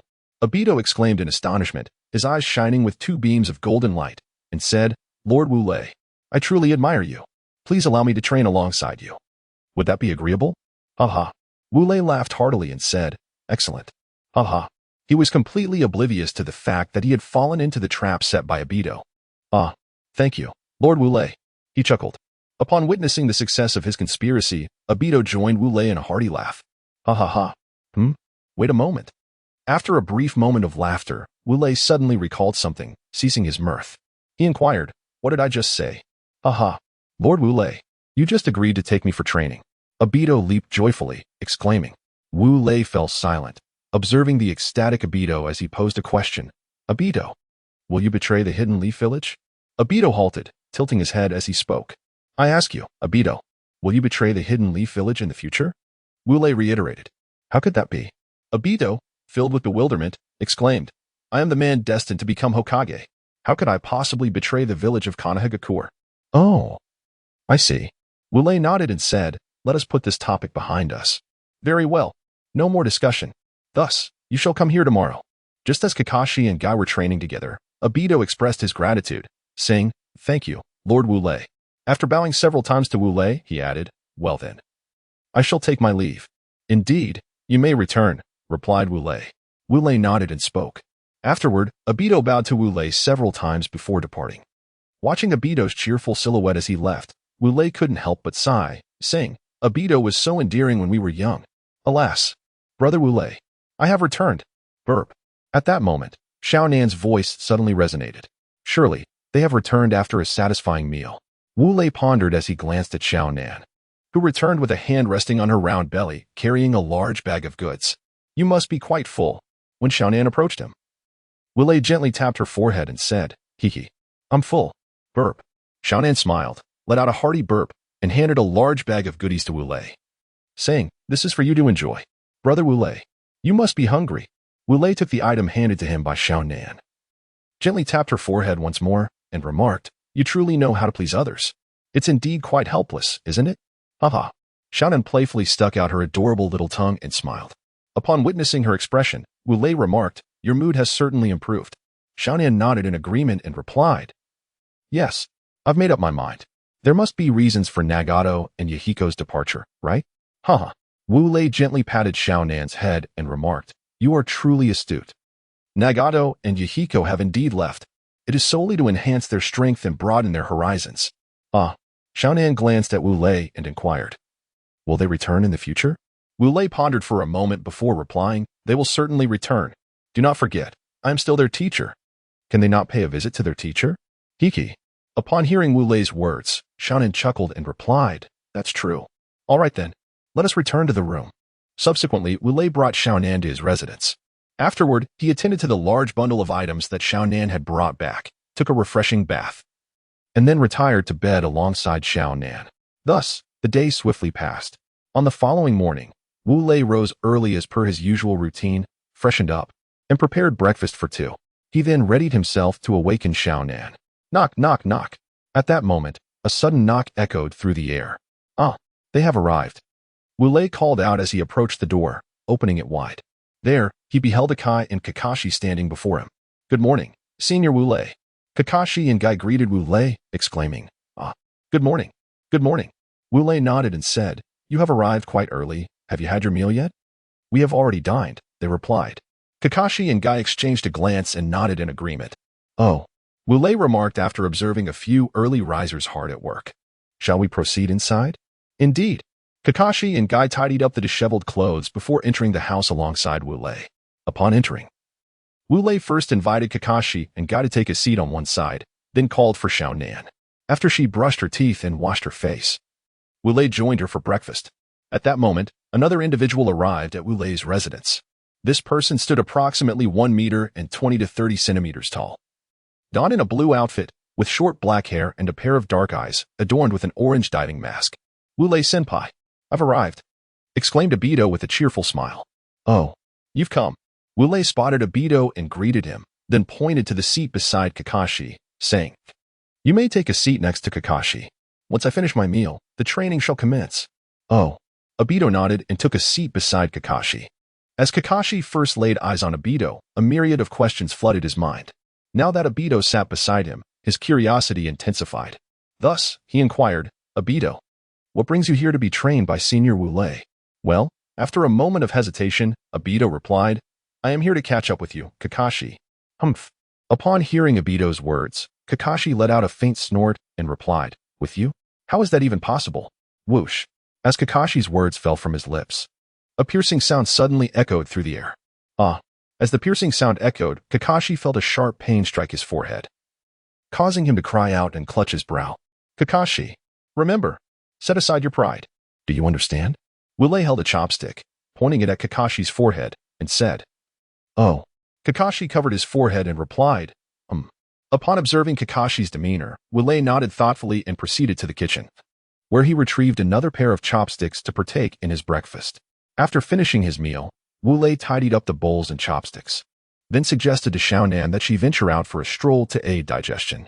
Following this, Wu Lei summoned Kakashi, Guy, and Aido to his backyard. Very well. As per our usual practice, let us begin with a little electric shock. Hee hee hee. Wu Lei extended his hands, crackling with white lightning, and chuckled mischievously. Upon hearing Wu Lei's words, Kakashi and Guy displayed no particular reaction, but Aido was a different story. He swallowed hard and addressed Wu Lei with a hint of concern. Senior Wu Lei, is this going to be fatal? To which Wu Lei replied, Indeed. Wu Lei nodded and remarked, Ah? Aido exclaimed in surprise. Do you still want me to train? Observing Aido's expression, Wu Lei inquired. Yes. Aido nodded vigorously and declared, Even if it costs me my life, I shall surpass Kakashi. I yearn for the recognition of others and the power to protect everyone. Indeed. Upon hearing Aido's words, Wu Lei, despite being aware that he might still follow the path delineated in the original narrative, could not help but nod in satisfaction and replied, In that case, you shall be the first to proceed. Aido nodded slightly, then exhaled deeply and declared, All right, I shall take on this task. He then approached Wu Lei. Sizzle, sizzle, sizzle. Sizzle, sizzle. Wu Lei's hands, emitting a sound reminiscent of a myriad of chirping birds, rested gently upon Aido's shoulder. Ah. Aido's anguished cries echoed relentlessly for 15 seconds. And then, after exhaling a plume of black smoke, he lost consciousness. That is all. Upon witnessing Aido's fainting, Wu Lei nodded and then addressed Kai and Kakashi, saying, It's your turn now. Indeed. Kakashi and Guy nodded, approaching Wu Lei and uttering a sound akin to a hiss. Hiss, hiss, hiss, hiss, hiss, hiss, hiss, hiss. This time, Kakashi and Guy did not scream in agony. Rather, they gritted their teeth and endured for 30 seconds before succumbing to unconsciousness. Observing the performances of Kakashi and Guy, Wu Lei nodded in satisfaction. He then seated himself nearby, retrieved a teapot, poured a cup of tea, and began to sip it leisurely. After a while, Kakashi and the others gradually regained their senses. Ah, you are awake. Observing the condition of Kakashi and his companions, Wu Lei set down his teacup and remarked, Kakashi and Guy seem to be in good spirits, fully awake now. However, Aido still appears somewhat dazed. Hey, Aido, wake up. Wu Lei shouted into Aido's ear, exclaiming, Oh. Aido's eyes widened in surprise, and upon seeing Wu Lei, he asked, Senior Wu Lei, am I dead? Is this heaven? You are not dead, and this is not heaven. Wu Lei shouted once more, I am not dead. Wonderful. I am alive. Splendid. Upon hearing Wu Lei's words, Aido was filled with delight and murmured to himself, All right. Wu Lei waved his hand and said, The training commences now. First, you shall carry a 50-kilogram sandbag while jogging around this yard for 500 laps. However, considering that you are currently a mere genin, You are only required to complete 200 laps. All right. Begin. Go. Although he heard that his lap count was significantly lower than that of Kakashi and Guy, Aido couldn't help but swallow hard. Aido, you can do it. Keep pushing. Upon witnessing Kakashi and Guy already shouldering their weighted bags and commencing their run, Aido silently encouraged himself. He then hoisted the burdensome 50-kilogram sandbag onto his back and joined Kakashi and Guy in their vigorous pursuit. Meanwhile, Wu Lei observed the trio as they trotted along, each laden with their respective weights. Thus, time elapsed, and before long, midday arrived. Having completed 200 laps, Aido collapsed onto the ground, gasping for breath. And what of Kakashi and Guy, who had just finished their own grueling run? Kakashi, like Aido, lay on the ground, gasping for breath. In contrast to them, Guy fared much better. He merely exhibited a slight panting, and his eyes sparkled with excitement. All was well. All was well. Wu Lei glanced at the sky and remarked, judging by the current state of the heavens, it must be around noon. Excellent. Everyone rise. Let us go. I shall prepare lunch for you all. Upon hearing that Wu Lei could indeed cook, Aido's eyes widened in astonishment as he exclaimed, Senior Wu Lei, you can cook? Of course. Wu Lei furrowed his brow and asked, Are you truly surprised? Not at all. Not at all. Aido shook his head and replied, Then Senior Konan wouldn't be able to do it? Of course she can. Wu Lei adheres to the principle of never speaking ill of his girlfriend, stating, moreover, the meals she prepares are truly one of a kind. Aido nodded in apparent understanding and said, All right. Wu Lei clapped his hands and declared, Let us proceed inside now. Very well. Upon hearing that Wu Lei had entered to prepare lunch for them, Kakashi and the others exchanged glances and followed him into the house. Once inside, Wu Lei noticed Xiao-Nan seated beside the table, which was laden with a large bag of items. Xiao-Nan was busily extracting various snacks from the bag and indulging in them. Xiao-Nan. Wu Lei approached Xiao-Nan, pointing at the items on the table, and inquired, What are these things? Oh, these? Xiao-Nan glanced at the items on the table and remarked, These were given to me by those uncles and aunts. Given to you? Wu Lei furrowed his brow slightly and inquired, Why would they give you gifts? Oh. Xiao-Nan nodded and explained, they said, What a delightful child. Here. This is for you. After that, they gifted me a multitude of things. I tried to decline, but they insisted, saying they are all from the Hidden Leaf Village. Why be so polite? Here, take it. I had no choice but to accept. As she spoke, Xiao-Nan animatedly recounted the story, and by the end, she mimicked the expression of I had no choice but to accept, which was utterly charming. All right then. Seeing Xiao-Nan's expression, Wu Lei shook his head with a wry smile and said, But you shouldn't eat just yet. Lunch will be ready soon. Oh. Xiao-Nan set down the snacks in her hands. Hee. Wu Lei affectionately ruffled her hair before heading to the kitchen to prepare the meal. Hey, Kakashi. It seems that Xiao-Nan Senpai and Wu Lei Senpai share a great bond. Aido observed the scene and nudged Kakashi's shoulder with his elbow. Of course. Kakashi replied nonchalantly. Wu Lei Senpai and Xiao-Nan Senpai have been together for 3 or 4 years. How could their relationship be anything but good? Oh, I see. Aido nodded in understanding. At that moment, another visitor arrived at Wu Lei's home. This newcomer was a girl, approximately 1.55 meters tall, with chestnut short hair that fell to her neck, purple marks on each cheek, and large brown eyes adorning her delicate face. She was carrying a wooden lunchbox. Lin.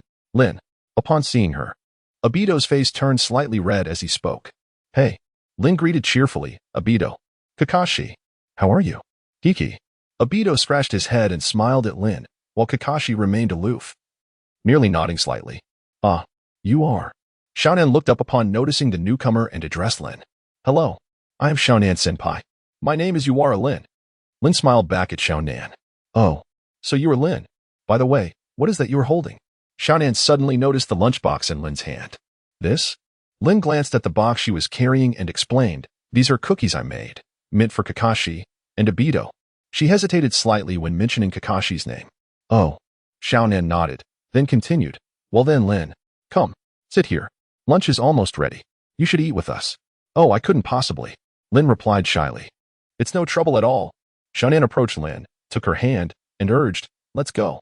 Well, Lin hesitated for a moment before conceding, All right then.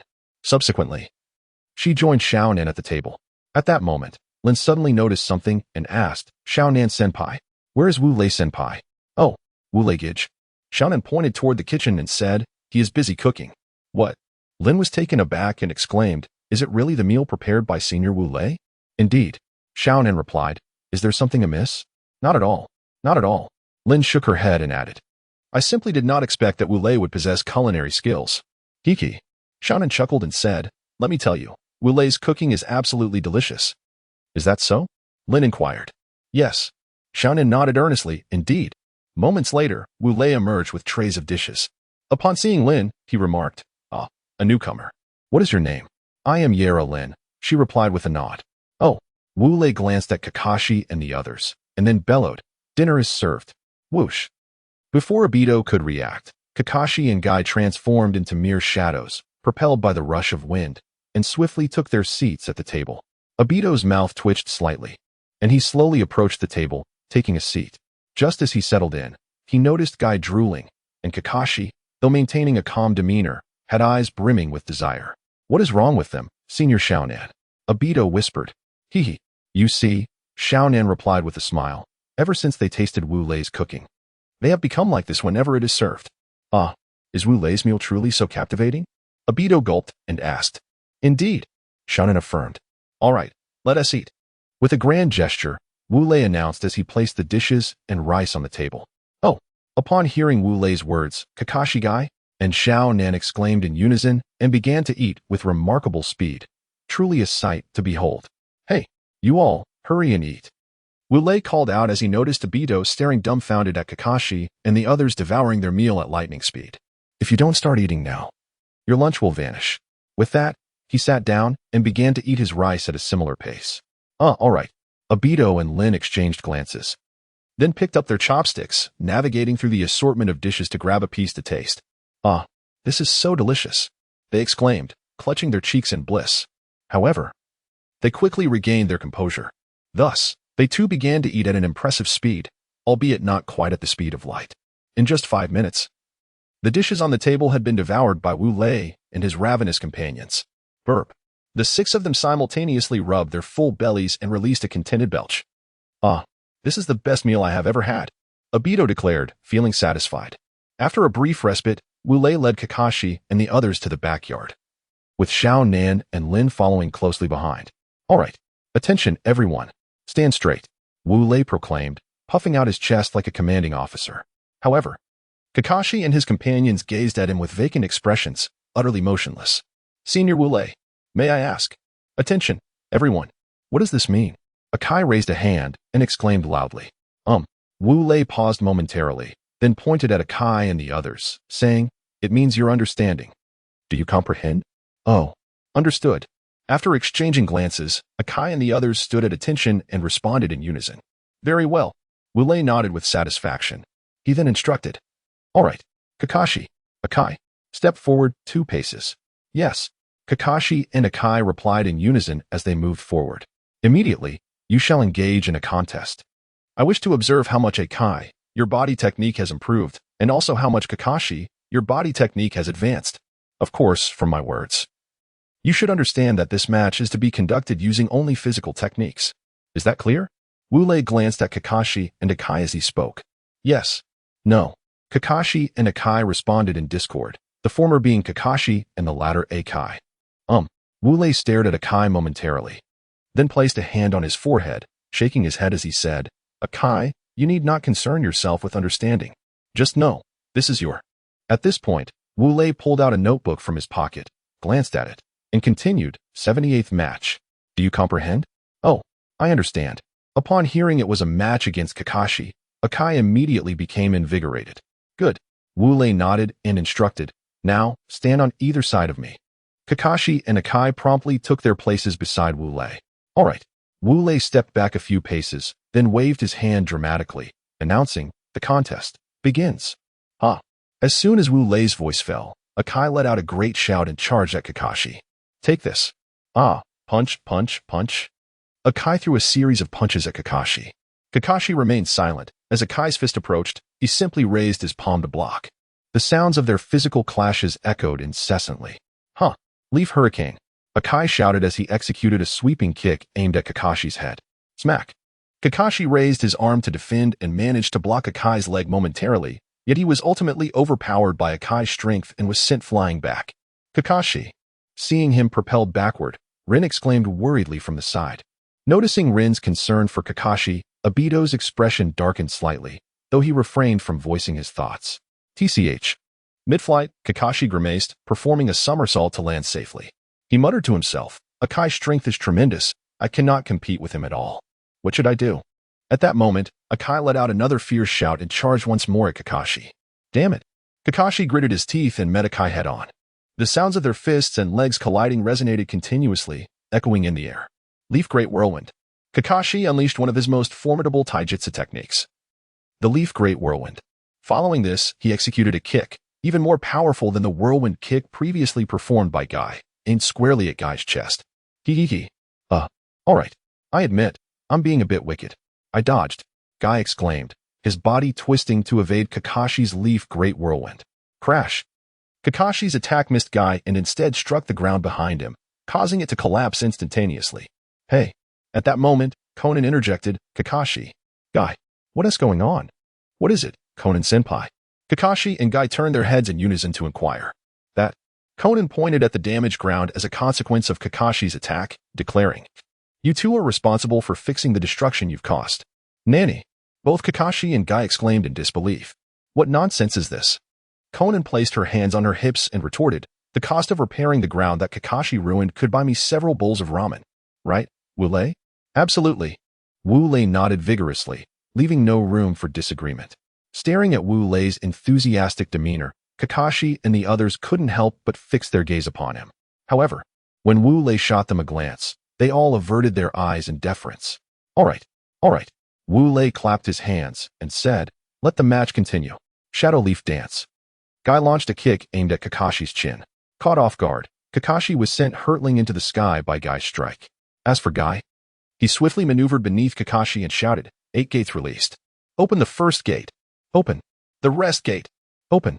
The life gate. Open. He then clasped Kakashi's waist and cried, Inner Lotus. With that, he spun Kakashi around and plummeted towards the ground. Boom. The earth was violently shattered beneath Kakashi and Guy, creating a 5-meter-wide crater. Uffed. Kakashi spat out a mouthful of blood. Kakashi. Seeing him bleed, Rin gasped and was about to rush forward. However, she was obstructed. Rin, calm down. Kakashi won't die. Why are you so worried? Do you have feelings for him? Wu Lei stood in front of Rin, a mysterious smile playing on his lips. Of course not, Rin stammered, her face flushing. Oh, Wu Lei nodded knowingly. Then you need to fret over Kakashi so much.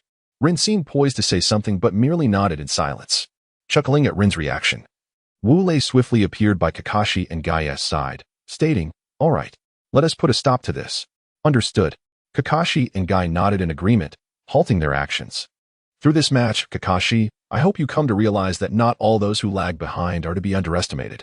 This time, in taijutsu. You have been bested by Guy. Naturally, if it were a ninjutsu contest, Guy would undoubtedly fall short against you. Therefore, in this contest, I urge you to set aside your pride as a genius. Do you understand? Wu Lei gazed intently at Kakashi. Yes. Kakashi lowered his head and replied solemnly. Wu Lei nodded approvingly, and then addressed Guy. Your taijutsu has indeed progressed. It is no surprise, considering the fervent spirit of youth you have dedicated to your training. Haha. Guy scratched his head and chuckled. All right. Wu Lei turned back to Kakashi, saying, in this match against Guy, you should have recognized your shortcomings. Henceforth, you must realize that you cannot forsake taijutsu. Yes.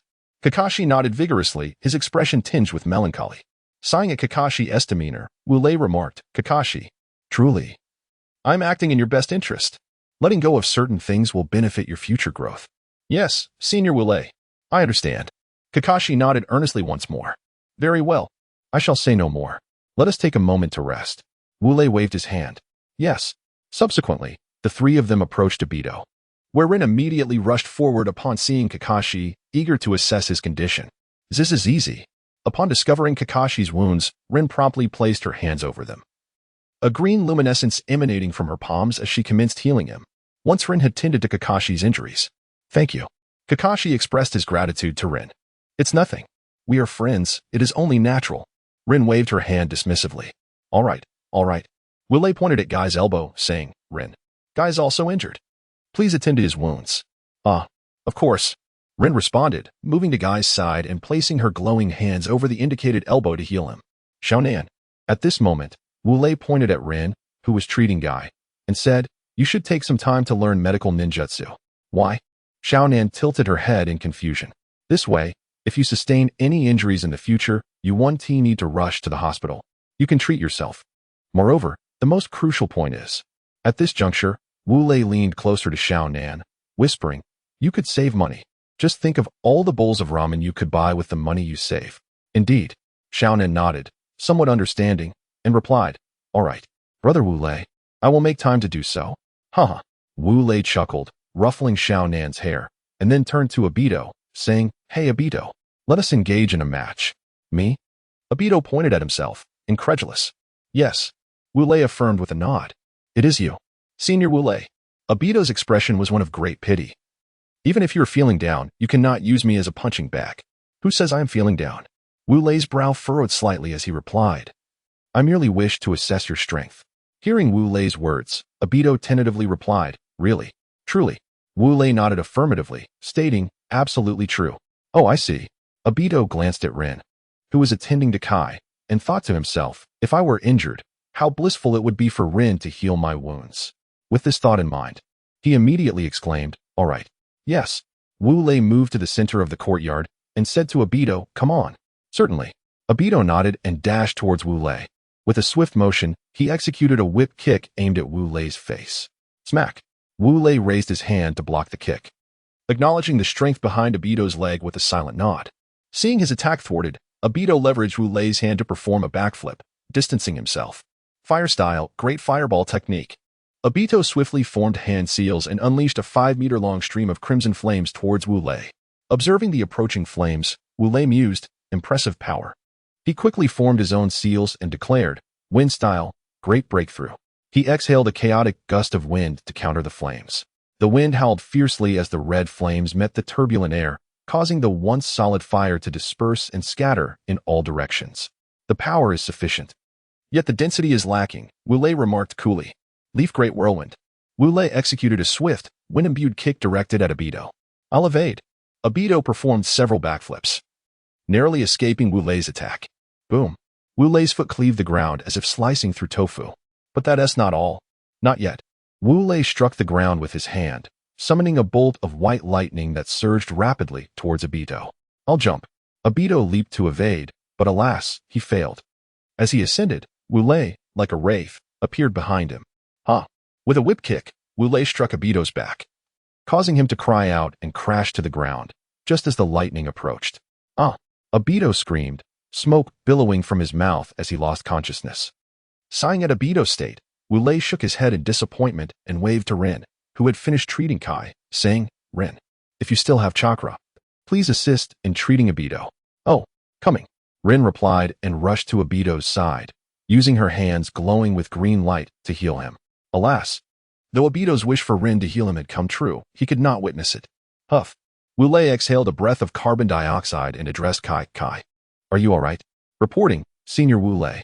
My youthful spirit is ablaze," Kai declared, eyes filled with fervent battle intent. "Indeed." Wu Lei nodded and said, "It seems you have grasped the significance of my calling you. Now let us begin." "All right." "Huh. Leaf Hurricane." After acknowledging, Kai swept his leg towards Wu Lei with a whirlwind kick. "Huh. Prelude of power." Wu Lei brought his feet together and then kicked towards Kai. The two attacks collided, resulting in a powerful impact that sent them both retreating simultaneously. Once they halted, Wu Lei chuckled and remarked, "Kai, quite impressive strength." Once more, Leaf Gale. With that, Wu Lei swept his right leg, unleashing a fierce gust towards Kai. "Good." Kai nodded and mirrored the action, sending his own gale towards Wu Lei's. The two gales met with an unexpected silence, only producing a sound reminiscent of flatulence before dissipating. Kai let out a mighty shout and charged at Wu Lei. "Huh." In response, Wu Lei also shouted, meeting Kai's advance. The air was filled with the sounds of fists and feet colliding. In the midst of this exchange, Kai, struck by one of Wu Lei's punches, spat out blood and was sent flying. As he soared backward, he executed a somersault, landing safely. He then bellowed, 8 gates of Duinjia. Open the first gate. Instantly, a green glow and warmth radiated from his body. Ha! Akai surged towards Wu Lei with a speed surpassing his previous efforts. Have the 8 gates been opened? Good. I shall join you. 8 gates of Duanjia. Open the first gate. Wu Lei exclaimed, and soon, he too emanated the same energy as Akai. With newfound speed, he met Akai head-on once more. The two collided again, the sound of their physical confrontation echoing in the air. Puff! Perhaps due to Wu Lei's inherent swiftness, Akai was struck once more, sent flying again. This time, Wu Lei did not allow Akai a safe landing. In an instant, he was behind Akai, delivering a swift kick to his back. Caught off guard, Akai let out a muffled grunt as he fell to the ground. Haha, Wu Lei chuckled, extending his hand. Rise. Akai grasped Wu Lei's hand and stood up, stating, It appears my speed still pales in comparison to that of Senior Wu Lei. There is nothing to it. With diligent training, you will surpass me one day. Really? Of course. With a deep breath, Wu Lei looked at Akai, Kakashi, and Aido, who were all covered in dust and sweat. You must be exhausted. Not at all. I am. The three responded in unison, the first being Akai, while Kakashi and Aido chimed in with a contrary tone. Wu Lei paused, then asked, Akai, are you certain you are not tired? Not at all. Akai exclaimed loudly, in our passionate youth, who fears exhaustion. Wu Lei nodded in agreement, saying, Akai, well done. In that case, I command you to join us for a bath. Yes. Akai responded in a military manner. Wu Lei then turned to Xiaonan and Lin, asking, Do you two need to take a bath? After a moment of hesitation and exchanging glances, they replied, No. Wu Lei, slightly taken aback, said, All right. If that's the case, Kakashi, Akai, and Aido, you will accompany me to the bathhouse. Yes. Kakashi and the others exclaimed in unison. Xiaonan, you two can stay at home and play. Or go visit your sister Kushina. It's up to you. As they reached the doorstep, Wu Lei turned to Xiaonan and Lin. Got it. Xiaonan nudged Wu Lei, urging, You should hurry and take a bath. Sighing, Wu Lei shook his head at Xiaonan's insistence, gently tapping her forehead and saying, Remember, don't play too wildly. Understood. Now go. Xiaonan pushed him again. At the entrance of the bathhouse, Wu Lei proclaimed, I guarantee you will feel utterly relaxed. All right. Let us enter. He bellowed as they approached the bathhouse. Kakashi and the others echoed as they followed him inside. In the male bathing area. This feels delightful. Wu Lei exclaimed as he immersed himself in the warm water. Noticing Kakashi still wearing his black mask, he said, Kakashi, we're in the bathhouse now. Why keep the mask on? Take it off. Senior Wu Lei. Kakashi's expression turned slightly grim. Take it off. Don't think I don't know you're trying to look cool, right? Wu Lei insisted once more. Reluctantly, Kakashi nodded and removed the mask, revealing his handsome face. Look, how charming you are without the mask. And look at me. Wu Lei pointed to himself and declared, I have never worn a mask. Who said that? Kakashi retorted. Wasn't it true that you wore a black mask when you first arrived in Konoha? Well, Wu Lei hesitated before responding. I was too young then. I was afraid of strangers. Oh. Kakashi squinted slightly, asking, May I inquire how old you were at that time? 4 or 5 years old. I suppose, Wu Lei contemplated. Exactly. Kakashi pointed at himself, saying, I am now 5, just like the Wu Lei you were back then. I was also afraid of strangers. You. Wu Lei stammered, struggling to find words to respond. Finally, he conceded, All right. You win. Well done. Seeing Wu Lei's flustered expression, Kakashi chuckled. At that moment, Aido, not far from Kakashi, seemed to notice something and pointed in a direction, calling out to Wu Lei, Senior Wu Lei. Look over there. Is that not Master Jiraiya? Wu Lei furrowed his brows slightly and turned his head to gaze in the direction indicated by Aido. There, he beheld an individual with a head of white hair, reclining on a massive stone that separated the male and female baths, glancing around with a seemingly lascivious demeanor. Truly, it appeared to be a lecherous old man. Wu Lei squinted his eyes and said, Kakashi, follow me. Upon hearing this, Kakashi and the others nodded and followed Wu Lei to the area beneath the individual. As they arrived at the spot, the 4 of them began to hear the man muttering to himself. Hee, this thigh is quite splendid. So fair and tender. Oh my. This chest is impressive too. Reaching a D cup. I must incorporate this into my novel. It will surely become a sensation. Hee. Oh, this face is quite lovely as well. Wow. And this abdomen is rather appealing too. It appears smooth and must feel delightful to the touch. Hee. This individual chuckled softly to himself, murmuring under his breath. Indeed, this is undoubtedly lustful, old man. Upon hearing the words and laughter of this individual, Wu Lei instantly recognized that it could only be Jiraiya. Hey, you lecherous old man. What are you looking at? Wu Lei slightly raised his voice and said, Jiraiya hesitated for a moment, then lowered his head. Upon seeing Wu Lei, he exclaimed, Oh, you have come to bathe as well. Indeed. Wu Lei nodded, then remarked, What are you looking at? Hee. Upon hearing Wu Lei's words, Jiraiya chuckled heartily and replied, I am admiring the art. Art? I shall take a look as well. Oblivious to the reason behind Jiraiya's laughter, Aido climbed beside him and took a glance. To his astonishment, a fountain of crimson gushed from his nose, propelling him to the ground. As he lay there, he murmured, So much pure, white, before losing consciousness. Witnessing this spectacle, Wu Lei and the others were left utterly stunned. Old man, surely you aren't suggesting. Wu Lei gestured toward the boulder across from them. That a woman is bathing? What do you mean, watching a woman bathe? Jiraiya glared with intensity and declared, at this moment, I am immersed in the appreciation and study of art. Do you comprehend? Humph. Wu Lei scoffed, curling his lip. What art are you talking about? You simply state that you are watching a woman bathe, yet you offer so many justifications. Hee. Jiraiya chuckled softly and replied, You truly do not understand the essence of art. Certainly you would not comprehend my art. Indeed. Wu Lei nodded repeatedly and remarked, I lack an understanding of art. So you may take your time to savor it here. Having spoken, he turned and departed. Kakashi, do you two wish to take a look? Jiraiya gazed at the retreating figure of Wu Lei, raised a middle finger, and then arched an eyebrow at Kakashi and the others, stating, Well. Kakashi and his companions were momentarily taken aback, exchanging glances. Subsequently, Kakashi remarked, Let us merely take a look. Very well, very well. Jiraiya vacated his spot and said, Come on. Subsequently, Kakashi and the other individual ascended to the position Jiraiya had offered, took a glance, and then, having merely cast a glance, Akai was suddenly overwhelmed, his nose erupting with a fountain of blood that sent him crashing to the ground. In contrast, Kakashi appeared less disheveled, though steam rose from his head, accompanied by a sound reminiscent of water reaching a boil. Observing Kakashi in such a state, Jiraiya nodded in satisfaction and remarked, Kakashi, it seems your resolve requires fortification. Just as Kakashi began to respond, crimson streams of blood flowed from his nose, and with a muffled groan, he fainted. Witnessing this, Jiraiya found himself momentarily speechless. After a brief pause, he exhaled deeply, muttering, the youth of today possesses such frail resilience. He then turned his attention back to appreciating and studying his so-called art. Why must you strike me? From a distance, observing Jiraiya engrossed in his artistic pursuits, Wu Lei shook his head and sighed. If you were to see Tsunade bathing and she caught you in the act, you would be finished, you lecherous old man.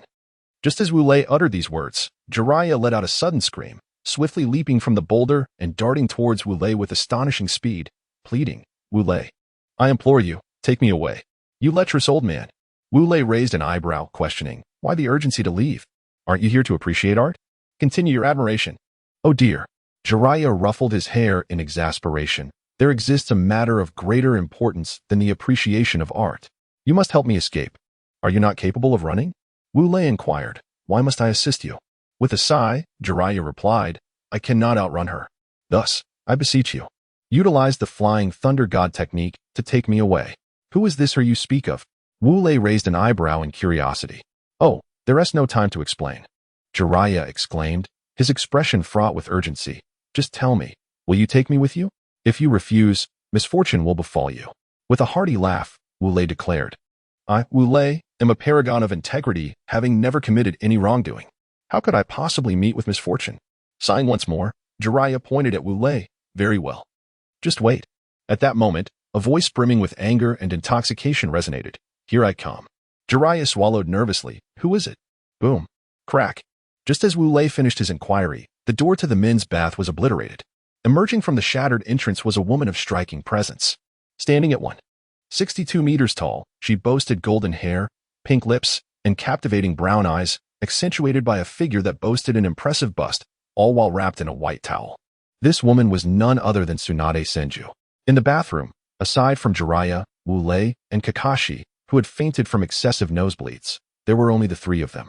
Others gasped in unison, akin to a group of maidens caught in a moment of indiscretion, each instinctively clutching their chests.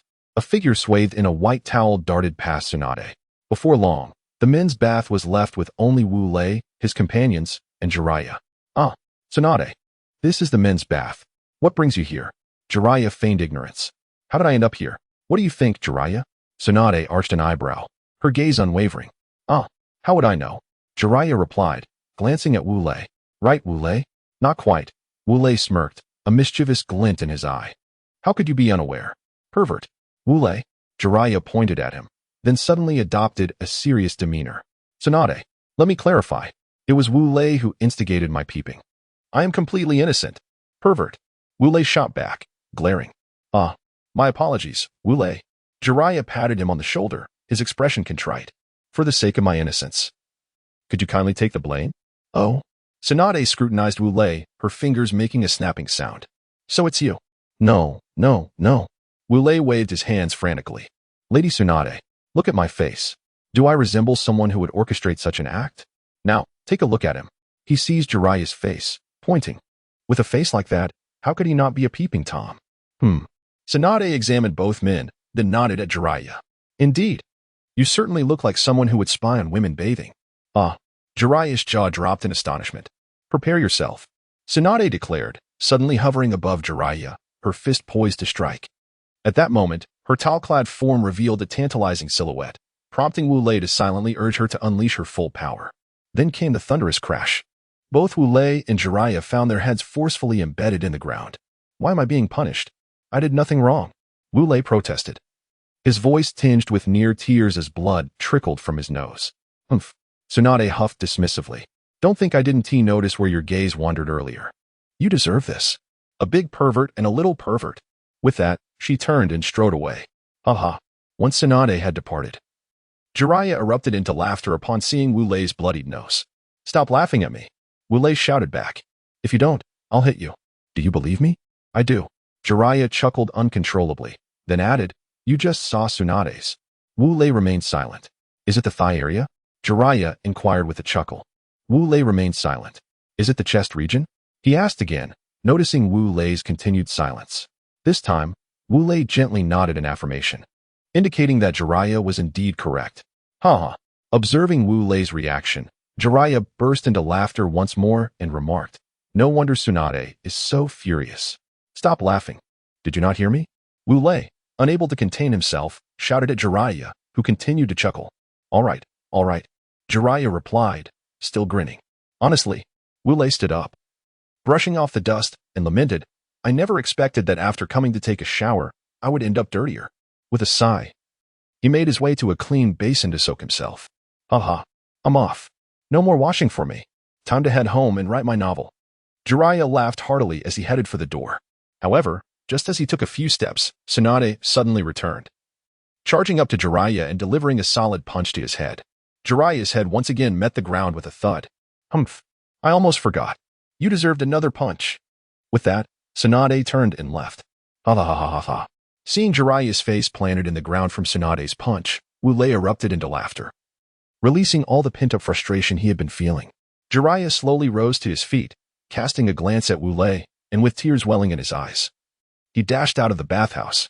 Wu Lei, taken aback by Jiraiya's demeanor, stood frozen for a moment before suddenly shivering and muttering, How disgusting. After a while, Kakashi and the others gradually regained consciousness. They slowly stood up, surveying their surroundings, only to find that no one else was present. They exchanged glances and remarked, There's no one here. Who says there's no one? Wu Lei exclaimed, his eyes wide open.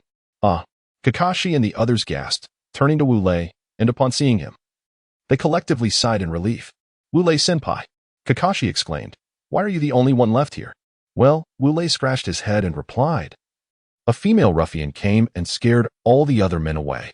Female ruffian? Kakashi and the others exchanged puzzled looks before asking, What do you mean by female ruffian? Wu Lei-senpai. Wu Lei glared at them and said, You understand what a male ruffian is, right? The three nodded in response. A female ruffian is just like a male ruffian. Do you understand now? Wu Lei twisted his neck and explained. Oh, so that's how it is. Kakashi and the others exclaimed in realization. Indeed. Wu Lei nodded, then pointed at them and advised, I suggest you all wash up quickly. What's wrong? Kakashi and the others inquired. Your noses are all bleeding. Wu Lei gently shook his head and said, Kakashi and his companions gasped and lowered their heads to take a look. Kakashi was relatively better off, with blood trickling down to his neck. However, things were dire for both Guy and Aido. Their blood gushed forth, forming a stark line down the center of their bodies. With a splash, the trio leapt into the water. After a refreshing bath, Wu Lei and his group emerged from the bathhouse, invigorated. Today, I am in high spirits. Thus, I have decided to treat you all to barbecue. What do you think? The thought of Jiraiya being reprimanded by Tsunade brought a smile to Wu Lei's face, and he addressed Kakashi and his companions. Oh. Upon hearing that Wu Lei intended to treat them to barbecue, Kakashi and his companions erupted in cheers and followed him to barbecue Q. Once inside, Wu Lei found an empty table and called out, "Boss, 1 pound of pork belly, half a pound of beef, a few packs of vegetables, and a bottle of orange juice." "All right," the boss replied, promptly heading off to prepare the order. Before long, he returned with the requested dishes. "Enjoy your meal," he said before leaving. Once the boss was gone, Wu Lei gestured towards the food and exclaimed, "Let us start grilling and eating." Oh. Kakashi and his companions raised their chopsticks and cheered. They began to grill the meat. When the meat was ready, Wu Lei picked up a piece of beef and a slice of pork belly, tucked them into a leaf of vegetable, dipped it in sauce, and took a bite. The aroma was intoxicating. Delicious. Wu Lei nodded in delight. "I want to eat too. Don't hold me back," he exclaimed, observing Wu Lei's enthusiastic actions. Kakashi and his companions exchanged glances and mimicked his movements. They placed a piece of beef and a slice of pork belly in a vegetable leaf, dipped it in sauce, and took a bite. "Absolutely scrumptious," they said with expressions of pure enjoyment. Seeing the expressions on Kakashi and his companions' faces, Wu Lei chuckled, preparing to speak when suddenly he caught sight of a familiar figure. He slowly turned his head, only to be taken aback. Konan was in his line of sight, happily munching on barbecue while chatting and laughing. Unbeknownst to Wu Lei, his intense gaze had drawn Conan's attention. As she chewed on her meat, she turned her head and, upon spotting Wu Lei, blinked adorably a few times, her greasy lips moving animatedly. "Wu Lei, brother." Finally, Konan recognized him and pointed in his direction. "Hiki." Wu Lei smiled and replied, "Konan, you're here too?" "Yes." Konan nodded. "Kushina brought me and Rin along." "Ah, Senior Wu Lei, you're here as well?" Rin popped her head out from behind Konan and, upon noticing Wu Lei, greeted him. "Indeed." Wu Lei replied, "I brought Kakashi and the others to dine." "Is Kakashi here too?" LN spoke in a voice only audible to WLI and Shonen. WLI nodded slightly. "Has WLI arrived?" GXNN. I slowly stood up and glanced around. Upon seeing WLI, she exclaimed, "Oh, isn't this the WLI who has always disdained junk food? What brings you here to indulge in it?" WLI hesitated for a moment before retorting, "Barbecue is hardly junk food. And what about ramen? How can that possibly be considered junk?" GXNN. I countered. WLI pondered for a while before declaring, "No more of this. Let's just enjoy the barbecue." With that, he turned away to savor his meal. Meanwhile, on Shionen's side, Shionen, how about that? With just one sentence, I rendered him speechless. GXNN. I proclaimed triumphantly. "Hiki, you're impressive." Shionen chuckled, conceding. GXNN. I grinned, her expression suddenly shifting to one of envy. Shionen, you are truly fortunate to have such a strong and handsome person who loves you. GXNN. I. Shionen blushed and replied, "What are you talking about? You have Minato, who is both strong and handsome, loving you too." "Him?" GXNN. I shook her head. "You don't understand. Lately, for some inexplicable reason, Minato has insisted that I learn to cook." I was utterly astonished. Haven't I always been able to cook? Then Minato said I needed to make it taste even better. I was quite displeased and argued with him. He then accused me of being a feminist and asserted that I must obey him. Just thinking about it now fills me with rage. She concluded by popping a piece of grilled pork belly into her mouth, chewing vigorously. "I see." Shionen mused for a moment before inquiring, "Was Minato like this before?" "Not at all." GXNN. I shook her head. "It's as if he has suddenly taken a whim. If that's the case, let me share a strategy with you." Shionen suggested. "When you get home, play rock, paper, scissors with him." "Rock, paper, scissors?" GXNN. I queried. "Exactly. When you win against him, you can insist that the loser must listen to the winner." Shionen confirmed with a nod. "And if I lose?" GXNN. I asked again. "Then you assert that the winner must heed the loser's words." Shionen said, dipping a piece of grilled pork belly into sauce before savoring it. "Oh." GXNN's eyes sparkled with excitement. "What a splendid idea." Thus, The girls engaged in their feminine discussions while the boys conversed among themselves, and before long, the food was devoured entirely. Burp. I let out a satisfied belch and called out, "Boss, time to settle the bill. Coming right up." The barbecue owner responded, approaching WLI and stating, "That will be 5 Leon." "Oh." WLI nodded, retrieving 5 Leon from his pocket to hand over to the proprietor. He then stood up and addressed Kakashi and the others. "Kakashi, Eikai, Aido, let us go." "Yes." Kakashi and the others responded in unison, rising to follow WLI.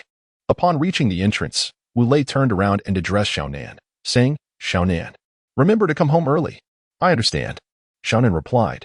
Wu Lei nodded, then departed with Kakashi and the others. After Wu Lei's figure completely vanished, Kushina, with an enigmatic smile, remarked to Xiaonan, "Oh, he truly cares for you." "Sister Kushina." Xiaonan reached out, intending to pinch Kushina's flesh, but Kushina let out a shriek, sidestepping Xiaonan's hand. "What? Are you embarrassed?" Kushina chuckled. "I won't talk to you anymore." "Humph." Xiaonan huffed and turned away. Honestly, Kushina slightly shook her head, rising to her feet. "All right, I'm leaving." "Sister Kushina, aren't you going to eat?" Rin tilted her head and inquired. "I'm not eating anymore. My stomach is already full." With that, Kushina approached the proprietor to settle the bill. Sigh. "Xiaonan, why did Sister Kushina leave so soon?" After becoming familiar with Xiaonan, Rin omitted the formalities. "Kiki." Xiaonan smiled and replied, "I guess Sister Kushina is planning to go home and play rock, paper, scissors with Minato. Is that so?" Rin tilted her head, questioning. "Although I can't be certain." Xiaonan glanced at Kushina, who was paying the bill. "There's an 80% chance she's heading home to play rock, paper, scissors with Minato." "I see." Rin nodded, seemingly understanding. "Well then, I'm heading back." After paying, Kushina approached Xiaonan and Rin, saying, "All right, I'm off." "Okay." The two girls nodded. Subsequently, Kushina returned home, while Xiaonan and Rin lingered a little longer at the barbecue queue before heading to their respective homes. At the Minato residence. Creak. The door swung open as Kushina entered. "Oh, Kushina, you're back." Minato greeted from his chair, reading the newspaper. However, Kushina remained silent, approaching Minato and extending her right hand. Stating, "Minato, let's play rock, paper, scissors." "Why?" Minato asked. "No more nonsense. You have no choice." Kushina frowned. Minato hesitated, then sighed. "All right. Come on." He extended his left hand. "All right.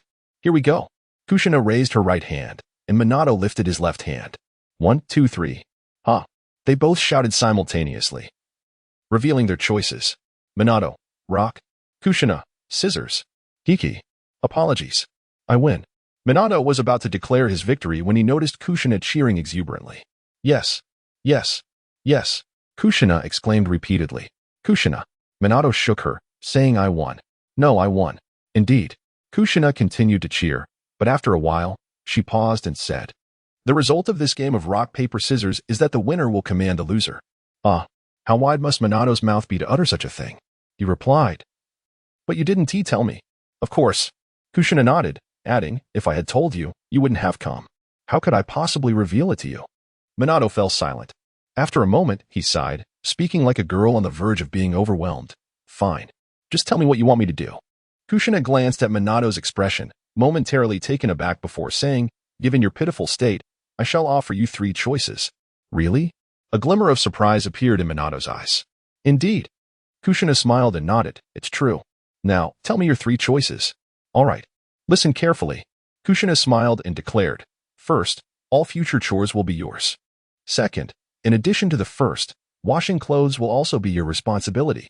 Third, combine the first and second, and you must always be by my side. Please choose."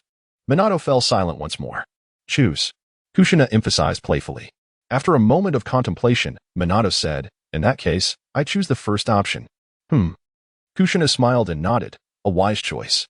Then she added, "Since that is settled, why aren't you off to cook? Why are you just standing there?" "All right. I'll go right now."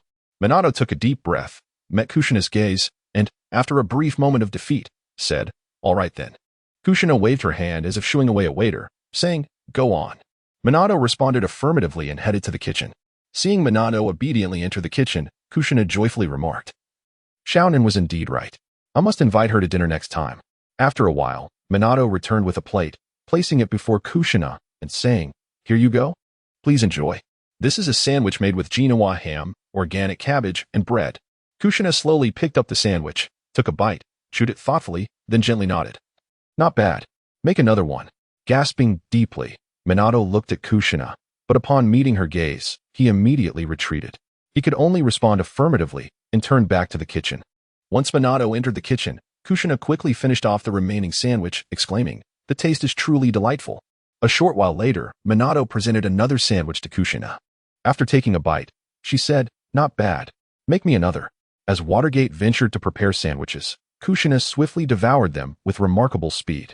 When Watergate finally presented her with the sandwiches he had made, the same delightful ritual unfolded. She took a bite and exclaimed, "Delicious. One more." Poor Watergate found himself bustling in and out of the kitchen. Ultimately, when Kushina reached her 16th sandwich, she declared, "That will suffice for today. We shall continue tomorrow." With that, she retired for the night. Watergate, perplexed, wondered if today truly was over. Upon glancing outside, he realized that evening had already descended. His stomach growled audibly, prompting him to shake his head and murmur, "It seems I have no choice but to make myself a sandwich." With a sigh, he returned to the kitchen and opened the refrigerator. To his dismay, the sight within was scant. Aside from a few bottles of milk, only a handful of scallions remained. What a predicament! He lamented, shaking his head as he retrieved the milk and drained it in a few hearty gulps before heading to bed. Time slipped away unnoticed. And soon it was the 40th year of Konoha, coinciding with the onset of the Third Great Ninja War. In the preceding period, Wu Lei experienced a significant surge in strength, achieving the rank of Kage-level ninja, effectively doubling his prowess. Naturally, he kept this development to himself, preferring to maintain a low profile. Meanwhile, Kakashi and Guy had not seen substantial advancements in their abilities. Attaining the rank of Jonin was no trivial feat as for Aido. Wu Lei ceased his training once he reached the level of an elite genin, unwilling to alter the course of events due to his own actions. One day, as Wu Lei stepped outside, he observed a flurry of ninja bustling about, transporting various supplies, food, weapons, and more. Curiosity piqued, he stopped one of the ninjas and asked, "What is the occasion for all this commotion? Is something significant about to transpire?" The ninja, upon recognizing Wu Lei, bowed respectfully and replied, "Indeed, Lord Wu Lei. The Third Great Ninja War is on the verge of erupting. The Third Hokage has summoned us to expedite the preparation of supplies, ensuring that our front lines are well-equipped and provisioned for the impending conflict." Wu Lei nodded thoughtfully. "I see. Carry on with your work. I shall seek out the Third Hokage now. Best of luck." The ninja acknowledged him with a nod and resumed his task of transporting supplies to the granary. Taking a deep breath, Wu Lei resolved, now, to find the Third Hokage. With a swift application of the Flying Thunder God technique, he disappeared. In the Hokage's office. "You have arrived, Wu Lei," greeted the Third Hokage, peering out the window at the bustling Konoha ninja below. "Indeed," Wu Lei replied, stepping into the office and nodding in acknowledgement. "You are aware of the situation, I presume?" The Third Hokage settled into his chair and spoke of the impending eruption of the Third Shinobi World War. "Indeed," Wu Lei nodded in acknowledgement, adding, "However, I remain in the dark regarding the reasons for this conflict's ignition." "Why?" The Third Hokage pondered for a moment before elucidating. "This is due to the disappearance of the Third Kazekage from Sunagakure. The Third Kazekage has vanished," Wu Lei exclaimed, though he was already aware of the cause. Nevertheless, he reiterated, "Indeed." The Third Hokage continued, "It is precisely because the Third Kazekage is missing that Sunagakure accuses Iwagakure. This led to Iwagakure's displeasure, prompting them to blame Kumogakure, which in turn accused Kirigakure. Ultimately, the situation spiraled, and Kirigakure pointed fingers at us, Konohagakure. Thus, the 5 great shinobi villages quarreled until they resolved to wage war. This is the genesis of the Third Shinobi World War." "I see." Wu Lei finally grasped the answer he sought. In his previous life, he had scoured the internet for information, only to discover that the Third Kazekage's disappearance was the catalyst for the war. However, the events following that disappearance had eluded him. With the Third Hokage's explanation, clarity dawned. He had not anticipated that the cause would resemble a child's evasion of responsibility. "Is there anything else?" the Third Hokage inquired after sipping his tea. "No." Wu Lei shook his head. "Oh." The Third Hokage nodded and continued, "Since you have no further inquiries, I have a request to relieve you of your presence." "Speak on," Wu Lei encouraged. The Third Hokage contemplated before articulating. "Given that this conflict involves the 5 great shinobi villages, Konoha may endure attacks from 1 or 2 of them. Therefore, I wish to enlist your aid on the front lines to support our Konoha ninjas. What do you think? Certainly, Wu Lei affirmed. Konoha is akin to my home. How could I possibly refuse to assist my family? Splendid. The third Hokage smiled. With that assurance, I can rest easy. I shall take my leave now. Upon witnessing the third Hokage's demeanor, Wu Lei responded, very well. Farewell. After departing from the Hokage's office, Wu Lei returned home. Shortly after his arrival, he spotted Xiaonan seated in a chair, her head bowed, appearing somewhat melancholic. Xiaonan. Wu Lei approached her and gently shook her shoulder. Ah, Xiaonan gasped. Her expression brightening upon seeing Wu Lei. Wu Lei, you're back. Indeed. Wu Lei nodded. Xiaonan, have you eaten? I have. Xiaonan smiled, yet almost immediately her stomach rumbled. Xiaonan. Wu Lei, hearing her words contradicted by her stomach, asked earnestly, has something happened? Nothing at all. Xiaonan shook her head with a smile. Really? Wu Lei gazed into her eyes and said, Xiaonan, it is wrong to lie. Speak.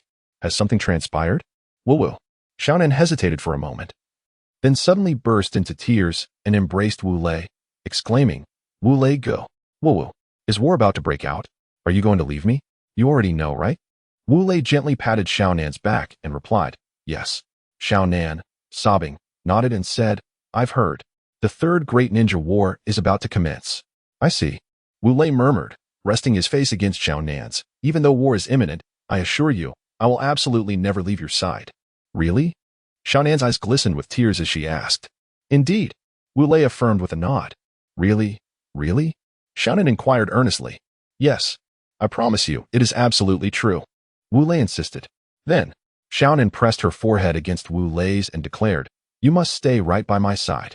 Well, Wu Lei chuckled, playfully tapping Xiaonan's adorable nose. That sounds a bit selfish. I don't care.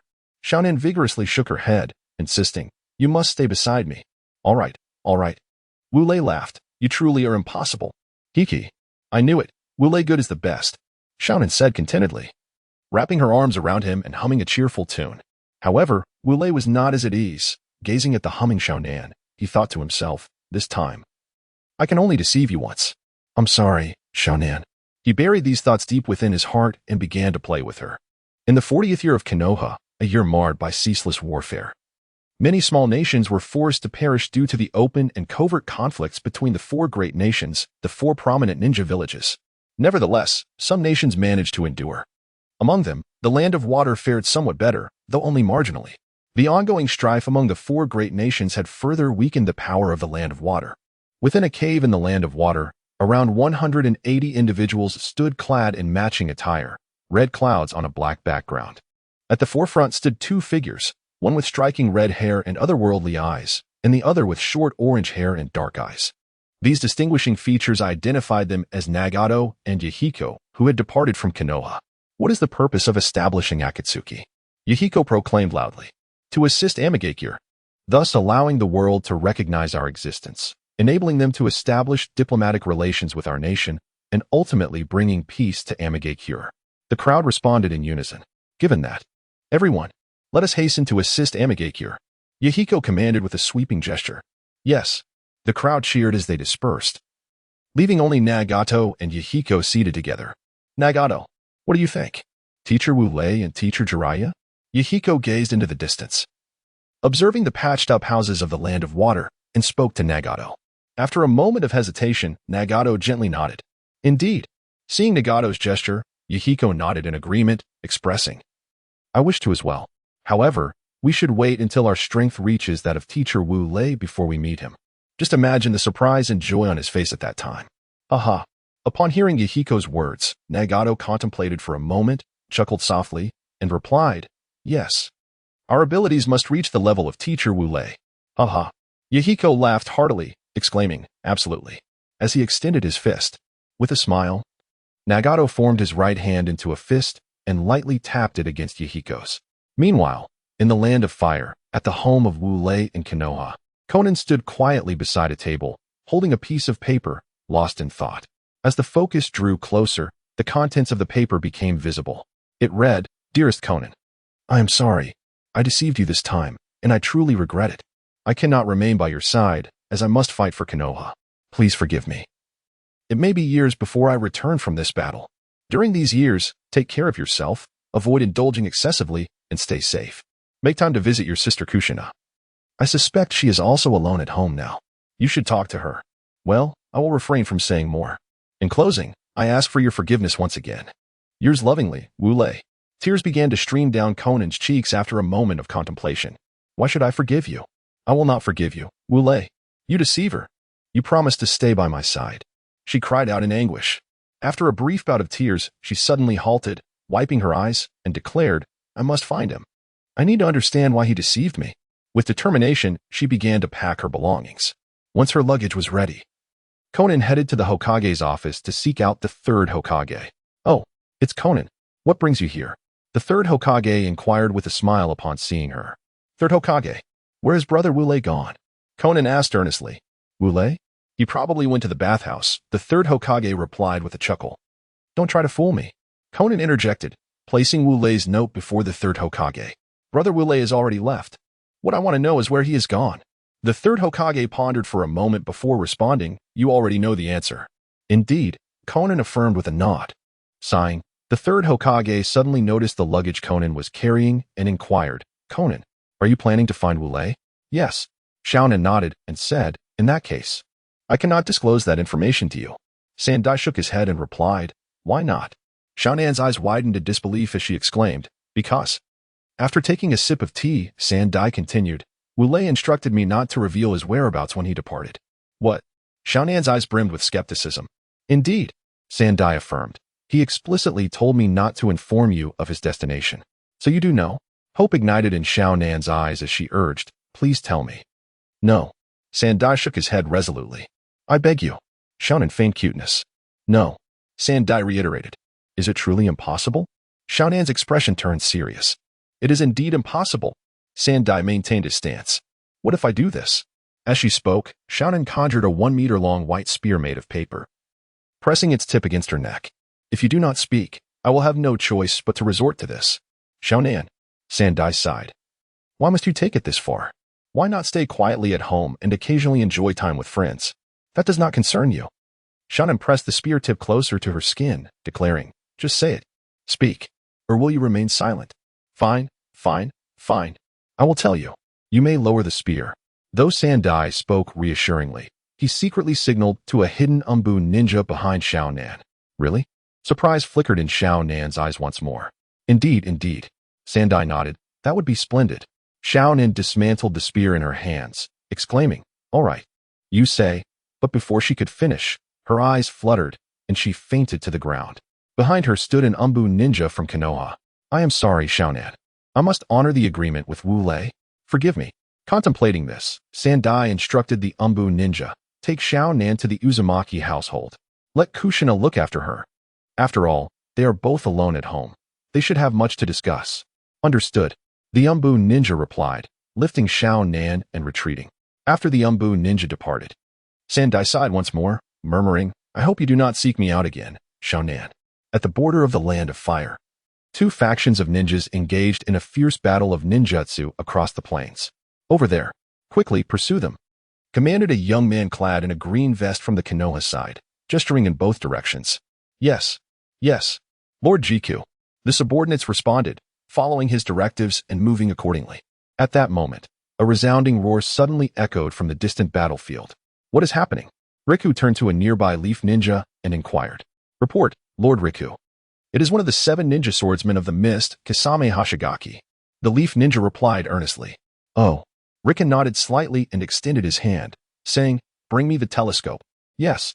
The leaf ninja responded promptly, retrieving a telescope from his back and handing it to Riku. Upon receiving the telescope, Riku gazed into the distance. Soon, he beheld a towering figure, approximately 2 meters and 25 centimeters tall, wielding a peculiar blue weapon, swinging it with ferocity. With each swing of his strange blue weapon, a leaf ninja's life was extinguished. Riku observed this scene quietly, deep in thought. After a moment, he spoke. What manner of weapon is that Kisame Hashigaki wields? This.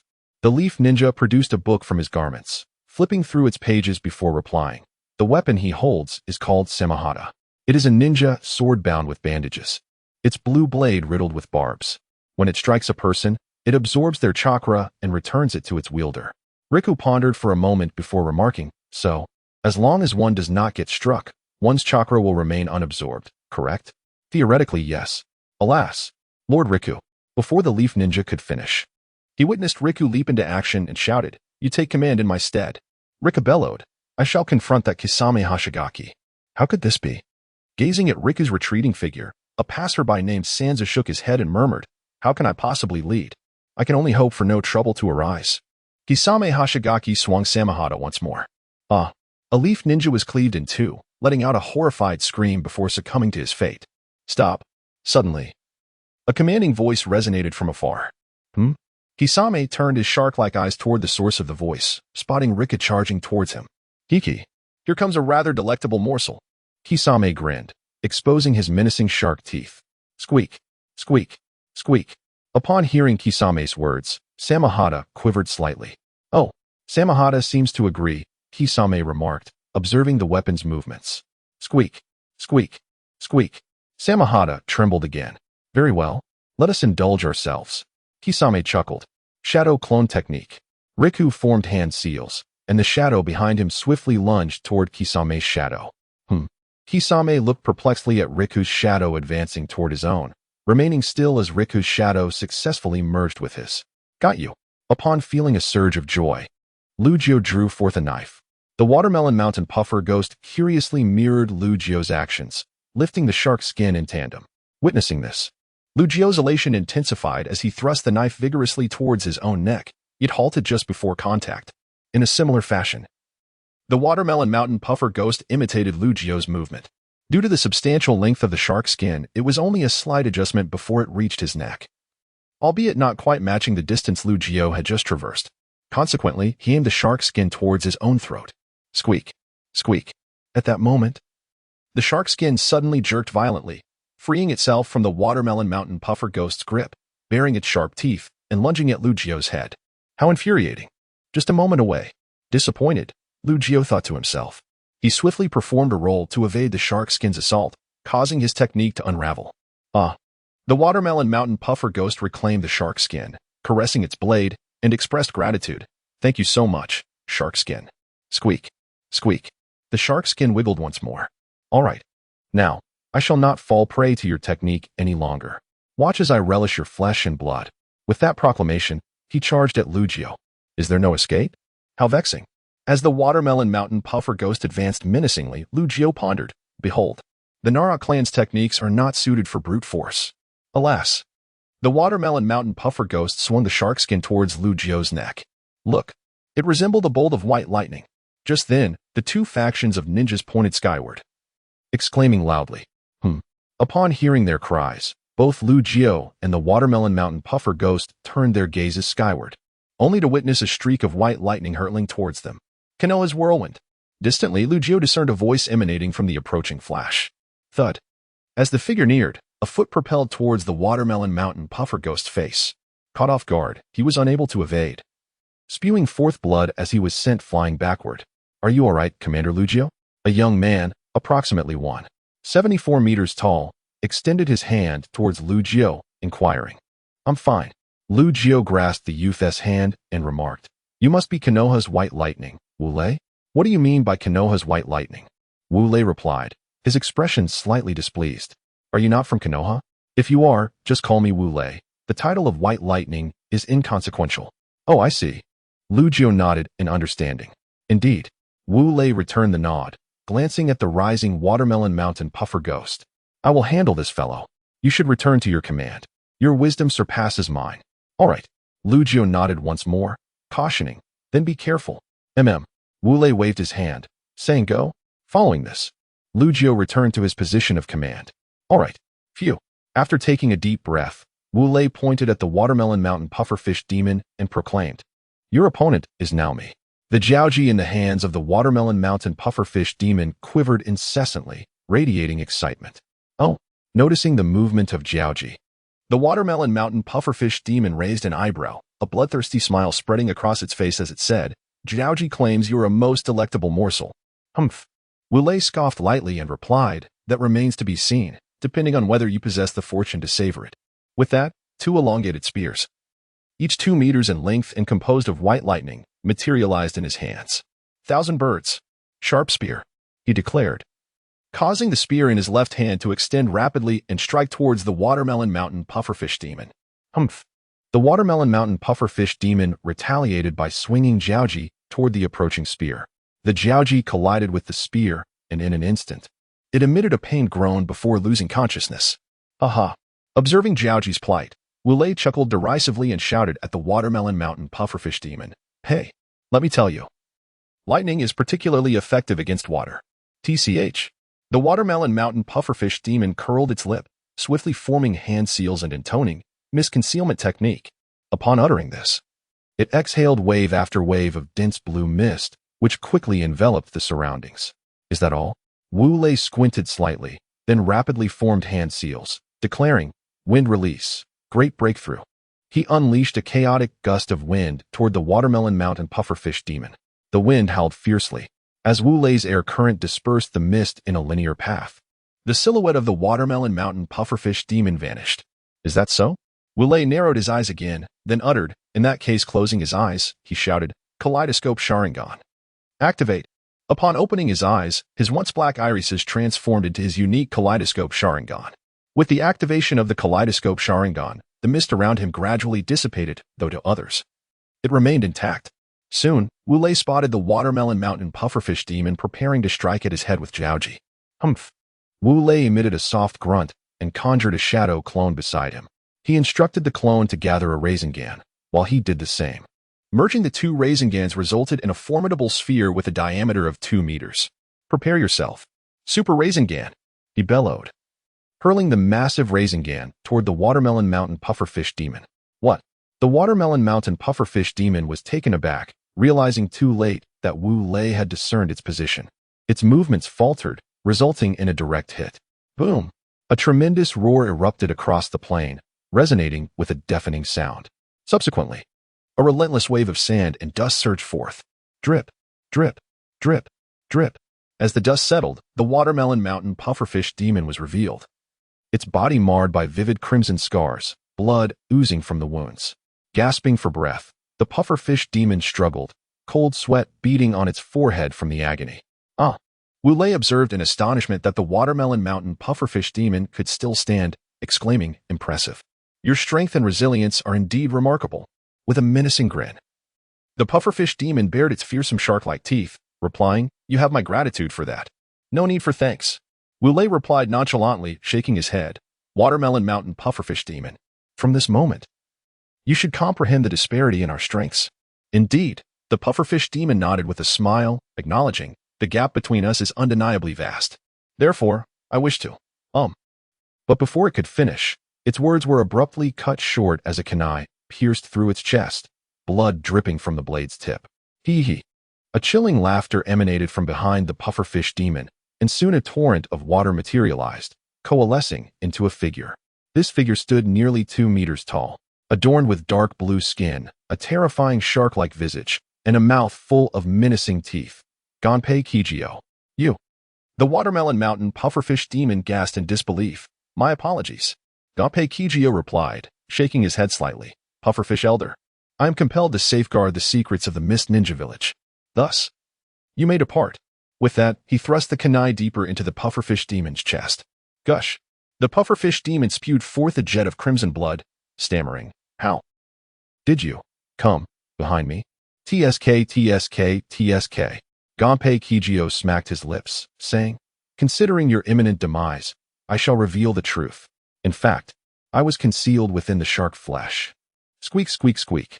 Upon hearing Gunpei Kijio mention the shark flesh, it climbed onto his shoulder, playfully swaying. The Watermelon Mountain Pufferfish Demon extended a trembling hand, pointing at the shark flesh, uttering, "Shark flesh. You." It then erupted with another spurt of blood and collapsed lifelessly to the ground. TSK. Gunpei Kijio once more smacked his lips, stating, "Elder, I genuinely acted for the benefit of the Mist Ninja Village. You must be Gunpei Kijio." Wu Lei interjected at that moment. Huh? Gunpei Kijio waved at Wu Lei, saying, "Isn't this the white lightning of Konoha, Wu Lei? What is this? Do you intend to slay me? Then I shall take my leave." With that, he transformed into a puddle of water and vanished underground. Witnessing this scene, Wu Lei refrained from pursuing Gunpei Kijio. for taking his life at this juncture would irrevocably alter the course of events. Hey, ninjas of the Mist Village. Wu Lei gathered his chakra in his throat and then bellowed. The ninjas from both sides halted upon hearing his words. Listen up. Wu Lei pointed at the corpse of the Watermelon Mountain Pufferfish Demon and proclaimed, the strongest among you, the Watermelon Mountain Pufferfish Demon, is now dead. Do you truly believe that with your current strength, you can defeat us? The Mist ninjas fell silent, contemplating Wu Lei's assertion. Indeed, with the demise of the Watermelon Mountain Pufferfish Demon, how could they possibly triumph against the formidable leaf ninja like Wu Lei? I will count to 5. And if you do not surrender by then, do not blame me for my lack of courtesy. With that, white arcs of electricity enveloped Wu Lei's body. Gulp. The Mist ninjas swallowed nervously in unison. 1, 2, 3. We surrender. By the time Wu Lei reached 3, all the Mist ninjas had laid down their weapons, raising their hands high in submission. Heh. Seeing the actions of the Mist ninjas, Wu Lei smiled with satisfaction. You there. Quickly leave.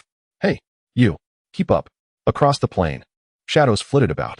A closer look revealed that each figure was shackled, accompanied by ninjas wielding whips, cracking them in the air. In the blink of an eye, noon arrived. The crimson sun had just risen above the horizon. At the Leaf's main military camp, Wu Lei gazed at the shackled Mist ninjas and pondered. The influence of the blood mist in the Mist Village must not be profoundly entrenched yet, as these ninjas did not seem like the type to kill their comrades. Once more, he concentrated his chakra in his throat and shouted, Ninjas of Mist Village. I, the white lightning of the Leaf, wish to pose a question. May I? Upon hearing Wu Lei's words, the Mist ninjas exchanged glances and nodded in unison. Good. Wu Lei acknowledged their response and continued, if you were faced with a comrade who was about to betray your village's secrets, would you choose to kill him or spare him? Upon hearing this question, the Mist ninjas displayed expressions of conflict. Indeed, if they killed a comrade, their conscience would be condemned. Conversely, if they spared him, they would betray their village, leading to further guilt. This dilemma was truly tormenting. Answer me. Noticing the indecision among the Mist ninjas, Wu Lei furrowed his brow and raised his voice. The ninjas exchanged glances, hesitating momentarily before responding. Kill. Spare. In that instant, Wu Lei took note of those who shouted for death and those who called for mercy. He then pointed at one who advocated for death and commanded, step to the right. He subsequently gestured toward the one who advocated for mercy, instructing, step to the left. The two complied with Wu Lei's directives, moving to their respective sides. All right. Wu Lei clapped his hands and declared, all those who advocate for killing, move to the right. Those who oppose it, step to the left. The Mist ninjas, upon hearing Wu Lei's words, began to stir. During this commotion, some of the advocates for killing stealthily slipped into the group of dissenters. However, Wu Lei swiftly identified them and dragged them back to the right, to join the pro-killing faction. An hour later, Wu Lei stood at the center, surveying the Mist ninjas arranged to his left and right. He then pointed emphatically to the group on the right and announced, bring forth the executioners. Execute them all. What? Exclaimed Lucio, standing beside Wu Lei in shock. How can you possibly execute so many at once? Commander Lu, Wu Lei responded, gesturing towards the Mist ninjas on the right. These ninjas have chosen to kill those who might disclose the village's secrets. Imagine the consequences if we allowed them to integrate into our village. Upon hearing Wu Lei's words, Lucio's eyes widened in realization. Wu Lei, are you suggesting? Indeed, Wu Lei affirmed with a nod. Commander, you must act upon my directive. Understood. Lucio replied, nodding resolutely before raising his hand and commanding, bring forth the executioners. Execute all those on the right. Yes. Before long, agonizing screams echoed through the air, resonating with despair. 15 minutes later, the cries gradually subsided. Wu Lei, observing the sorrow etched on the faces of the Mist ninjas to his left, shook his head and proclaimed, you must be feeling both anger and sorrow at this moment. Watching your comrades perish while feeling utterly powerless must be unbearable. However, let me tell you this. Your grief for those who have fallen is misplaced. Have you not realized? If, in the future, you were to betray the village's secrets, your closest companions would be compelled to turn against you. How would you feel then? It would surely be a far greater anguish than what you feel now. Once again, the Mist ninjas fell into contemplation. Indeed, the thought of being attacked by their own allies for betraying the village would evoke a deeper sorrow. Thus, Wu Lei chuckled heartily and said, I offer you 2 choices. First, I can release you, but be warned. You may eventually face death at the hands of your fellow villagers for revealing their secrets. Second, you can join our Konoha ninja village. I shall petition the third Hokage to establish a special district solely for you. You will be free to reside there, marry, and raise children, who will have the opportunity to attend the Konoha Ninja Academy. Moreover, I encourage you to take wives and husbands from Konoha. Now, make your choice." After a moment of hesitation, the Mist Ninjas unitedly proclaimed, "We shall join Konoha Ninja Village." "Excellent," Wu Lei replied with delight, then turned to Lugio, saying, "Commander, you may release them now." "Very well," Lugio agreed, nodding before commanding, "Unlock the shackles." Boom. Click. The sound of clanking shackles echoed relentlessly. Once the shackles binding the Mist Ninjas were released, Wu Lei spoke once more. "All right. Since you have chosen to join the Hidden Leaf Village, you shall henceforth be considered ninjas of Konoha. Of course, if any of you still harbor a desire to return to the Mist Village, well, you shall have to wait for over a decade. However, I assure you that, after these years, your Mist Village will transform into a harmonious and beautiful place, free from the rain of blood mist. Is that not so?" Upon hearing Wu Lei's words, the Mist Ninjas responded in unison. "Indeed."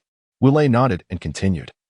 "In 10 years' time, your Mist Village will welcome its 5th Mizukage, who will bring an end to the 4th's blood mist tyranny and lead your village to greater heights and strength." "But who is this 5th Mizukage? How do you know this, Lord Wu Lei?" the Mist Ninjas exclaimed in chorus. Wu Lei raised his right index finger, shaking it gently as he replied, "The secrets of heaven cannot be divulged. To your inquiries, I can only say that I am a sage." With that, he struck a pose reminiscent of a sage in meditation. Haha. Witnessing Wu Lei's demeanor, both the ninjas from Konoha and the Mist Village erupted into hearty laughter. Unbeknownst to them, the bonds between the ninjas of Konoha and the Mist Village had grown significantly warmer. Following this, previously discordant Mist and Leaf ninjas began to harmonize, and the Mist ninjas felt the warmth of their Konoha counterparts. In the command room of the Konoha military camp, Dujin and Wu Lei were deep in discussion. "Wu Lei, look here." Dujin pointed to a specific location on the map. "According to our scouts, the Mist Ninjas are preparing to launch an assault on our borders from the other side of the Land of Fire, crossing the borders of the Land of Wind to reach the Land of Rivers." Upon hearing Dujin's words, Wu Lei furrowed his brow and replied, "So, you imply that the Land of Wind and the Land of Rivers have formed an alliance with the Land of Water?" "That is merely conjecture," Dujin scratched his head. "Considering that we are in the midst of the Third Ninja War, the Land of Wind and the Land of Rivers allowing the Land of Water to breach their borders unconditionally certainly suggests an alliance. However, it seems the Land of Rivers may be coerced into this partnership, likely due to the military pressure exerted by the other two nations. Is that so?" Wu Lei pondered for a moment before asking, then, "Commander Dujin, where shall we go next?" "You need not call me Commander Dujin. Simply address me as Dujin." He waved his hand dismissively and pointed to the southwest of the Land of Fire, to a small nation known as the Land of Rain. "The Land of Rain? Why?" Wu Lei frowned at Dujin's words. "Because." Dujin hesitated for a moment before continuing. "This time, both the Land of Earth and the Land of Wind are surprisingly preparing to attack our Land of Fire from the Land of Rain. Although the Land of Rain wishes to resist, their national strength is insufficient to withstand the dual assault from the Land of Earth and the Land of Wind. He sent intelligence to our Fire Nation, seeking our assistance. Did we agree?" Wu Lei asked anxiously.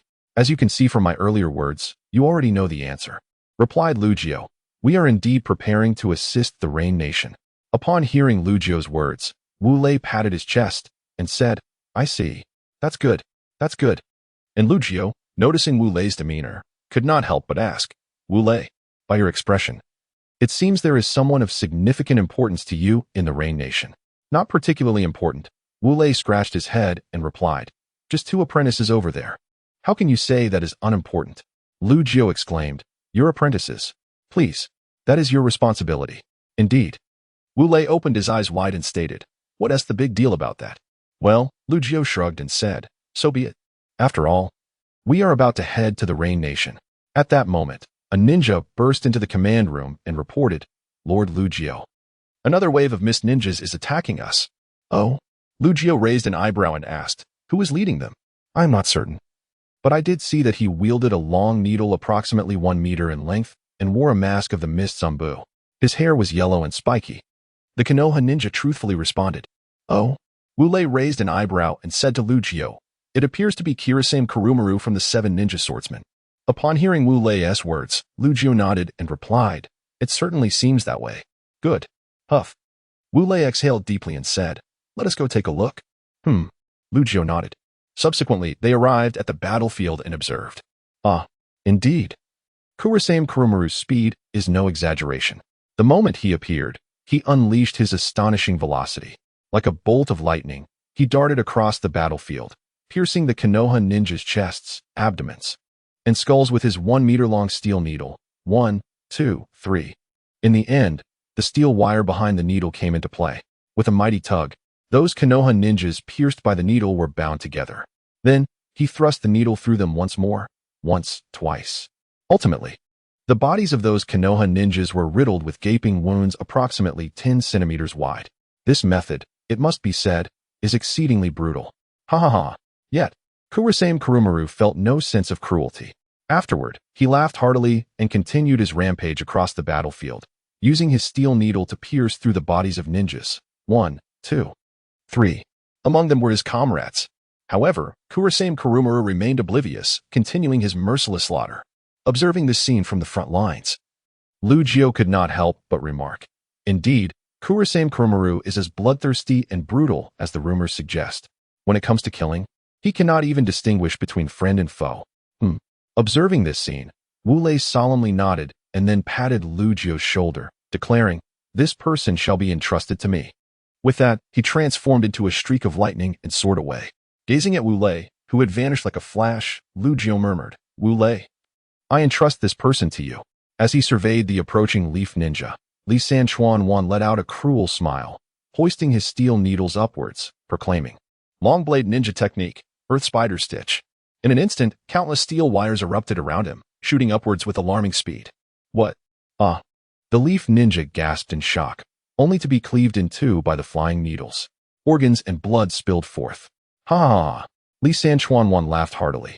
At that moment, he noticed a leaf ninja engaged in combat with a mist ninja. Swiftly, he brandished his steel needles and appeared before them in the blink of an eye, creating a gory hole in the heads of both opponents. "Ha ha ha!" He cackled at the sight of the fallen warriors, his masked eyes scanning for his next target. Shadow Dance Leaf. Suddenly, Li Sanchuan heard a resounding shout. Before he could react, he felt a sharp pain in his jaw, and his body involuntarily ascended into the air. Upon reaching the heights, he spotted someone above him, feet together, who bellowed, "Prelude of power." With that, the figure delivered a kick towards him. Li Sanchuan remained unperturbed and formed a hand seal. Wu Lei's kick struck true against Li Sanchuan's chest, yet he emitted no sound, transforming instead into a puddle of water that splattered on the ground. A water substitution technique? Wu Lei mused inwardly. He then descended to the ground. "You are the white lightning of the leaf, Wu Lei." Upon landing, Li Sanchuan spoke in a low voice, his gaze fixed on him. "Oh." Wu Lei raised an eyebrow, replying, "It seems my reputation precedes me. Even the likes of Li Sanchuan from the 7 ninja swordsmen of the mist knows of me." "Humph." Li Sanchuan scoffed lightly, retorting, "Indeed. You are the one who wreaked havoc upon my village's ninja academy. Had it not been for Lord Mizuki's timely arrival, you would have succeeded. Is that so?" Wu Lei tilted his head, stating, "So, are you saying you harbor intentions of killing me?" "Absolutely. This time, Lord Mizuki has given me orders." Li Sanchuan's eyes shone with menace from beneath his mask. "If we encounter each other on the battlefield, I shall employ every means necessary to eliminate you. Is that right?" Wu Lei regarded Li Sanchuan thoughtfully before declaring, "Then it seems there is no need for further conversation. What do you think?" Li Sanchuan tightened his grip on the steel needles, exclaiming, "Prepare yourself." "Huh." With that, he charged at Wu Lei like a thunderclap. What incredible speed! As he observed the swift approach of the steel needle, Wu Lei's pupils constricted slightly, just as Wu Lei marveled at the speed of the steel needle. It had already reached his side. With a thunderous shout, it lunged towards his head. Lightning release, heavy explosion flow. Wu Lei, witnessing the needle's trajectory towards his face, dared not be careless. He swiftly transformed his right hand, crackling with white arcs of electricity, into a blade and struck at the midsection of the oncoming needle. Upon impact, a resounding metallic clash echoed through the air. The force of Wu Lei's handblade caused the needle to veer to the left. Meanwhile, the steel needle's wielder, slightly jolted by the electric shock and the subsequent motion of the needle, involuntarily took a few steps in the same direction. Wu Lei blew gently on his slightly reddened palm and remarked, "This steel is indeed formidable." Observing Wu Lei tending to his hand, the steel needle's wielder sensed an opportunity. With another fierce cry, he aimed the needle once more at Wu Lei's chest. Wu Lei, however, merely shook his head with indifference and formed a hand seal. The needle struck true, piercing Wu Lei's chest, yet he emitted no sound. Instead, with a soft thud, he transformed into a fragment of greenish wood that fell to the ground. Is this a substitution technique? The steel needle's wielder mused internally upon witnessing the scene. Spiral sphere. Just then, he heard a loud shout from behind him. He quickly shook the needle in his hand, causing the attached steel wire to sway. Damn it! Wu Lei scoffed. Releasing the spiral sphere, which should have been able to dismiss itself, and performed several backflips to evade the attack from the wire linked to the needle. Is the true power of Konoha's white lightning only manifested in ambushes from behind? The steel needle's wielder taunted as he turned to face Wu Lei. TCH. Wu Lei sneered again and replied, "How could you possibly comprehend my true strength?" "Oh, really?" The steel needle's wielder tilted his head slightly, declaring, "Then I shall see for myself what the true prowess of Konoha's white lightning entails." With that, he charged at Wu Lei. "Let us see if you possess such strength." Wu Lei narrowed his eyes slightly and met the charge head-on, swiftly forming seals in his hands. He then unleashed a chaotic gust of energy toward the steel needle's wielder. With a slight tilt of his head, the steel needle's wielder evaded the turbulent stream. However, he soon noticed a white lightning beam hurtling toward him. He leapt nimbly, narrowly avoiding the beam. Just as he believed he had escaped, Wu Lei's figure suddenly materialized before him, holding a white sphere that emitted a sound reminiscent of 1,000 chirping birds. 1,000 birds, spiral sphere. This is the new form of the Rasengan that Wu Lei has created by infusing it with the properties of lightning chakra. For instance, Jiraiya once incorporated fire chakra into the Rasengan, resulting in the magnificent fire Rasengan. With a mighty shout, Wu Lei launched the Chidori Rasengan towards the abdomen of Lisan Shunwan. Oh no, there's no escaping this. Lisan Shunwan gasped as he beheld the Chidori Rasengan hurtling towards him. Startled, he felt a sharp pain in his abdomen, followed by a sweet taste in his throat, and then he coughed up a mouthful of blood, his body involuntarily soaring into the air. Now, you cannot evade your fate. Wu Lei gazed at Lisan Shunwan, who was plummeting towards him, his eyes widening in determination. He declared, "Eighth gate of the chakra release. Sixth gate. The gate of view. Open." Waves of turquoise energy surged around Wu Lei, his complexion reddening, veins protruding. Towards the peacock. Wu Lei bellowed, rapidly swinging his fists towards Lisan Shunwan. Behind him, countless red fist shadows erupted, resembling a peacock displaying its plumage, swiftly striking at Lisan Shunwan. Lisan Shunwan, enduring the agony inflicted by the relentless red fists, let out a pain cry. Blood spewed from his mouth as he collapsed to the ground, feeling as though every bone in his body had shattered. A torment unlike any other, except for one area, his abdomen, numbed by Wu Lei's Chidori Rasengan, devoid of sensation. He lifted his gaze to Wu Lei, murmuring to himself, "Is this the might of Konoha's white lightning? Truly formidable. Would you grant me one last request?" Lisan Shunwan pleaded, "Could you bury me along with my weapon, the long sword, after I pass?" "Certainly," Wu Lei replied, giving a subtle nod. "Thank you." Lisan Shunwan smiled faintly, turning to gaze at the overcast sky, contemplating. "I am about to face death. The sewing." With that thought, he looked at the sewing in his hand and gradually closed his eyes, succumbing to eternal rest. Sighing at the lifeless form of Lisan Shunwan, Wu Lei shook his head. He approached and hoisted him onto his shoulder, using the Flying Thunder God technique to reach the side of Rikuju. "Do you know where the corpse of the pufferfish demon from Suigetsu is?" Wu Lei inquired. "Yes, I do." Rikuju nodded, then asked, "But why do you want to know?" "I wish to bury Lisan Shunwan." Wu Lei pointed to the lifeless body on his shoulder, explaining, "Alongside the pufferfish demon." "Oh, I see." Rikuju pondered, then added, "The corpse of the pufferfish demon is in the mortuary. Since he was one of the 7 ninja swordsmen of the mist, we have designated a special place for him." "That is good." Wu Lei nodded in acknowledgement, before stating, "By the way, Lisan Shunwan has passed away. You should convey my words to the mist ninjas led by the enigmatic Kuri Sanmaru. I am confident they will surrender. Afterwards, you shall employ my methods to reclaim these mist ninjas. Do you comprehend?" "I understand." Dujin nodded affirmatively. Subsequently, Wu Lei proceeded to the mortuary, shouldering the lifeless form of the Watermelon Mountain pufferfish demon. He arrived at a vacant area and excavated a pit measuring 1 meter in width and 2.5 meters in length. Therein, he interred the Watermelon Mountain pufferfish demon, Kuri Sanmaru, and his long blade together in the earth. Following this, Wu Lei erected a gravestone upon the mound. inscribed with the words, "The Seven Mist Ninjas, Watermelon Mountain Pufferfish Demon, Kuri-Sanmaru, Wu Lei." Each character was painstakingly carved by Wu Lei, stroke by stroke, with lightning. After this solemn act, Wu Lei bowed before the gravestone and then turned to depart. Having completed the burial of the Watermelon Mountain Pufferfish Demon, Kuri-Sanmaru, and his long blade, he returned to the Leaf Village's military camp. Upon his arrival, he noticed Dujin approaching him with excitement. "Wu Lei, I followed your method and successfully reclaimed another formidable group of ninjas." "Oh," Wu Lei replied, nodding in acknowledgement. "Have you arranged accommodations for them?" "Absolutely," Dujin boasted. "You should consider who I am. Nara Dujin. How could I not manage the lodging for those Mist Ninjas?" "Indeed," Wu Lei responded, moving towards the military map. "When do you propose we set out?" "Let me think," Dujin mused, furrowing his brow. "In about 2 hours, I would say. Given the influx of new arrivals in the camp, ensuring their orderly management will likely take an hour and a half, followed by a half-hour of rest before we embark." "Very well." Wu Lei clapped his hands together. "In that case, I shall take a brief respite." Dujin pondered for a moment before continuing. "Shouldn't you at least meet the Mist Ninjas?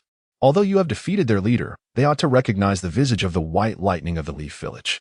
Don't you think? Is that so?" Wu Lei tilted his head thoughtfully. "Then I shall go and pay them a visit." Thus, Wu Lei approached the assembly of Mist Ninjas. Gazing upon their faces, which bore the marks of experience, clearing his throat, he addressed them, "Esteemed ninjas of the Mist Village. As of now, you are indeed ninjas of the Leaf. I am Wu Lei, the white lightning of the Leaf." Upon hearing this, the previously subdued Mist Ninjas began to murmur among themselves. "Is this truly the white lightning of the Leaf? Indeed, he's as youthfully striking as the tales suggest. I heard he even vanquished Lord Watermelon Mountain Pufferfish Demon. Ah, the prowess of this white lightning must be extraordinary." All right. Wu Lei clapped his hands to quell the rising chatter among the Mist Ninjas. "Ladies and gentlemen, since you have joined the Hidden Leaf Village, you are now ninjas of Konoha. As ninjas of Konoha, you must fight for our village. We are about to head to the Land of Rain to support our comrades engaged in battle against the Wind and Earth nations. Some of you may already be aware of the alliance formed between your Water Country and the Wind Country. Therefore, when you participate in this war, I shall provide you with the headbands of Konoha's ninjas. From that moment on, you will fight for Konoha. Do you understand?" With a commanding voice, Wu Lei exclaimed. "Yes." After the persuasive words of Riku and the recollections of the surrendered Mist Ninjas, they realized that the current Mist Village was now a ninja village stained with blood. They felt the unity and camaraderie of Konoha, reminiscent of the Mist Village during the reign of the third Mizukichi. Thus, they mentally embraced their identities as ninjas of Konoha. "Well," Wu Lei nodded in satisfaction, then declared, "In that case, let us fight for Konoha together." With that, he raised his right hand high and shouted loudly. The deafening roar resonated through the modestly sized camp of merely 100 square meters. Following this, through Wu Lei's mediation, the relationship between Konoha's ninjas and the Mist Ninjas grew increasingly amicable. Some Konoha ninjas even engaged in casual conversations with their Mist counterparts. 2 hours later, under Riku's guidance, Wu Lei, Konoha's ninja army, and the special Konoha ninja unit, comprised of the surrendered Mist Ninjas, set forth on the road to the Land of Rain. After 3 months of arduous travel, Wu Lei and his companions finally arrived in the Land of Rain. Upon returning, Wu Lei witnessed the devastation wrought by the conflicts between their ninja village and the Sand and Earth villages. Buildings lay in ruins, and the streets were strewn with the corpses of the citizens, alongside their grieving families, weeping in despair. Upon seeing Wu Lei and his companions, they gazed at them in terror, only to later cry out as they clutched their family members' lifeless bodies and hurried away. At that moment, heavy rain began to pour from the sky, washing away the blood left by the innocent citizens, which flowed into the drainage system. In the blink of an eye, all that remained were the collapsed structures, while everything else had vanished. Wu Lei, Riku, and the ninjas following them bowed their heads in solemnity. In conflicts between great nations, it is often the innocent citizens of smaller nations who suffer the most. "Let us move on," Riku said quietly after a moment. Wu Lei, however, shook his head gently in response. With a sudden movement, he knelt in the rain. "Wu Lei, Lord Wu Lei." The people behind him gasped in shock at his gesture. Wu Lei raised his right hand, signaling them to be silent. The relentless downpour continued to hammer against the ground. Wu Lei gazed at the collapsed houses before him, memories of his past life flooding his mind, particularly the words of Nagato in the anime about the anguish felt by small nations. In his previous life, witnessing the scenes described by Nagato had pierced his heart, But now, confronted with the stark reality of devastation, that pain intensified profoundly. As a ninja of Konohagakure, he could not help but feel that the transgressions of his village were grievous. Thus, he knelt upon the rain-soaked ground. O citizens of the Land of Rain, and to the ninjas of the Land of Rain who sacrificed their lives due to the actions of our Konohagakure, he proclaimed, I, Wu Lei, the White Lightning of Konoha. Now in reverence, hoping that you, in the realm beyond, may forgive our village and its ninjas. With solemnity, he clasped his hands together and bowed 3 times.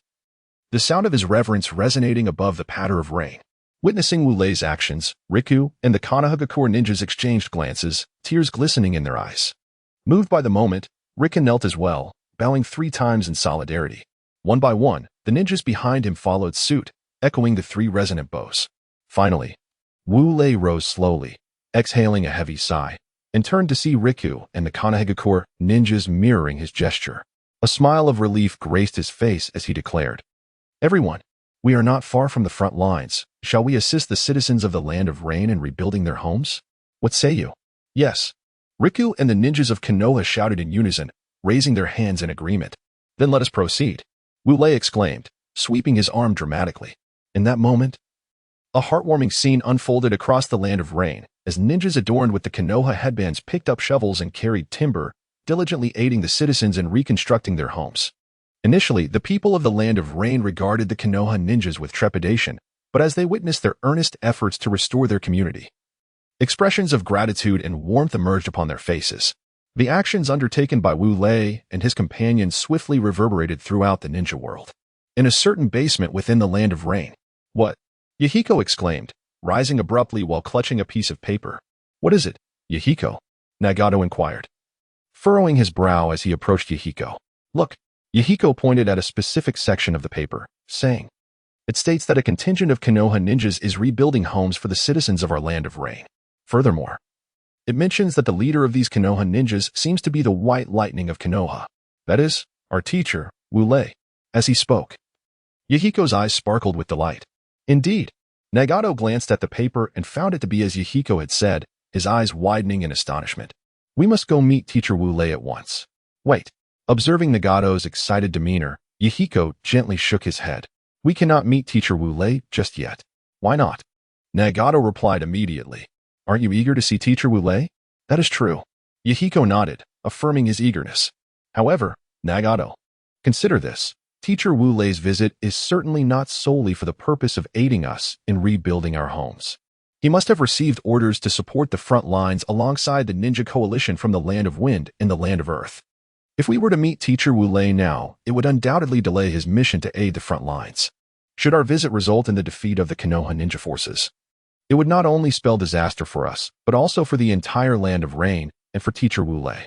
After listening to Yahiko, Nagato nodded thoughtfully and replied, I see. Very well then. Hiki.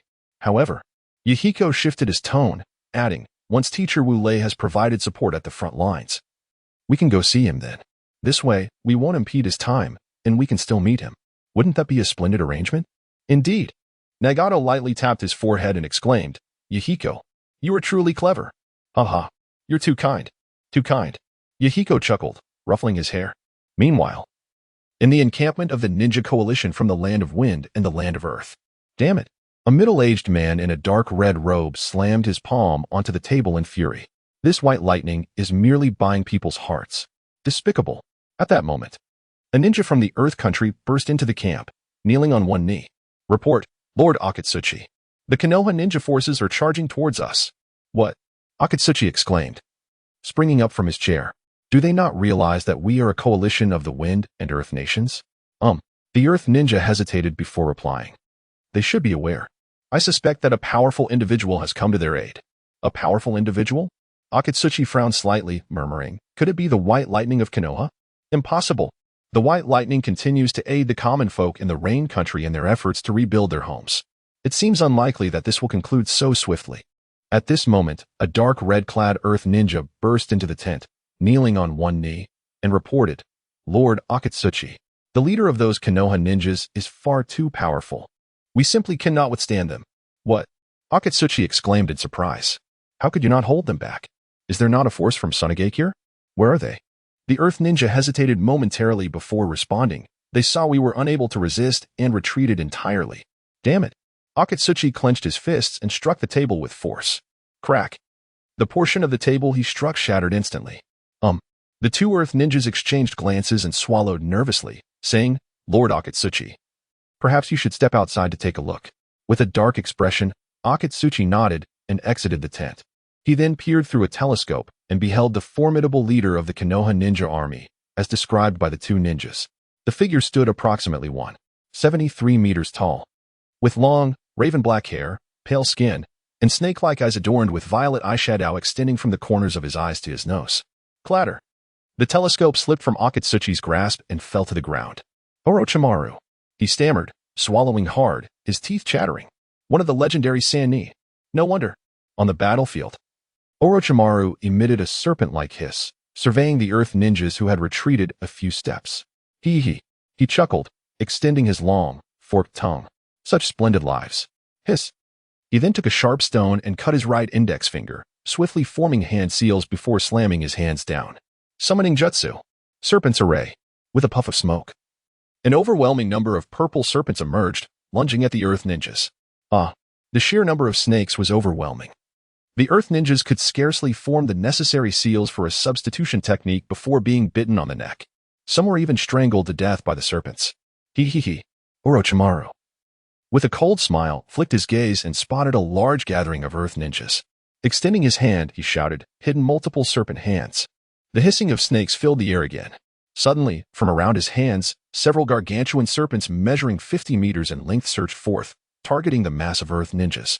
The Earth ninjas were either bitten to death by the serpents or crushed under their massive bodies, left utterly defenseless.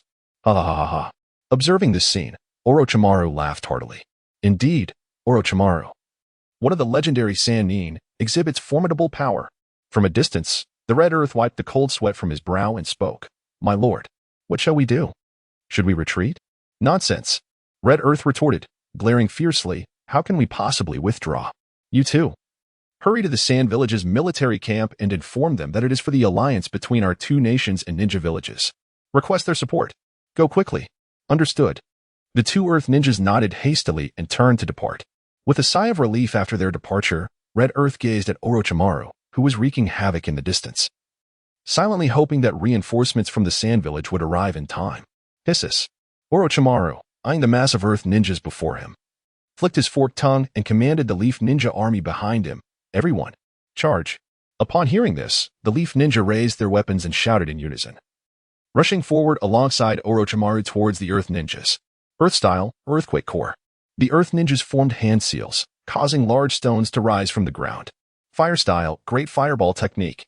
The Leaf ninjas, not to be outdone, also formed hand seals, unleashing waves of crimson flames towards the Earth ninjas. Earth-style, Shield. Suddenly, a series of earthy yellow shields emerged from the ground before the Earth ninjas, blocking the oncoming red flames. Hidden shadow snake hands. Observing this, Orochimaru unleashed a dozen enormous serpents from his hands, sending them towards the Earth ninjas. Crack. The earthy shields were utterly frail against Orochimaru's serpents, shattering upon a mere strike from their heads.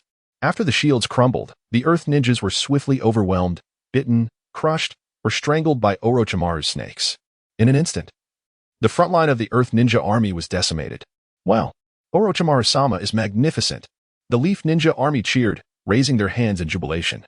Earth-style, Rock Bullet. Earth-style, a heavy rock technique. Just then, a 2-meter-wide boulder hurtled towards Orochimaru's head. Hisses. Orochimaru hissed and sent a massive serpent to collide with the boulder. Bang. The serpent's head met the rock with a sound akin to striking a sandbag, and then the serpent, tongue-flicking, fell to the ground. Upon witnessing the serpent's fall, Orochimaru squinted slightly and murmured, the heavy rock technique, a ninjutsu that can increase an object's mass? At that moment, Red Earth stood before the Earth ninjas. Lifting his chin and scoffing, Orochimaru, one of the legendary Sannin, has quite the experience. He even recognizes the heavy rock technique. Hisses. Orochimaru looked at Red Earth, flicking his tongue, and ominously remarked, a remarkable vitality indeed. As a subject for experimentation, it certainly proves to be an intriguing candidate. Hiss, hiss, hiss. Is that so? Hongtu raised an eyebrow and declared, let us see if you, Lord Orochimaru, can triumph over me. Prepare yourself. With that, He let out a fierce shout and charged towards Orochimaru. Subsequently, Hongtu executed a whip kick aimed at Orochimaru's face. Orochimaru deftly tilted his head to evade the blow, then retaliated with a punch directed at Hongtu's face. Hongtu lowered his head to dodge, and in turn, aimed a punch at Orochimaru's abdomen. Orochimaru twisted his waist slightly to avoid the strike. Then, with swift hand seals, Orochimaru unleashed a chaotic gust of energy towards Hongtu's back. Alas, caught off guard. Hongtu was struck and fell to the ground. However, shortly thereafter, his body transformed into shards of purple stone, scattering upon impact. The earth replacement technique? Orochimaru mused inwardly upon witnessing this spectacle. At that moment, Hongtu suddenly reappeared behind Orochimaru, brandishing a kunai aimed at his neck.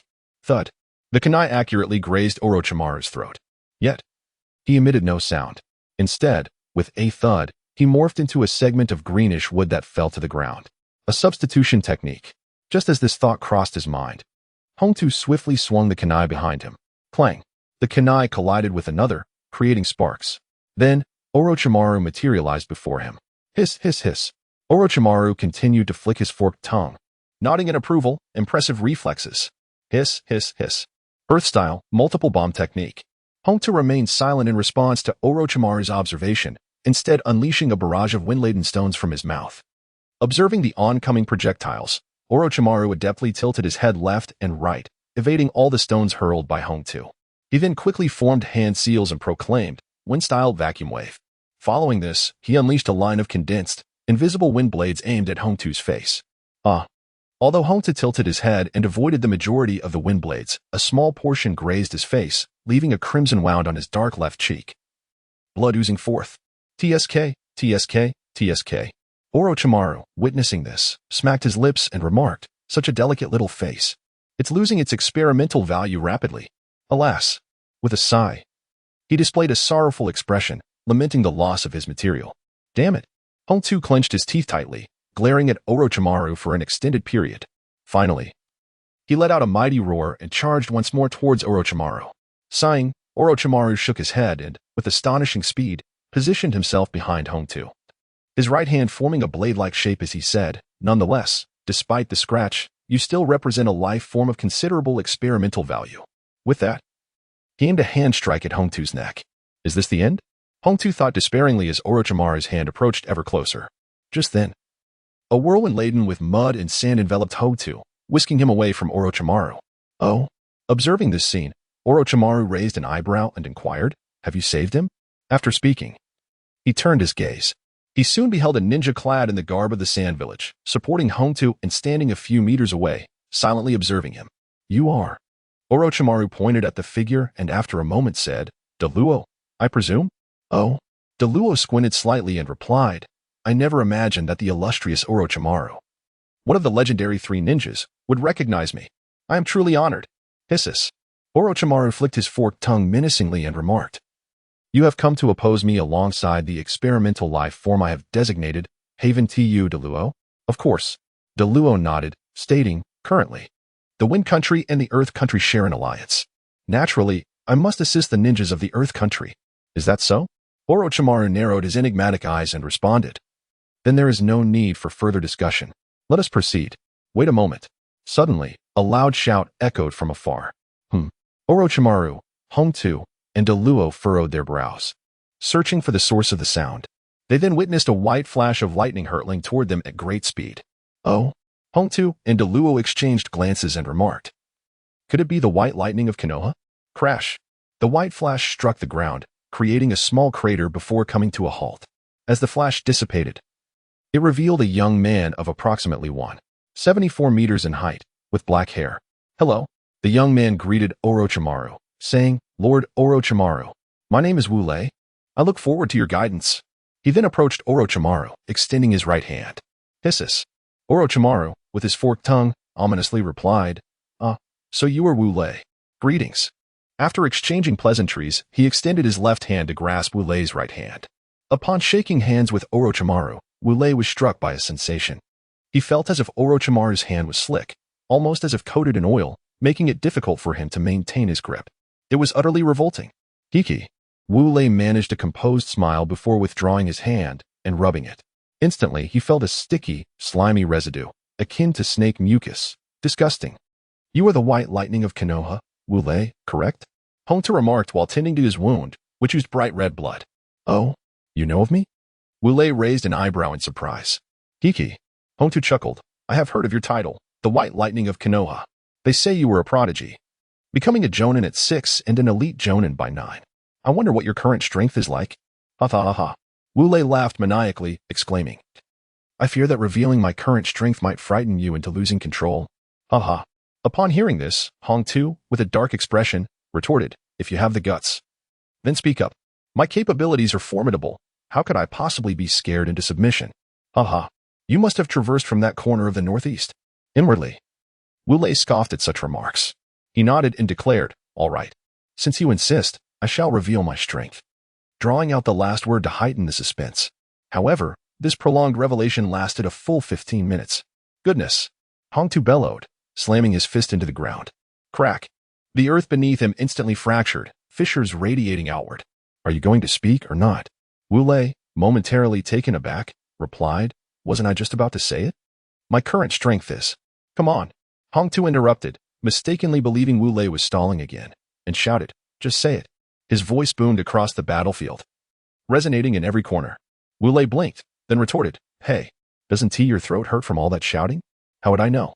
Hongtu replied, clutching his throat. Just tell me already. At this, Wu Lei grew irritated. What does it mean when you keep saying goodness? Are you calling me crazy? Hongtu's eyes widened in disbelief, soon filled with murderous intent. He roared, I'll kill you. With that, he charged at Wu Lei. Well then, Wu Lei, equally unyielding, declared. We shall see if you possess the ability. 8 gates released. 6th gate. The gate of view. Open. Upon uttering this, waves of azure green energy surged around him. His face flushed and veins prominent. He then yelled and charged at Hong Tuesday. Despite the considerable distance separating them, Orochimaru and Deluo were taken aback by the unfolding scene, their expressions mirroring shock. In their minds, they simultaneously thought, goodness, they're fighting over a trivial matter. How utterly kitsch and reckless. Huh. Konoha Great Whirlwind. Wu Lei executed a swift, wind-infused kick aimed at Hongtu's face. Humph. Hongtu scoffed, swiftly forming hand seals, proclaiming, Earth Release, a rock shield. Earth Release, a heavy rock technique. With a rumble, a robust earthen shield rose beside him. Crack. Wu Lei's whirlwind kick shattered the shield with brutal force. Hissing, Wu Lei inhaled sharply, reflecting inwardly, goodness, that dreadful heavy rock technique. He glanced down at his foot, noticing it had become slightly swollen and red, contemplating his current physical condition. From this, we can ascertain the formidable hardness of the rock shield, imbued with the technique of weighty rock. What an opportunity! As Wu Lei quietly gazed at his own feet, Hongtu believed his moment had arrived, prompting him to swiftly form hand seals. He then declared, Earth-style, sequential bombs. Instantly, an innumerable array of stones erupted from his mouth, hurtling towards Wu Lei. Humph. Wu Lei quickly sensed the impending danger. Upon seeing the barrage of rocks approaching, he scoffed softly, murmuring, the speed of the 8 gates. Allow me to demonstrate. Whoosh. In the blink of an eye, Wu Lei transformed into a series of afterimages, deftly evading the stones unleashed by Hong Tuesday. Such astonishing speed. It was utterly imperceptible to the naked eye. Witnessing Wu Lei's remarkable velocity, the eyes of Orochimaru, Hong Tu, and Deluo widened in disbelief and shock.